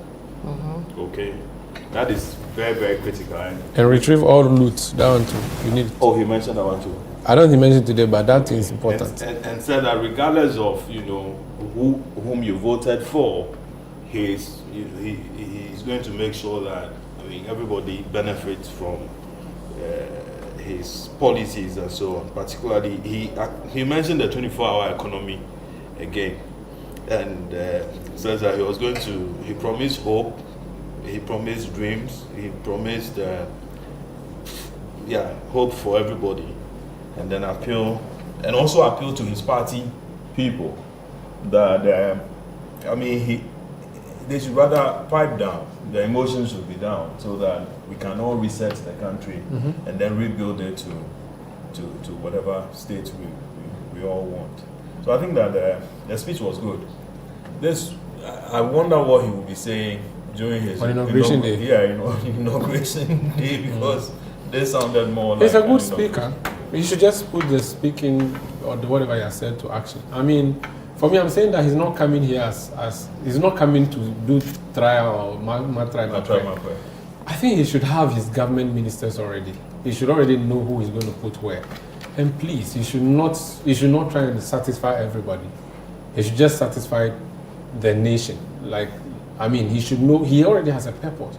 And the recover all loot that he said is coming to do, I can give him a few names of people he should. Okay, we'll come to what his government will look like. I think we should do Jane, then we can look at the Mahama. He promised also that there's going to be severe, certain drastic actions, that we should brace ourselves up for those times. I'm sure maybe it will be one economic decision or the other. Okay. On the Professor Nana thing, I think it's a vision he's had. We've had presidential candidates in the past of major parties. No one has chosen a woman.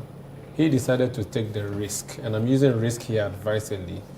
He did it. Some have chosen women, and even I'm talking about the main ones. Okay. In 2020, he went with Prof. Jane or Prof. Nana. They lost. There have been lots of calls for him to change Professor Nana Jane Opoku-Agyeman, and he wouldn't budge. And he has repeated the ticket, despite everything that has been said to him. And today, he goes down in history as a man who brought a woman forward, and which woman has succeeded in being the number 2 of the land. I think doff hats off to him and celebrate him for that thing. There are so many firsts for John Mahama that we have to celebrate. His vice president who became president, of course, Mills has already done that, but he has gone for 8 years. People thought he was over. And I said that the 1 million vote by which he was defeated, it was almost like he's gone. He didn't have any audacity to speak in any public square until Nada. Okay, Nada means what? Deception. Now let me know. Nana Addo Akufo-Addo, Nada, his initials, decided to make things perform so badly that John Mahama had the audacity to come back. And that audacity, Ghanaians have said, you deserve it, and you have come to win. Congratulations to him for choosing Professor Nana, and I think he has made all women happy, all women proud, and giving them the opportunity. The glass ceiling has been broken.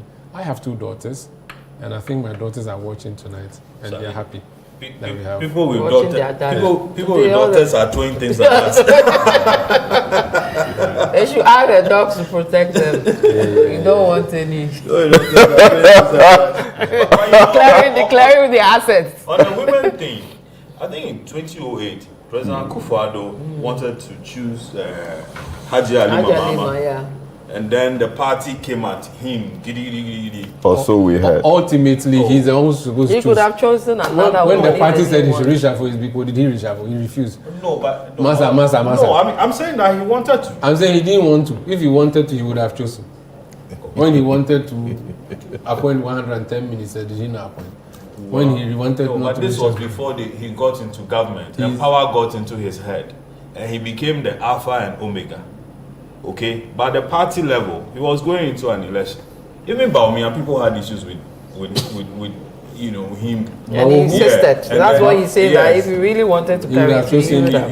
No, I think we should be measured in how we assign authority to party leaders. Okay. Nanado in 2008 did not wield the same authority as he did later. After, yeah. Of course, it was a fractured, campaign. A campaign that was acrimonious. It took him.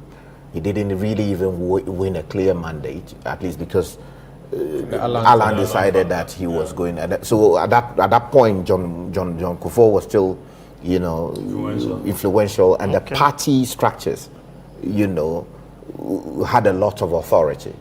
So of course, it's been reported that, he considered Hajia for the position. Yeah. And people said, no, this will not happen, and all of that. Eventually, he settled on Baumia. Even that, there were issues, with the nomination, because I was at the Alisa Hotel when the proposal was presented to the party leadership. It was a difficult one. But eventually... What did they say? When they said Baumia, what did the people say? They say Bahu. An interesting thing happened with that. People started asking, but Hajia Halima wasn't married. And within the matter of days, pictures started circulating that Hajia hadn't gone to marry. A similar thing happened. My friend. I don't know about that. I don't know about that too. But Napo married. Larry, your thoughts on the speech of the vice president, incoming vice? We'll have to go around the table. Do you want to compare her to Napo, or just we are dealing with Prof alone, or we are dealing with Prof? I'll do the comparison. Hang on. The speech first. After that, we'll look at what Mahama's presidency will look, and then you can do your comparison of her to whoever was vice president. Okay, I think her speech was brilliant. Where he said that where she said that she is she's opening the door. Yeah, she's opening the door and keeping holding it for others, other women. That it's very few women, will talk like that. Okay, this is a lady who had been the first female vice chancellor, and subsequently others have become. I think after she left, Cape Coast nominated another one, and then Legon also has a female now as a vice chancellor. So it's like her emergence has opened the door for a lot of people. Today she's on her way to become a vice president. What it means is that one day we'll be here, and then a lady will be on the ballot paper, and beyond that become president as well. What it means is, a lot of women she will serve as a good role model for people. Yeah, that you can. You can, yes. Given the opportunity. Now, it's often been reported that women are their own enemies. Okay, and when you ask why, they tell you that they become very abusive towards one another.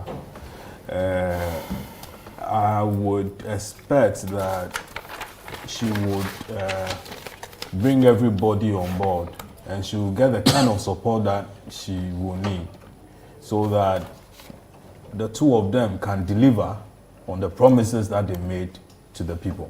Larry, will she have to chair the Economic Management Committee? Well, most of that particular thing, I think, is not mandatory, but for the vice. The vice to do that. Maybe because of the background of Dr. Bawumia. Yes, but no, I think it started with Mills. Yeah. So it became a convention of a sort. Because the vice president of Mills, what's his name? The gentleman. No, Mills himself was chairman under Rawlings. Yeah. I mean, his and background. Then he stopped under Kufuor. I don't think Ali chaired economic management. No, but he was I'm in charge of the Armed Forces Council. A taxman and all that. Mr. Arthur is economic, and then of course Bawumia. So right now, who chaired the economic But for Bawumia, the reports that we had was that he was sidelined, and then he said it was Ken Oforiatta. Yeah, Ken was. The meetings were even. I mean, anything is possible in politics. Meetings were even summoned, and then they wouldn't show up many times. Okay, so that's your impression about her speech. Okay. Oh, I haven't finished. Oh. You want to do the comparison now, and I said we do the comparison of her after we do what the government will look like. So I'll let you speak to that. But I want you to just deal with the speech, then we can go to I think the others around the table. Okay, Godfrey, the speech of... the people with daughters should do that. Well, I think it was a call to action. Godfrey, you have a daughter, right? You don't have a daughter, you have only sons. No, I have two boys. Okay. Godfrey, you have It was a daughter.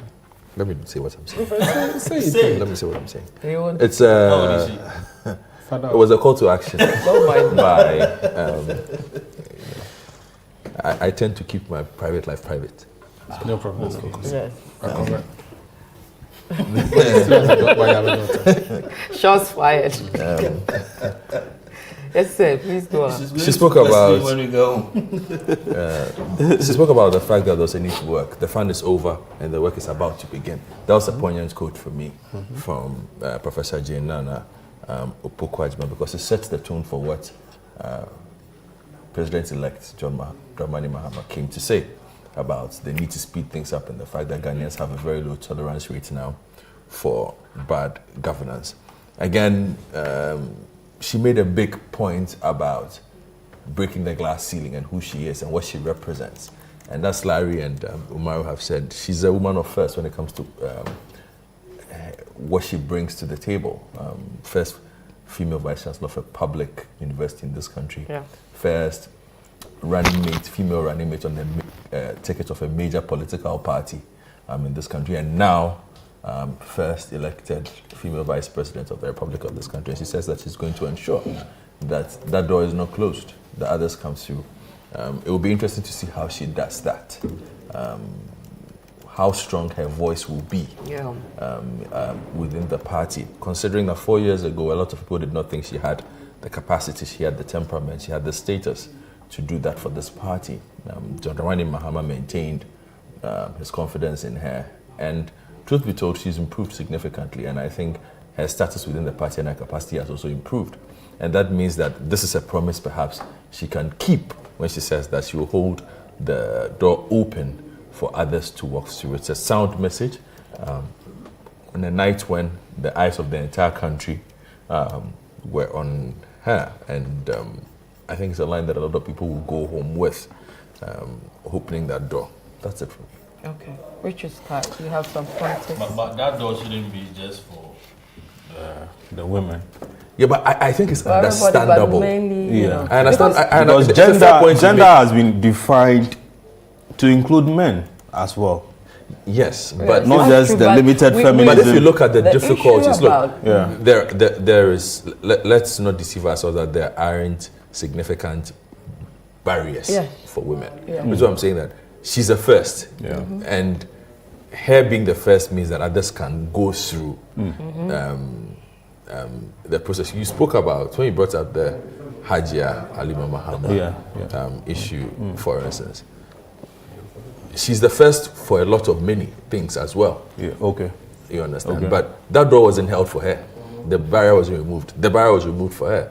And she grabbed it and decided to do something with it. Okay. So if she's promising that she's also going to hold that door I think it's fair. But, and we She will needs hold, to, yeah. and I think a lot of women will hold Yeah, her she needs to this particular promise and how she she Yeah. keeps this But why particular didn't promise. Ghanaians vote for Konedu when she first appeared on On the ballot. the ballot? I think she was the first female then, or to contest the presidency. Then Bridget Jogbenuku also. CPP at a point. PPP, yeah. PPP.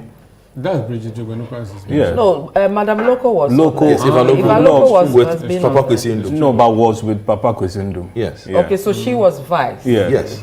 Position. That's what I'm saying. But there was that- somebody before all these people. I'm trying to. Yeah, but then Konedu, we could have voted was for on NDP. NDP. But I don't think it's automatic because Okay. you're a woman. It has to come with something. If You Konedu- must, people will want to vote because of ADC, not just. But Konedu with all her stature. Maybe if Konedu had won, and if she hadn't Konedu with got- all her stature. if she hadn't got only 30%, But you didn't vote for her. If she hadn't got only 3% How in do the you know? I NDC know. Congress, You- if she hadn't you know. gotten, if she hadn't gotten only 3% in the NDC Yeah. Congress of Soyani, and she actually held the flag of the NDC, then maybe that would have been. Maybe better. she could have By got. the way, Hodor is a name of one of our favorite characters in the Game of movie Thrones. Game of Thrones. So. Today your Hold film on. references Yeah. are all over the Yeah, place. I'm a film. This Hold on. That was the name of the guy. It was, Yeah. it was always called Hold on. Yeah, so, yeah. please, Sky, Hold on, father of Rochelle. Why you guys tease this guy? Let me Yeah, let don't me- mind us. let me say that I've just been looking at Hold on mentioning people's kids in the, television. the list of This guy is on the floor, gentlemen. the list of presidential or vice presidential materials who happen to be women in the past. So, for instance, in 1996, we had Adeline Dedu Neti of the PNC. And then in 2000, we had Petra Megashi, who was the running mate to Danlate. And then we also had Patricia Amaku, running mate to Emmanuel Ansainchi of the DFP in 2008. Then we also had Helen Matevi, if you remember, then this was in 2012. Okay. On the tickets of the PNC. Was that Matrevi? I think Matrevi, was it? Yeah, that's right. And then we also had Nana Akosia Frimpoma Sapong II for the CPP in 2012. And then also Eva Loco, as you rightly mentioned. We also had Bridget Jogbenuku, my good friend, in 2016. Also did a decent job of, supporting Dr. Indum, then Professor Jenana Opoku-Ajiman. Of course, I may well have missed some from the list. But I think it's important to premise this, my comments on what hitherto was the view that, let's just give women an opportunity to serve, not really on the basis of what they represent or what they bring to the table, but merely because, a woman needs to be there. I don't think that can be said of the vice president-elect. Yes, because this is a woman of great repute. I mean, if you hear and you read materials on her, she's a woman of solid substance. I mean, within the academic space, did great things at the University of Cape Coast, and then also has written very brilliant, academic literature covering many fields. So she specializes in literature. Exactly. so she's not just some woman. Yeah. So you cannot even say that she's occupying the position just because we say some woman should be there. And I hope that the sort of quality that defines her stature and what she's made of would be brought to bear heavily on the office. Again, it is also the case that she served previously, as I said, at the UCC and then subsequently as Minister for Education.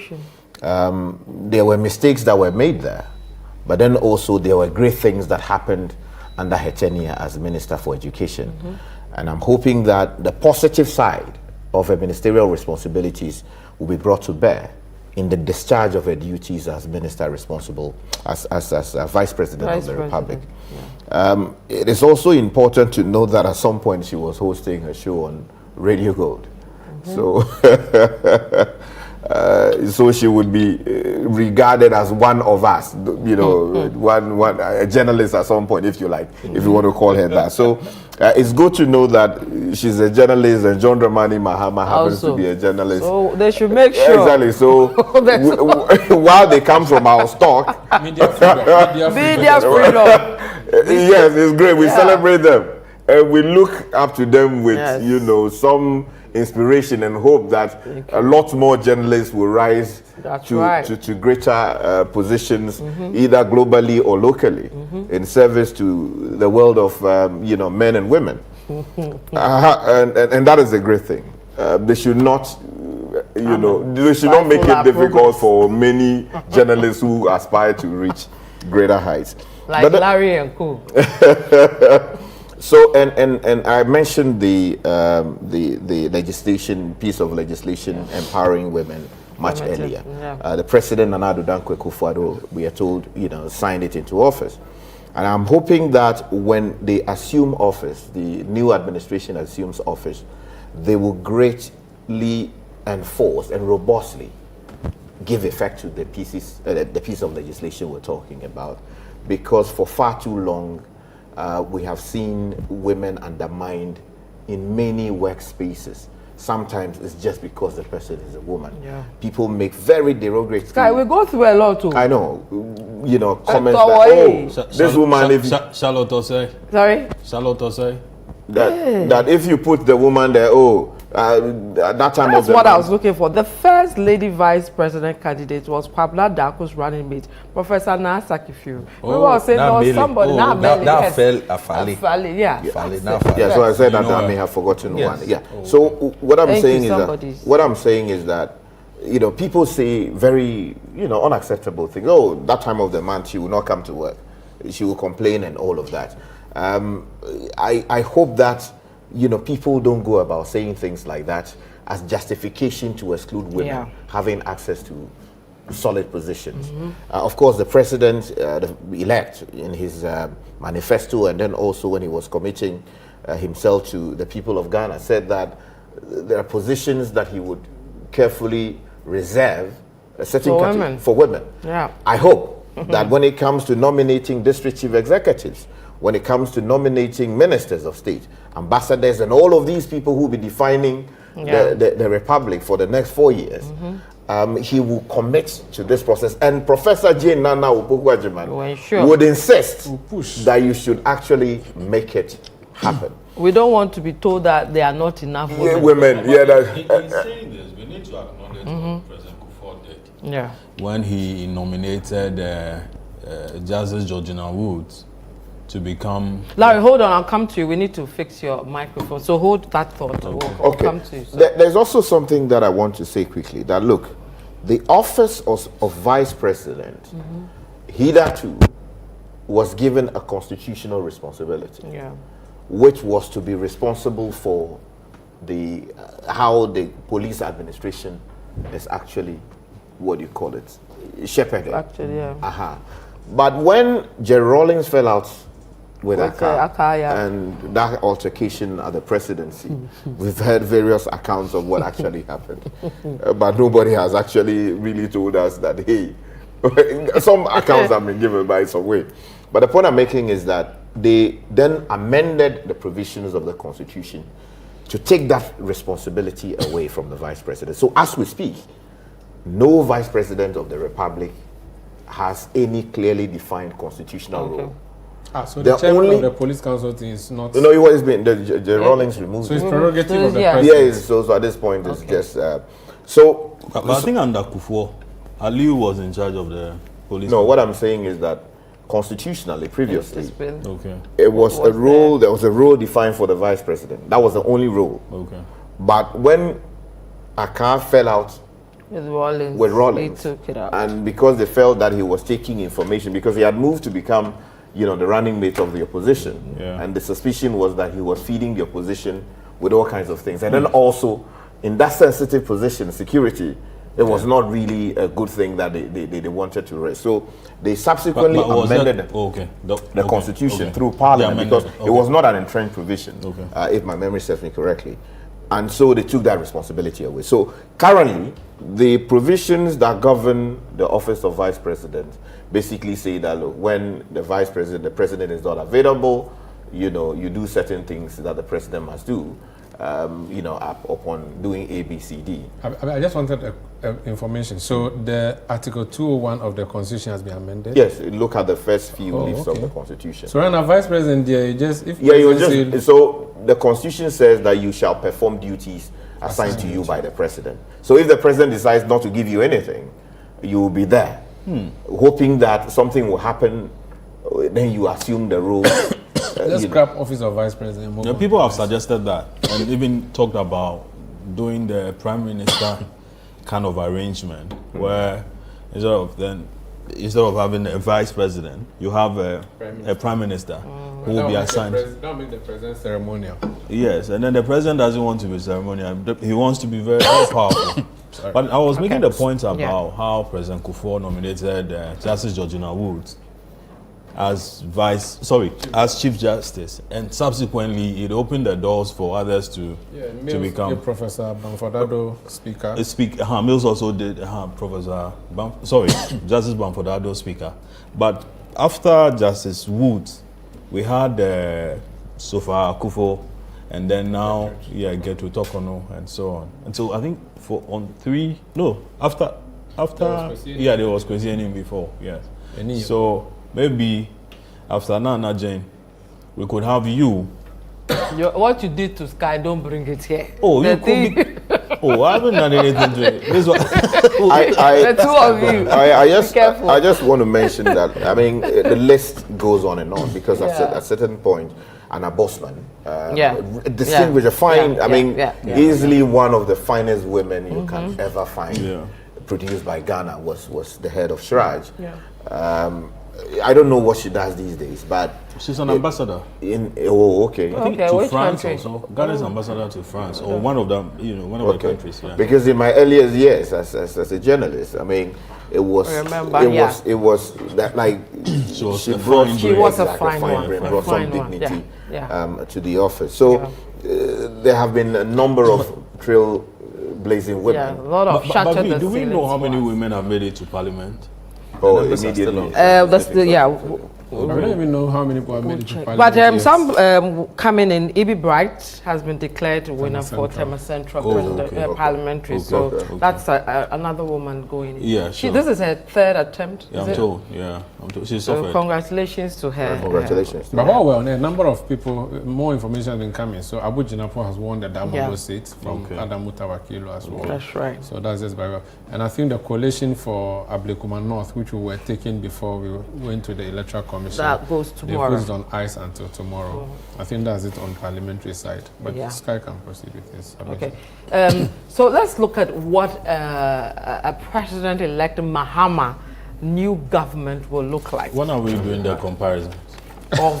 Can you allow him to which comparison? The vice? Compare Nana versus Napo. That's after we finish with President Mahama. Then we now go to the comparison. Don't worry, I'll let you do it. Make you happy. I'm interested in it. He wants to write an editorial on the show. When is your paper coming out this week? Is it coming out this week? He's on leave. No, I'm not on leave. So when are you coming out? What do you have? We're doing this on Wednesday. Which is tomorrow is Tuesday, 2 days there. So what's the big story? But our website is working, theheraldghana.com. Larry. Oh, nice. Congratulations. Is newspaper industry not dead? That's why he started the website. It's dead, Larry. No, it's not dead. How many copies do newspapers sell? Sorry. We are not here to talk about it. Exactly. Mahama's first task is to tell me. President-elect Mahama. Let me start with this guy. I'll go around the table. What would it look like? Well, you see, what makes the burden on the shoulders of the president-elect heavier is the fact that Ghanaians have become, in my respectful view, distrustful of the political class. And if you read the various, polls that were organized or conducted ahead of the elections, it was obvious that people have become averse in a great way towards the political class. And that is a very dangerous thing. When the people you lead do not trust that you represent their interests again, and they are thinking of other ways of governing themselves, then it is a problem. And in fact, when people don't trust their leaders any longer in a constitutional democracy, the next thing they begin to do is to turn to the military as the potential saviors. And you read the CDD reports and you get the impression that people are beginning to trust the military more. Yeah. And that is a dangerous thing. You look around us, Burkina Faso is in the hands of, what do you call it? People who conducted a coup d'etat. Yeah. You go to Mali, the same thing. Republic of Togo, while parading itself as a democracy, may not necessarily be a democracy in the eyes of many people, because they say that, oh, the elections there as a sham and all of that. But across the whole of the sub-region, we have all manner of despots in place of constitutionally elected, leaders. So, as a president coming into office, I think the former president or the president-elect has got to take notice of all of these things. And if there is anything that he must do to salvage the sinking image of democracy, I think he has to do that. Of course, he gave us an indication that he would try to shoulder that burden with the support of the people who will be around him and the people of Ghana. It is not going to be easy because, mind you, we are jumping to the tunes of the IMF. The West is pulling the strings.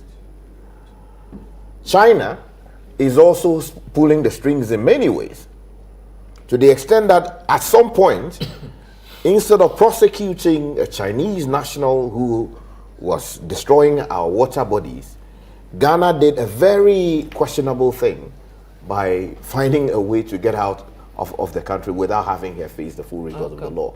We were told that it was because China was calling the tune. Yeah. So what I'm saying is that... Was that what Osafo said? There was some suggestion to that effect. So the former president returning to office has got to take notice of all of these things. And look, people voted for accountability. Yeah. Because they couldn't trust that Bawumia, as president, would be able to hold his own colleagues in government to become accountable. Now, accountability should not translate into witch hunt. So while it is the case that Ghanaians are baying for accountability, in discharging the same, I think we should be mindful of the need to ensure that justice gets done and that we can all see that justice is being done. We should not repeat the mistakes of the past, where political opponents became targets merely because they happen to be political opponents. But the basis of accountability must be must be something that we can all see that, oh, this person did something wrong, and there is the need for us to sanitize that. So mistakes were made by the past administration when John Mahama was president. Things that he ought not have said, he said them.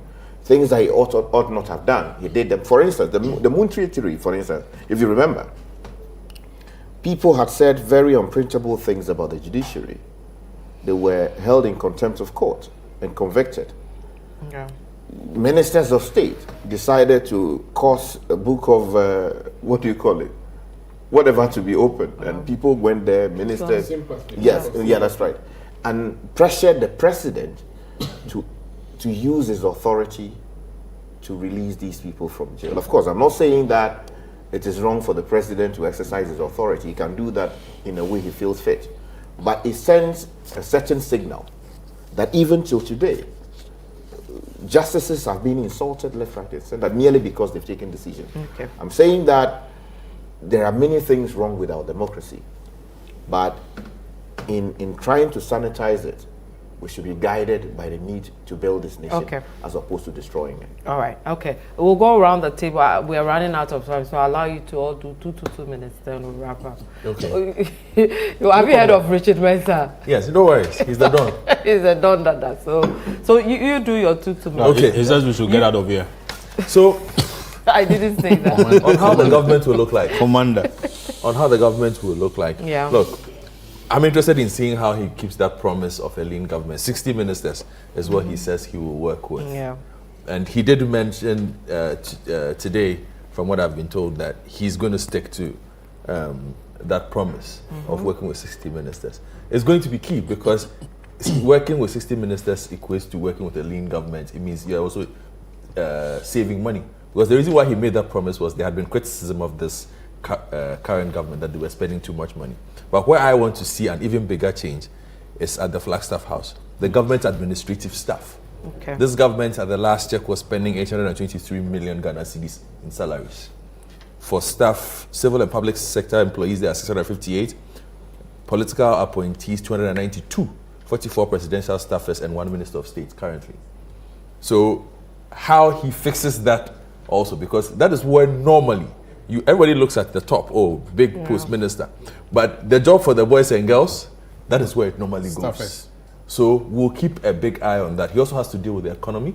He has to deal with the IMF. Do we renegotiate an extension of this? He has a manifesto filled with all kinds of promises that require him to find money. But the presidency, the office, those are civil servants. If you take out the government appointees properly, can you do much? But they were employing, they were adding up. They can do something. Not necessarily. They created all manner of secretariats. All things were a lot of things. I think we had even a religious. We call something the presidential staffers list. So that list will tell you who is appointed by the president and who is not. Yes. So I think there's head of prayers even there. Yeah, so that's what they say, that those ones he can control. Yeah. But there are civil servants in the executive arm of government that are already. No, those are there. Those are not what we're So you're looking for like the head of prayer. I'm not saying you should do that. Head of prayers, if there's one, people like that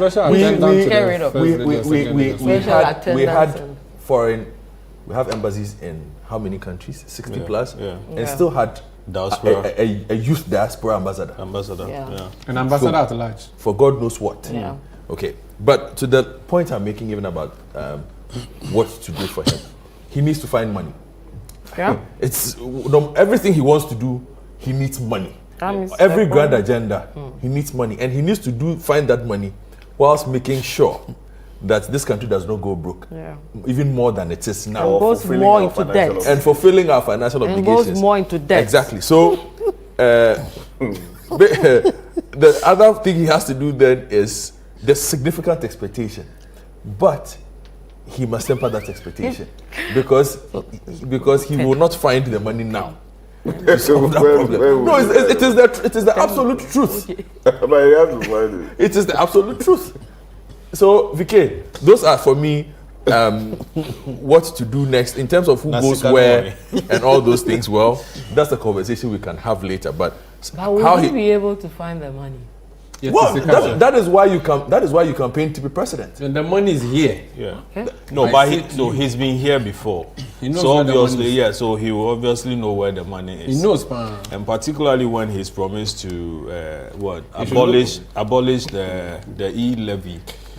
Meaning that he's reducing his revenue base as well. He also mentioned that he was going to abolish a lot of this COVID-19. That's your revenue going down. Exactly. But sometimes what they do is that they change the name and then put something. They describe it something else. Okay, guys, hang on. I'll come back to you. I need to rush to TMA Central. No, you speak. I need to rush to TMA Central to speak to my boss there, Nanatufo. He's going to feed us with the latest to do with Ibi Bright being declared as the parliamentary, the MP for TMA Central. Nana, if you can hear me, hello.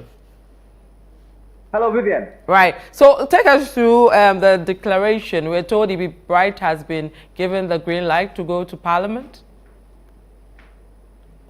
Well, that's true. Confirmed and certified results as declared by the returning officer for the parliamentary elections here in the TMA Central constituency, Mr. Nuno E.B. Bright, after contesting for 3 times, finally has been declared Member of Parliament elect for the TMA Central constituency. But this was not without a back and forth. This was not without some confusion that erupted here in the TMA constituency. And eventually, the results had to be brought to the TMA main harbor police station, where both parties, including the Electoral Commission, had to go through the results from the various polling stations within the constituency, and a final declaration was made.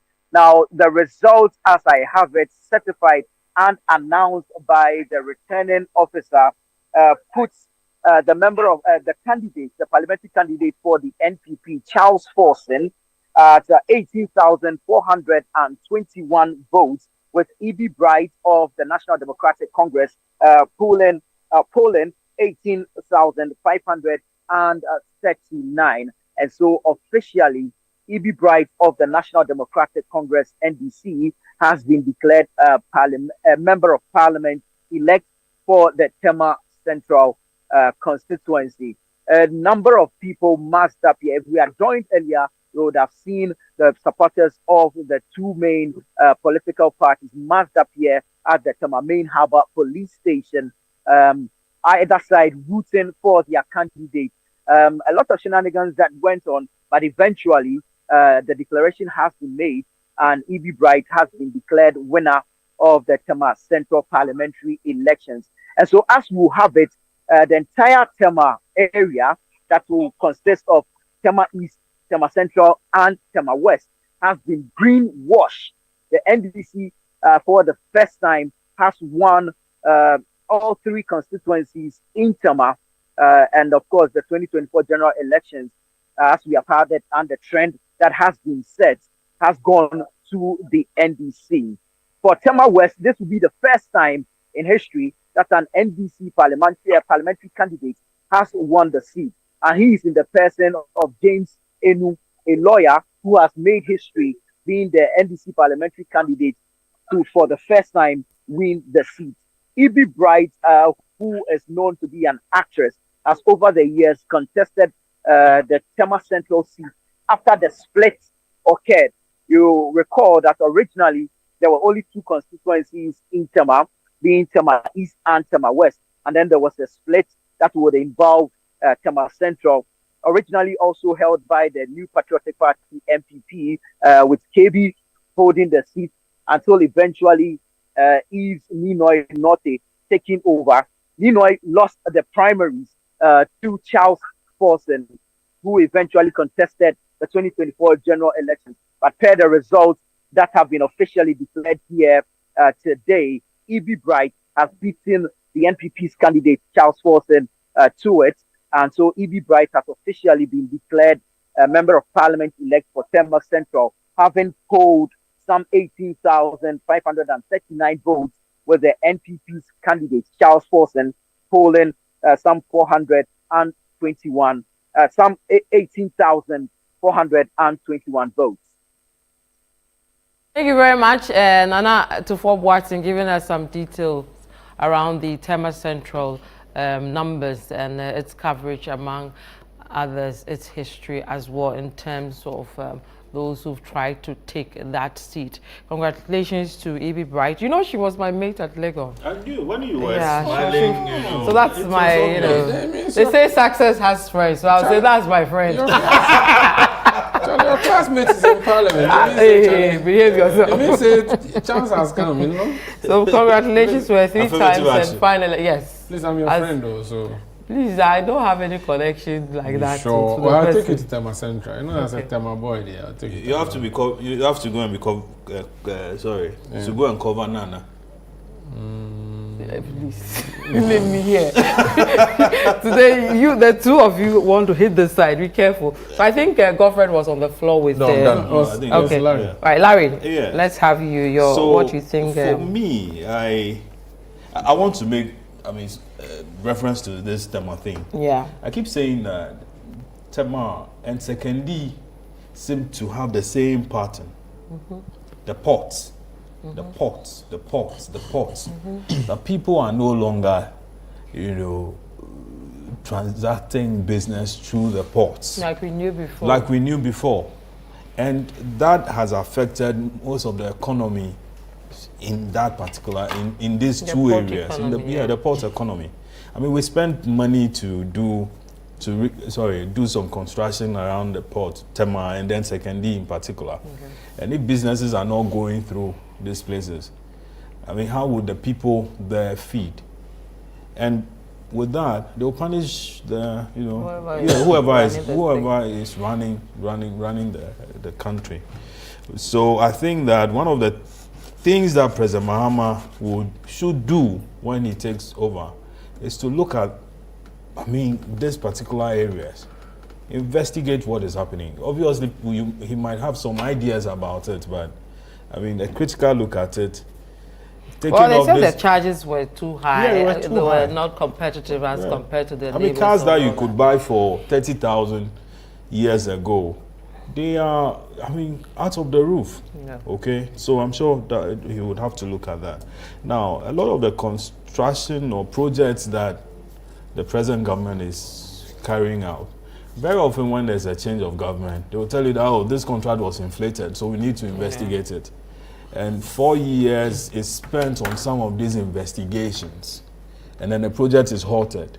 So by the time you're leaving office, the project that was supposed to have a certain, timeline. The time runs out. And then you notice that even if it's returned to after all, you have to spend so much money.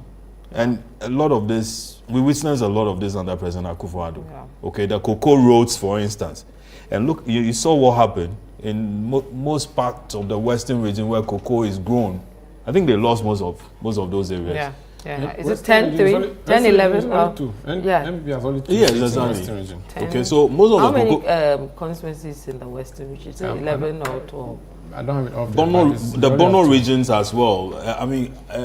This gentleman, Ajimamenu, I hear Doma, cocoa growing area, cocoa roads, that he just, abandoned. So 17 constituencies, they got 15. So, even if you want to do an investigation, ensure that the project is, is ongoing. They did the same with the Obechebi thing. Yes, exactly. It was awarded to the Brazilian Carlos Galvão. Yeah, but the Mahama. They came suspended for all this, but only to re-award it to them to continue the work. Okay, and then later on turn around to take the credit. Yeah. So a lot of this agenda 111 projects as well.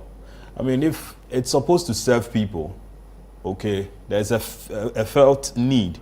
That is why some of these projects are ongoing. So you can't say that, because Party A started it, I won't continue.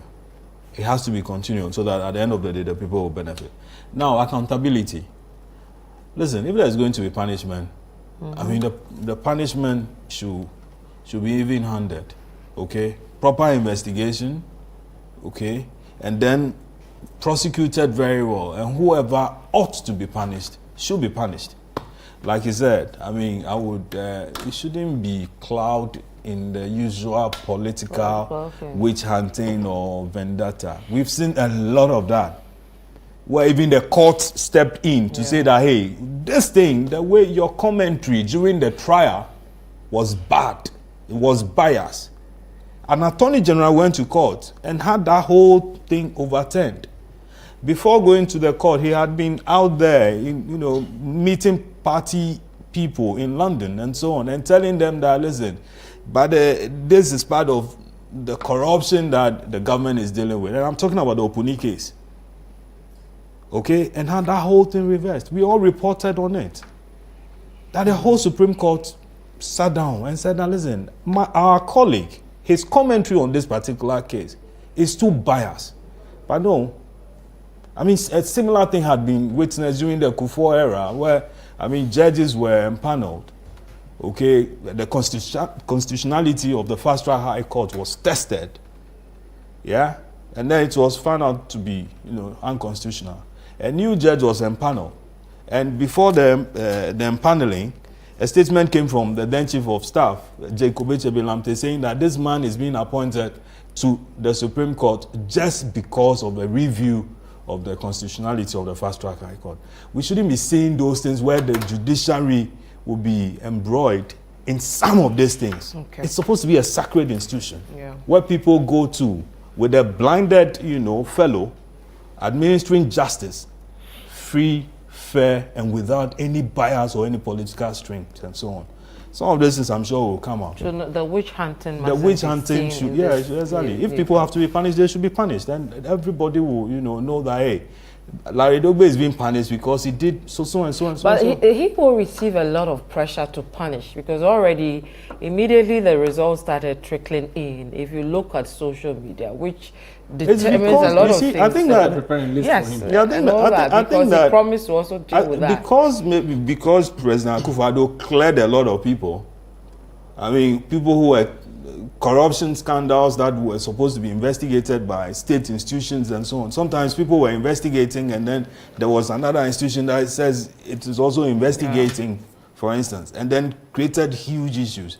Look at the Cecilia Dapa matter, for instance. Special prosecutor did something, and I think later the Attorney General says also came in along the line, and then subsequently we had Iyoko also somewhere in there. Okay? I mean, it gives a certain impression that you're trying to, cover up something. And before then, the president had issued a statement that, Sisi, I trust you. I trust your judgment. You come out. You don't do that. All right. There's something that I just want to draw your attention to quickly. We asked about money, right? The difficulties that the new administration will face, I can't just imagine the burden. Because look, even as we speak, we may even be defaulting if we're not careful. Yeah. And a lot of people have been raising questions. Of course, treasury bills are still being thrown out there left, right, and center for people to buy and all of that. So there's a huge hole there. Yeah. The question is, how are we going to fill it? But you see, the president-elect himself has committed his administration to a tall list of things he wants to do within the first 120 days in office. Well, he says that within the 14 days of his first 14 days, he would nominate a complete list of his cabinet ministers. That's the first one for parliamentary approval. Constitute the leanest and most efficient government. Second, establish a robust code of conduct and standards for all government officials, all within 120 days. Within my first 90 days in office, scrap the following draconian taxes to alleviate hardships and ease the high cost of doing business. E-levy, COVID levy, 10% levy on bet winnings and emissions. And then within my first 90 days in office, review taxes and levies on vehicles and equipment imported into the country for industrial and agricultural purposes. All of these things will take money away. Yeah, your revenue is deepened. Yeah, commence drafting. So should we keep it? Commence drafting legal. Well, you should tell us where he's going to make the what is lost there from that. He needs to know by now. No, see, but then he said that there's going to be drastic, measures. So one assumes that if he takes this one from you, he's going to slap that one on you. Let me just cut down on spending. 7, he says commence drafting needed legal amendments and prepare for implementing the 24-hour policy under the office of the president. So 24-hour economy is coming in. Establish an accelerated export development council to promote exports as part of a broader strategy for economic transformation. 9, convene a national consultative conference on education to build consensus on needed improvements to the sector. 10, implement no academic fee policy for all first, and this is going to be a lot of money matter, you know. Implement the no academic fee policy for all first-year students in public tertiary institutions, universities, colleges of education, nursing training institutions, etc. Now, introduce the following social interventions. Free tertiary education for persons with disabilities. The Ghana Medical Care Trust. Mahama Cares Fund. Commence the distribution of free sanitary pads to female students in primary school and secondary schools. And then there's also this one. He wants to investigate. So institute inquiries and or forensic audits into the following matters of public interest: the collapse of indigenous Ghanaian banks and financial institutions, which was supposed to have cost us. So we'll have the likes of UT and all that coming back. All of them, yes. And would they necessarily have to come back? They said they are going to investigate. They said they that doesn't mean they'll give licenses. At a point, he said he'll give licenses back, and people were even questioning the legality of that based on what had happened. He says investigation. And the new provisions for the investigation will mean that recommendations will be made, and out of that, if it's recommended that they should be handed over back. So then that could be done. And the list goes on and talks about review of the Customs Amendment Act, the 2020. Lay before Parliament new bill to streamline government scholarship administration, a very serious matter, which has got to be dealt with. Prohibit political appointees from assessing government scholarships and eliminate political patronage. It goes on to talk about other things. Ban illegal mining. You know, this was a big issue, and you know, a big. It has a huge tax in the first 100 days, doesn't it? Right. But did people vote for Nana? Sorry, MPP. Because they refused to tackle the Galamsey menace? People did that because of that.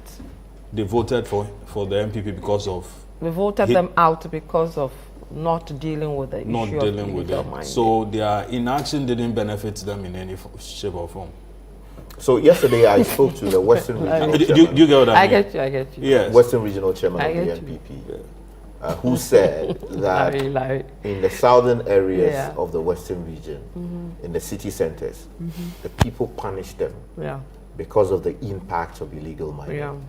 And at the same time, they did not benefit in the mining areas communities because you had foreigners coming in and doing all kinds of things. So I think on radio, when we discussed this matter repeatedly, we had sent the signal firmly that, look, while you may be afraid to deal with the people in the north, you should know that the numbers really are in the city centers. So if we are happy that you are fighting illegal mining, don't worry about what the local people may be saying that you are taking jobs away from us. In any case, they are engaging in illegality. So let us, the people in the city who want water to drink, if the people want to destroy their water bodies, let us be happy. And if we are happy, we'll vote for you. The government didn't listen. Well, they said you were in the city. Didn't know what was happening in those areas. They also made the argument. They also made the argument about unemployment. First of all, the data doesn't support. The data doesn't support the MPP's claims that they lost Galamsey areas because they fought Galamsey in 2020, and we have shared it here on the situation. They did not lose Galamsey areas. If I can just go to the map now and show you the data, it was not accurate to say that in 2020 they lost areas because they were fighting Galamsey. No, I'm talking about the new election. Do you remember the video of John Bwedu and then some party people when they said Petty Hiensika? You remember that? So it was like, you know, sanction that hey, so long as you bring money, and that thing happened in the office of Frimpong Boateng at the time. They kicked out Frimpong Boateng and then maintained all the other guys. Okay, all right. So on what we should expect of John Mahama, of course, he has already said it. I just want to say that the bar has not only been lowered in many areas, like media freedom, corruption. The bar under Akufa has not only been lowered, the ground was dug and the bar was buried. So John Mahama has to do a lot of digging first of all to find the bar and start lifting it. So I don't see things changing. So I don't see things changing overnight. I don't expect immediate, solutions happening there and then as soon as it's sworn in things. No. But a good day is usually seen in the morning. So his morning will be his first 1 week, first 1 month, first few days. We want to see how he'll start. And when we see how he starts, then we can say, this guy is up to something good. So that's what I would say on the start of his government. I have a litany of things that I want him to fix, which I know every Ghanaian wants to fix. I'm just going to read it out. Number 1, fix the city, fix the fuel. It won't return to 4 cities. So. It will not, but even if you maintain it there, we know that that's a base now. 4 cities from 16? What can you do? I'm not sure you will make it to 8. Yes. That is going to be defined by the the price of kinky should go down. Fix the infrastructure, and he has a track record of doing that. We need to see him doing that, trying to finish up the things that Akufo-Addo started. The hospitals at Akufo-Addo, 111 hospitals is a big deal. I think they should be finished. And fix the corruption. Fix the corruption is very important. We remember that he fired Vicky Hammer.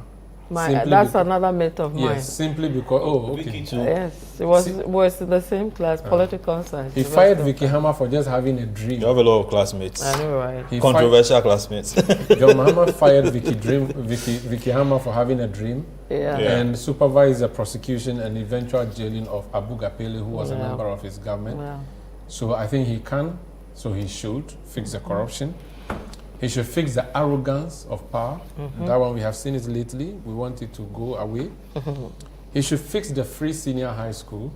In my school, TMA Secondary School, as we speak, they cook with firewood outside. When I was in TMA school, we look forward to Sunday evening jollof and chicken. And they don't have enough furniture, do they? True.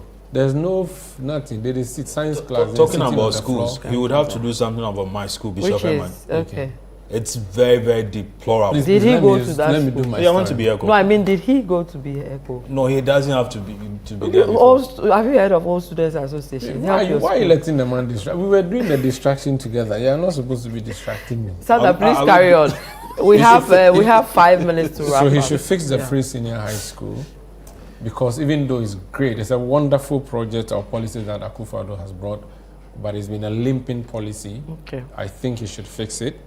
And he should fix it very well. Considering that Professor Nana was a minister for education, maybe you can give her the free SHS to deal with. Fix the cement prices. Today people cannot build because cement and iron rod. Should he throw away the regulation? On what? Throw it away. That Katie he hasn't worked. But Katie himself has been thrown. It's just on paper. No, it was laid but withdrawn, so it fails to become law. So he should. No. How about the tax waivers? No, it's been made law. It has. No, the LI was laid. It took off, about a month ago. And we even went to check whether it wasn't working. It wasn't working. So it's you cannot regulate it because you don't decide how private people selling their cement. You want to control how much they should sell. But you know there is something. The tax waivers. It's too much. The tax waivers nobody profits from. All the governments are guilty of that. Yes. Vivian. See whether it will be different. Your mama should fix the cost of imports. Okay. I haven't been able to import the car I have dreamt of buying since 2017. Which car is that? A small car I want to buy me I can be Which driving. car? When I'm driving old cricket. Which car? Oh, it's not like yours. It's like 7 times lower than your own. So it's which car? Which car? I cannot say it in Which public. car? You are forcing government to declare its assets. Oh. Now you can declare yours. Anyway, so the imports yes, must also, pricing must reduce. Fix the wastage in government.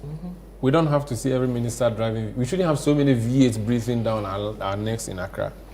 The cost of one V8, we are told, can build one chips compound. Is there no DSTV in various homes? And no John Mahama, DSTV of the government officials. John Mahama has a track record of asking his ministers to donate 10% of their salaries to fix chips compounds. So I think he can also say that the V8, instead of giving them V8 for driving around Accra, use it to build chip compounds in villages across the country. Okay. Let them drive saloon cars in Accra. Okay. And there should be a pool of V8s where you would only use it on need-to basis when you have to travel cross country. I want that to be done. Okay. He should fix the size of government. We've already said that around this table. And most importantly, there's a group of Ghanaians that has been going on a picketing every other Tuesday.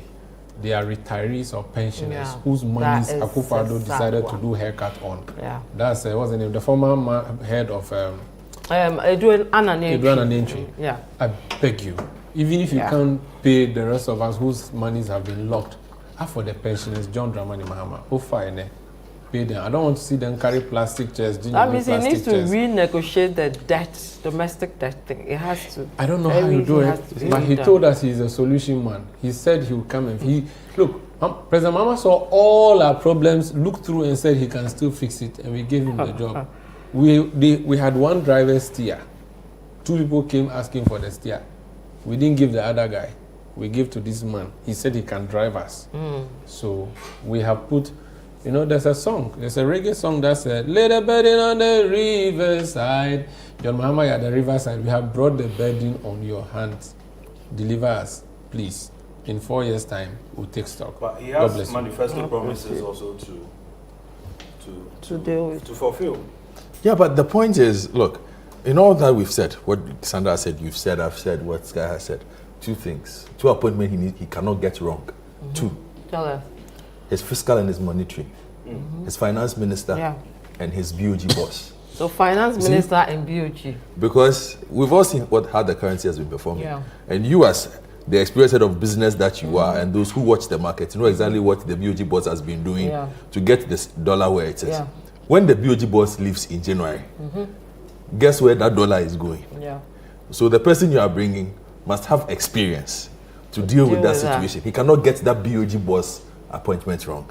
Then he can't get his finance minister wrong because, like Sanders just told you, there are a lot of payments to be made.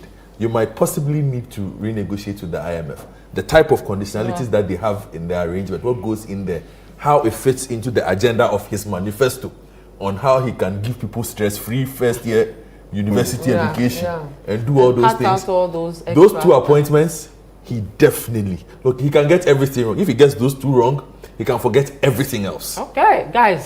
So I wish to ask you if you have any name for those 2 positions. I don't. I'll leave it for another time. I'm sure Larry will publish it soon. You know what you did to me. What did I? Oh, the vice president. Next time, we'll do another show. We'll do another show and talk about parliament. And I hear you are. Your mic is there. The batteries are giving up for you. People from your village have come. Gentlemen, thank you so much. It's been great. We started this at 2. We've done 9 hours in the studio. It's 24-hour economy has started. It's 10 o'clock. So, Umar Sanda Amadou, thank you so very much for spending 9 hours of your time with me. Larry Dogwe, thank you so much for spending almost 10 hours with me. Godfred Akoto, thank you so much for spending less than 12 hours with me. And Richard Sky, thank you so much for spending most of your 24 hours with me. Billable hours. Billable hours. Billable hours. Lawyer Papa. Lawyer Papa. You know how much 1 hour with a lawyer? I know, right? I'm privileged. And to our viewers and listeners, thank you so much for spending time with us.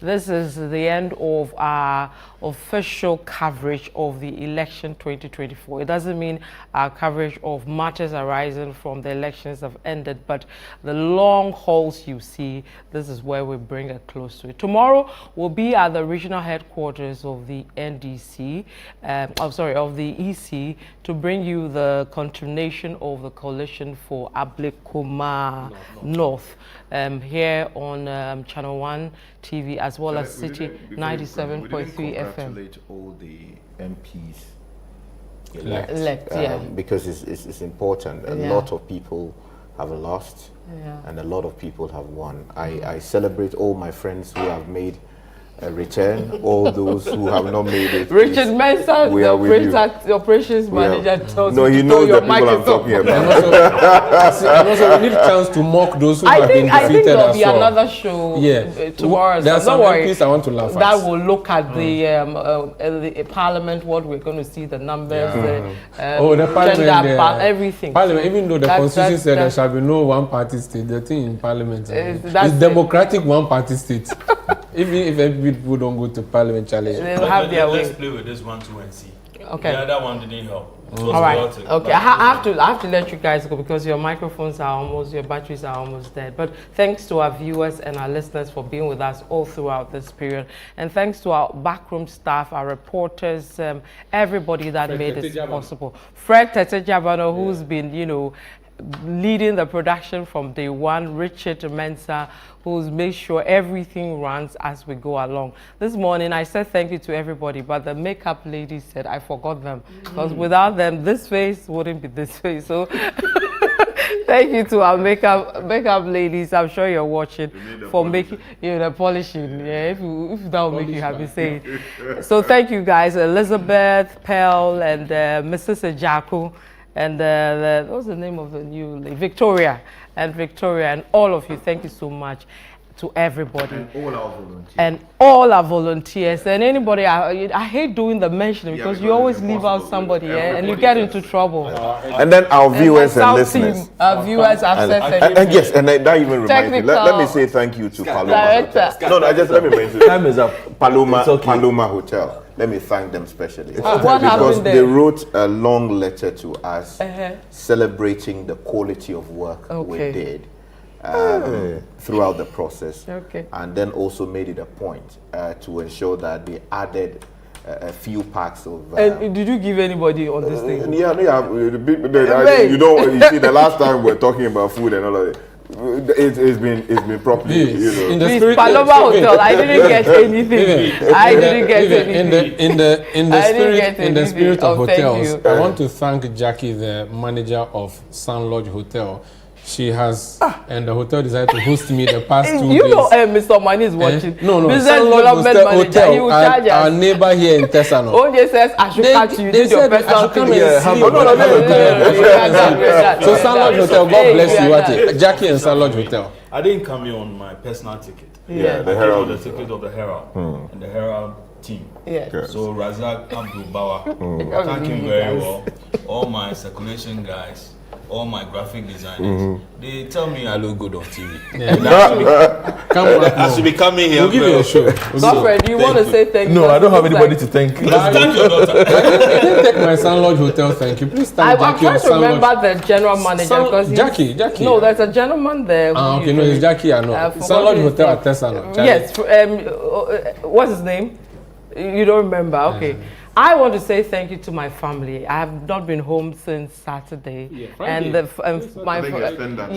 my family, especially my husband, Mr. Loco, has been fantastic, helpful from behind, supportive, watches everything we do, and I want to say thank you to him. Without him, I won't be sitting here, and I'm sure to your families as well. Thank you. I think it extends to all of us sitting around the table. Jointly. You don't want to close? No, I've closed. I don't want to not allow you and then you say that. Thank you very much to our viewers and listeners. We'll see you tomorrow. Bye-bye.